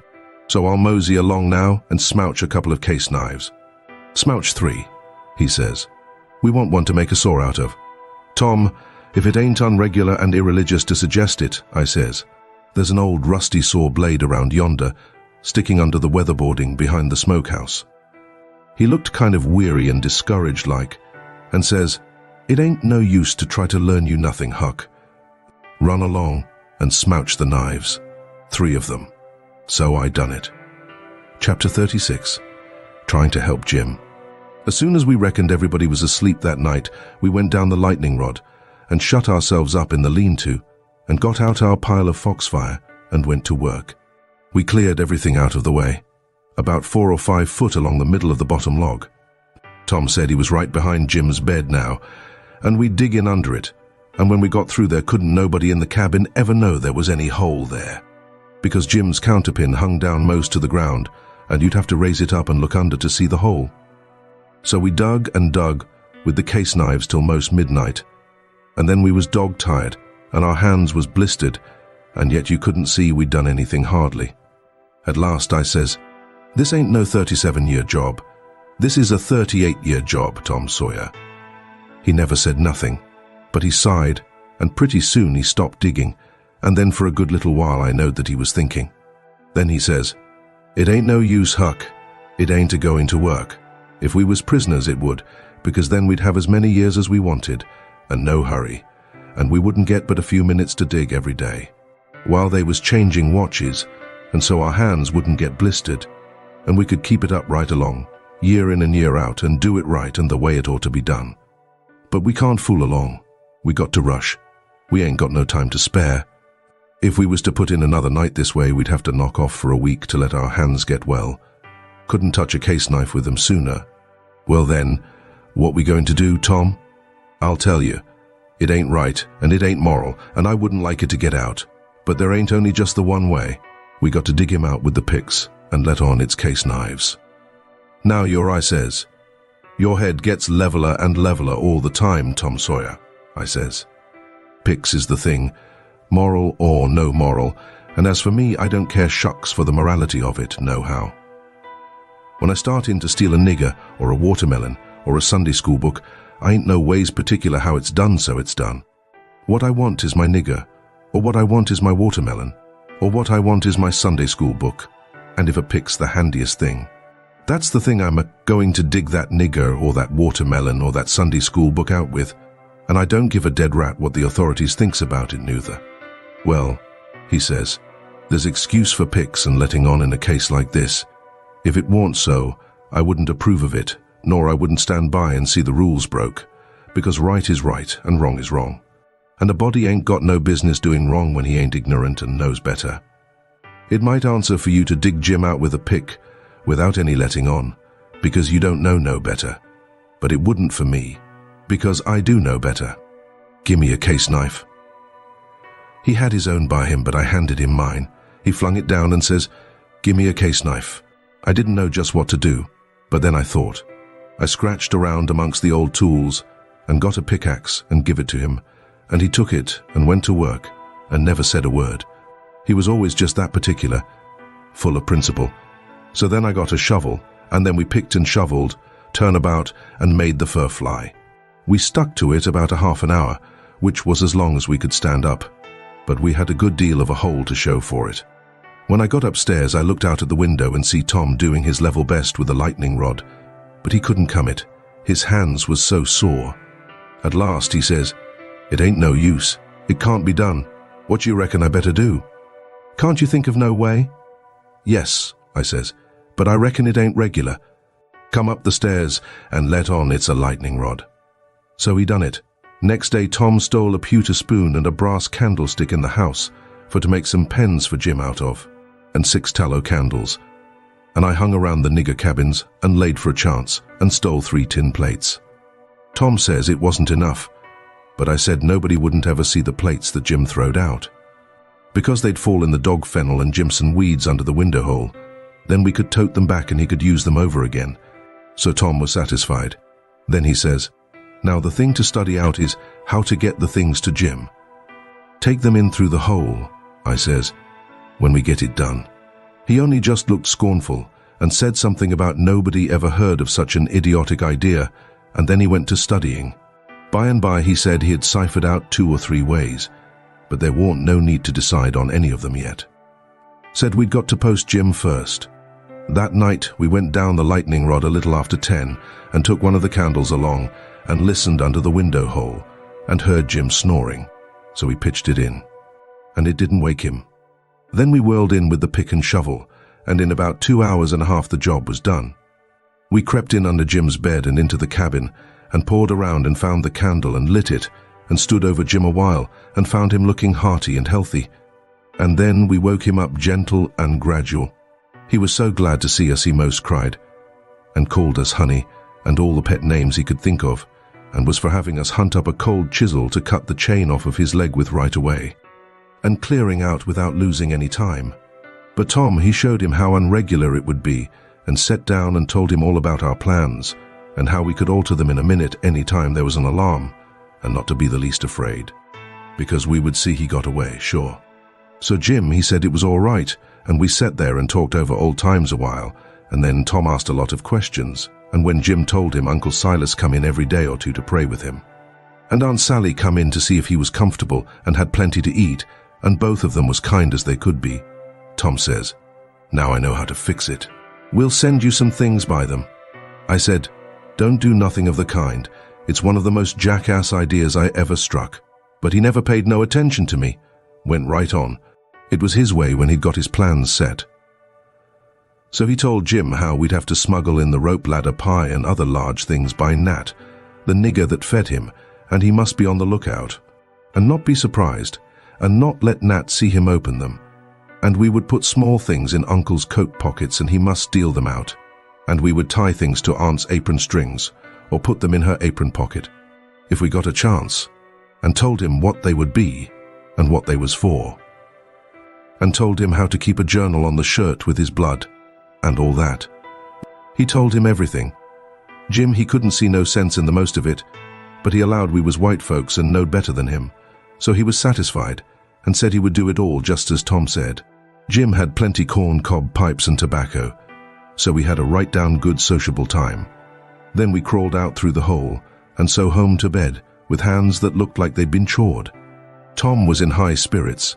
He said it was the best fun he ever had in his life, and the most intellectual, and said if he only could see his way to it, we would keep it up all the rest of our lives, and leave Jim to our children to get out, for he believed Jim would come to like it better, and better the more he got used to it. He said that in that way it could be strung out to as much as 80 a year, and would be the best time on record. And he said it would make us all celebrated that had a hand in it. In the morning we went out to the woodpile and chopped up the brass candlestick into handy sizes, and Tom put them and the pewter spoon in his pocket. Then we went to the nigger cabins, and while I got Nat's notice off, Tom shoved a piece of candlestick into the middle of a corn pone that was in Jim's pan, and we went along with Nat to see how it would work, and it just worked noble.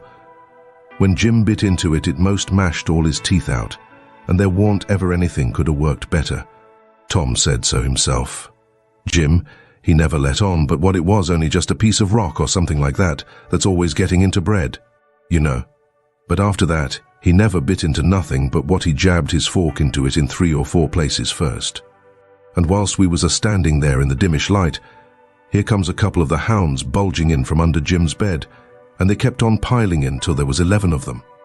And there warn't hardly room in there to get your breath. By jings, we forgot to fasten that lean-to door. The nigger Nat, he only just hollered witches once, and keeled over onto the floor amongst the dogs, and begun to groan like he was dying.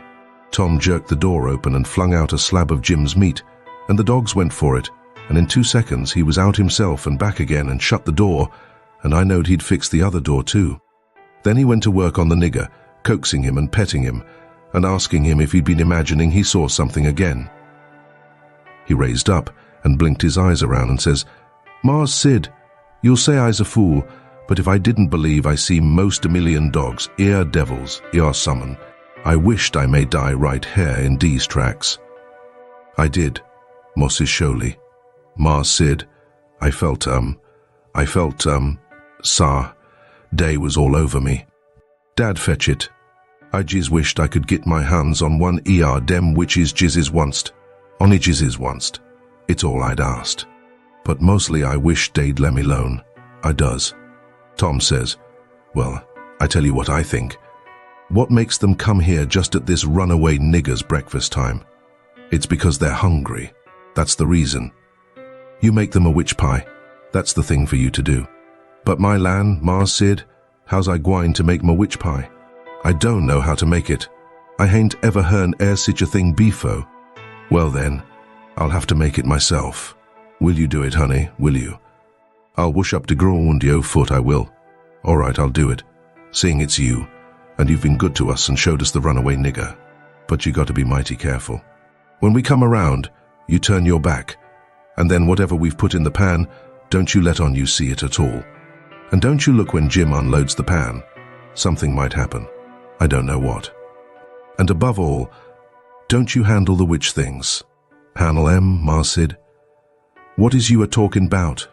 I wouldn't lay to wait my finger on not far $10,000 billion, I wouldn't. Chapter 37. Jim gets his witch pie. That was all fixed. So then we went away and went to the rubbish pile in the backyard, where they keep the old boots and rags and pieces of bottles, and wore out tin things, and all such truck, and scratched around and found an old tin washpan, and stopped up the holes as well as we could to bake the pie in, and took it down cellar and stole it full of flour, and started for breakfast. and found a couple of shingle nails that Tom said would be handy for a prisoner to scrabble his name and sorrows on the dungeon walls with, and dropped one of them in Aunt Sally's apron pocket, which was hanging on a chair. And t'other we stuck in the band of Uncle Silas's hat, which was on the bureau, because we heard the children say their pa and ma was going to the runaway nigger's house this morning, and then went to breakfast. And Tom dropped the pewter spoon in Uncle Silas's coat pocket, and Aunt Sally wasn't come yet, so we had to wait a little while. And when she come, she was hot and red and cross, and couldn't hardly wait for the blessing, and then she went to sluicing out coffee with one hand and cracking the handiest child's head with her thimble with the other, and says, "I've hunted high and I've hunted low, and it does beat all what has become of your other shirt." My heart fell down amongst my lungs and livers and things, and a hard piece of corn crust started down my throat after it and got met on the road with a cough and was shot across the table, and took one of the children in the eye and curled him up like a fishing worm and let a cry out of him the size of a war whoop, and Tom he turned kinda blue around the gills. And it all amounted to a considerable state of things for about a quarter of a minute, or as much as that, and I would have sold out for half price if there was a bidder. But after that, we was all right again. It was the sudden surprise of it that knocked us so kind of cold. Uncle Silas, he says, "It's most uncommon curious, I can't understand it. I know perfectly well I took it off, because you ain't got but one on. Just listen at the man. I know you took it off, and know it by a better way than your wool-gathering memory too, because it was on the clothesline yesterday. I see it there myself. But it's gone. That's the long and the short of it, and you'll just have to change to a red flannel one till I can get time to make a new one. And it'll be the third I've made in 2 years. It just keeps a body on the jump to keep you in shirts. And whatever you do manage to do with 'em all is more'n I can make out. A body. Did think you would learn to take some sort of care of 'em at your time of life. I know it, Sally, and I do try all I can. But it oughtn't to be altogether my fault, because, you know, I don't see them nor have nothing to do with them except when they're on me, and I don't believe I've ever lost one of them off of me. Well, it ain't your fault if you haven't, Silas. You'd have done it if you could, I reckon. And the shirt ain't all that's gone, Nuther. There's a spoon gone, and that ain't all. There was 10, and now there's only 9. The calf got the shirt, I reckon, but the calf never took the spoon, that's certain. Why, what else is gone, Sally? The 6 candles gone, that's what. The rats could have got the candles, and I reckon they did. I wonder they don't walk off with the whole place, the way you're always going to stop their holes and don't do it. And if they weren't fools, they'd sleep in your hair, Silas. You'd never find it out, but you can't lay the spoon on the rats, and that I... Well, Sally, I'm in fault, and I acknowledge it. I've been remiss, but I won't let tomorrow go by without stopping up them holes. Oh, I wouldn't hurry. Next you'll do. Matilda Angelina Araminta whack comes the thimble, and the child snatches her claws out of the sugar bowl without fooling around any. Just then the nigger woman steps onto the passage and says, "Missus, day's a sheet gone." A sheet gone? Well, for the land's sake. "I'll stop up them holes today," says Uncle Silas, looking sorrowful. "Oh, do shet up. S'pose the rats took the sheet. Where's it gone, lies? Clar to goodness, I hain't no notion, Miss Sally. She woos on de close line ye stiddy, but she done gone. She ain't dar no mo now. I reckon the world is coming to an end. I never see the beat of it in all my born days. A shirt, and a sheet, and a spoon, and 6 can. Missus, comes a young yaller wench. Day's a brass candlestick missin'. "Clear out from here, you hussy, or I'll take a skillet to ye." Well, she was just a biling. I begun to lay for a chance. I reckoned I would sneak out and go for the woods till the weather moderated. She kept a raging right along, running her insurrection all by herself, and everybody else mighty meek and quiet, and at last Uncle Silas, looking kind of foolish, fishes up that spoon out of his pocket. She stopped, with her mouth open and her hands up, and as for me, I wished I was in Jerusalem or somewheres. But not long, because she says, "It's just as I expected. So you had it in your pocket all the time, and like as not, you've got the other things there too." "How'd it get there?" "I really don't know, Sally," he says, kind of apologizing, "or you know I would tell. I was studying over my text in Acts 17 before breakfast, and I reckon I put it in there, not noticing, meaning to put my testament in. and it must be so. Because my testament ain't in, but I'll go and see. And if the testament is where I had it, I'll know I didn't put it in, and that will show that I laid the testament down and took up the spoon. And, oh, for the land's sake, give a body a rest. Go long now, the whole kit and biling of ye, and don't come nigh me again till I've got back my peace of mind. I'd 'a heard her if she'd 'a said it to herself, let alone speaking it out, and I'd 'a got up and obeyed her if I'd 'a been dead. As we was passing through the setting room, the old man he took up his hat, and the shingle nail fell out on the floor, and he just merely picked it up and laid it on the mantel shelf, and never said nothing, and went out.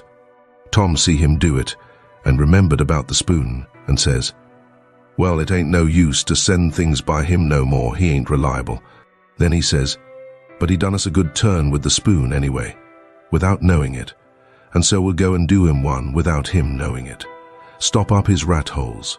There was a noble good lot of them down cellar, and it took us a whole hour, but we done the job tight and good and shipshape. Then we heard steps on the stairs, and blowed out our light and hid. And here comes the old man, with a candle in one hand and a bundle of stuff in t'other, looking as absent-minded as year before last. He went a-mooning around, first to one rat hole and then another, till he'd been to them all. Then he stood about 5 minutes, picking tallow drip off of his candle and thinking. Then he turns off slow and dreamy towards the stairs, saying, "Well, for the life of me, I can't remember when I done it. I could show her now that I warn't to blame on account of the rats, but never mind, let it go. I reckon it wouldn't do no good." And so he went on a-mumbling upstairs, and then we left. He was a mighty nice old man, and always is. Tom was a good deal bothered about what to do for a spoon, but he said we'd got to have it. So he took a think. When he had ciphered it out, he told me how we was to do. Then we went and waited around the spoon basket till we see Aunt Sally coming, and then Tom went to counting the spoons and laying them out to one side. And I slid one of them up my sleeve, and Tom says, "Why, Aunt Sally, there ain't but 9 spoons." She says, "Go along to your play, and don't bother me. I know better. I counted 'em myself." "Well, I've counted them twice, Auntie, and I can't make but 9. She looked out of all patience, but of course she come to count. Anybody would. "I declare to gracious there ain't but 9, she says. "Why, what in the world? Plague take the things, I'll count 'em again." So I slipped back the one I had, and when she got done counting, she says, "Hang the troublesome rubbish, there's 10 now." And she looked huffy and bothered both. But Tom says, "Why, Auntie, I don't think there's 10. You numbskull, didn't you see me count 'em?" "I know, but, well, I'll count." So I smouched one, and they come out 9, same as the other time. Well, she was in a tearing way, just a trembling all over, she was so mad. But she counted, and counted, till she got that addled she'd start to count in the basket for a spoon sometimes. And so, 3 times they come out right, and 3 times they come out wrong. Then she grabbed up the basket and slammed it across the house and knocked the cat galley west. And she said, "Clear out, and let her have some peace. And if we come bothering around her again betwixt that and dinner, she'd skin us."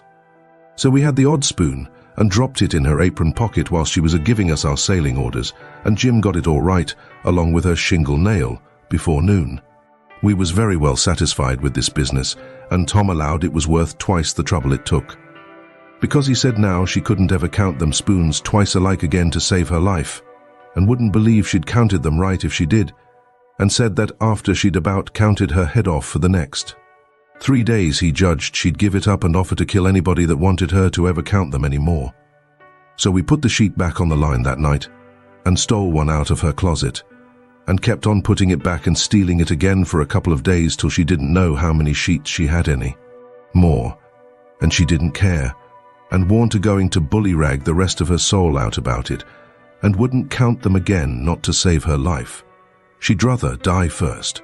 So we was all right now, as to the shirt and the sheet and the spoon and the candles, by the help of the calf and the rats and the mixed-up counting.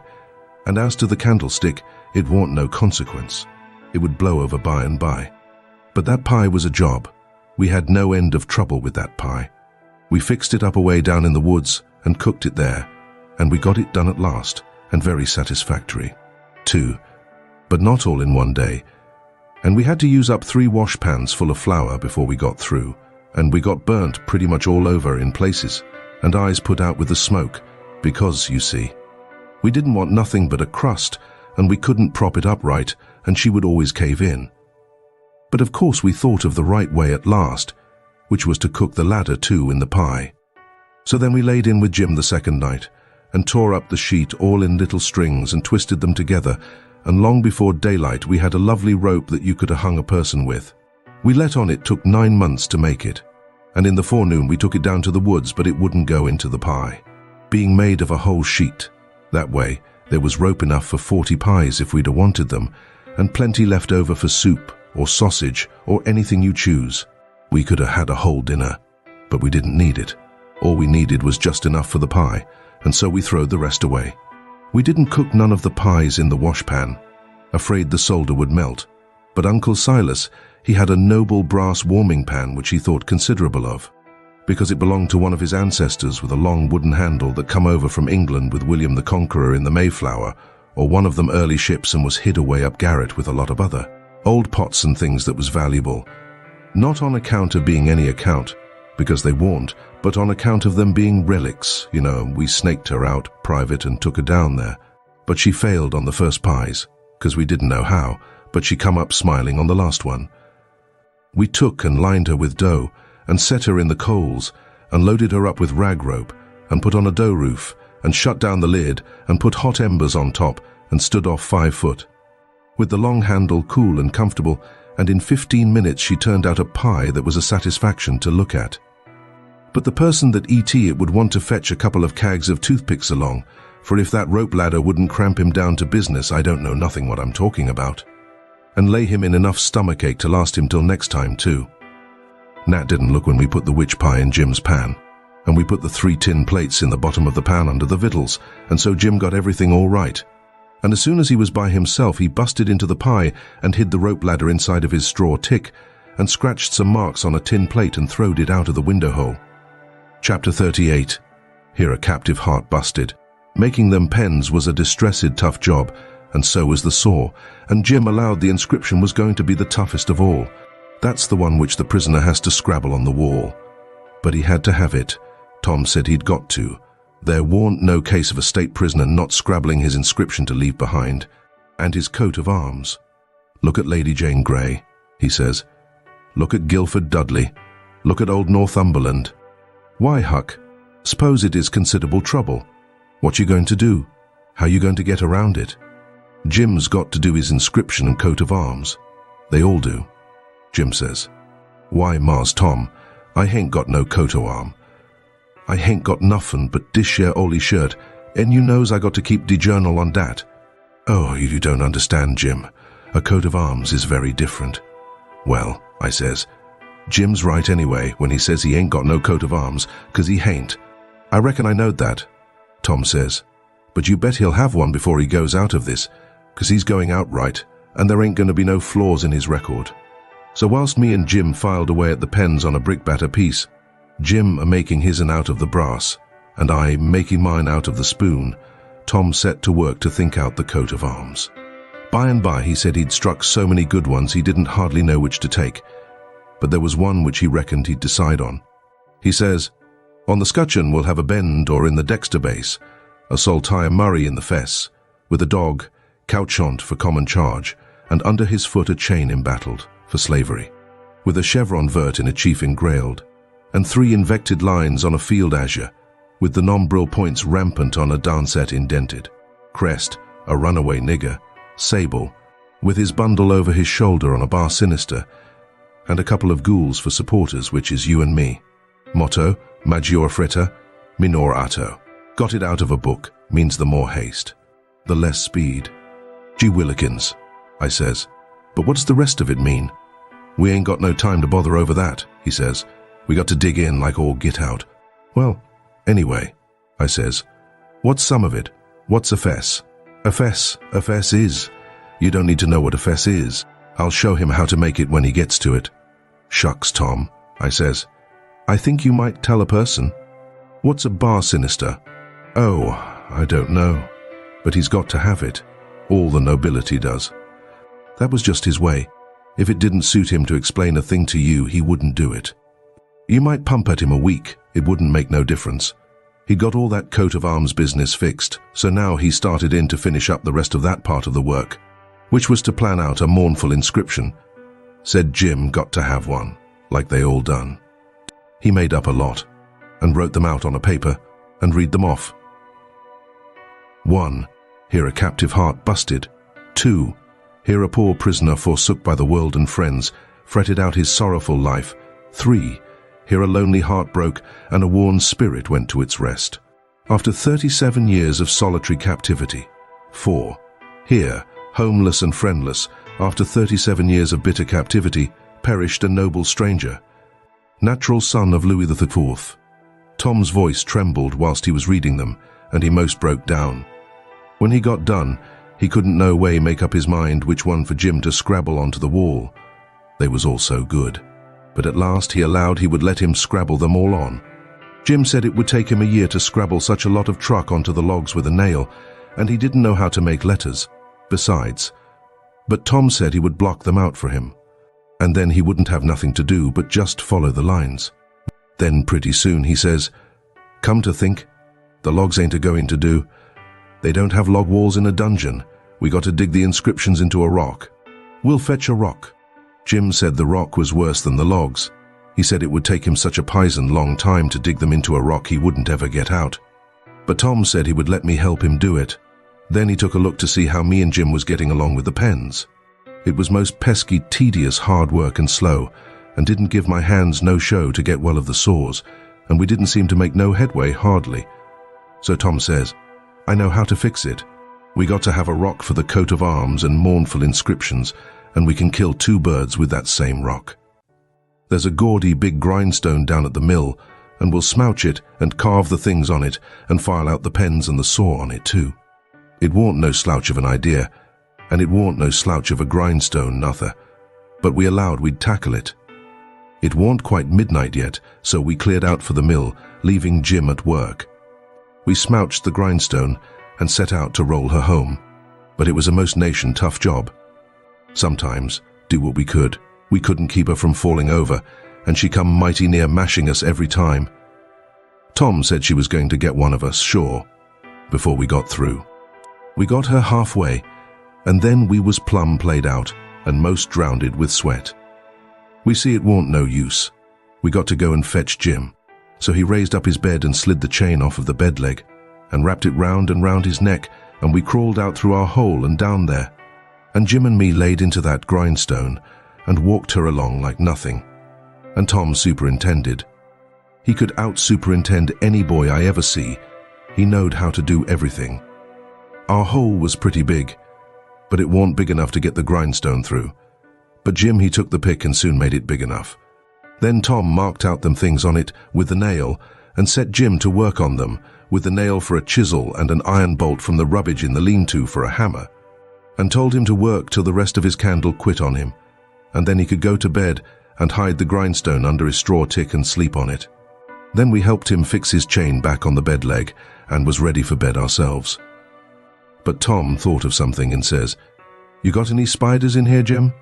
"No, sir. Thanks to goodness I hain't, Mars Tom." "All right, we'll get you some. But bless you, honey, I don't want none. I's afeard I jizzes. Soon have rattlesnakes around." Tom thought a minute or two and says, "It's a good idea. And I reckon it's been done. It must have been done. It stands to reason. Yes, it's a prime good idea." "Where could you keep it?" "Keep what, Mars Tom?" "Why, a rattlesnake." "To goodness gracious alive, Mars Tom. Why, if day was a rattlesnake to come in here, I'd take and bust right out through that log wall, I would, with my head." "Why, Jim, you wouldn't be afraid of it after a little. You could tame it." "Tame it?" "Yes, easy enough. Every animal is grateful for kindness and petting, and they wouldn't think of hurting a person that pets them. Any book will tell you that. You try, that's all I ask. Just try for 2 or 3 days. Why, you can get him so, in a little while, that he'll love you and sleep with you and won't stay away from you a minute, and will let you wrap him round your neck and put his head in your mouth." "Please, Mars Tom, don't talk so. I can't stand it. He'd let me shove his head in my moof.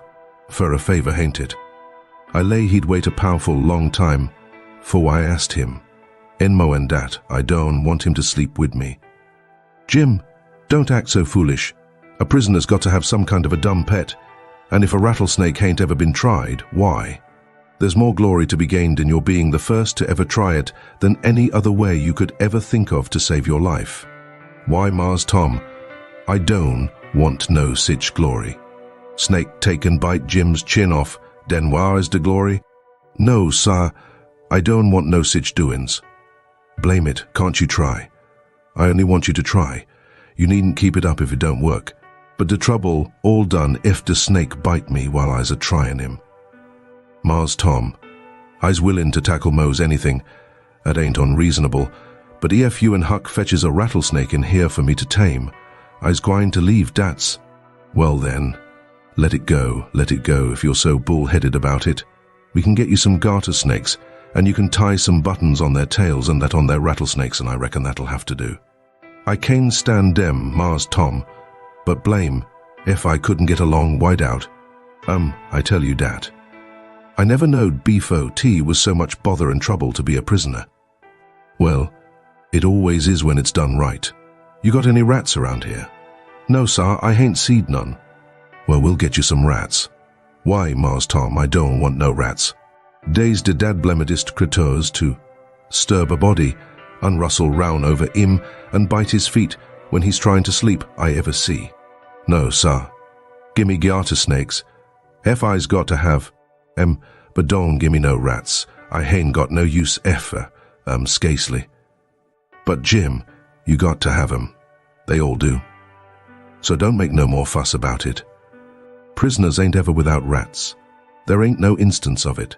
And they train them, and pet them, and learn them tricks, and they get to be as sociable as flies. But you got to play music to them. You got anything to play music on?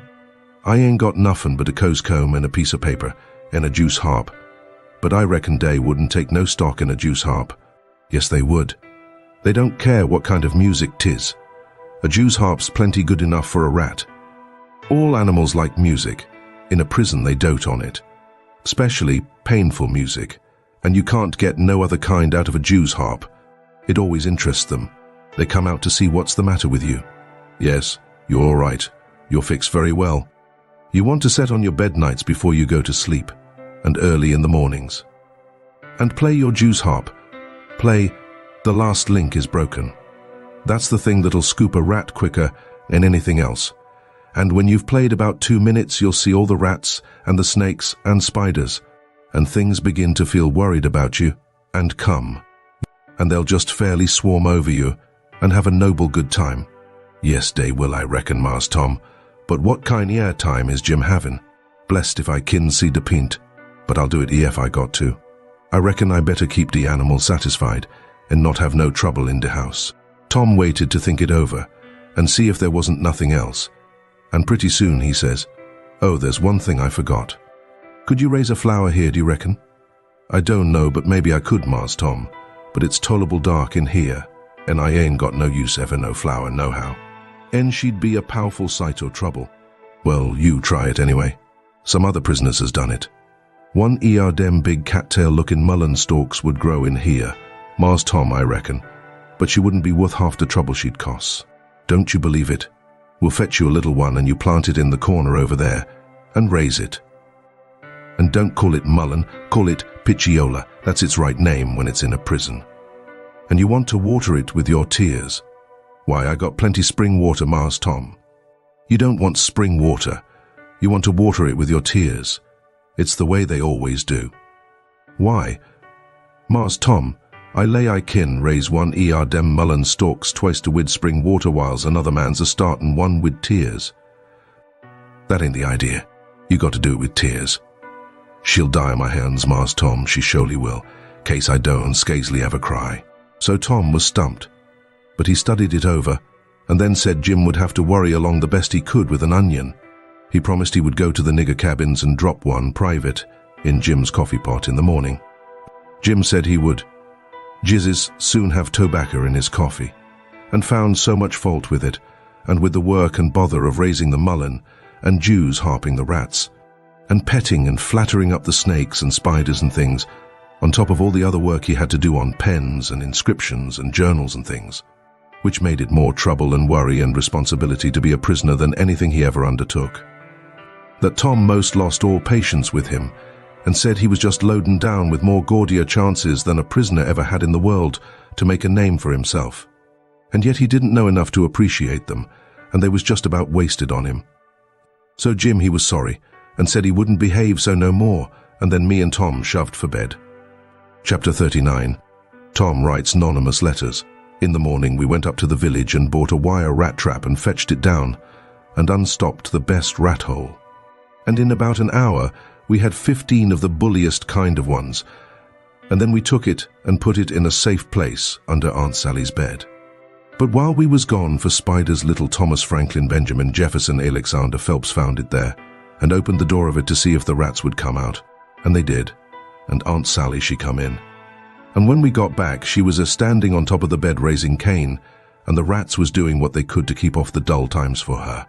So she took and dusted us both with the hickory, and we was as much as 2 hours catching another 15 or 16, drat that meddlesome cub, and they warn't the likeliest neuther. Because the first haul was the pick of the flock. I never see a likelier lot of rats than what that first haul was. We got a splendid stock of sorted spiders and bugs and frogs and caterpillars and one thing or another, and we liked to got a hornet's nest, but we didn't. The family was at home. We didn't give it right up, but stayed with them as long as we could, because we allowed we'd tire them out, or they'd got to tire us out, and they'd done it. Then we got alecum pain and rubbed on the places, and was pretty near all right again, but couldn't set down convenient. And so we went for the snakes, and grabbed a couple of dozen garters and house snakes, and put them in a bag and put it in our room, and by that time it was supper time, and a rattling good honest day's work, and hungry. Oh no, I reckon not. And there warn't a blessed snake up there when we went back. We didn't half tie the sack, and they worked out somehow, and left. But it didn't matter much, because they were still on the premises somewheres. So we judged we could get some of them again. No, there warn't no real scarcity of snakes about the house for a considerable spell. You'd see them dripping from the rafters and places every now and then, and they generally landed in your plate, or down the back of your neck, and most of the time where you didn't want them. Well, they was handsome and striped, and there warn't no harm in a million of them. But that never made no difference to Aunt Sally. She despised snakes, be the breed what they might, and she couldn't stand them no way you could fix it. And every time one of them flopped down on her, it didn't make no difference what she was doing. She would just lay that work down and light out. I never see such a woman. And you could hear her whoop to Jericho. You couldn't get her to take a holt of one of them with the tongs. And if she turned over and found one in bed, she would scramble out and lift a howl that you would think the house was afire. She disturbed the old man so that he said he could most wish there hadn't ever been no snakes created. Why, after every last snake had been gone clear out of the house for as much as a week, Aunt Sally warn't over it yet. She warn't near over it, when she was sitting thinking about something you could touch.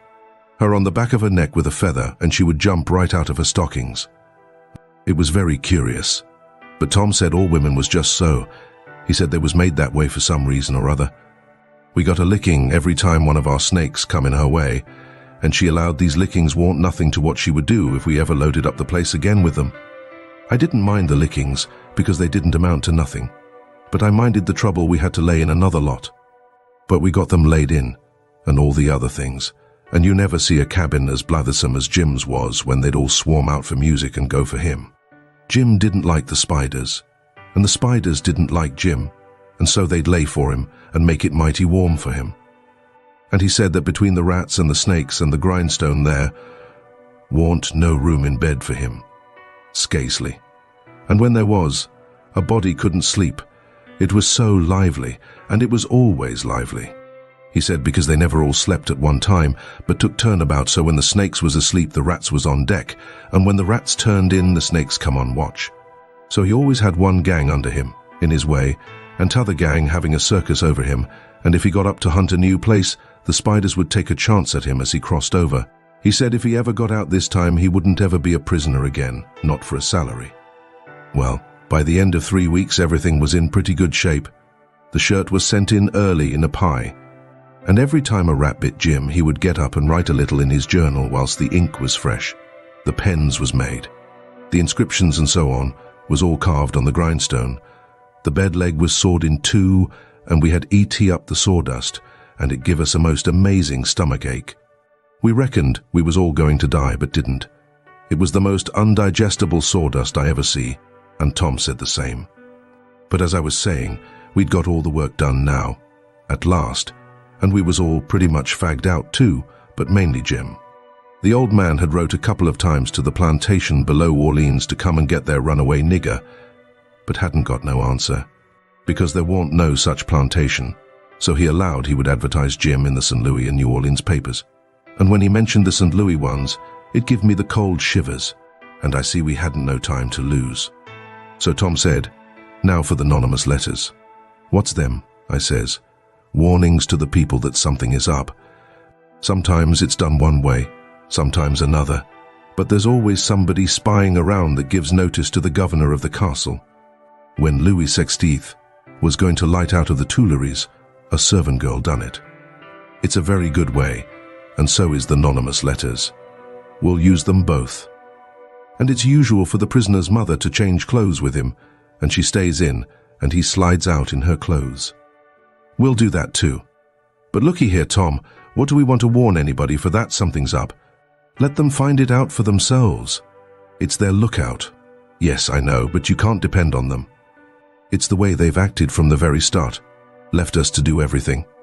They're so confiding and mullet-headed, they don't take notice of nothing at all. So if we don't give them notice, there won't be nobody nor nothing to interfere with us.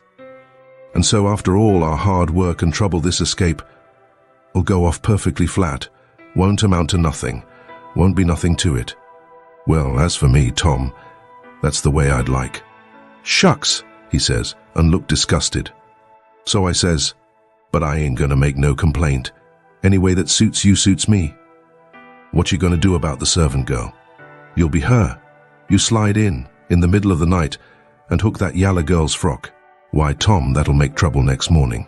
Because, of course, she probably ain't got any but that one. I know, but you don't want it but 15 minutes to carry the Nonnamous letter and shove it under the front door. All right then, I'll do it, but I could carry it just as handy in my own togs. You wouldn't look like a servant girl then, would you? No, but there won't be nobody to see what I look like. That ain't got nothing to do with it. The thing for us to do is just to do our duty and not worry about whether anybody sees us do it or not. Ain't you got no principle at all? All right, I ain't saying nothing. I'm the servant girl. Who's Jim's mother? I'm his mother. I'll hook a gown from Aunt Sally. Well then, you'll have to stay in the cabin when me and Jim leaves. Not much. I'll stuff Jim's clothes full of straw and lay it on his bed to represent his mother in disguise, and Jim'll take the nigger woman's gown off of me and wear it, and we'll all evade together. When a prisoner of style escapes, it's called an evasion. It's always called so when a king escapes, for instance. And the same with a king's son. It don't make no difference whether he's a natural one or an unnatural one. So Tom, he wrote the Nonnamous letter, and I smouched the yaller wench's frock that night, and put it on and shoved it under the front door the way Tom told me to. It said, "Beware, trouble is brewing, keep a sharp lookout, unknown friend." Next night we stuck a picture, which Tom drawed in blood, of a skull and crossbones on the front door, and next night another one of a coffin on the back door.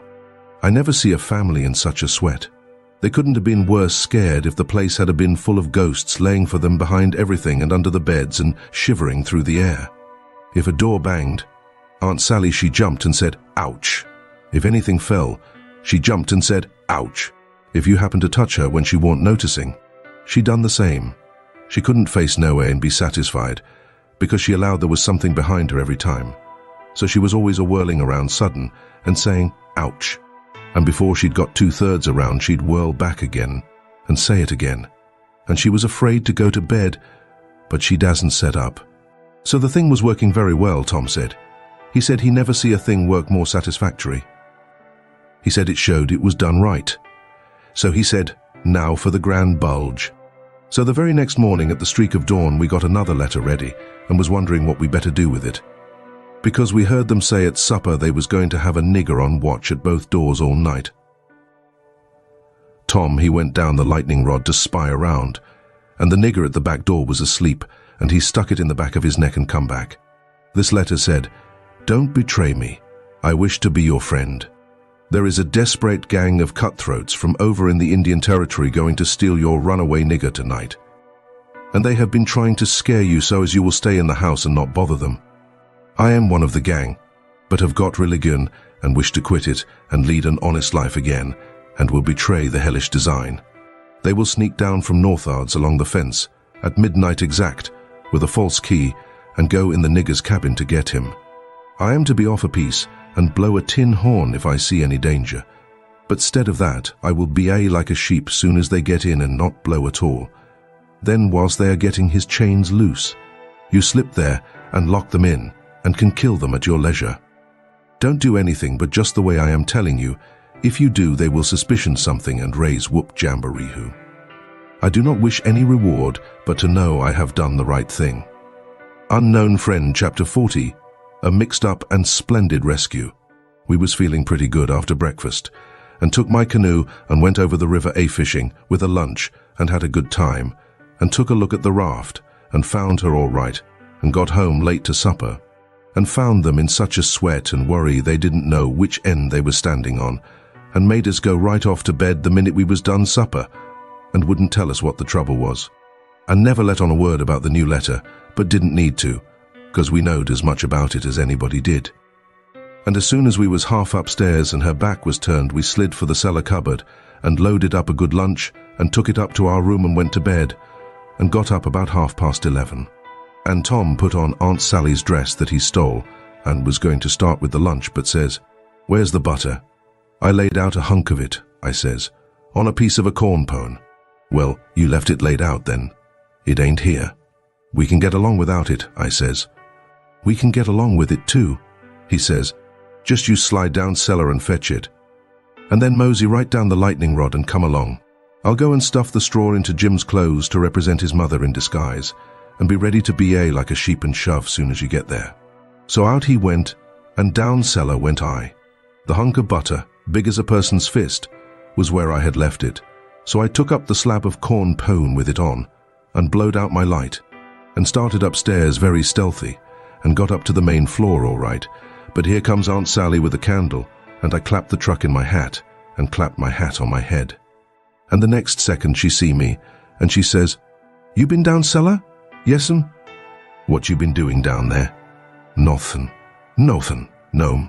Well then, what possessed you to go down there this time of night?" "I don't know." "You don't know? Don't answer me that way. Tom, I want to know what you been doing down there." "I hain't been doing a single thing, Aunt Sally. I hope to gracious if I have."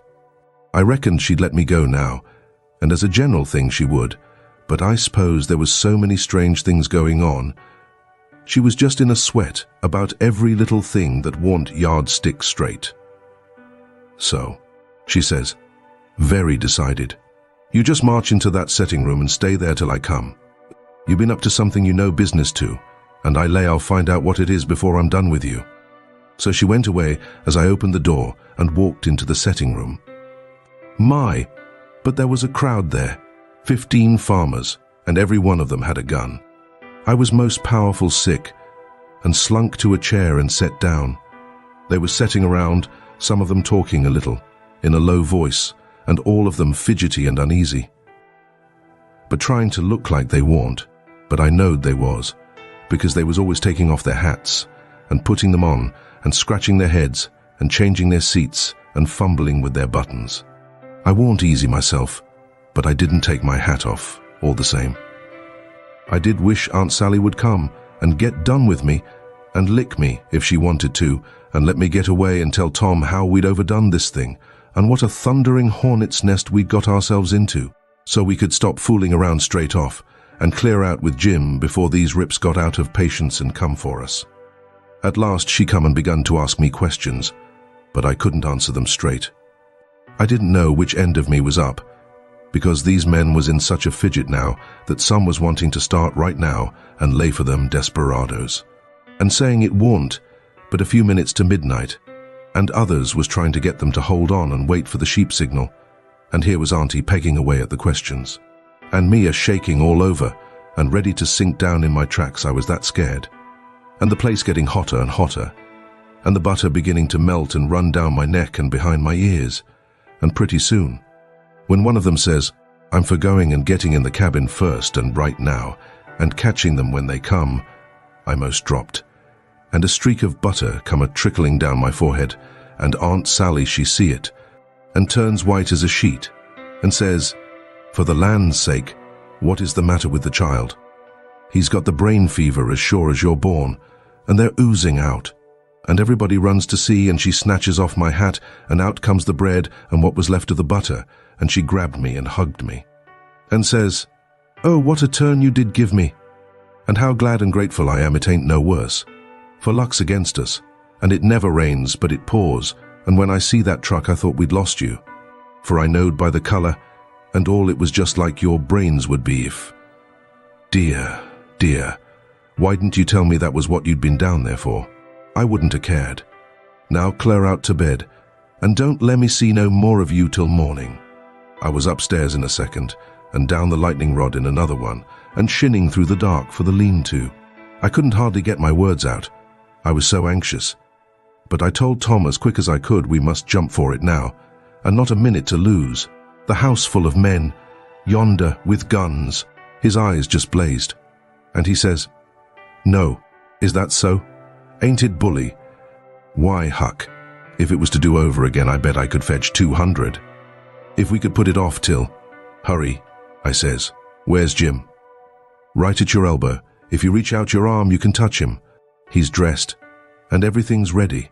Now we'll slide out and give the sheep signal." But then we heard the tramp of men coming to the door, and heard them begin to fumble with the padlock, and heard a man say, "I told you we'd be too soon. They haven't come. The door is locked.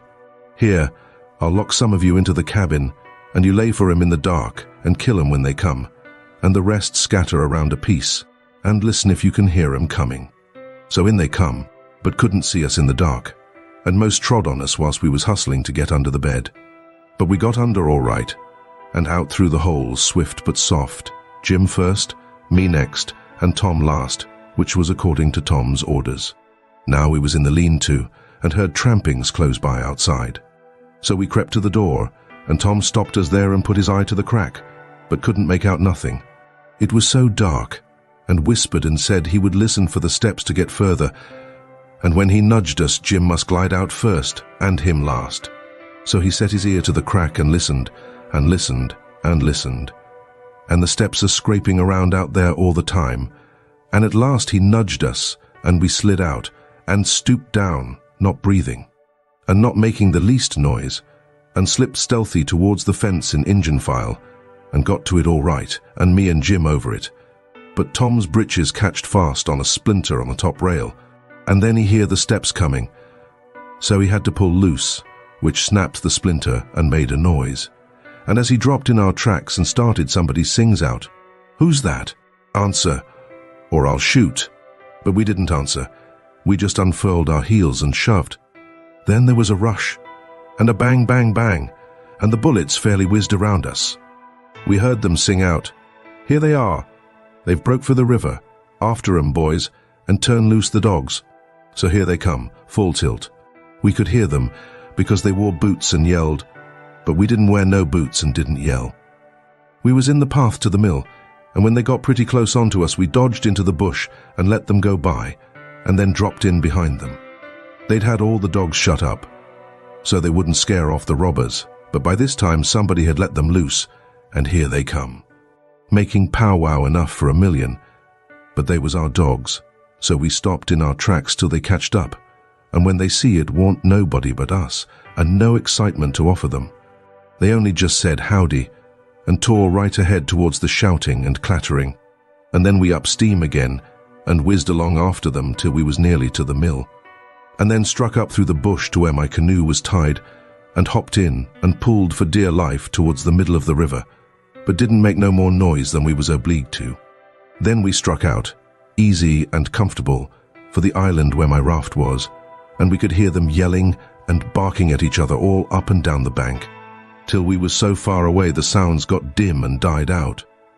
And when we stepped onto the raft, I says, "Now, old Jim, you're a free man again, and I bet you won't ever be a slave no more. And a mighty good job it was too, Huck. It ooze planned beautiful, and it ooze done beautiful. And day ain't nobody kin get up a plan that's mo, mixed up and splendid den what dat one was." We was all glad as we could be, but Tom was the gladdest of all because he had a bullet in the calf of his leg. When me and Jim heard that we didn't feel so brash as what we did before, it was hurting him considerable and bleeding. So we laid him in the wigwam and tore up one of the Duke's shirts for to bandage him. But he says, "Gimme the rags, I can do it myself. Don't stop now. Don't fool around here."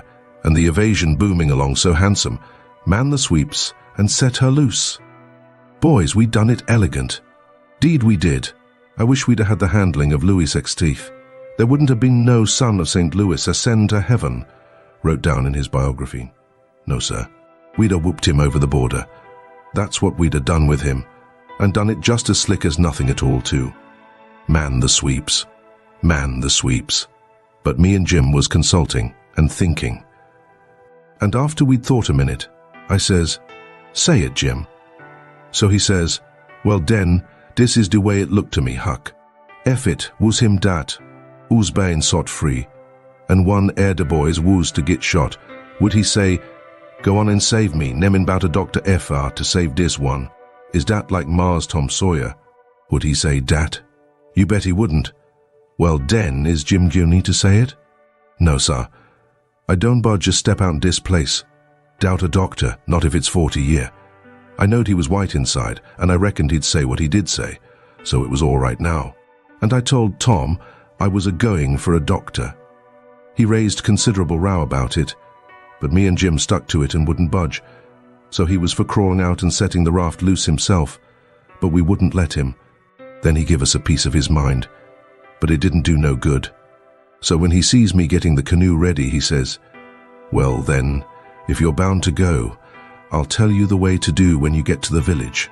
Shut the door and blindfold the doctor tight and fast, and make him swear to be silent as the grave, and put a purse full of gold in his hand. And then take and lead him all around the back alleys and everywheres in the dark, and then fetch him here in the canoe, in a roundabout way amongst the islands, and search him and take his chalk away from him. And don't give it back to him till you get him back to the village, or else he will chalk this raft so he can find it again. It's the way they all do." So I said I would, and left, and Jim was to hide in the woods when he see the doctor coming till he was gone again. Chapter 41. Must have been Sperits. The doctor was an old man, a very nice, kind-looking old man when I got him up. I told him me and my brother was over on Spanish Island hunting yesterday afternoon, and camped on a piece of a raft we found, and about midnight he must have kicked his gun in his dreams. For it went off and shot him in the leg, and we wanted him to go over there and fix it and not say nothing about it, nor let anybody know, because we wanted to come home this evening and surprise the folks. "Who is your folks?" he says. "The Phelpses, down yonder." "Oh," he says. And after a minute, he says, "How'd you say he got shot?" "He had a dream," I says, "and it shot him." "Singular dream," he says. So he lit up his lantern and got his saddlebags, and we started. But when he sees the canoe, he didn't like the look of her. Said she was big enough for one, but didn't look pretty safe for two. I says, "Oh, you needn't be afeard, sir. She carried the three of us easy enough." "What three?"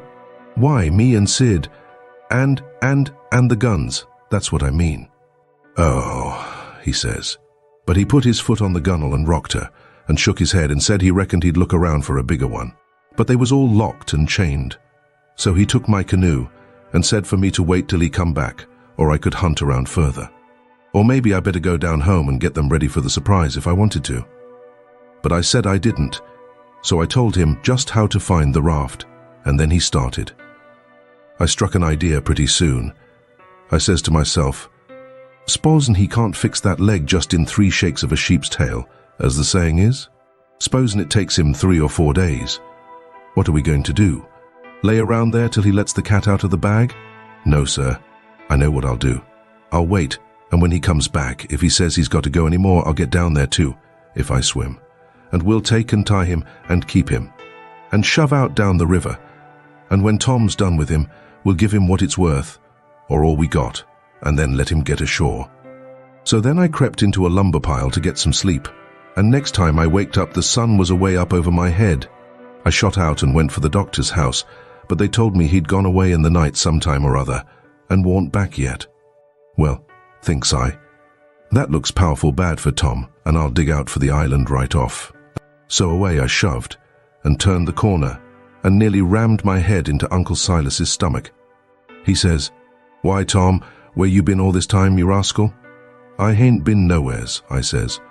"Only just hunting for the runaway nigger, me and Sid." "Why, wherever did you go?" he says. "Your aunt's been mighty uneasy." "She needn't," I says, "because we was all right. We followed the men and the dogs, but they outrun us, and we lost them, but we thought we heard them on the water.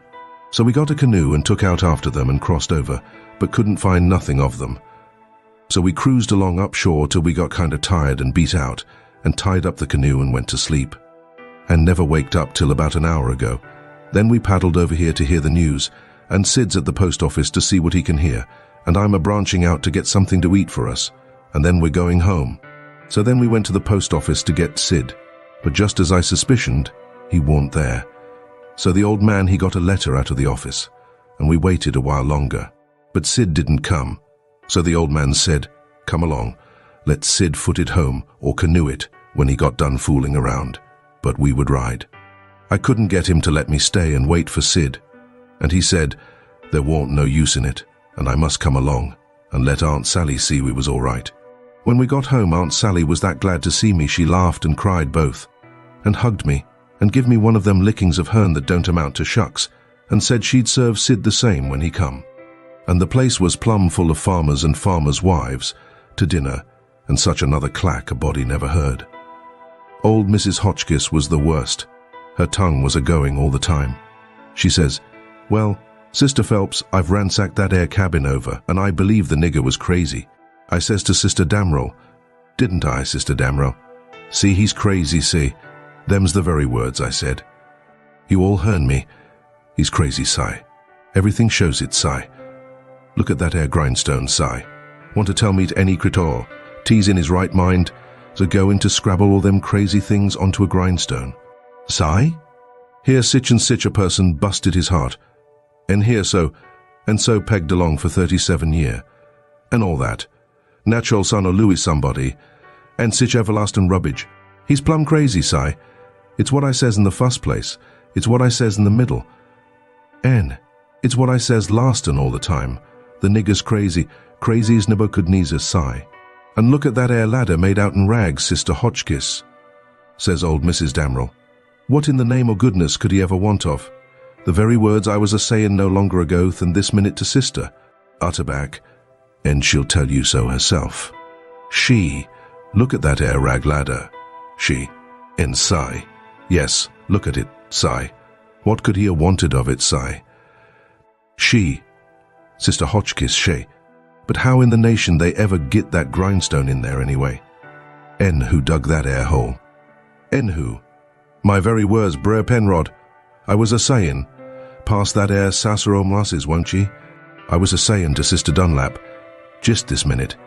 How did they get that grindstone in there, Si? Without help. Mind you, thout help. Thar's where 'tis. Don't tell me, see. There was help, see, and there was a-plenty help too, Si. There's been a dozen a helpin' that nigger. And I lay I'd skin every last nigger on this place, but I'd find out who done it. See, and moreover, see, a dozen, says you. 40 couldn't have done everything that's been done. Look at them case knife saws and things, how tedious they've been made. Look at that bed leg sawed off with a week's work for 6 men. Look at that nigger made out in straw on the bed, and look at, you may well say it, Brer Hightower. It's just as I was a-sayin' to Brer Phelps, his own self. See, what do you think of it, Sister Hotchkiss, sassy? Think o' what, Brer Phelps, see? Think o' that bed leg sawed off that away, see? Think of it, Si. I lay it never sawed itself off, Si. Somebody sawed it, Si. That's my opinion. Take it or leave it. It mayn't be no count, Si, but sich as and 'tis, it's my opinion, Si. And if anybody can't start a better one, Sigh. Let him do it, sigh, that's all. I says to Sister Dunlap, see, why, dog my cats, they must have been a house full of niggers in there every night for 4 weeks to have done all that work, Sister Phelps. Look at that shirt. Every last inch of it kivered over with secret African written done with blood. Must have been a Raft UV, at it right along all the time, a'most. Why, I'd give $2 to have it read to me. And as for the niggers that wrote it, I'd take and lash 'em tull. People to help him, Brother Marbles. Well, I reckon you'd think so if you'd have been in this house for a while back. Why, they've stole everything they could lay their hands on, and we are watching all the time, mind you. They stole that shirt right off of the line, and as for that sheet they made the rag ladder out of, there ain't no telling how many times they didn't steal that, and flour, and candles, and candlesticks, and spoons, and the old warming pan, and most 1,000 things that I disremember now, and my new calico dress, and me and Silas and my Sid and Tom on the constant watch day and night, as I was a-telling you. And not a one of us could catch hide nor hair nor sight nor sound of them. And here at the last minute, lo and behold you, they slides right in under our noses and fools us. And not only fools us, but the Injun territory robbers too, and actually gets away with that nigger safe and sound, and that with 16 men and 22 dogs right on their very heels at that very time. I tell you, it just bangs anything I ever heard of. Why, Sperits couldn't have done better and been no smarter. And I reckon they must have been Sperits, because you know our dogs, and there ain't no better. Well, them dogs never even got on the track of 'em once. You explain that to me if you can. Any of you. Well, it does beat. Law's alive, I never. So help me, I wouldn't a be. House thieves as well as. Goodness gracious sakes. I'd a been afeard to live in sich a. Afraid to why. I was that scared I dasn't hardly go to bed or get up, or lay down, or set down, Sister Ridgway. Why, they'd steal the very... Why, goodness sakes, you can guess what kind of a fluster I was in by the time midnight come last night. I hope to gracious if I weren't afraid they'd steal some o' the family. I was just to that pass I didn't have no reasoning faculties no more. It looks foolish enough now, in the daytime, but I says to myself, there's my 2 poor boys asleep, way upstairs in that lonesome room, and I declare to goodness I was that uneasy. I crept up there and locked 'em in.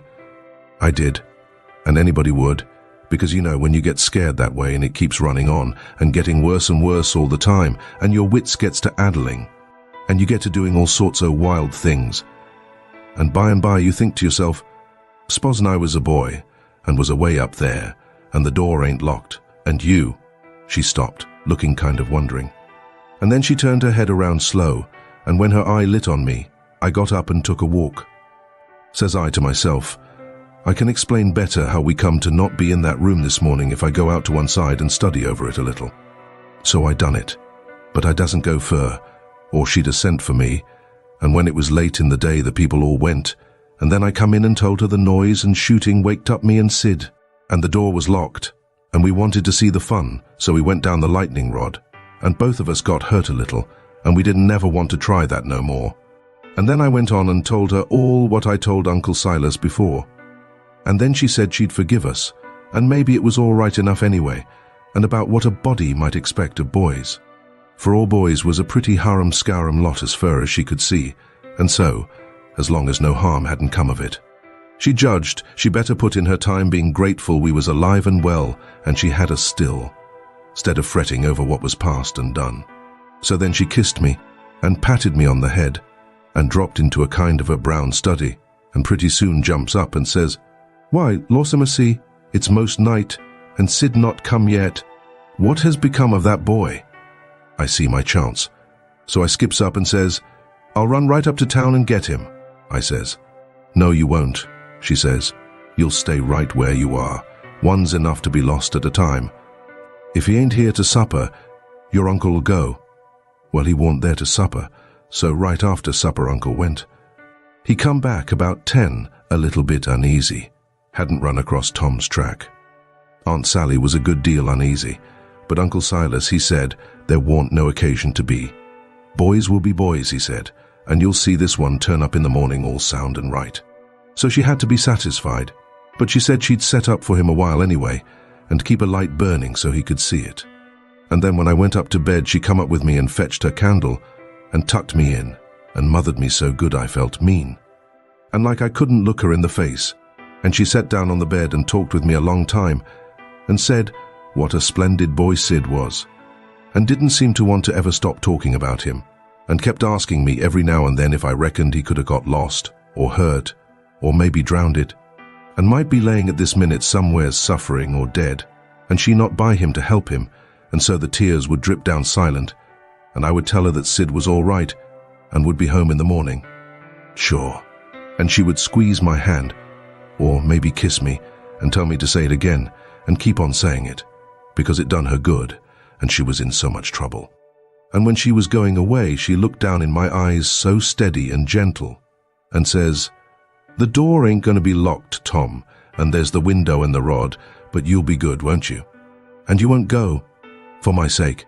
Laws knows I wanted to go bad enough to see about Tom, and was all intending to go, but after that I wouldn't have went, not for kingdoms. But she was on my mind, and Tom was on my mind, so I slept very restless. And twice I went down the rod away in the night, and slipped around front, and see her sitting there by her candle in the window with her eyes towards the road and the tears in them, and I wished I could do something for her, but I couldn't, only to swear that I wouldn't never do nothing to grieve her any more. And the third time I waked up at dawn, and slid down, and she was there yet, and her candle was most out, and her old grey head was resting on her hand, and she was asleep. Chapter 42. Why they didn't hang Jim. The old man was uptown again before breakfast, but couldn't get no track of Tom, and both of them sat at the table thinking, and not saying nothing, and looking mournful, and their coffee getting cold, and not eating anything.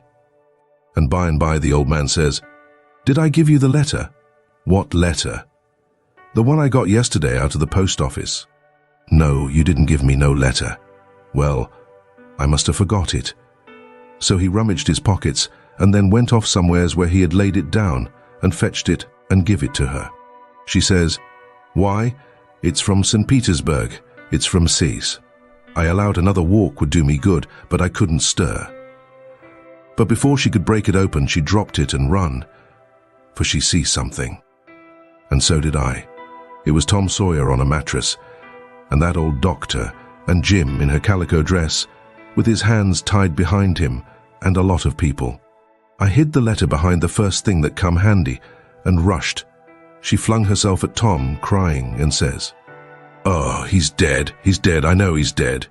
And Tom, he turned his head a little, and muttered something or other, which showed he warn't in his right mind.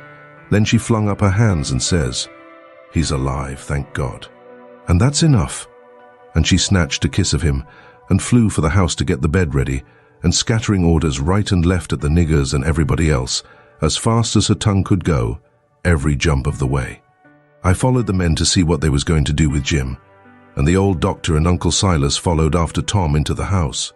The men was very huffy, and some of them wanted to hang Jim for an example to all the other niggers around there, so they wouldn't be trying to run away like Jim done and making such a raft of trouble, and keeping a whole family scared most to death for days and nights. But the others said, "Don't do it. It wouldn't answer at all. He ain't our nigger, and his owner would turn up and make us pay for him, sure." So that cooled them down a little, because the people that's always the most anxious for to hang a nigger that ain't done just right is always the very ones that ain't the most anxious to pay for him when they've got their satisfaction out of him. They cussed Jim considerable, though, and give him a cuff or two side the head once in a while, but Jim never said nothing, and he never let on to know me, and they took him to the same cabin, and put his own clothes on him, and chained him again, and not to no bed leg this time, but to a big staple drove into the bottom log, and chained his hands too, and both legs, and said he warn't to have nothing but bread and water to eat after this till his owner come, or he was sold at auction because he didn't come in a certain length of time, and filled up our hole, and said a couple of farmers with guns must stand watch around about the cabin every night, and a bulldog tied to the door in the daytime, and about this time they was through with the job, and was tapering off with a kind of general goodbye cussing, and then the old doctor comes and takes a look, and says, "Don't be no rougher on him than you're obliged to, because he ain't a bad nigger." When I got to where I found the boy I couldn't cut the bullet out without some help, and he warn't in no condition for me to leave to go and get help. And he got a little worse, and a little worse. And after a long time he went out of his head and wouldn't let me come anigh him any more, and said if I chalked his raft he'd kill me, and no end of wild foolishness like that. And I see I couldn't do anything at all with him. So I says I got to have help somehow, and the minute I says it out crawls this nigger from somewheres and says he'll help, and he done it too, and done it very well. Of course I judged he must be a runaway nigger, and there I was, and there I had to stick right straight along all the rest of the day and all night. It was a fix, I tell you. I had a couple of patients with the chills, and of course I'd have liked to run up to town and see them, but I dasn't, because the nigger might get away, and then I'd be to blame, and yet never a skiff come close enough for me to hail. So there I had to stick plumb until daylight this morning, and I never see a nigger that was a better nuss or faithfuler, and yet he was risking his freedom to do it, and was all tired out too. And I see plain enough he'd been worked main hard lately. I like the nigger for that. I tell you, gentlemen, a nigger like that is worth $1,000, and kind treatment too. I had everything I needed, and the boy was doing as well there as he would have done at home. Better, maybe, because it was so quiet. But there I was, with both of them on my hands. And there I had to stick till about dawn this morning. Then some men in a skiff come by, and as good luck would have it, the nigger was setting by the pallet with his head propped on his knees sound asleep. So I motioned them in quiet, and they slipped up on him and grabbed him and tied him before he knowed what he was about, and we never had no trouble. And the boy being in a kind of a flighty sleep too, we muffled the oars and hitched the raft on, and towed her over very nice and quiet. And the nigger never made the least row nor said a word from the start. He ain't no bad nigger, gentlemen. That's what I think about him. Somebody says, "Well, it sounds very good, Doctor, I'm obliged to say." Then the others softened up a little too, and I was mighty thankful to that old doctor for doing Jim that good turn, and I was glad it was according to my judgment of him, too, because I thought he had a good heart in him and was a good man the first time I see him. Then they all agreed that Jim had acted very well, and was deserving to have some notice took of it, and reward. So every one of them promised, right out and hearty, that they wouldn't cuss him no more. Then they come out and locked him up. I hoped they was going to say he could have one or two of the chains took off, because they was rotten heavy, or could have meat and greens with his bread and water, but they didn't think of it, and I reckoned it warn't best for me to mix in. But I judged I'd get the doctor's yarn to Aunt Sally somehow or other, as soon as I'd got through the breakers that was laying just ahead of me. Explanations, I mean. Of how I forgot to mention about Sid being shot when I was telling how him and me put in that dratted night paddling around hunting the runaway nigger. But I had plenty time. Aunt Sally, she stuck to the sick room all day and all night, and every time I see Uncle Silas mooning around, I dodged him. Next morning I heard Tom was a good deal better, and they said Aunt Sally was gone to get a nap. So I slips to the sick room, and if I found him awake, I reckoned we could put up a yarn for the family that would wash. But he was sleeping, and sleeping very peaceful too, and pale, not fire-faced the way he was when he come. So I sat down and laid for him to wake. In about half an hour, Aunt Sally comes gliding in, and there I was, up a stump again. She motioned me to be still, and sat down by me, and begun to whisper, and said we could all be joyful now because all the symptoms was first rate, and he'd been sleeping like that for ever so long, and looking better and peacefuler all the time, and 10 to 1 he'd wake up in his right mind. So we sat there watching, and by he stirs a bit, and opened his eyes very natural, and takes a look, and says, "Hello, why, I'm at home. How's that? Where's the raft?" "It's all right," I says. "And the same," I says, but couldn't say it pretty brash. But he never noticed, but says, "Good, splendid, now we're all right and safe. Did you tell Auntie?" I was going to say yes, but she chipped in and says, "About what, Sid?" "Why, about the way the whole thing was done." "What whole thing?" "Why, the whole thing. There ain't but one. How we set the runaway nigger free, me and Tom." "Good land. Set the run. What is the child talking about? Dear, out of his head again?" "No, I ain't out of my head. I know what I'm talking about. We did set him free, me and Tom. We laid out to do it, and we done it. And we done it elegant too. He'd got a start, and she never checked him up, just sat and stared and let him clip along, and I see it warn't no use for me to put in. Why, Auntie, it cost us a power of work. Weeks of it, hours and hours every night, whilst you was all asleep. And we had to steal candles, and the sheet, and the shirt, and your dress, and spoons, and tin plates, and case knives, and the warming pan, and the grindstone, and flour, and just no end of things. And you can't think what work it was to make the saws and pens and inscriptions and one thing or another, and you can't think half the fun it was. And we had to make up the pictures of coffins and things, and Nonnamous letters from the robbers, and get up and down the lightning rod, and dig the hole into the cabin, and made the rope ladder and send it in cooked up in a pie, and send in spoons and things to work with in your apron pocket. Mercy sakes! And load up the cabin with rats and snakes and so on, for company for Jim. And then you kept Tom here so long with the butter in his hat that you come near spiling the whole business. Because the men come before we was out of the cabin, and we had to rush, and they heard us and let drive at us, and I got my share, and we dodged out of the path and let them go by. And when the dogs come, they weren't interested in us, but went for the most noise, and we got our canoe, and made for the raft, and was all safe, and Jim was a free man, and done it all by ourselves. And wasn't it bully, Auntie? Well, I never heard the likes of it in all my born days. So it was you little rapscallions, that's been making all this trouble, and turned everybody's wits clean inside out, and scared us all most to death. I've as good a notion as ever I had in my life to take it out o' you this very minute. To think, here I've been, night after night. You just get well once, you young scamp, and I lay I'll tan the old Harry out o' both o' ye. But Tom, he was so proud and joyful. He just couldn't hold in, and his tongue just went it.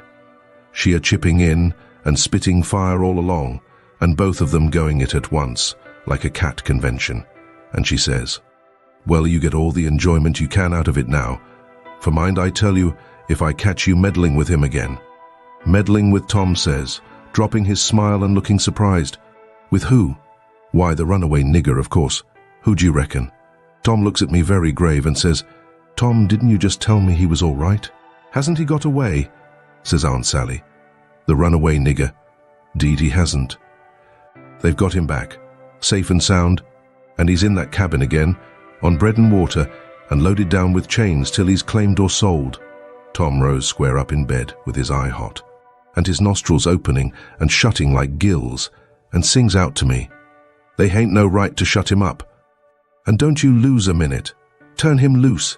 He ain't no slave. He's as free as any creature that walks this earth. What does the child mean?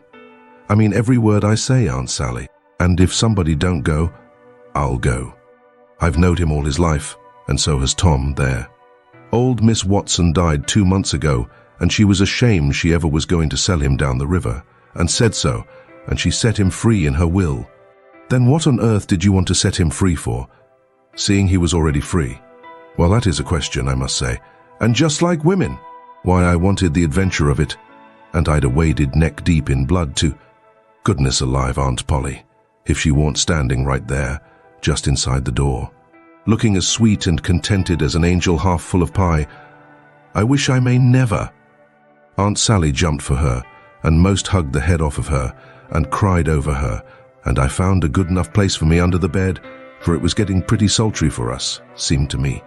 And I peeped out, and in a little while Tom's Aunt Polly shook herself loose and stood there looking across at Tom over her spectacles, kind of grinding him into the earth, you know. And then she says, yes, you better turn your head away. I would if I was you, Tom. Oh, dearie me, says Aunt Sally. Is he changed so? Why, that ain't Tom, it's Sid. Tom's, why, where is Tom?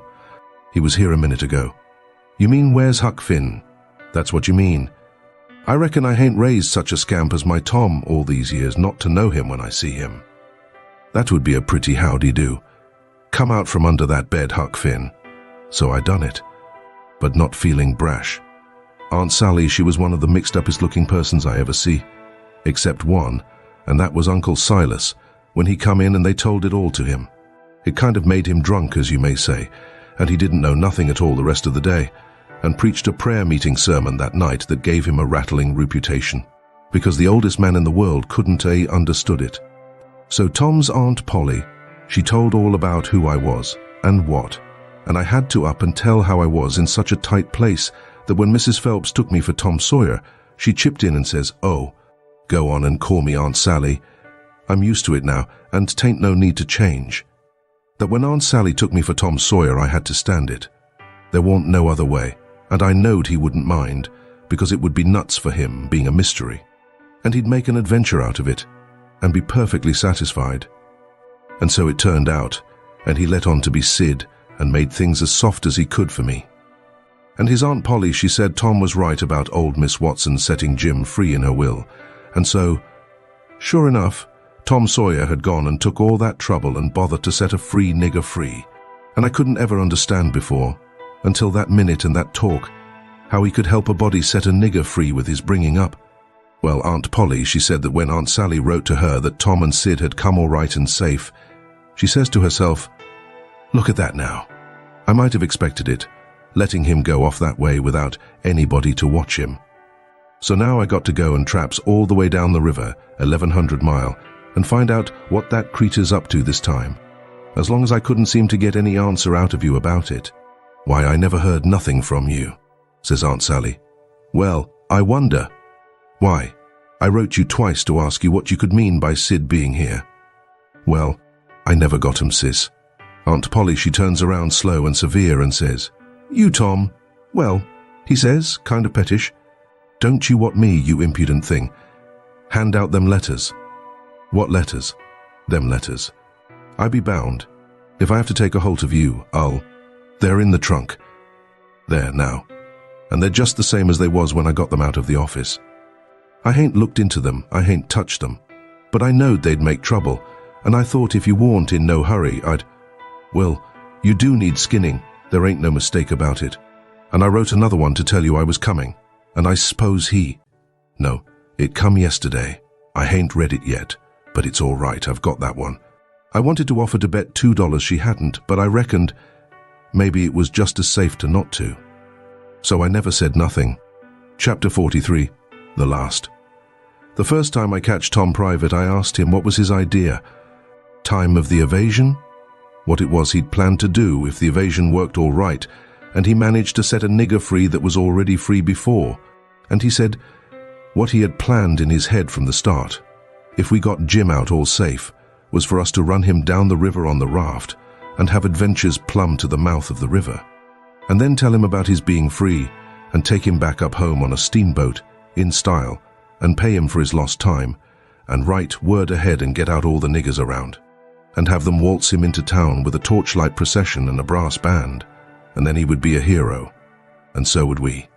But I reckoned it was about as well the way it was.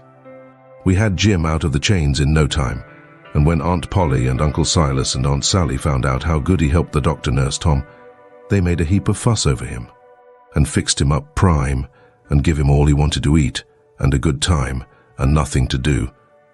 And we had him up to the sick room, and had a high talk, and Tom give Jim $40 for being prisoner for us so patient, and doing it up so good, and Jim was pleased most to death, and busted out, and says, "Da, now, Huck, what I tell you? What I tell you up da on Jackson Island? I told you I got a hairy brez, and what's the sign on it? And I told you I been rich once, on Gwinter to be rich agin, and it's come true. And here she is, da now. Don't talk to me. Signs is signs, mine, I tell you. And I know jizz, swell, at I use going to be rich agin, as I's a-standin' here dis minute." And then Tom, he talked along and says, "Let's all three slide out of here one of these nights and get an outfit, and go for howling adventures amongst the Injuns, over in the territory for a couple of weeks or two." And I says, "All right, that suits me, but I ain't got no money for to buy the outfit, and I reckon I couldn't get none from home, because it's likely Pap's been back before now, and got it all away from Judge Thatcher, and drunk it up." "No, he hain't," Tom says. "It's all there yet. $6,000 and more, and your pap hain't ever been back since." "Hadn't when I come away, anyhow," Jim says, kind of solemn. "He ain't a-comin' back no mo, Huck." I says, "Why, Jim?" "Nemin' why, Huck, but he ain't comin' back no mo. But I kept at him. So at last he says, "Doan, you remember the house dat was floating down the river? And they was a man in dar, kivered up, and I went in and unkivered him and didn't let you come in? Well den, you kin get yo money when you wants it. Case dat was him." Tom's most well now, and got his bullet around his neck on a watchguard for a watch, and is always seeing what time it is, and so there ain't nothing more to write about, and I am rotten glad of it. Because if I'd a knowed what a trouble it was to make a book, I wouldn't have tackled it, and ain't a-going to know more. But I reckon I got to light out for the territory ahead of the rest, because Aunt Sally, she's going to adopt me and civilize me, and I can't stand it. I've been there before. The end. Yours truly, Huck Finn. And there you have it, folks, the end of Huck and Jim's wild journey down the river. We've seen them face danger, make tough choices, and learn a thing or two about friendship and freedom. Huck's adventures might be over for now, but his story lives on, reminding us of the importance of questioning the rules, standing up for what's right, and always seeking adventure. Thanks for joining us on this here journey, and until next time, may your hearts be filled with the spirit of the Mississippi and the courage of a young boy named Huckleberry Finn.